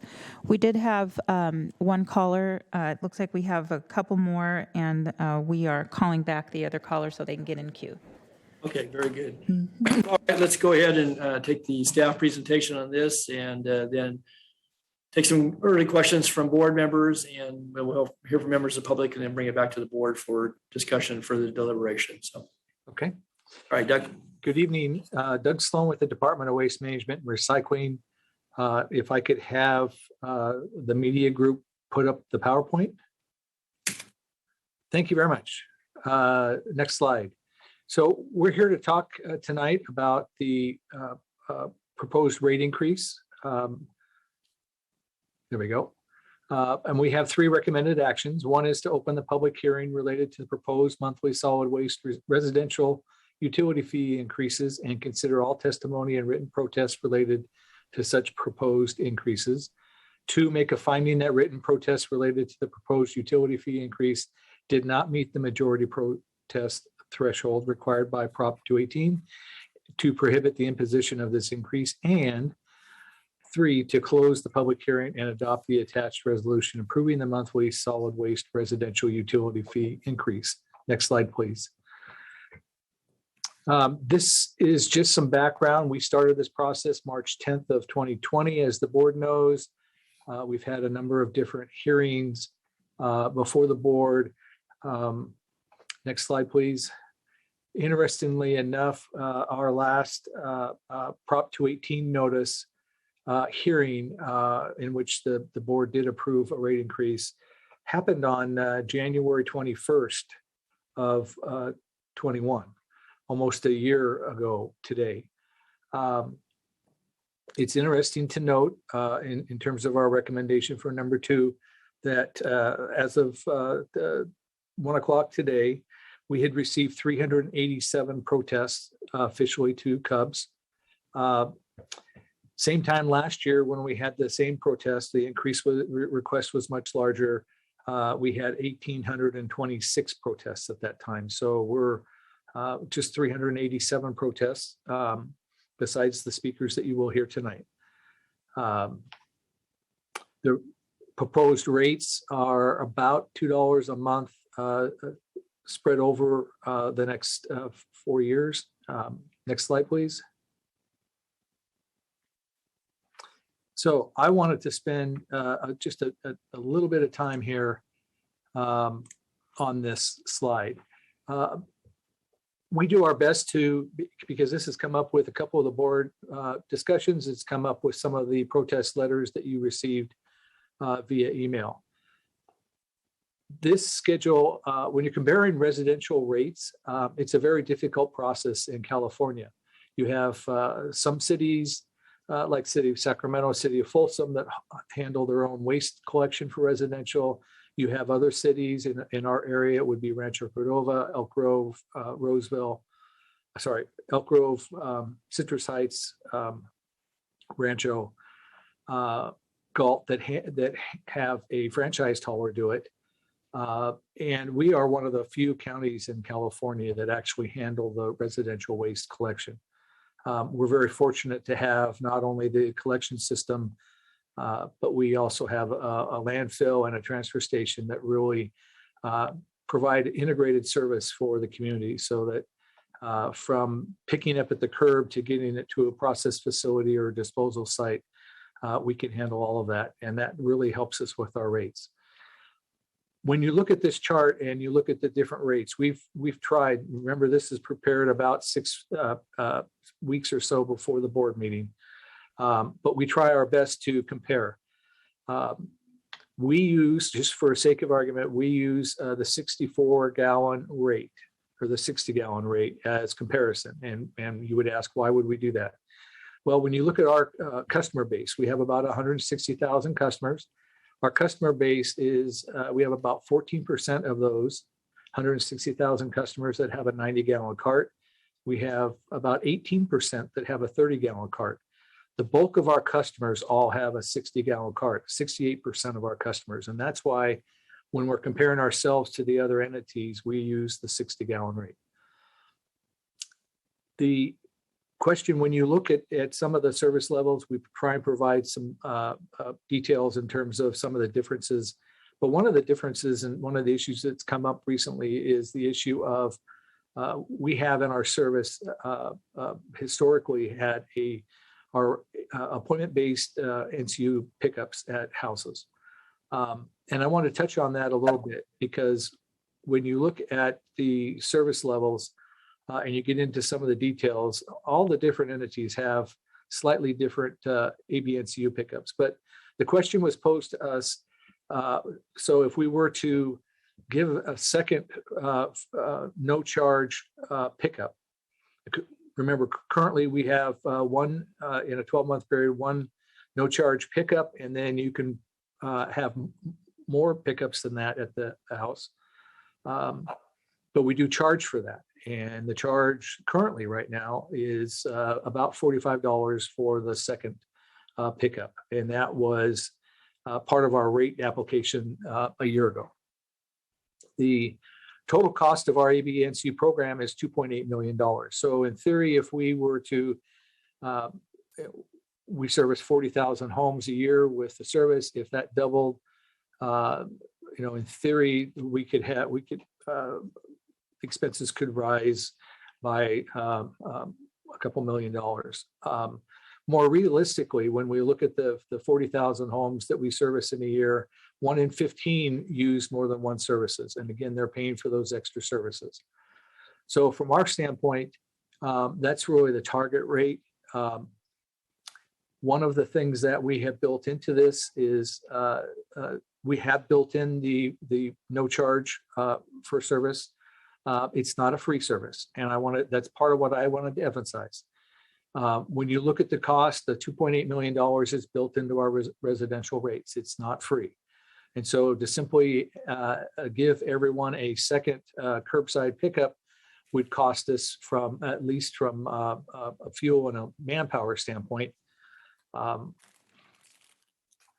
When I look at one of the other factors that plays into this, though, is the capacity of the system, and that's really where we have a cap on it. We currently, with our ABNCU crew, just like the city of Sacramento, but our ABNCU crew is the same crew that picks up appointment-based, picks up the homeless encampment, and does our illegal dumping pickup. It's the same equipment, same claw loaders, boom trucks, and waste trucks. So for us, adding more customers into this is problematic because we are stretched to the limit right now. And just to give you an idea, we have a mandate that we have to pick up. We have to have an appointment available for any of our customers within 30 days of today. In order, Doug, let me just enter. Sorry, I get flow of things here, but Supervisor Desmond, you had your hand up. I didn't want too far beyond. Do you want Doug to complete this presentation, or? I haven't complete his thought here, but before he moves off of this very point, good. I'd like to. I have a few questions. Okay, that's what I thought. Okay, sorry, Doug. Go ahead. Continue. Go ahead. So we get to March, April, and depending upon the weather, could be spring storms. It could be other factors. It could be really nice weather and everybody's working in the yard. We will routinely fill out our 30-day appointment based, and basically from March, April, all the way till October, depending upon, again, on the weather and the issues. We will routinely run about 3 to 4 weeks on appointments. When we get more appointments than we can handle in that 30-day period, what we end up doing during the summer period is we do run Saturdays with overtime crews, and we've started running holidays. Typically in the past, the ABNCU crew did not work any holidays, but we have found we cannot keep up with the equipment that we have, with the manpower we have, if we don't run overtime. So for our system, we are maxed out when it comes to the summer months of the system. We don't have any more capacity. We would need more trucks and more manpower to increase the system. So there's a limiting factor for us. And if you think about the program, again, we're coming to your house once a year for no charge, and the second pickup is $45, which is comparable to our rates at a transfer station or the landfill. So I know Supervisor Desmond, you had some questions. Thanks, Doug. Okay, go ahead. All right, thank you. And thank you, Doug. And I'll preface this with, I know we discussed this at the end of last year, and I understand the reason for these rate increases. And I appreciate the meetings, the discussions we've had about this. And it doesn't make it an any easier pill to swallow for the vast majority of my constituents. And it's a big hit during this economic time when costs are going up, and we all know that. So it's a challenge for me, but I understand it. I think probably most of those 387, I think you said 387 protests. I mean, we've heard from probably most of them in my office. But I want to really zero in on what we're talking about now, not only the chart, the comparison, but some of the services you're talking about.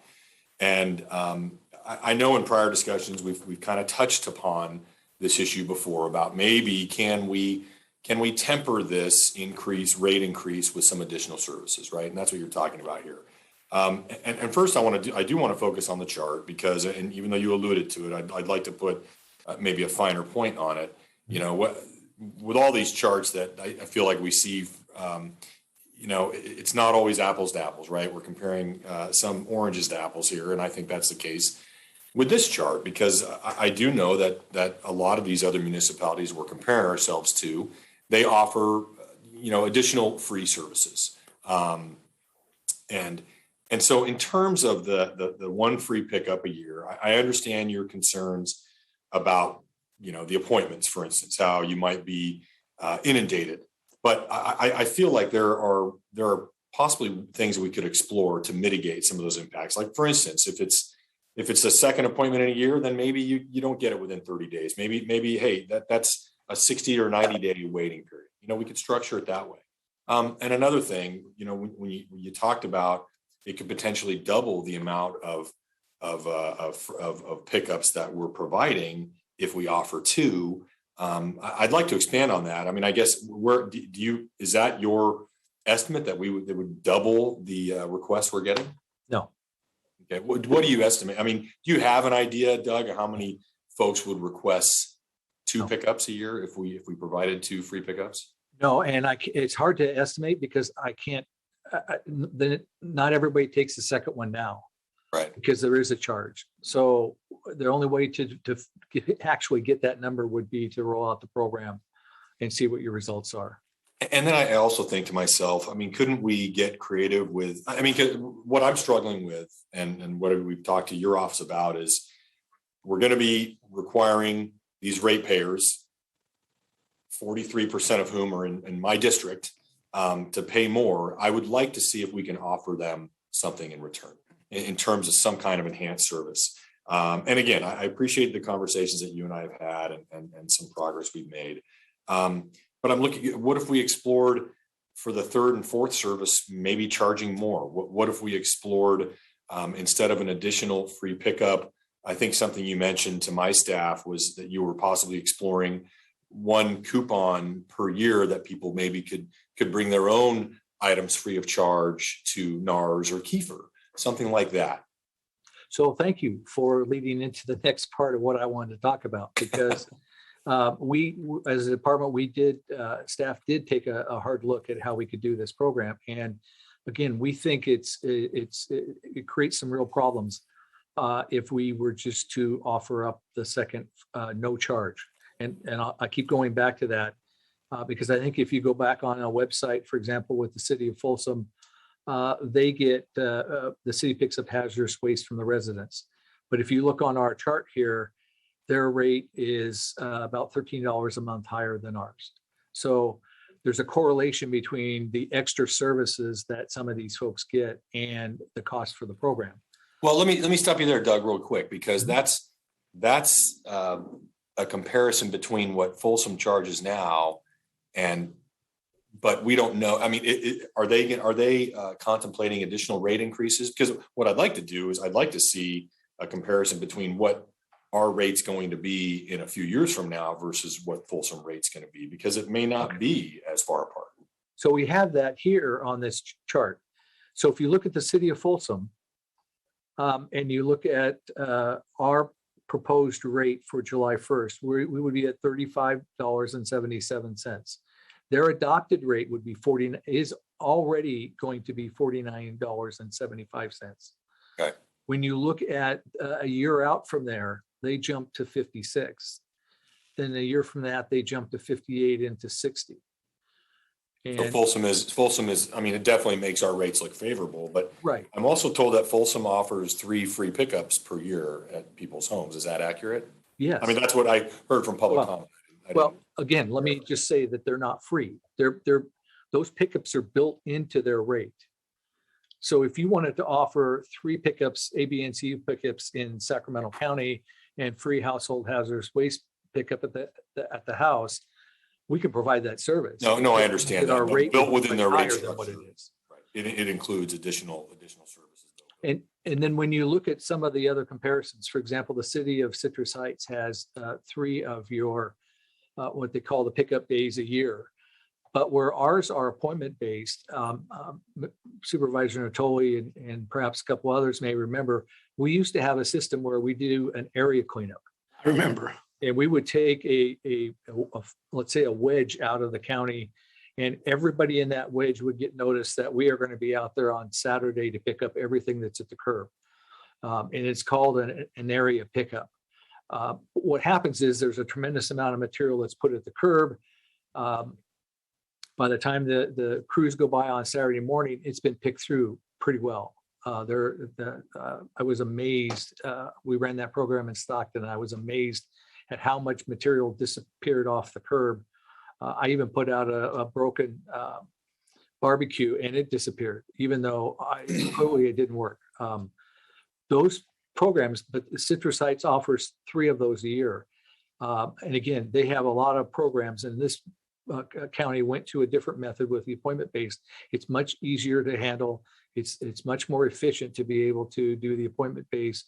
We actually use a software program that will force customers to change a delivery date to maximize our productivity in a given area. So if we're going into Rosemont, we will change some of the dates and notify customers so that we can go in, and instead of picking up 3 homes in the Rosemont area, we can pick up 12 and be more productive. That's great. I understand that. I'm again, Doug, I'm struggling with, is there something we can do within this new rate structure, some additional service we can offer to maybe soften the blow on the members of the public who will be paying this? Rich, if I could just weigh in just a second, Doug, while you're filling that question, because it just, and I thank you. You sent me copies of all the letters. I requested them and read through them, and obviously there were protests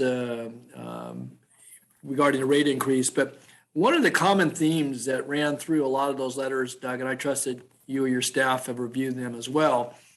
Obviously, the fiscal impact, but to the point that Rich is asking about here this evening, and whether it's an additional service or not taking away. I mean, I called out a number of the letters that referenced.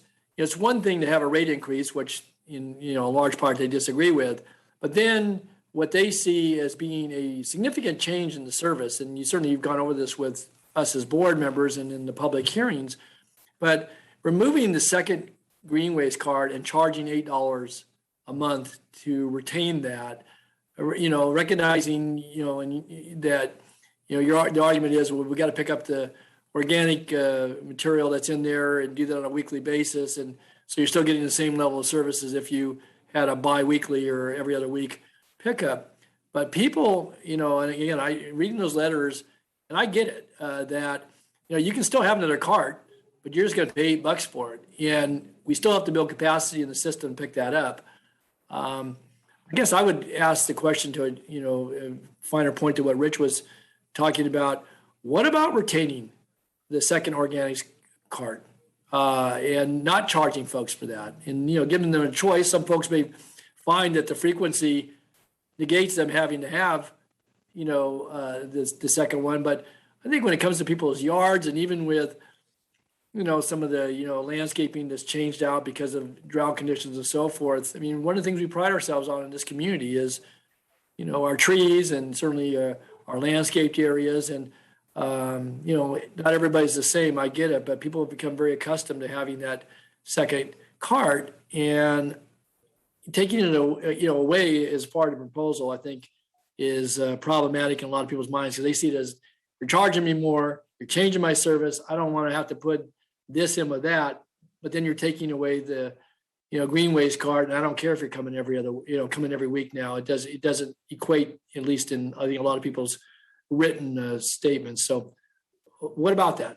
And what's the possibility of just retaining that as part of the program here without charging $8?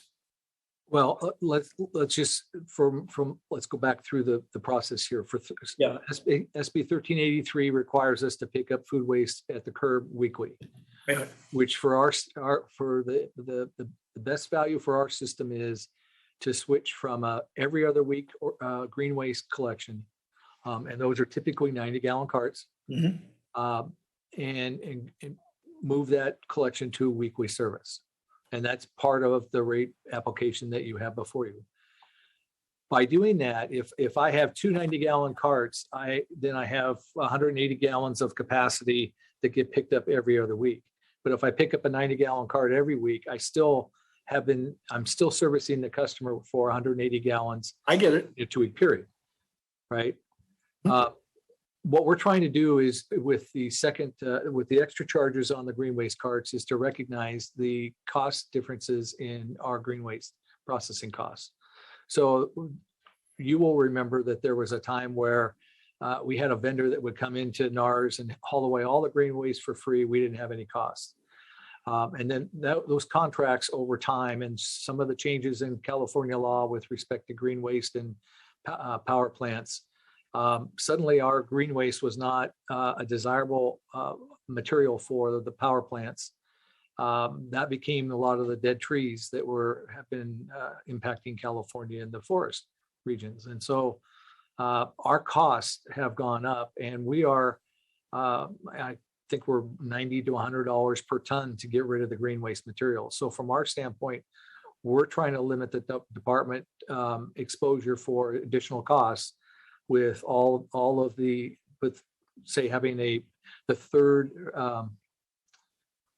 an extra green waste cart that gets filled up, that adds cost into the system, right? So it's a way of trying to control the cost in the system and provide the lowest rate we possible through this rate process. Doug, I get that, but from a customer perspective, that people aren't just generating green waste to be generating green waste. Obviously you have routines. We have to maintain the yards ourselves or have others do that, and there may be highs and lows with leaf fall and so forth. But I guess I'm curious though, from from the customer standpoint, that recognizing the frequency and that you're not going to be mixing in food scraps and some other materials, but again, if you're not generating, to your point about what capacity we provide already with the 2 cans, I can't imagine that folks are going to, it may be moving items around, but it still gives them the ability to have that can if they, if it is a time of the year when, there's a lot more organic material, maybe springtime with, change out of some of the plant materials, fall, obviously, and, winter and summer, it may be more marginal. But, and I don't know if anybody's doing any calculation around, but that was one of the arguments in some of these areas. They're not charging them for that second green waste. Again, recognize every system's different and what you're trying to do, but just because you have 2 carts doesn't mean your trees are producing more leaves. And yet I think people see it as a takeaway. And if they want that service, which we've offered heretofore under the regime you outlined every other week pickup, but they, again, that was my takeaway from reading some of the letters, is that, people would argue the rates, but they really feel like we're not only changing the service and adding something that maybe they think is a good idea or not, but that we're taking that cart away or charging them out $8. You can still have it, and we'll still pick it up, but we're going to charge you $8 a month on top of everything else. So, and the $8 was calculated on what the cost per ton is, given an average weight of than a 90-gallon cart. So it's based on historical data. Okay. And our cost to process. But let me make the point though, that if they're only filling 2 cans every 2 weeks now, and your argument is, okay, well you can put it all in 1 can and just, we'll pick it up every week for you. That may or may not be the case. I mean, I don't think just because they keep a second can, whether it's full or put out to the curb or not, that they're going to be generating all that much more waste. I don't know, but I don't think so. And yet, and maybe some people would be glad to get rid of one of those 90-gallon cans. But do we know how many of our customers actually have 2 green waste cans? It's around 9,000 customers of the 160. That's it? Mm-hmm. Rich, I guess I find out it's only 9,000 of the customers that actually have 2 green waste cans. Everybody else gets by with 1. Yeah, let me. Wow. I guess I just find that interesting. Well, to me, it begs the question even more: is it necessary to get rid of it? Yeah. Well, at that point in time, it's a small enough piece of your customer base. And you're right, Supervisor Natoli. I mean, they're not going to be using both those cans every week. There may be certain times a year they will every week, but most of the year it'll just be probably one can. But I didn't mean to interrupt you, Rich, 'cause you were talking about some, that was one of the things that at least drew out of the. Yeah, but that's consistent with what I'm talking about too. And you know that, I mean, again, and I, so that's one issue that concerns me, but I'll ask you specifically, Doug. I mean, what the challenges you brought up for a second free pickup, for instance, is the appointments, how you'll be inundated during certain times of day. Why couldn't you say if someone wants a second appointment, it would be either a 60 or 90 day time frame. I mean, what about something like that? That certainly wouldn't inundate your staff. You could plan it out better, and you wouldn't be hit so hard during certain spring months. You know, we'll do whatever the board would like us to do. I would just like to point out that it's the same crew that we use for illegal dumping and our homeless coordination. And so, well, don't we use Forensic Clean for that, Doug? We use them for litter pickup. They will go into homeless camps and bring the material out to the curb so my crew can pick it up and take it away. Well, I was under the impression that Forensic Clean brings that debris directly to either NARS or Kiefer. That's not the case. Well, we have sites where they're pulling it out to the curb.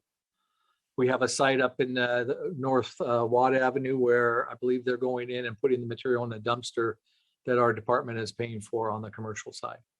Okay, then how about a one-time a year coupon for people to be able to use to one free trip to either NARS or Kiefer? What about something like that?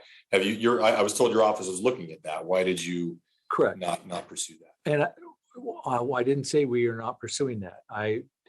It's not part of what we were presenting today. It's something that we're looking at.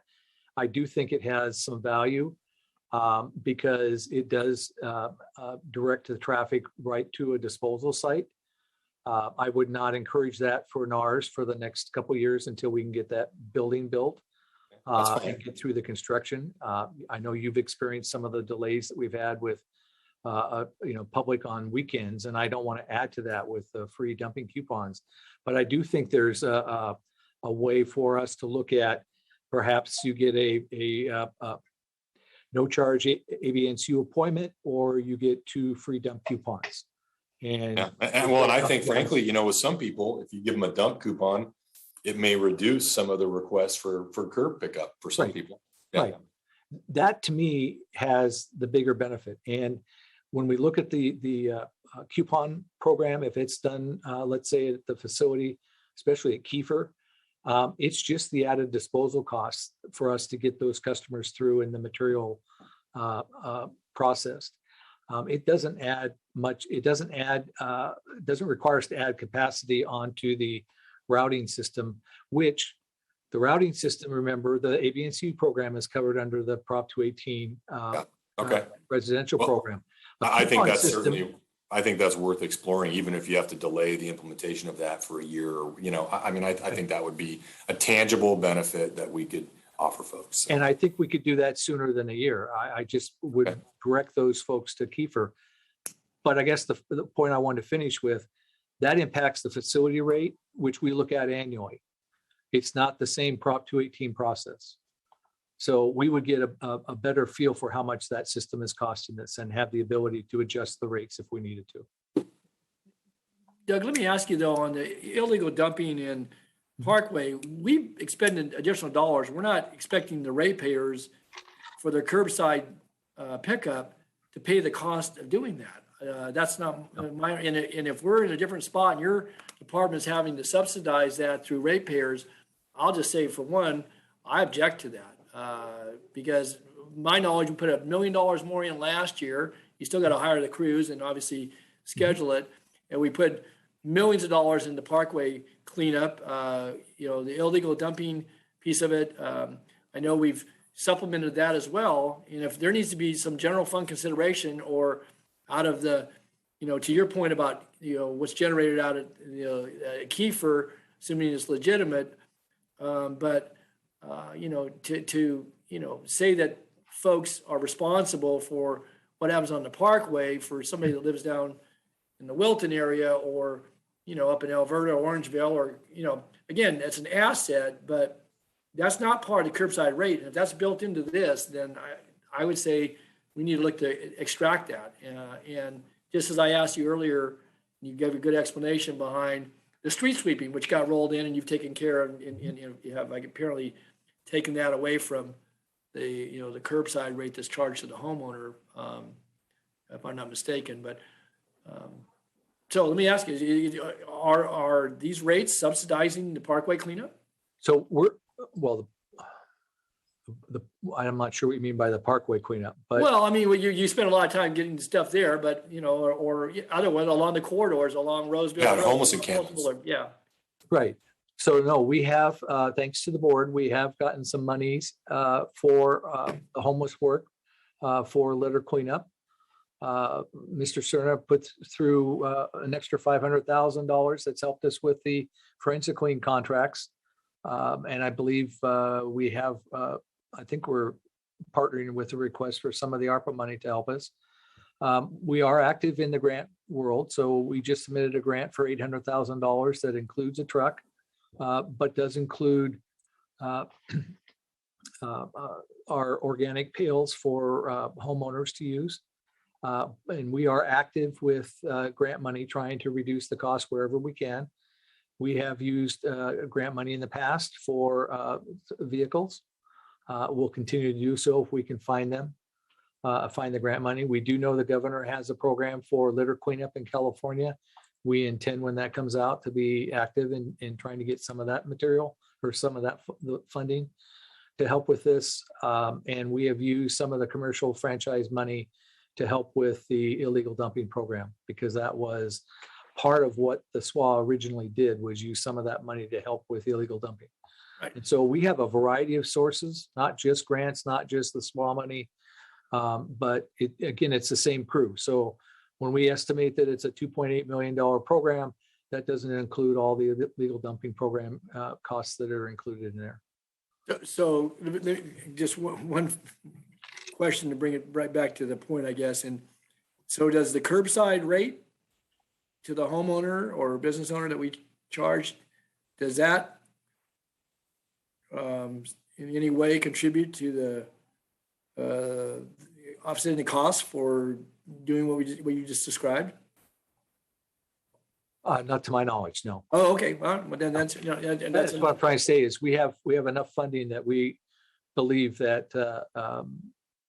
But again, it's all tied up with, we're doing estimates on the cost, breaking it out for the different services that we provide, because we don't actually, we drive the AB&C truck down the street. They may pick up an illegal pile. They may pick a appointment-based, they may stop at a homeless camp.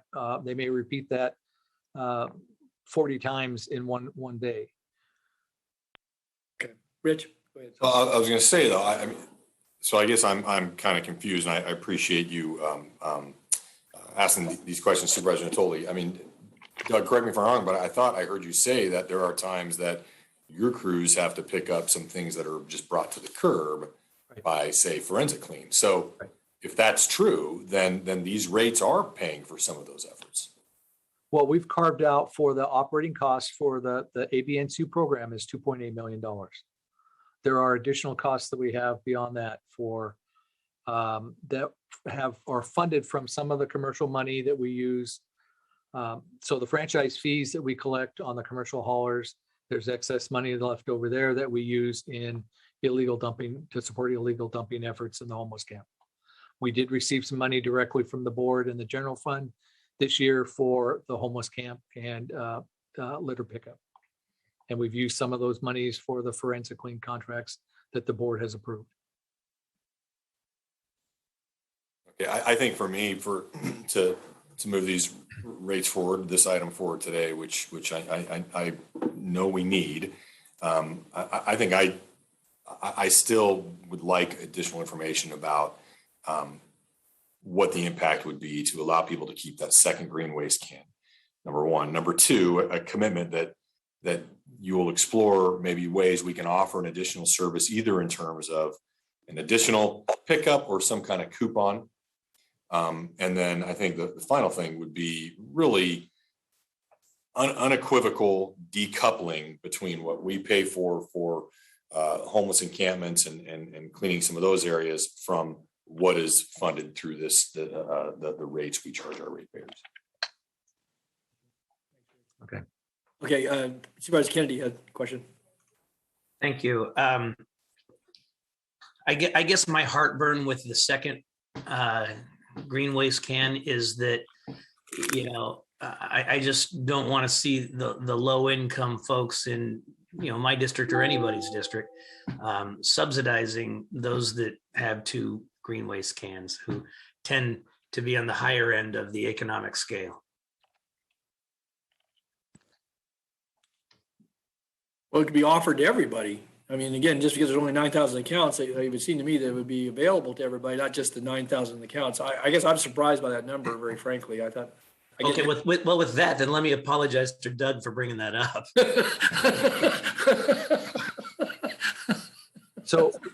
So Supervisor Desmond, to answer your question, if we left all those and did not charge for that extra money, and they're filled to what they currently are in capacity, and I'm not saying they would be, it would be $900 to $9,000 impact roughly to our financials, which would come out of reserves. And I'm not saying that everybody would put a second can out every week. And I have no idea what would go in that can.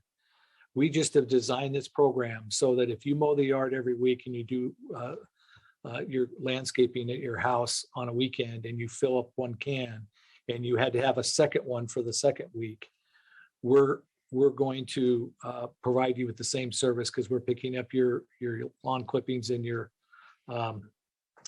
landscaping materials weekly. Because I appreciate that. I appreciate Supervisor Kennedy's comment too. I mean, it just seems to me that whether you're talking the green waste can or a second free pickup, you're almost assuming that everybody is going to utilize that service. And that's kind of what you're building into it, right? Because we don't know what we don't know. And we don't know how frequently some of those folks would use the extra can or what they would put in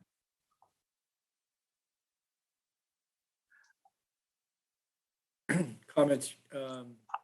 Let me just keep going. Throw out this then. If that's an issue, I really would like to get this rate process through, depending upon where the board's at. Perhaps we can take a look at the usage and the tonnage over the next year with the second green waste cart. It will have some impact if it's approved the way we've recommended it. The way that you're describing at leaving that second green waste cart there will be a financial impact that would come out of reserves. But I honestly can't tell you what that impact would be, and I don't know how we would measure without some kind of exhaustive customer survey with the people that have them to actually see if there's if they generate that much material. All right, let's keep proceeding with your presentation and okay. Come back to this. Next slide. Please. Next slide. Staff, can you guys move the next slide, next page? Thanks. There we go. Thank you. This simply is the 1383 requirements. I know that some of the protest letters that you had questioned SB 1383. As a county, we don't have any choice but to collect the material weekly. So what we've done already is the elimination of organic materials being sent to landfill. So my green waste trucks that collect residential green waste are sending all the material to a processor, and we're not burying green waste anymore in the landfill. That's not to say there isn't organic material being placed, because if there's organic material in the garbage currently, we don't have a way of separating that out. The requirement was to start the residential collection program January 1st. We are scheduled to start our program July 4th, I believe. We are doing that in correlation with the city's 30 the Republic Services, the City of Folsom, the City of Sacramento. We're going to maximize our customer education money and start the program. We've had some assurances from Cal Recycle that starting the program 6 months later, we're still going to be in compliance because we are starting the program. There are some forms and reports that we're currently doing to keep Cal Recycle informed. And so at this point, everything is on target for a July start with the curbside program. And again, because we're going from biweekly collection of green waste to weekly, we've had to add 18 additional routes and purchase 21 trucks at close to $500,000 apiece. We will be conducting a reroute in April to organize the route so that we can collect the organics weekly. NAR's organic building, as we've talked about before, the NAR site is very congested right now. It's not typically a real safe site. We have both commercial and residential mixing through entrances and exits. We've been working on some exit improvements. We now have an exit that should be open soon on right-hand turn onto Roseville Road, just after the Scale House. We are going to create an entrance for our commercial trucks to come in at a different point from the residential and separate them. But what we really need is more capacity for transfer. And so because we're adding food waste into green waste, there's a requirement to control that material in a better way. So the building that we want to build is about a $25 million building. And we would put all the commercial waste there. So the commercial packer waste would go on one side of the building, the commercial green waste or the residential green waste, commercial food waste that the commercial haulers have from a residential, that would all be mixed in with the green waste, would be top loaded and material sent out to one of the organics processors that we're dealing with. Next slide, please. Doug, we'll go next slide. I'm going to just ask legal counsel, is it Lisa or June that's on? I want to ask a question about the 1383.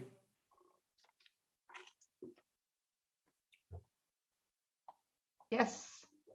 I also have Katrina Nelson from my office who's been working on this, but I can attempt to answer your question. Yeah, just a question, and I mean, other local governments may have looked at it, but is the state completely buffered from any assertion that this is an unfunded mandate? And that, it falls to the customers or to the county or cities to figure it out. And, and there are significant costs, capital costs, and obviously implementation costs. And, as we debate these rates this evening, is there no argument to be had, or has that been settled? I'm just curious. I'm not sure if there's any active litigation on that issue, but I believe the language of the bill says it's not an unfunded mandate. I do know, and Doug probably knows better than I do, that there are talks of a lot of grant programs that they may be rolling out in the coming years, but I'm not sure what the status of that is. And I'm not familiar with any litigation challenging the state's determination that it is not an unfunded mandate. So if they declare it so, that makes it so? Unless someone challenges it, which, that does happen. Yeah, it can be forever. I get it. But we have prevailed. Well, cities and counties have prevailed in the past. We've been 15 or 20 years delayed in getting reimbursed or some determination that we were owed money. But again, not arguing the merits of what's being required here, but they pass it and then we have to implement it. So, okay. All right. Very good. Thanks, Lisa. Thanks, Katrina, okay. Doug, go ahead. Okay. So I know we've had questions from the board in the past on our communication campaign. And so I just wanted to highlight some of the things that we're doing. In this process, we have a committee that's been working for more than a year with our consultant and with the county PIO office. Brenda Bongiorno has been working directly with us on our campaign. We have some great messaging to go out to the community. We're really engaged with getting the word out. Again, we're going to partner with our other cities in the Sacramento County so that we're all sending out the same messages at the same time, starting the same program so that we can maximize the dollars and maximize the reach that our outreach campaign gives us. And so it's focusing on clear, positive messaging, using access to information through multi-channel, multilingual, coordinating messages across multiple channels, using graphic and images in place of text whenever possible. Remember that one of the things that we need to do to be in compliance with 1383 is we will have to put cart stickers on the carts to identify what material goes in what. And so we're trying to make those as visual as we can without a lot of words. But for example, what food soiled paper can go in the organic program versus the cups and plastic and things that can go in the recycle cart versus plastics that need to go into the waste cart because they're not recyclable. So again, using graphics and images as much as possible, addressing the county's diversity into our top 5 languages. And so the county PIO office is very, very attuned with the messaging that we need to make and the groups that we need to reach. And that includes working on our website to be able to provide information. Create content that resonates with children, elementary students, and adults. We will be boosting up our program for that. Use available data to identify routes with high contamination rates for targeting messages. So we still have a couple people that go out there and are actually flipping the lids and looking in, trying to help educate customers. We will continue that program as we go along. There are no fines associated with that. It's simply an educational process to help identify what goes into what cart. Next slide, please.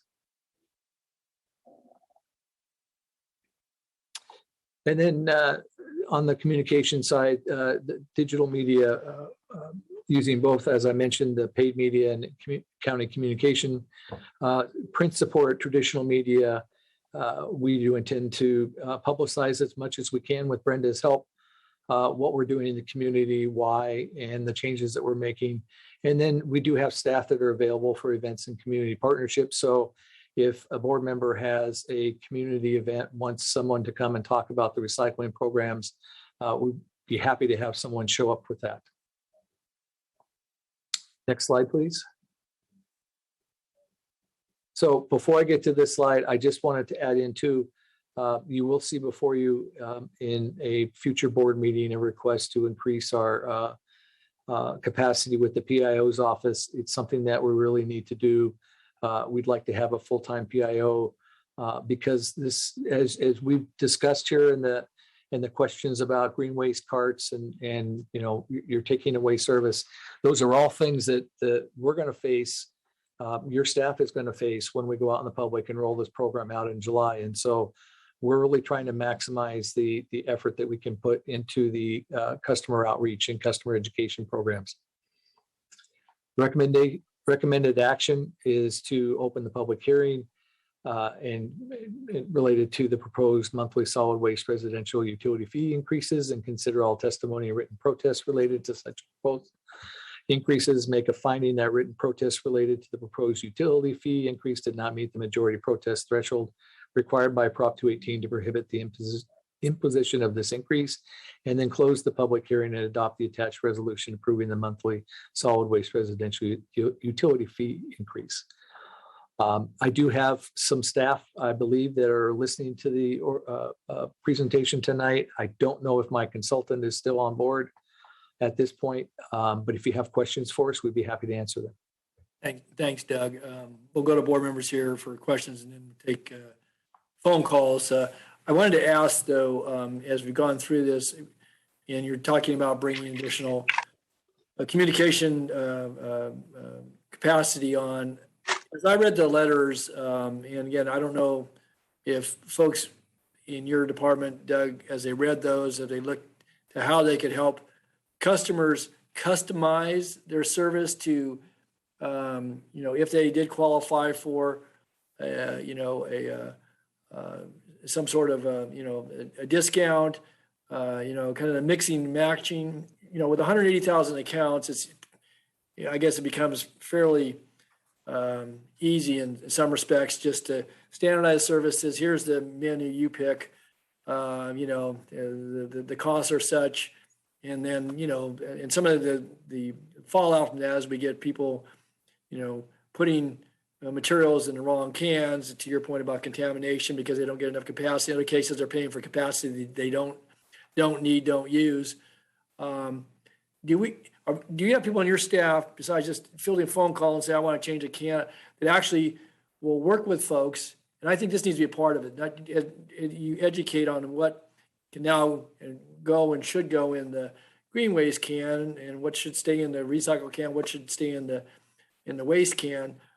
I just think it's important. Of the 387 letters of protest, I would say there's a significant amount of those that had some suggestions, and again, they're not going to be happy with a rate increase, but I think how we work to help customers customize their service that meets their needs, hopefully lowers their costs, or at least gets their service to a acceptable level when it comes to what they think you should be receiving for what they're paying. And again, I know your customer service numbers are high, and again, kudos to all the folks who are a part of the chain of command. But I do think that that's really important. So I guess I'd ask you, are you taking a look at those letters? Are you reaching out to folks that say, I've got income restrictions, but I don't meet your criteria. So, this increase is going to hit me harder, or I've been out of work.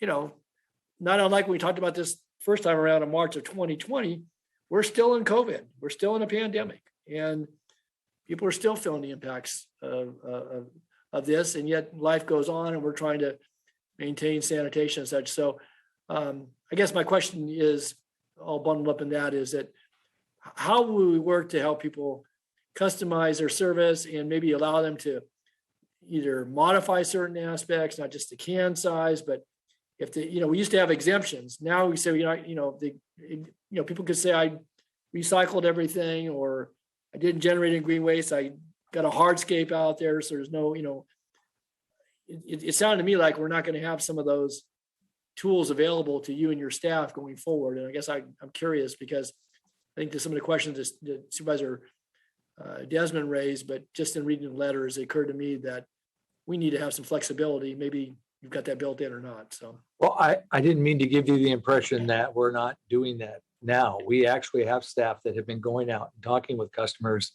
I would direct people to sacgreenteam.com. It's where the outreach team is at, and we can send people out, whether it's on the planning side, understanding 1383, whether it's on the side of, okay, I have this material, is it recyclable, which cart does it go in? We have that staff available today, and they've been going out and doing that. We just see the need as we get closer and closer to July. We're going to need to have that group really robust and available for the community. And that's where, frankly, if we can get into Rotary meetings and Kiwanis meetings and Lions, I know they don't have those maybe as regular now, in person, but those are great avenues for us to be able to get out in the community. Your community events that you have in your districts are perfect areas for us to go out and explain and answer questions. We'd be happy to do that. Okay. Rich? No, I appreciate you bringing that up, Mr. Chair, because, yeah, Doug, I think it'd be very, very helpful as people get these notifications. Hey, your rates are going up based on your current level of service, but these are some real specific ways you can lower your rate, really by changing the size of their cans, or for applying for some kind of assistance. So thank you, Supervisor Natoli, for bringing that up. Okay, any other supervisor, any questions of Doug? I'm going to open a public hearing here. Hands up at this point. So, okay, so I will open a public hearing. This is a 218 hearing. The matter before us is obviously proposed utility fee increases under the solid waste recycling division. And I'll turn to Madam Clerk to bring our speakers aboard. Okay. Let's see. Can you please transfer the first caller? I'm not sure how many we have at this point, maybe one or two.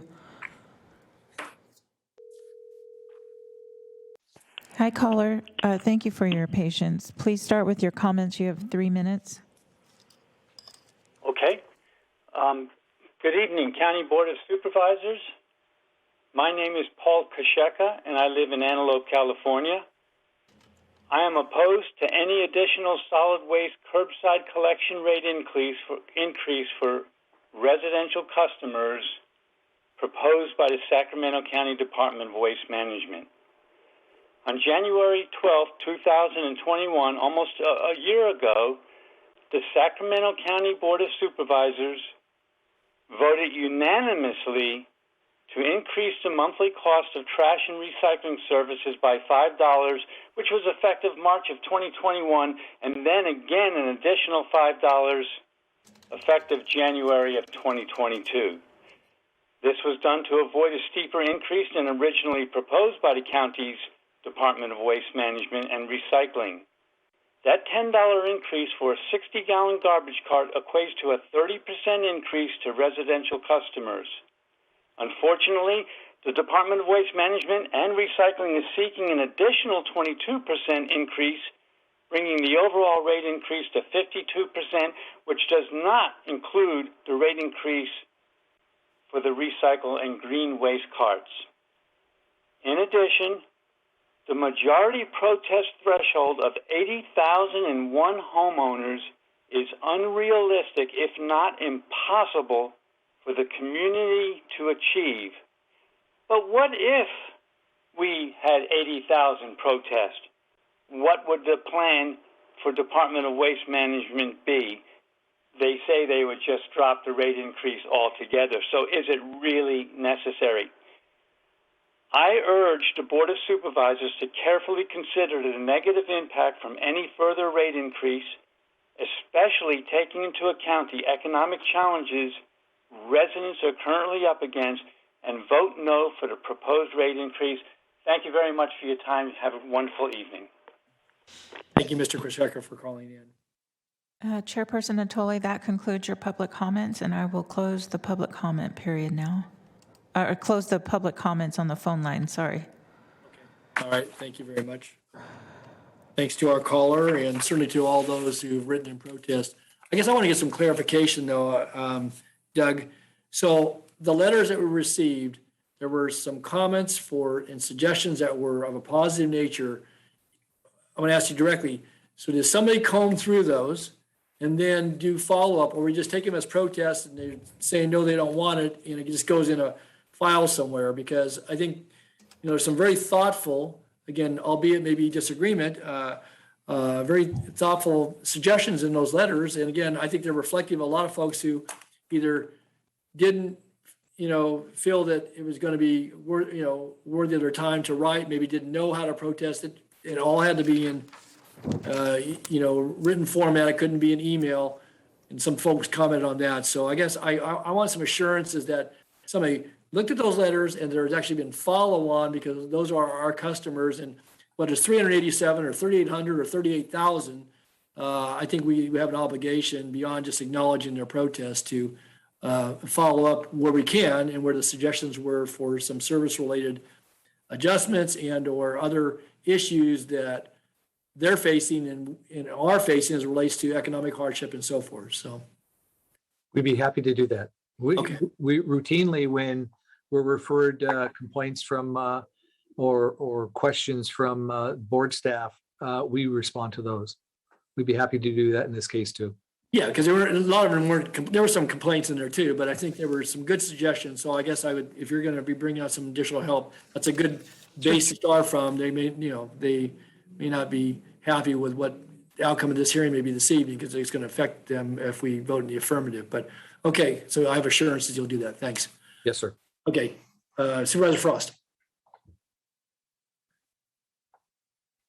I read every one of the public comments that came in, and I am sensitive to those who, I know this is a hardship to have and increases at this time.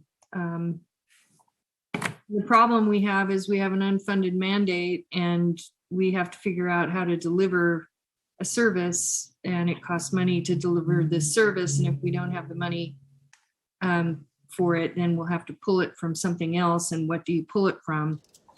And this year in our budget, we balanced our budget with over 100 million in one-time money. And so we're in a position where we have done a really good job at solid waste with trying not to raise rates, and we're behind others who are charging more. But unfortunately for the services we deliver, it's hard. We charge only to pay for those, the level of service that we have to deliver. And I guess it's hard for me because I don't want to raise the rates. But I'm gonna support this because I feel it's important for us to.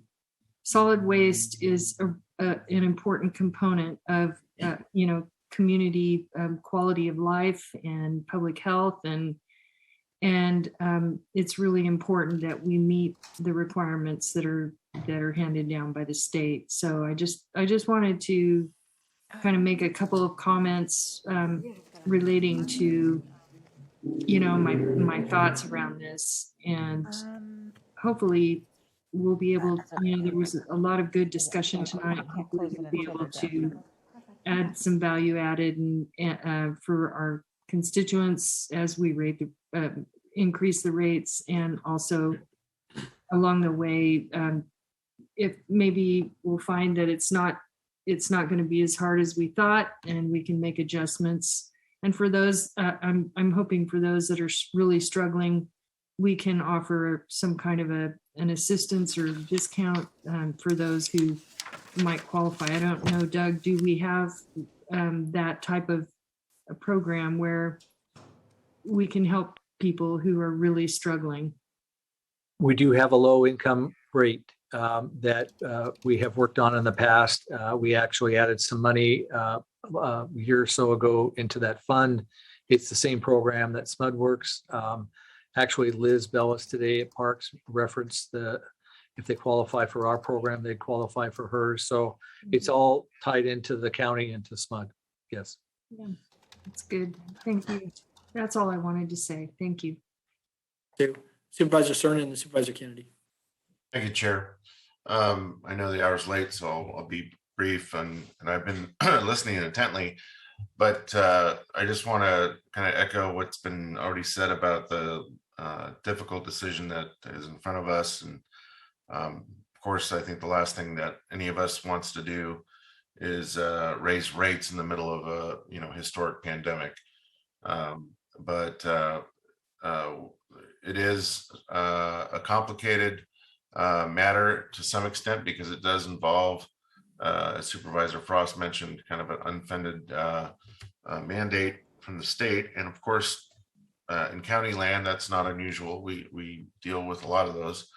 But I do want to underscore the fact that if we were to protest by way of a majority vote against what is being recommended tonight, this county and the board would find itself an even greater predicament in terms of what I believe are the fines, Mr. Sloan, that we would incur if we're not compliant. And that would, I think, at some point, despite who's on the board, translate into much greater economic hardship for the people that we are elected to represent. So while I know we're all kind of pinching our nose and not wanting to do this from our heart of hearts for all good reasons, especially for those that we represent who are on fixed incomes, I do believe it's time that we do what we need to do given the circumstance, and so I will be supporting the recommendation. Thank you, Phil. Supervisor Kennedy. Thank you, Chair. Yeah, I won't repeat everything that I agree with my colleague, Mr. Cerna, and certainly Supervisor Frost is correct with the unfunded mandate issue. This is also, I look at as a part of our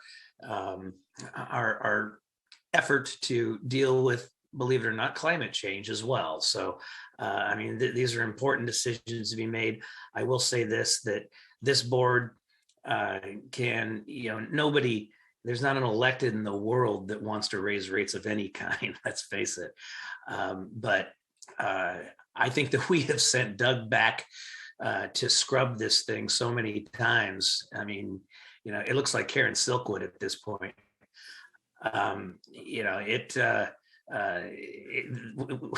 He has sharpened his pencil, and I don't think it gets any better than that.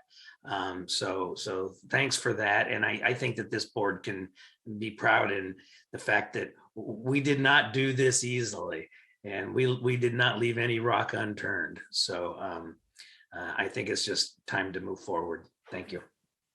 Thanks, Patrick. Supervisor Desmond.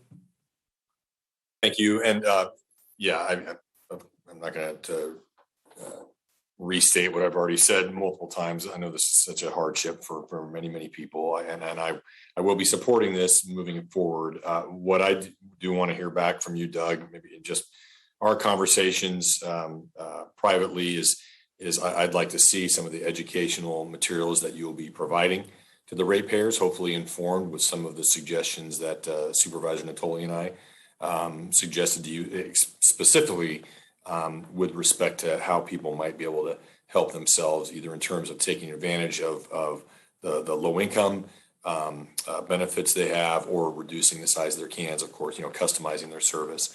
And the other thing is what I'd like to see is at some point coming back before we kick off with the new mandates in July, coming back and reporting back to the board. Doesn't need to be another workshop, but just reporting back on some of the things you evaluated that Supervisor Natoli mentioned after you really take a hard look at some of these suggestions that were in these protest letters. And then specifically a couple of things I mentioned, a second pickup and free pickup, look at it from all different angles, change the appointment time, and also potentially some kind of coupon, maybe either a free coupon, a discounted coupon, something that we can show that, look, we're looking at other ways to, again, kind of soften the blow. And with those, and hopefully my fellow board members would support that, with you coming back at some point with that kind of report back. And with that, I'm prepared to move the item. Okay. All right. Thank you, Mr. Desmond. So we have a motion. Second. We have a second. Just speak to the motion. I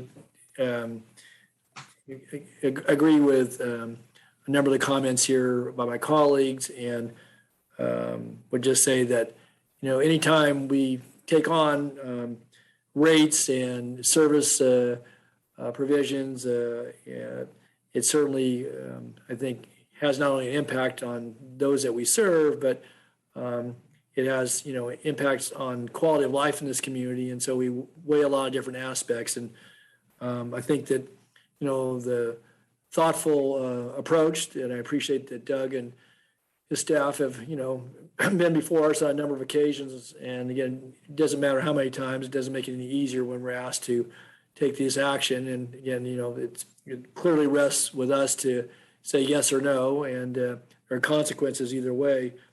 I will say that certainly the, looking at impacts to customer, not just in the rates, but in the services that are received.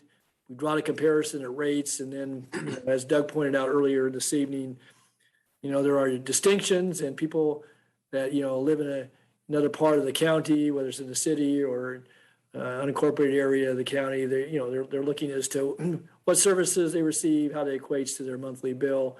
And I guess the thing I would point out, I've pointed this out many times over the years, is that with the consolidated utility billing, that folks, depending upon where they live in this county, get a very large bill from the county of Sacramento. If you live in a city, you may get a bill from the county for a sanitary sewer. You may get it for the water agency. You might very well get it from another water company, private entity.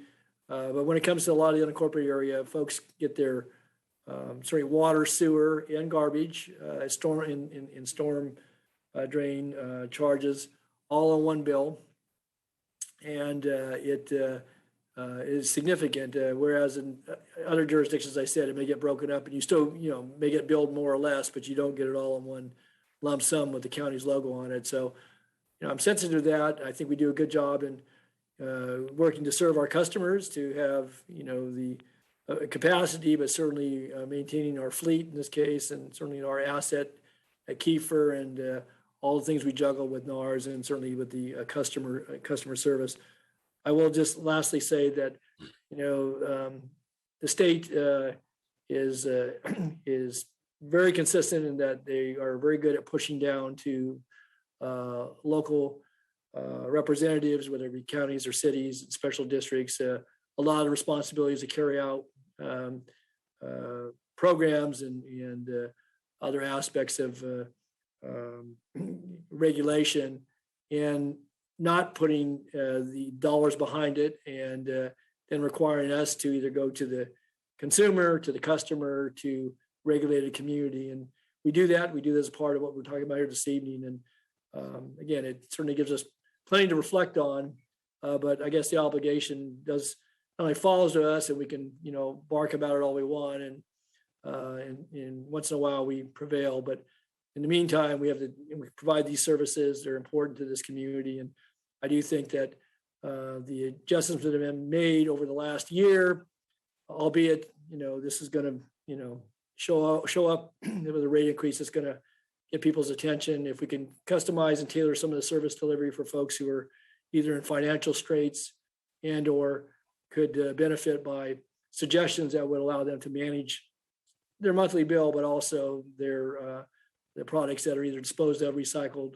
and or put in one of the cans. So I'm prepared to support this evening, but I would like maybe not before July, but maybe in the May timeframe, Doug, if you could be back to the board with a report as you're beginning to roll this out, with some of the things that have been suggested here this evening and how we've addressed some of those things, not to put additional burden on you, but I think that's important because that could be part of the messaging to the customers as you're going forward in the months to come. So I would offer that as a suggestion to have you come back in the early spring timeframe. So I look forward to that.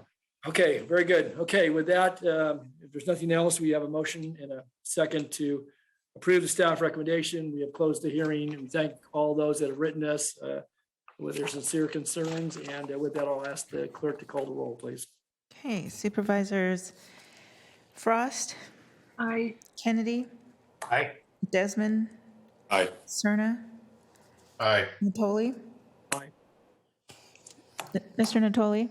Aye. Okay, unanimous vote. And I just want to confirm that was on a motion by Supervisor Desmond, seconded by Kennedy. Yes. Okay, thank you. All right. With that, thank you, Doug. Thank you to your staff. You carried the presentation this evening. I appreciate that. So, okay, I'm going to ask the board, would you like to take a 5-minute quick break, and then we'll return at let's return at 8:15, give you a few more minutes, use the restroom, come back, and then we'll take up the COVID report, and we have a closed session, and hopefully be able to conclude this before midnight.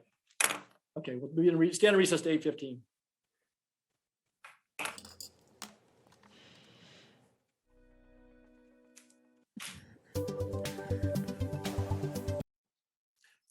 Okay, Madam Clerk, we have quorum back. Okay. I will call the roll. Supervisors Frost.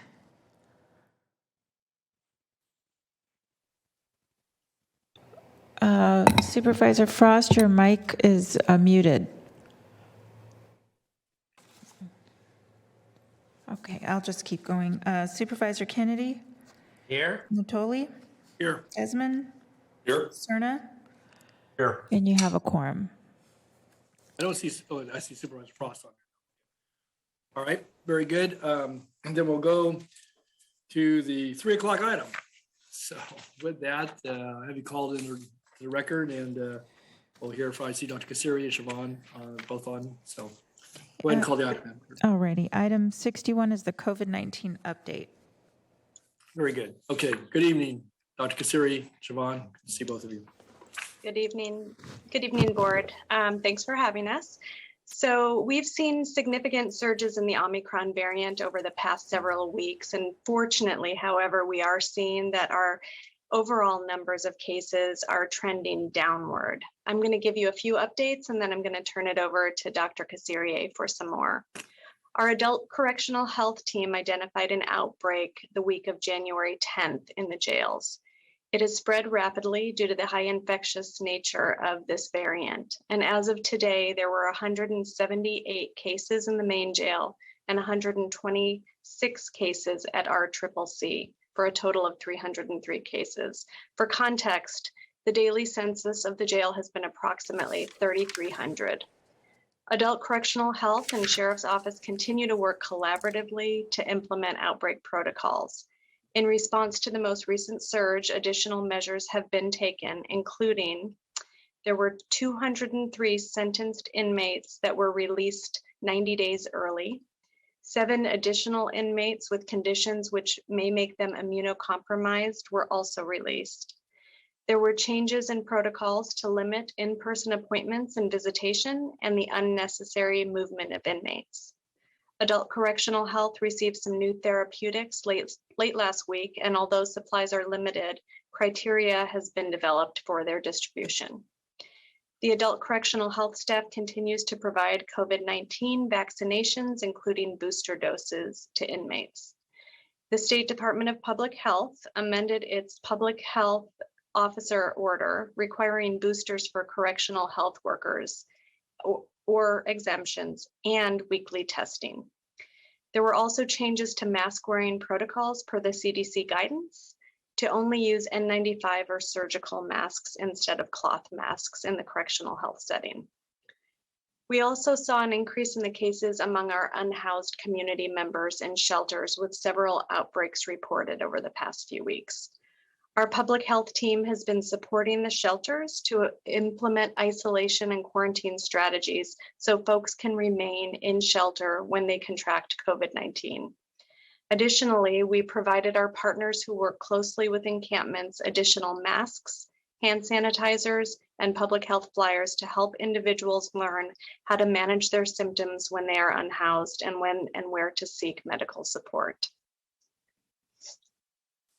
Given the Omicron variant and waning immunity from vaccinations, the state has updated 3 current state health officer orders to change the wording from fully vaccinated to up to date, which includes receiving a booster if eligible.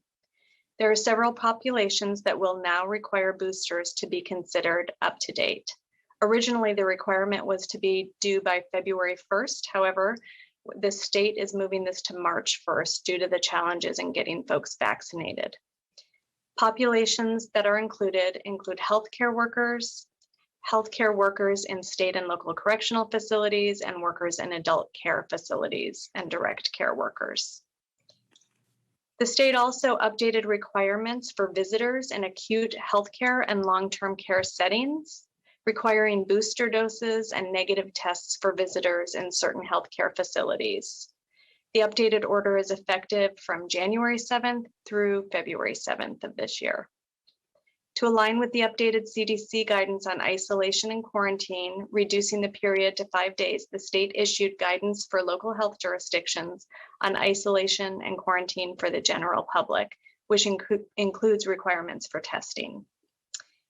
With regards to mega events, effective January 15th, the threshold for indoor mega events was lowered to 500 attendees, and the threshold for outdoor mega events was lowered to 5,000 attendees. And with that, I will turn it over to Dr. Kassirier for her updates. Before we go to Dr. Kassirier, Siobhan, can I just ask you, as it relates to the correctional facilities, you talked about the inmate, those in custody, and the infection rate, and you mentioned some of the protocols for in custody staff and medical staff. What has been the numbers there, though? I've heard anecdotally, maybe others have as well, that we've been, strained from a staffing standpoint in the facilities, not only because of having to, medically segregate some of the folks, but also because just staff themselves either being exposed, whether it's in the facility or elsewhere, and that was causing some shortages in staffing patterns. And so I don't know if you can confirm that or not, but. Yeah, absolutely. We have seen staffing shortages actually across all of our programs, not only in correctional health, but I think it mirrors what we're seeing in the community. Many of our divisions within Department of Health Services, as well as departments, are seeing staffing shortages as a result of community transmission. And so that is absolutely true. We are meeting the demands, though, and the needs of the inmates and of the clients and patients that we serve in our other programs. I don't have exact numbers for you in terms of the staff. Apologies for that, but can certainly get some if needed. Can you confirm, what about on the sheriff's side of it, on the in-custody staff? We are hearing that the sheriff's department is also, their team is also contracting through community transmission as well. I don't know, Dr. Kasirier, if you have more information about that. Yes, as you've mentioned, because of the widespread Omicron variant, we are seeing shortages everywhere. So the sheriff's department is impacted as well. Thanks. Dr. Kasirier, before I get to you, Supervisor Frost, you had a hand up. Did you want to ask something of Siobhan before we go into? Yes, thank you. Yeah. Siobhan, you mentioned the numbers in the jails. Are these people who tested positive, and were they asymptomatic or symptomatic? These are folks who tested positive, and I can't speak to how many of those were symptomatic because there's routine testing going on as well at different points in the system. I don't know if Dr. Kasirier can speak to any of that. I don't have a breakdown as to how many of them were symptomatic and how many were symptomatic, but we know there's a mixture. Okay, and I had a question relating to the testing. Is this the same test for the COVID that we're giving for the Omicron? It's the same test. We have two tests that we're using. The antigen test, which provides us with results in about 15 to 20 minutes. And then we also have the PCR test, which requires a specimen to be sent to the lab. And our public health lab is doing all the testing for the jail. And is there a way for us to know on the PCR test what the amplification level is for the testing on the PCR test? It is that, you mean the cycle threshold? Mm-hmm. Yeah, the cycle threshold is can be requested, but we don't routinely submit or provide that. Can I request that? I would like to request. For 300? Well, what cycle threshold are they testing our jail inmates with? It depends on the machine that they're using. Each machine has some specifications as to what the cycle threshold is. If it's a test, it would be like a standard cycle threshold, right?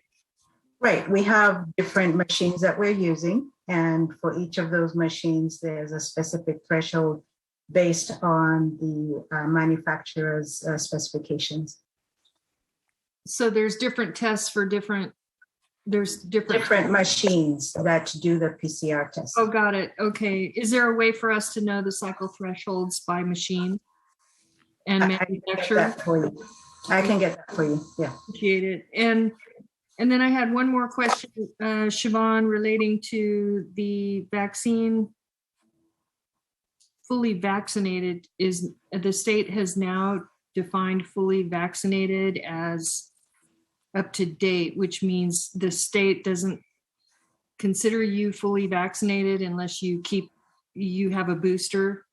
No, I'm sorry if I misspoke. So up to date is really, that includes folks with boosters, but being up to date isn't required for everyone. It's only required for specific populations, such as healthcare workers in correctional facilities, or workers in adult care facilities. So this is just for workers, not for inmates?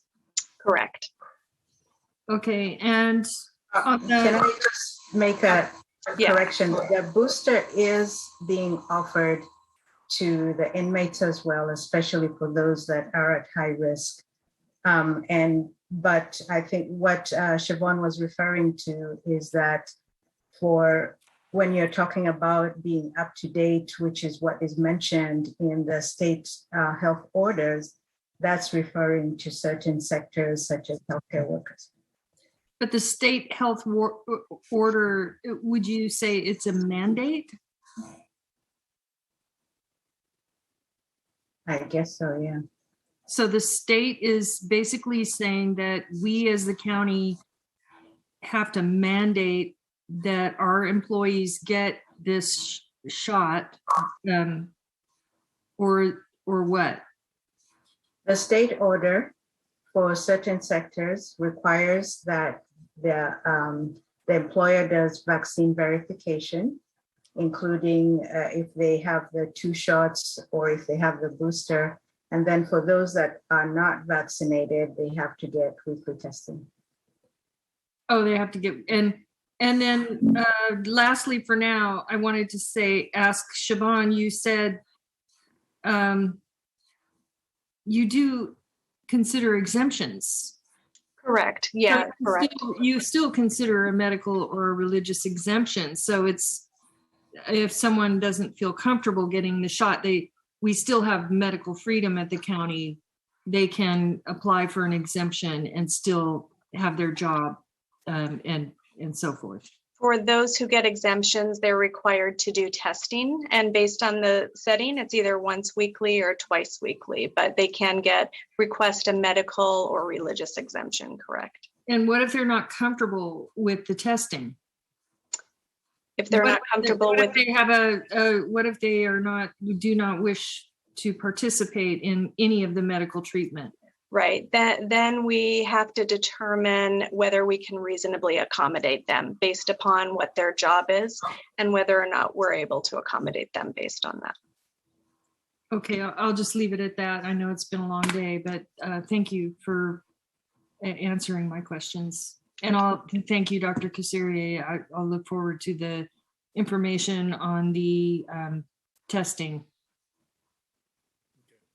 Thank you, Supervisor Frost. Any other questions for Dr. Kasiri? Okay, if not, Dr. Kasiri, you're up. Yes, good evening, supervisors. So we provided you with written information, and when actually in the reports, we have quite a bit of information, including a PowerPoint, but with your approval, we will skip the PowerPoint because the documents that we have provided to you actually explain everything that's in the PowerPoint. I just have a few. Dr. Kasiri, before you leave that though, again, we're part of the audience, but you have a broader audience. I'm just wondering if there are any of the PowerPoints that would be, Siobhan ran through a lot of statistics.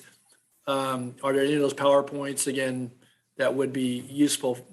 I trust they might all be useful, but maybe an abbreviated presentation. The reason I say that is that, we haven't had a report to the board here since going back to December. It might be useful. A couple of those charts show trends. They also showed some of the data that's important for people's information basis. So if you wouldn't mind maybe going to that, and you certainly an abbreviated form, but I do think it would be helpful. So I didn't want to get out ahead. Yeah. Okay, we'll go to the next slide, please. Thanks. So this is information that was actually generated for us from the state. It looks at all deaths. And if you recall, a few months ago, I had provided you with information about all deaths in California and showed that there was a 15% increase in deaths comparing 2019 to 2020. So we did request specific data for Sacramento County. And so this is some of the information from the analysis that they did. And so this first table shows you the number of deaths, age-adjusted death rate, and percentage increase in the death rate from the prior year. And you can see that from 2019 to 2020, there was a 9.7% increase. So a little less than the increase that we saw from the state, but it is still significant. Next slide. And this one just shows you the changes by quarter for each of the years that we've talked about, 2017 to 2020. And you can see that especially in the third quarter to the fourth quarter, there was quite a steep increase in the difference or increase in deaths. And if you recall, that's around the time that we had the winter surge. So you can see how the difference for 2020. Next slide. And this just shows you the percentage of increase by race, just to show that some of the communities of color were impacted much more than others. So you see that especially for the Latinos, the increase was close to 25%. Then you can see the African Americans was about 12%. And then all the others, you can see what the differences are. Next slide. And this is a busy table, but just to summarize it very quickly is that this just shows the causes of death for selected deaths, the ones that had the highest numbers. And you can see the deaths by year, the age-adjusted rate, and then the difference from 2019 to 2020. So just wanted to point out that COVID-19 is the last one. And it shows that for 2020, there was a 944 reported deaths. And then the age-adjusted death rate is 54.6. And as you can see from the others, the only one that has a higher death rate is Alzheimer's. I think Alzheimer's is one of those that we should be concerned about because it is pretty high. Next slide.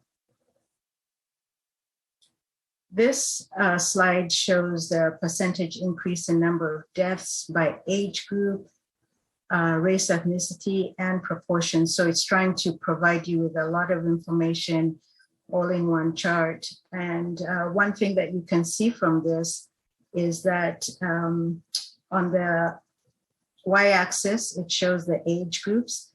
And what you can surmise from this is that COVID had more of an impact, especially for the older age groups. So the blue is for the COVID deaths. And as you can see, the blue portion is much higher, the higher the age group. And then it also shows you that for the younger ones, there was a much higher increase in deaths due to other causes, as you can see for the 15 to 24. Next slide.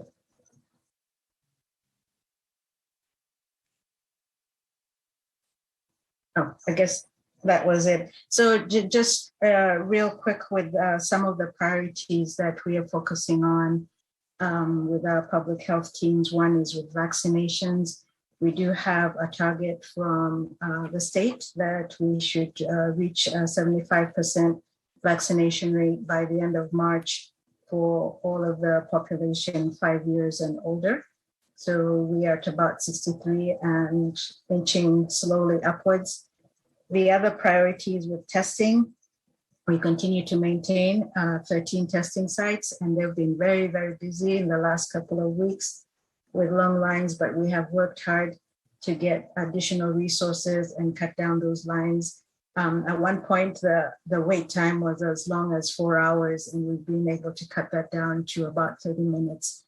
So a lot of work has gone into that, and very appreciative for all of the volunteers that came forward to assist us.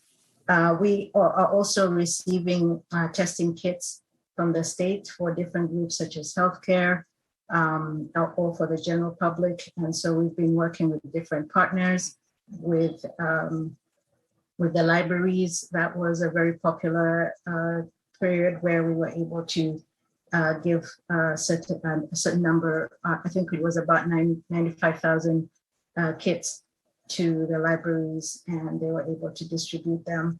So as soon as we get additional resources, we'll try to push it out as quickly as possible. The other area of priority is with therapeutics. In the documents that we have provided for you, we summarize some of the therapeutics that we are being allocated to Sacramento County. So each week we are given allocations that we then have to decide which of our healthcare providers will get those allocations and how much. And part of that actually has been going to the jail to assist with being able to manage the ongoing outbreak that we have right now. The other is continuing to support communities such as the schools, the homeless communities, and the rest of the communities through our SACCO lab. So working very closely with our partners to be able to provide resources. The fifth priority is managing outbreaks. So Siobhan has talked about the jail outbreak, but we have multiple outbreaks in the skilled nursing facilities. So we continue to work on that, as well as working with the positives that are showing up at the homeless shelters. And then we continue to monitor hospitalizations and work very closely with our partners in the hospital administration to make sure that they're able to request additional resources. We've been working with the state as well, and the state was able to provide additional surge beds with staffing so that we were able to manage the increase in cases that we are seeing. The last report we've got is that the hospital count was at 623, with 110 of those in the intensive care units. So this is higher than any of the previous surges. And so the hospitals have been very busy. And that's all the update. I've kind of gone through it real quickly, but hopefully this is helpful information for you. Thanks, Dr. Kassiri. We know we have questions. So I'll go to Supervisor Frost.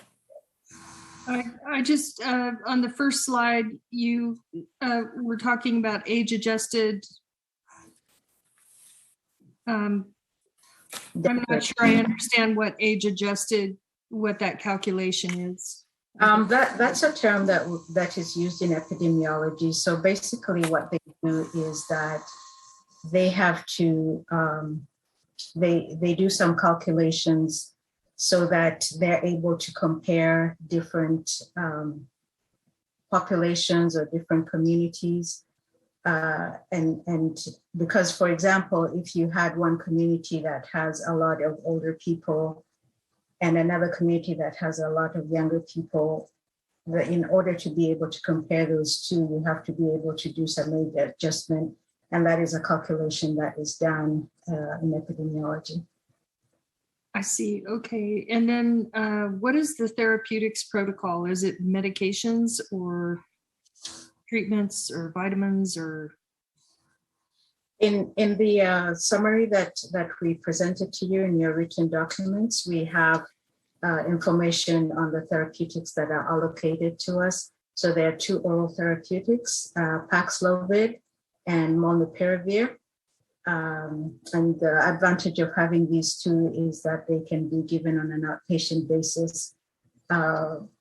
We do have very limited supplies, so there are only a few pharmacies that are able to get them. And then we provide that information to our healthcare providers. We also have a monoclonal antibody, so that needs to be given by IV infusion, so that is given to the hospitals. And then in addition to that, we have another drug called Evishield, which is given only for prophylaxis for people that have compromised immune system, is given by injection.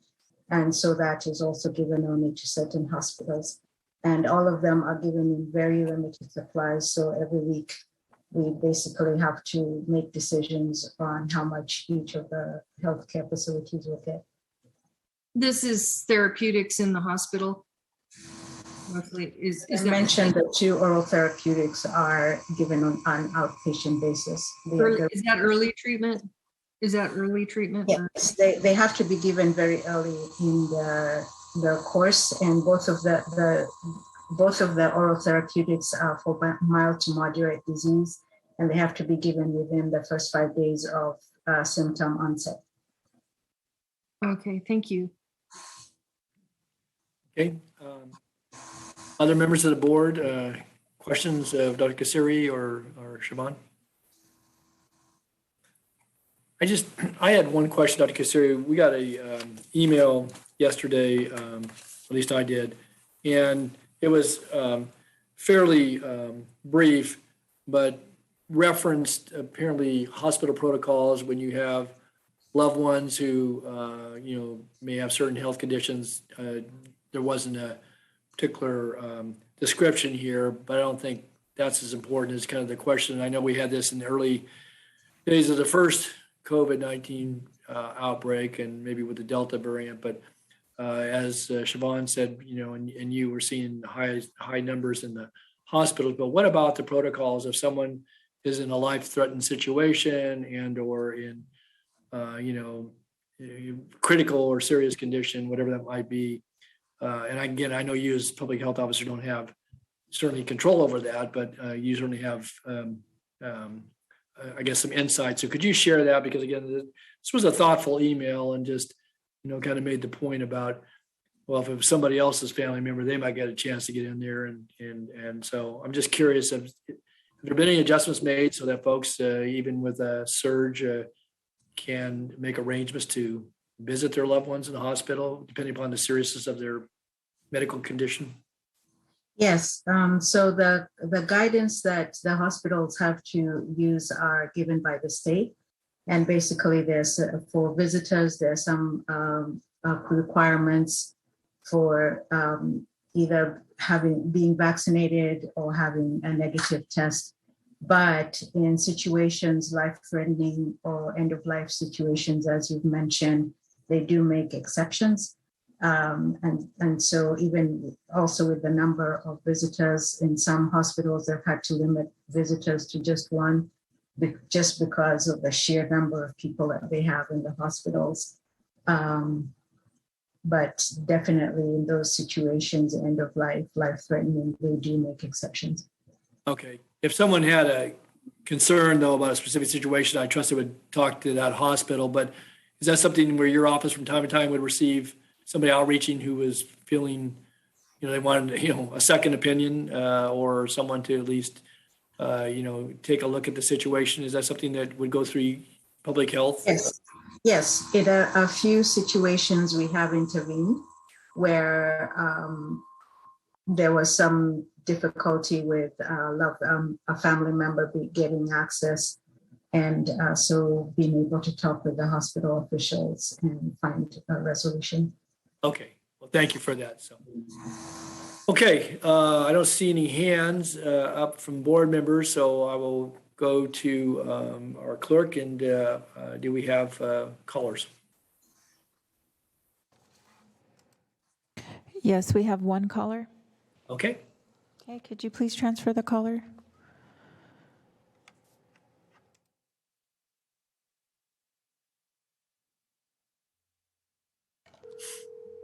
Hi, caller. Please start with your comments. You have 3 minutes. Evening. Well, hi, everybody. My name's Nikki. I'm a member of Decarcerate Sacramento, and I'm calling in. I heard the newly updated numbers that are still not available on the sheriff's website. I understand they're updated intermittently, but those numbers are much higher than what we've seen, and they over 300 people in the jail system, and we know, and I know any public health expert could testify that when you have a population, you're testing a certain amount, and then you get this amount of positives, you know that the amount of positives is actually in the larger population is much higher. And what you need to do is prevent the spread. And what we've seen and heard is that there continues to be spread because of intake into the jail, and what this continued criminalization on the streets and bringing people into the jail. And they can say what they want about, now they've moved into lockdown, they're not moving anybody, but they move people from the main jail to RCCC early on. Folks have not been given the kind of cleaning supplies that they need. They've not been able to social distance from anybody. They've not been given the mask supplies that they need. The sheriff continues to move people if they think they've been isolated or if they think they've been exposed. They may lock them down, but they may not test them. There's this whole series of things that happens to people inside because of the sheriff's decision making about this that really has little to do with public health and has everything to do with reputation. And what we've seen is they're not amenable to these precautions that we need, and we need to take more serious measures to hold them accountable, to hold correctional health accountable, to really see what is correctional health doing, and not just that, but how is the sheriff being accountable to the needs that correctional health is putting forward? Because if they're not, and we're seeing these outbreaks, I mean, it speaks back to our long-term ask for really significant jail population reduction. Public health experts have called for 50% population reduction in the jails.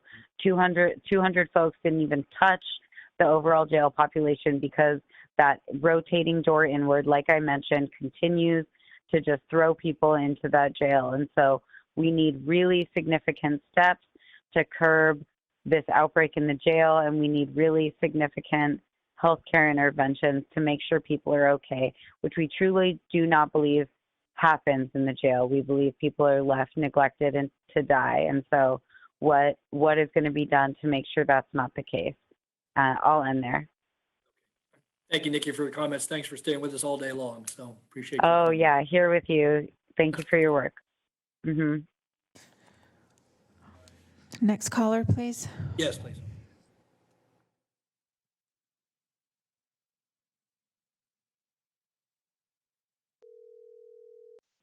Hi, caller. Please start with your comments. You have 3 minutes. Good evening, Board of Supervisors. This is Mackenzie Wilson, and I am a community organizer with Incarcerate Sacramento. I, too, just listened to the COVID update and particularly concerned about what is happening inside of the main jail in RCCC. I believe that we came and spoke just a while ago about the most recent update, speaking back on the 10th, and have consistently always been met with, I don't know how to explain this jargon, these words, these things that are said by officials and county actors that say that there are procedures and that all of the needs are being met. That when we know for a fact that isn't true. We can bring you testimony from, we have brought in testimony from folks inside that are saying that they are being denied basic access to things like soap and masks and ability to take showers. What we did here was the mitigation efforts look like keeping folks inside of their cells for 23 to 24 hours out of the day to prevent movement. But what we are also hearing from folks inside of RCCC is, I mean, these barracks, they're throwing people inside who are positive. I spoke with one individual who told me that since COVID's happened, and they've been in their pre-trial, like 80% of our jail population, meaning not guilty, pre-trial, for almost 4 years now has been sitting inside of RCCC, and that since COVID has happened, that there has been no difference except for that people are getting sick and they feel like they have been sentenced to a death sentence. So I'm going to say, what efforts is the County Board of Supervisors and even the public health officer and Dr. Casiri doing to put pressure on Scott Jones and in a jail reduction effort? We know that this is happening not just because of lack of access to things like hygiene and hygiene supplies, soap and masks, but we also know that most of the staff are not vaccinated, don't want to be vaccinated, and are not wearing masks. So already off top, just that place is unsafe because of the people you've put in charge to run that facility. Even those who get access to medical are only given so because of it's at the officer's discretion. So again, we keep talking about this culture that's going on inside this building, and it is going to do nothing to mitigate this current outbreak. It has done nothing to currently mitigate the ongoing waves of outbreaks. And And I'm, like I said, I'm wondering, what are folks going to do to pressure Scott Jones into releasing folks and stop, like I said, stop letting them have a death sentence inside of these walls where they are under our care. Have a great night. Thank you, Mackenzie. Thank you for staying with us today, too. You got a few extra minutes there. The clock froze. Oh, thanks. Yeah, it's been a long day for all of us. We were here with you the whole time. Yeah, I know. Thank you very much. Okay, good.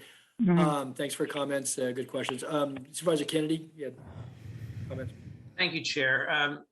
To Dr. Kasserier, Mackenzie makes a good point when they said that they're not wearing masks. Don't we require our own workers to wear masks in the jail? You're on mute, Dr. Kasserier. There you go. My apologies. They do wear masks, and actually we did a tour of the RCCC during the last jail outbreak with the representatives from the State Department of Public Health. And so they were able to provide additional input in terms of requesting that they upgrade their masks. And as you heard from the update that Siobhan gave, that they are using only surgical masks and N95s. Some of the questions that she asked, I think would best be responded to by the sheriff, because we do work closely with correctional health and also with the sheriff's deputies, but our communication is mainly on the phone. We're not on site. So as far as some of the complaints that she mentioned in terms of not having sanitary supplies, we've asked about that when we're there, and we are sure that they are given the supplies that they need. But as far as any additional detail, I think those would have to be responded to by the sheriff. The other thing that they've asked about is a release of inmates. That is controlled by the sheriff and by the judges. We've submitted our request to them, but the judges have to make decisions as to whether it's safe to release somebody or not. So again, those are questions. Maybe, I don't know if Lisa has additional information, county council, but she can that. Well, I don't need county council to weigh in. What I want to say is that, there are those things we cannot control, such as the judicial stuff. But it seems to me that even though we understand that the sheriff has certain autonomous powers beyond the Board of Supervisors as a duly elected county official, that we still have input and some kind of impact on whether or not our staff who are coming in contact with the public, which I consider the inmates to be public, can't we have an impact on their actions as far as mask wearing? Yes, and we have provided that information to them. If you review their protocols, all their protocols show that they need to wear masks. And as far as the vaccination, also, they are under the mandate or health order that the state put in place. And so they have a system for vaccine verification. And for those that are not vaccinated, they have to be. As I mentioned, we are providing the input, providing as much assistance as we can with the things that we're able to control. And I will also just add, Supervisor Kennedy, that for those who are not vaccinated, they are required to test, and we've set up some testing capacity on site so that they can actually test on site before they go into work into the facility.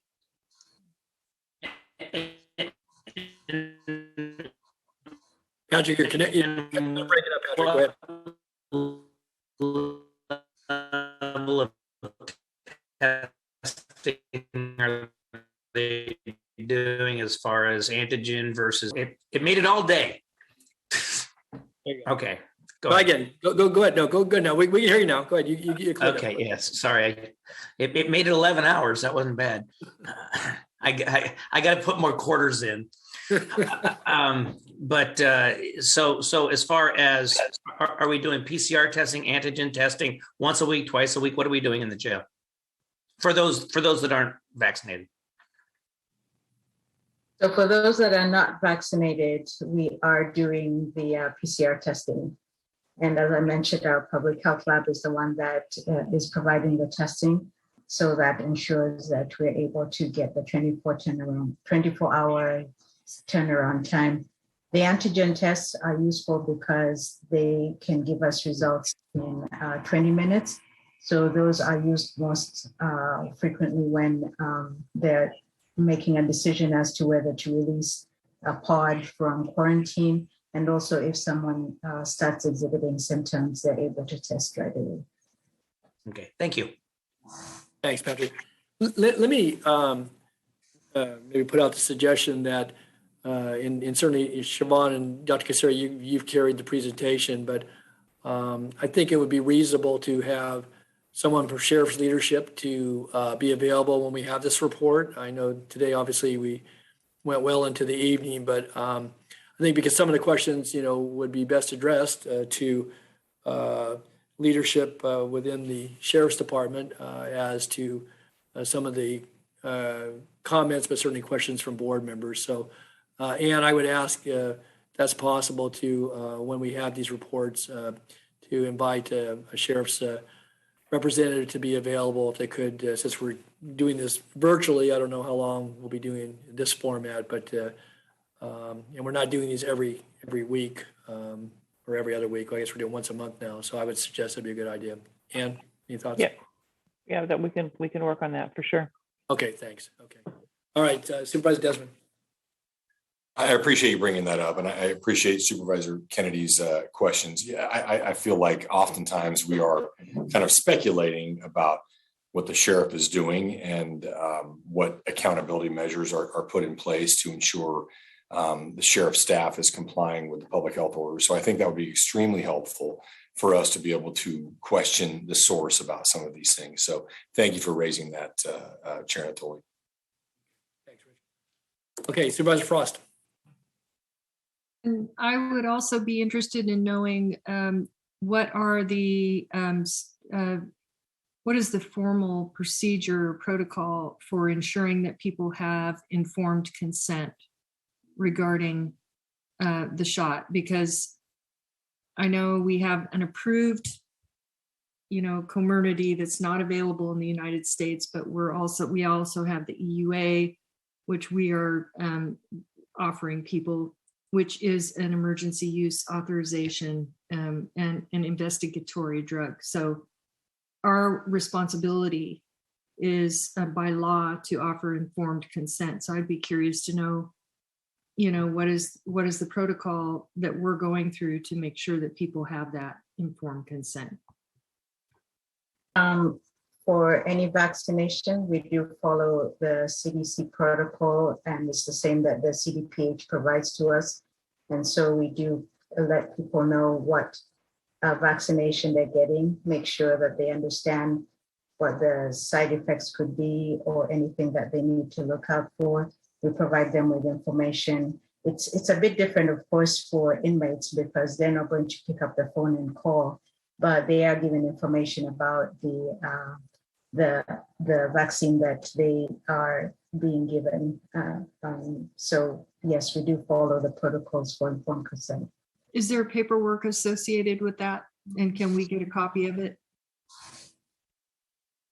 You mean the consents that they sign? Because that would be no, to inform them of the side effects and potential. Yeah, I can provide you the paperwork that documents that are provided to patients. Thank you, doctor. Oh, by the way, it's good to see you. We haven't seen you for a while, so it's good to see you. Thanks for being here. Thanks, Sue. Okay, Supervisor Cernan. Great, thanks, Mr. Chair. Dr. Kassir, one of the themes that I think we all recognize with the advent of the Omicron variant is certainly heightened elevated transmissibility, but also the effect that it's had on the younger elements of our population. And I'm wondering, are we doing anything to stay nimble and adjust as close to real time as possible to help educate our constituents about the uniqueness of this variant relative to higher levels of transmissibility, but more specifically as it relates to teenagers and young children? So we use different mediums for being able to get the message out. We have a community forum that we hold once a month. We also have a media briefing that we provide. We also work very closely with our schools in getting the message out. We also have the community testing sites, and at the testing sites, they provide additional education and information. In addition to that, the SACCO Lab, which consists of over 30 community-based agencies, these are all individuals that we provide information to, and they then in turn provide that information to their communities.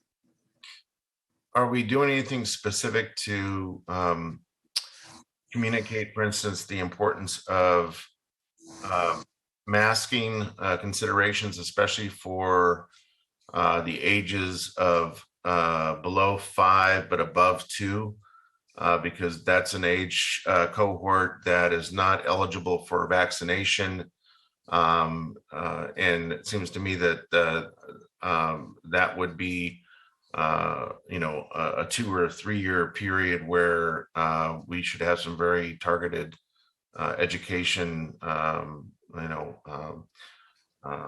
literature or website presence, however you want to look at it. But that's what I'm kind of acquiring from the popular media these days, is that there's much more heightened concern about that particular cohort. Yes, you bring up a good point in that children under the age of 5 are not eligible for the vaccine, and then children under the age of 2 are not able to wear masks.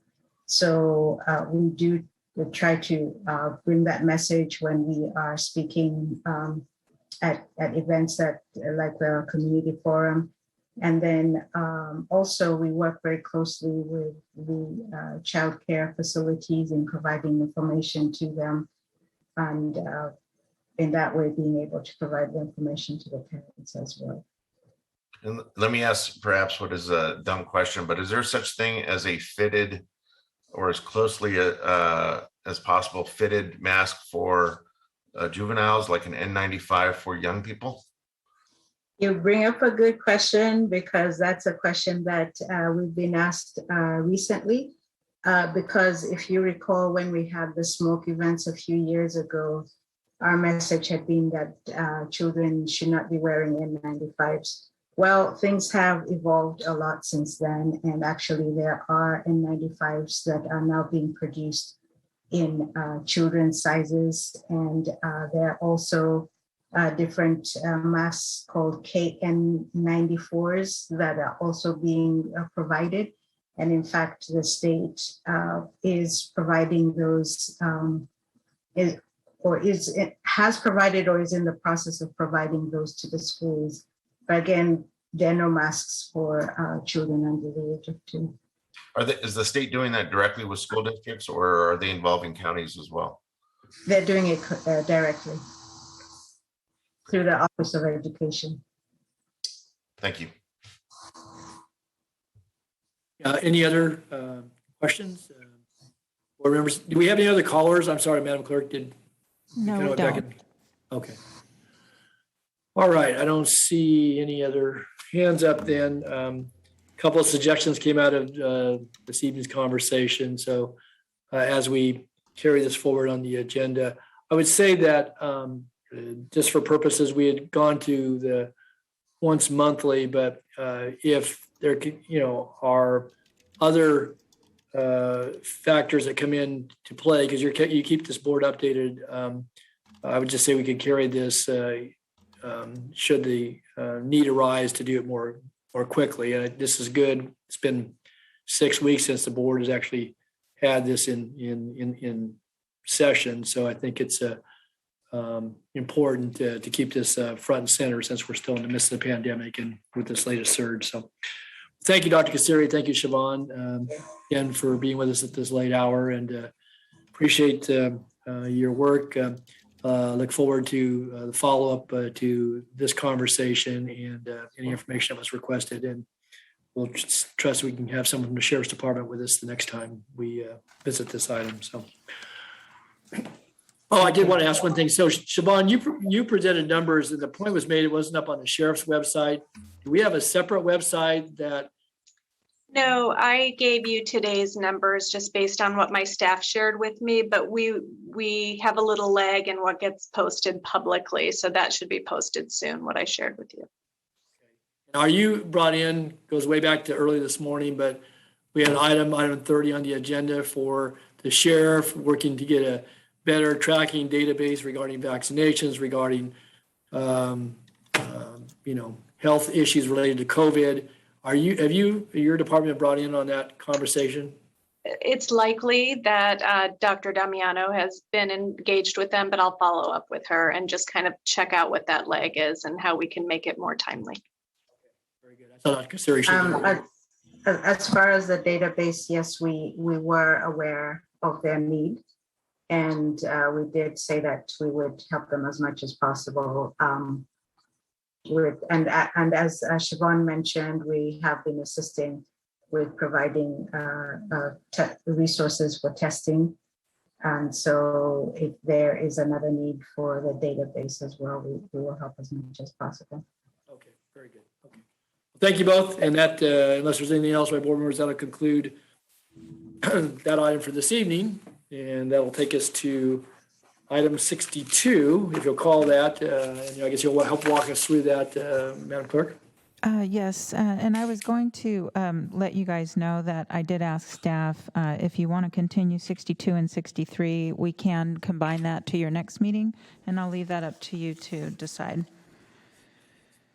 Well, we started down that path the last time. I'll just ask my colleagues that we do have closed sessions still yet. Would you prefer to hold? Well, 63 is those are appointments. There's just a few of those, but 62 is our own ranks. Would you want to hold one more meeting, or you want to do it this evening? Do it up, hold. Oh, I'll put it over. Okay, I see Patrick put it over. Okay. Yep, you're okay with that. All right, so we'll hold item 62 to the next meeting. Let's do item 63. Those are board appointments to some of our commissions. I know it's a pretty short list, so if you could take us through that real quickly, Madam Clerk. Yes, item 63, you're continuing to February 8th, Building Board of Appeals, First 5 Commission, In-Home Supportive Services Advisory Committee, Orangeville Community Planning Advisory Council, South Sacramento Area Community Planning Advisory Council, continuing to February 15th, Sacramento County Employees Retirement Board, continuing to March 8th, Antelope Community Planning Advisory Council, Assessment Appeals Board, Carmichael Recreation and Park District, Cordova Community Planning Advisory Council, Council Service Area 4C Delta, Local Child Care Planning and Development Council, Sacramento Environmental Commissions, Sheriff's Outreach Community Advisory Board, and the Southeast Area Community Planning Advisory Council. Your first item today is California Department of Corrections and Rehabilitation Citizens Advisory Committee. Supervisor Natoli. Yeah, I'm looking for my notes. Excuse me real quick here. Sorry. Okay. Unless do you have the notes on that? I have some notes. Okay, go ahead. Yeah, I mine think got the missorted. chiefs are recommending to continue that to February 15th. Got it. Okay, got it. Yep. Okay, I found my stuff. Sorry. Okay, great. Next one is Carmichael Old Foothill Farms Community Planning Advisory Council, Supervisor Desmond. Please nominate Jonathan Changus. Okay, and you only have one nomination there. Children's Coalition. Okay, nominate Reginald Clador, and then continue the remainder to February 15th, please. Thank you. Mission Oaks Recreation and Park District, Supervisor Desmond. Please nominate Brian Bannister. Thank you. Yes. And next, we have Sacramento County Behavioral Health Youth Advisory Board. Supervisor Frost? Please nominate Ria Srivastava and continue the remainder to March 8th. Thank you. Sacramento County Youth Commission. Supervisor Cerna? Please continue to March 8th. And Supervisor Kennedy? Please continue to February 15th. And Supervisor Natoli? Nominate Artham Sanju. Yes, okay.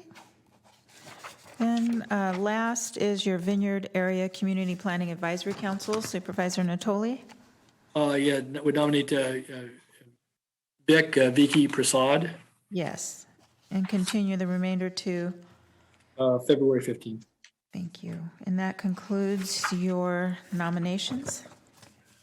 Okay, so I know we have some adjournments before we go to closed session, but we'll go to first county executive comments and then board member comments, then we'll go to adjournments. No comments this evening, thank you. Okay, thank you, Ann. Board members, any comments? Okay. Oh, and then Supervisor Frost, we have some adjournments, so we'll turn it to you. I think you have some slides as well. Thank you, Chair. Yes, tonight I have 2 adjournments. My first adjournment is in memory of Bob Bastian. Sacramento County and especially Rio Linda, Alberta area lost a great community member and person with the passing of Bob Bastian on January 12 of this year. Bob was born here in Sacramento on March 4, 1933, where he attended McClellan Elementary, which is now Castori Elementary School in North Sacramento, and graduated from Grant High School. Bob was the first team. Bob was a first team all-city offensive tackle in 1950 while playing for the Grant Union High School football team. He continued playing football while he attended American River College. He was also ASB president at both schools. Bob graduated from Sacramento State with his teaching credential and taught at Lincoln High School before returning to Rio Linda to teach. But it was Bob's service to the community that truly showed what a caring, compassionate, and champion for Rio Linda, Alberta area he was. In 1981, he was the chairman of the Rio Linda Lions Community Betterment Committee. By 1982, he was the chair of the Rio Linda Education Association. He became a Sacramento County Parks Commissioner in 91 and was part of the special committee working to create American River style parkway along the banks of the Dry Creek, which would tie into a 70-mile loop of bike trails in Sacramento and Placer counties. This project turned into Sacramento Northern Bike Trail and the Dry Creek Bike Trail. In 1992, he was the organizer of the 14th annual Rio Linda, Alberta Lions Club Rodeo, which drew over 4,000 spectators and raised funds for low-income visually impaired children in Sacramento County. In 1994, Bob retired from the Rio Linda Union School District after 33 years of service, but that didn't stop him from continuing to serve his community. Bob was recognized in 1995 as a Citizen of the Year due to his outstanding community service in Rio Linda, Alberta area. At that time, he was sitting on the Rio Linda, Alberta Chamber of Commerce Board of Directors and the Rio Linda, Alberta Historical Society.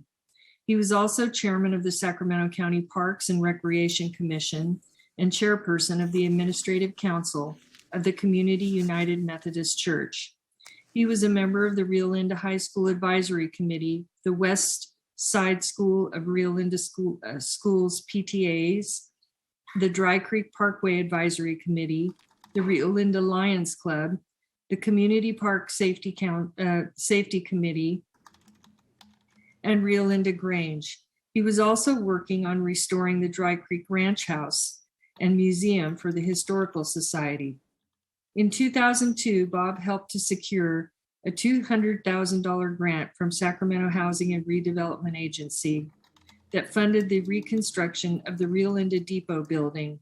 He then served on the Rio Linda Union School District Board of Trustees for a decade before he was elected to the Twin Rivers Board in 2007, serving as a representative for his community for 15 years. He actually took part in a Twin Rivers Unified School District Board meeting the night before he passed, serving the community he loved to the very end. Bob is survived by his wife of 49 years, Susan, and their children, Stacy, Robert, Mark, Michael, and Michelle, as well as his numerous children and great-grandchildren.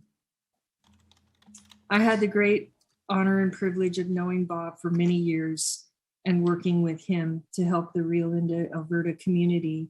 There were so many times when he personally delivered updates in an envelope, just things he thought I should know about the community. He was a giant of a man, and he was loved by the entire community, and he will be greatly missed and remembered. May you rest in eternal peace, Bob Bastian. Very well said. I also wanted to close in memory of another friend, Loretta Joy McClintock, known to all as Lori, who died unexpectedly at home on December 15, 2021 at the age of 61. She was born on Mother's Day, May 8, 1960 in Grand Haven, Michigan, to Reverend T.J. Davis and Marilyn Huizinga. Lori grew up in Spring Lake, Traverse City, and Weberville, Michigan. She toured with the Continental Singers for 3 years and moved with her family to Thousand Oaks in 1977, where she attended Moore Park College and earned her real estate license.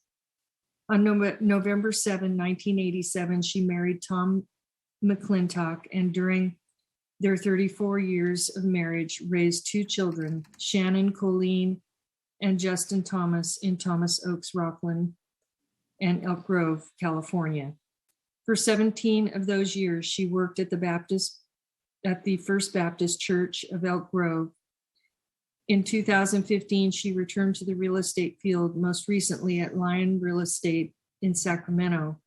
The daughter of a Baptist pastor, Lori was quietly and fervently dedicated to her Christian faith. She was devoted to her family and was always the light and warmth and laughter and calm of the home she created. She made possible Tom's public service through California legislature and Congress, but was always happiest when looking after her family.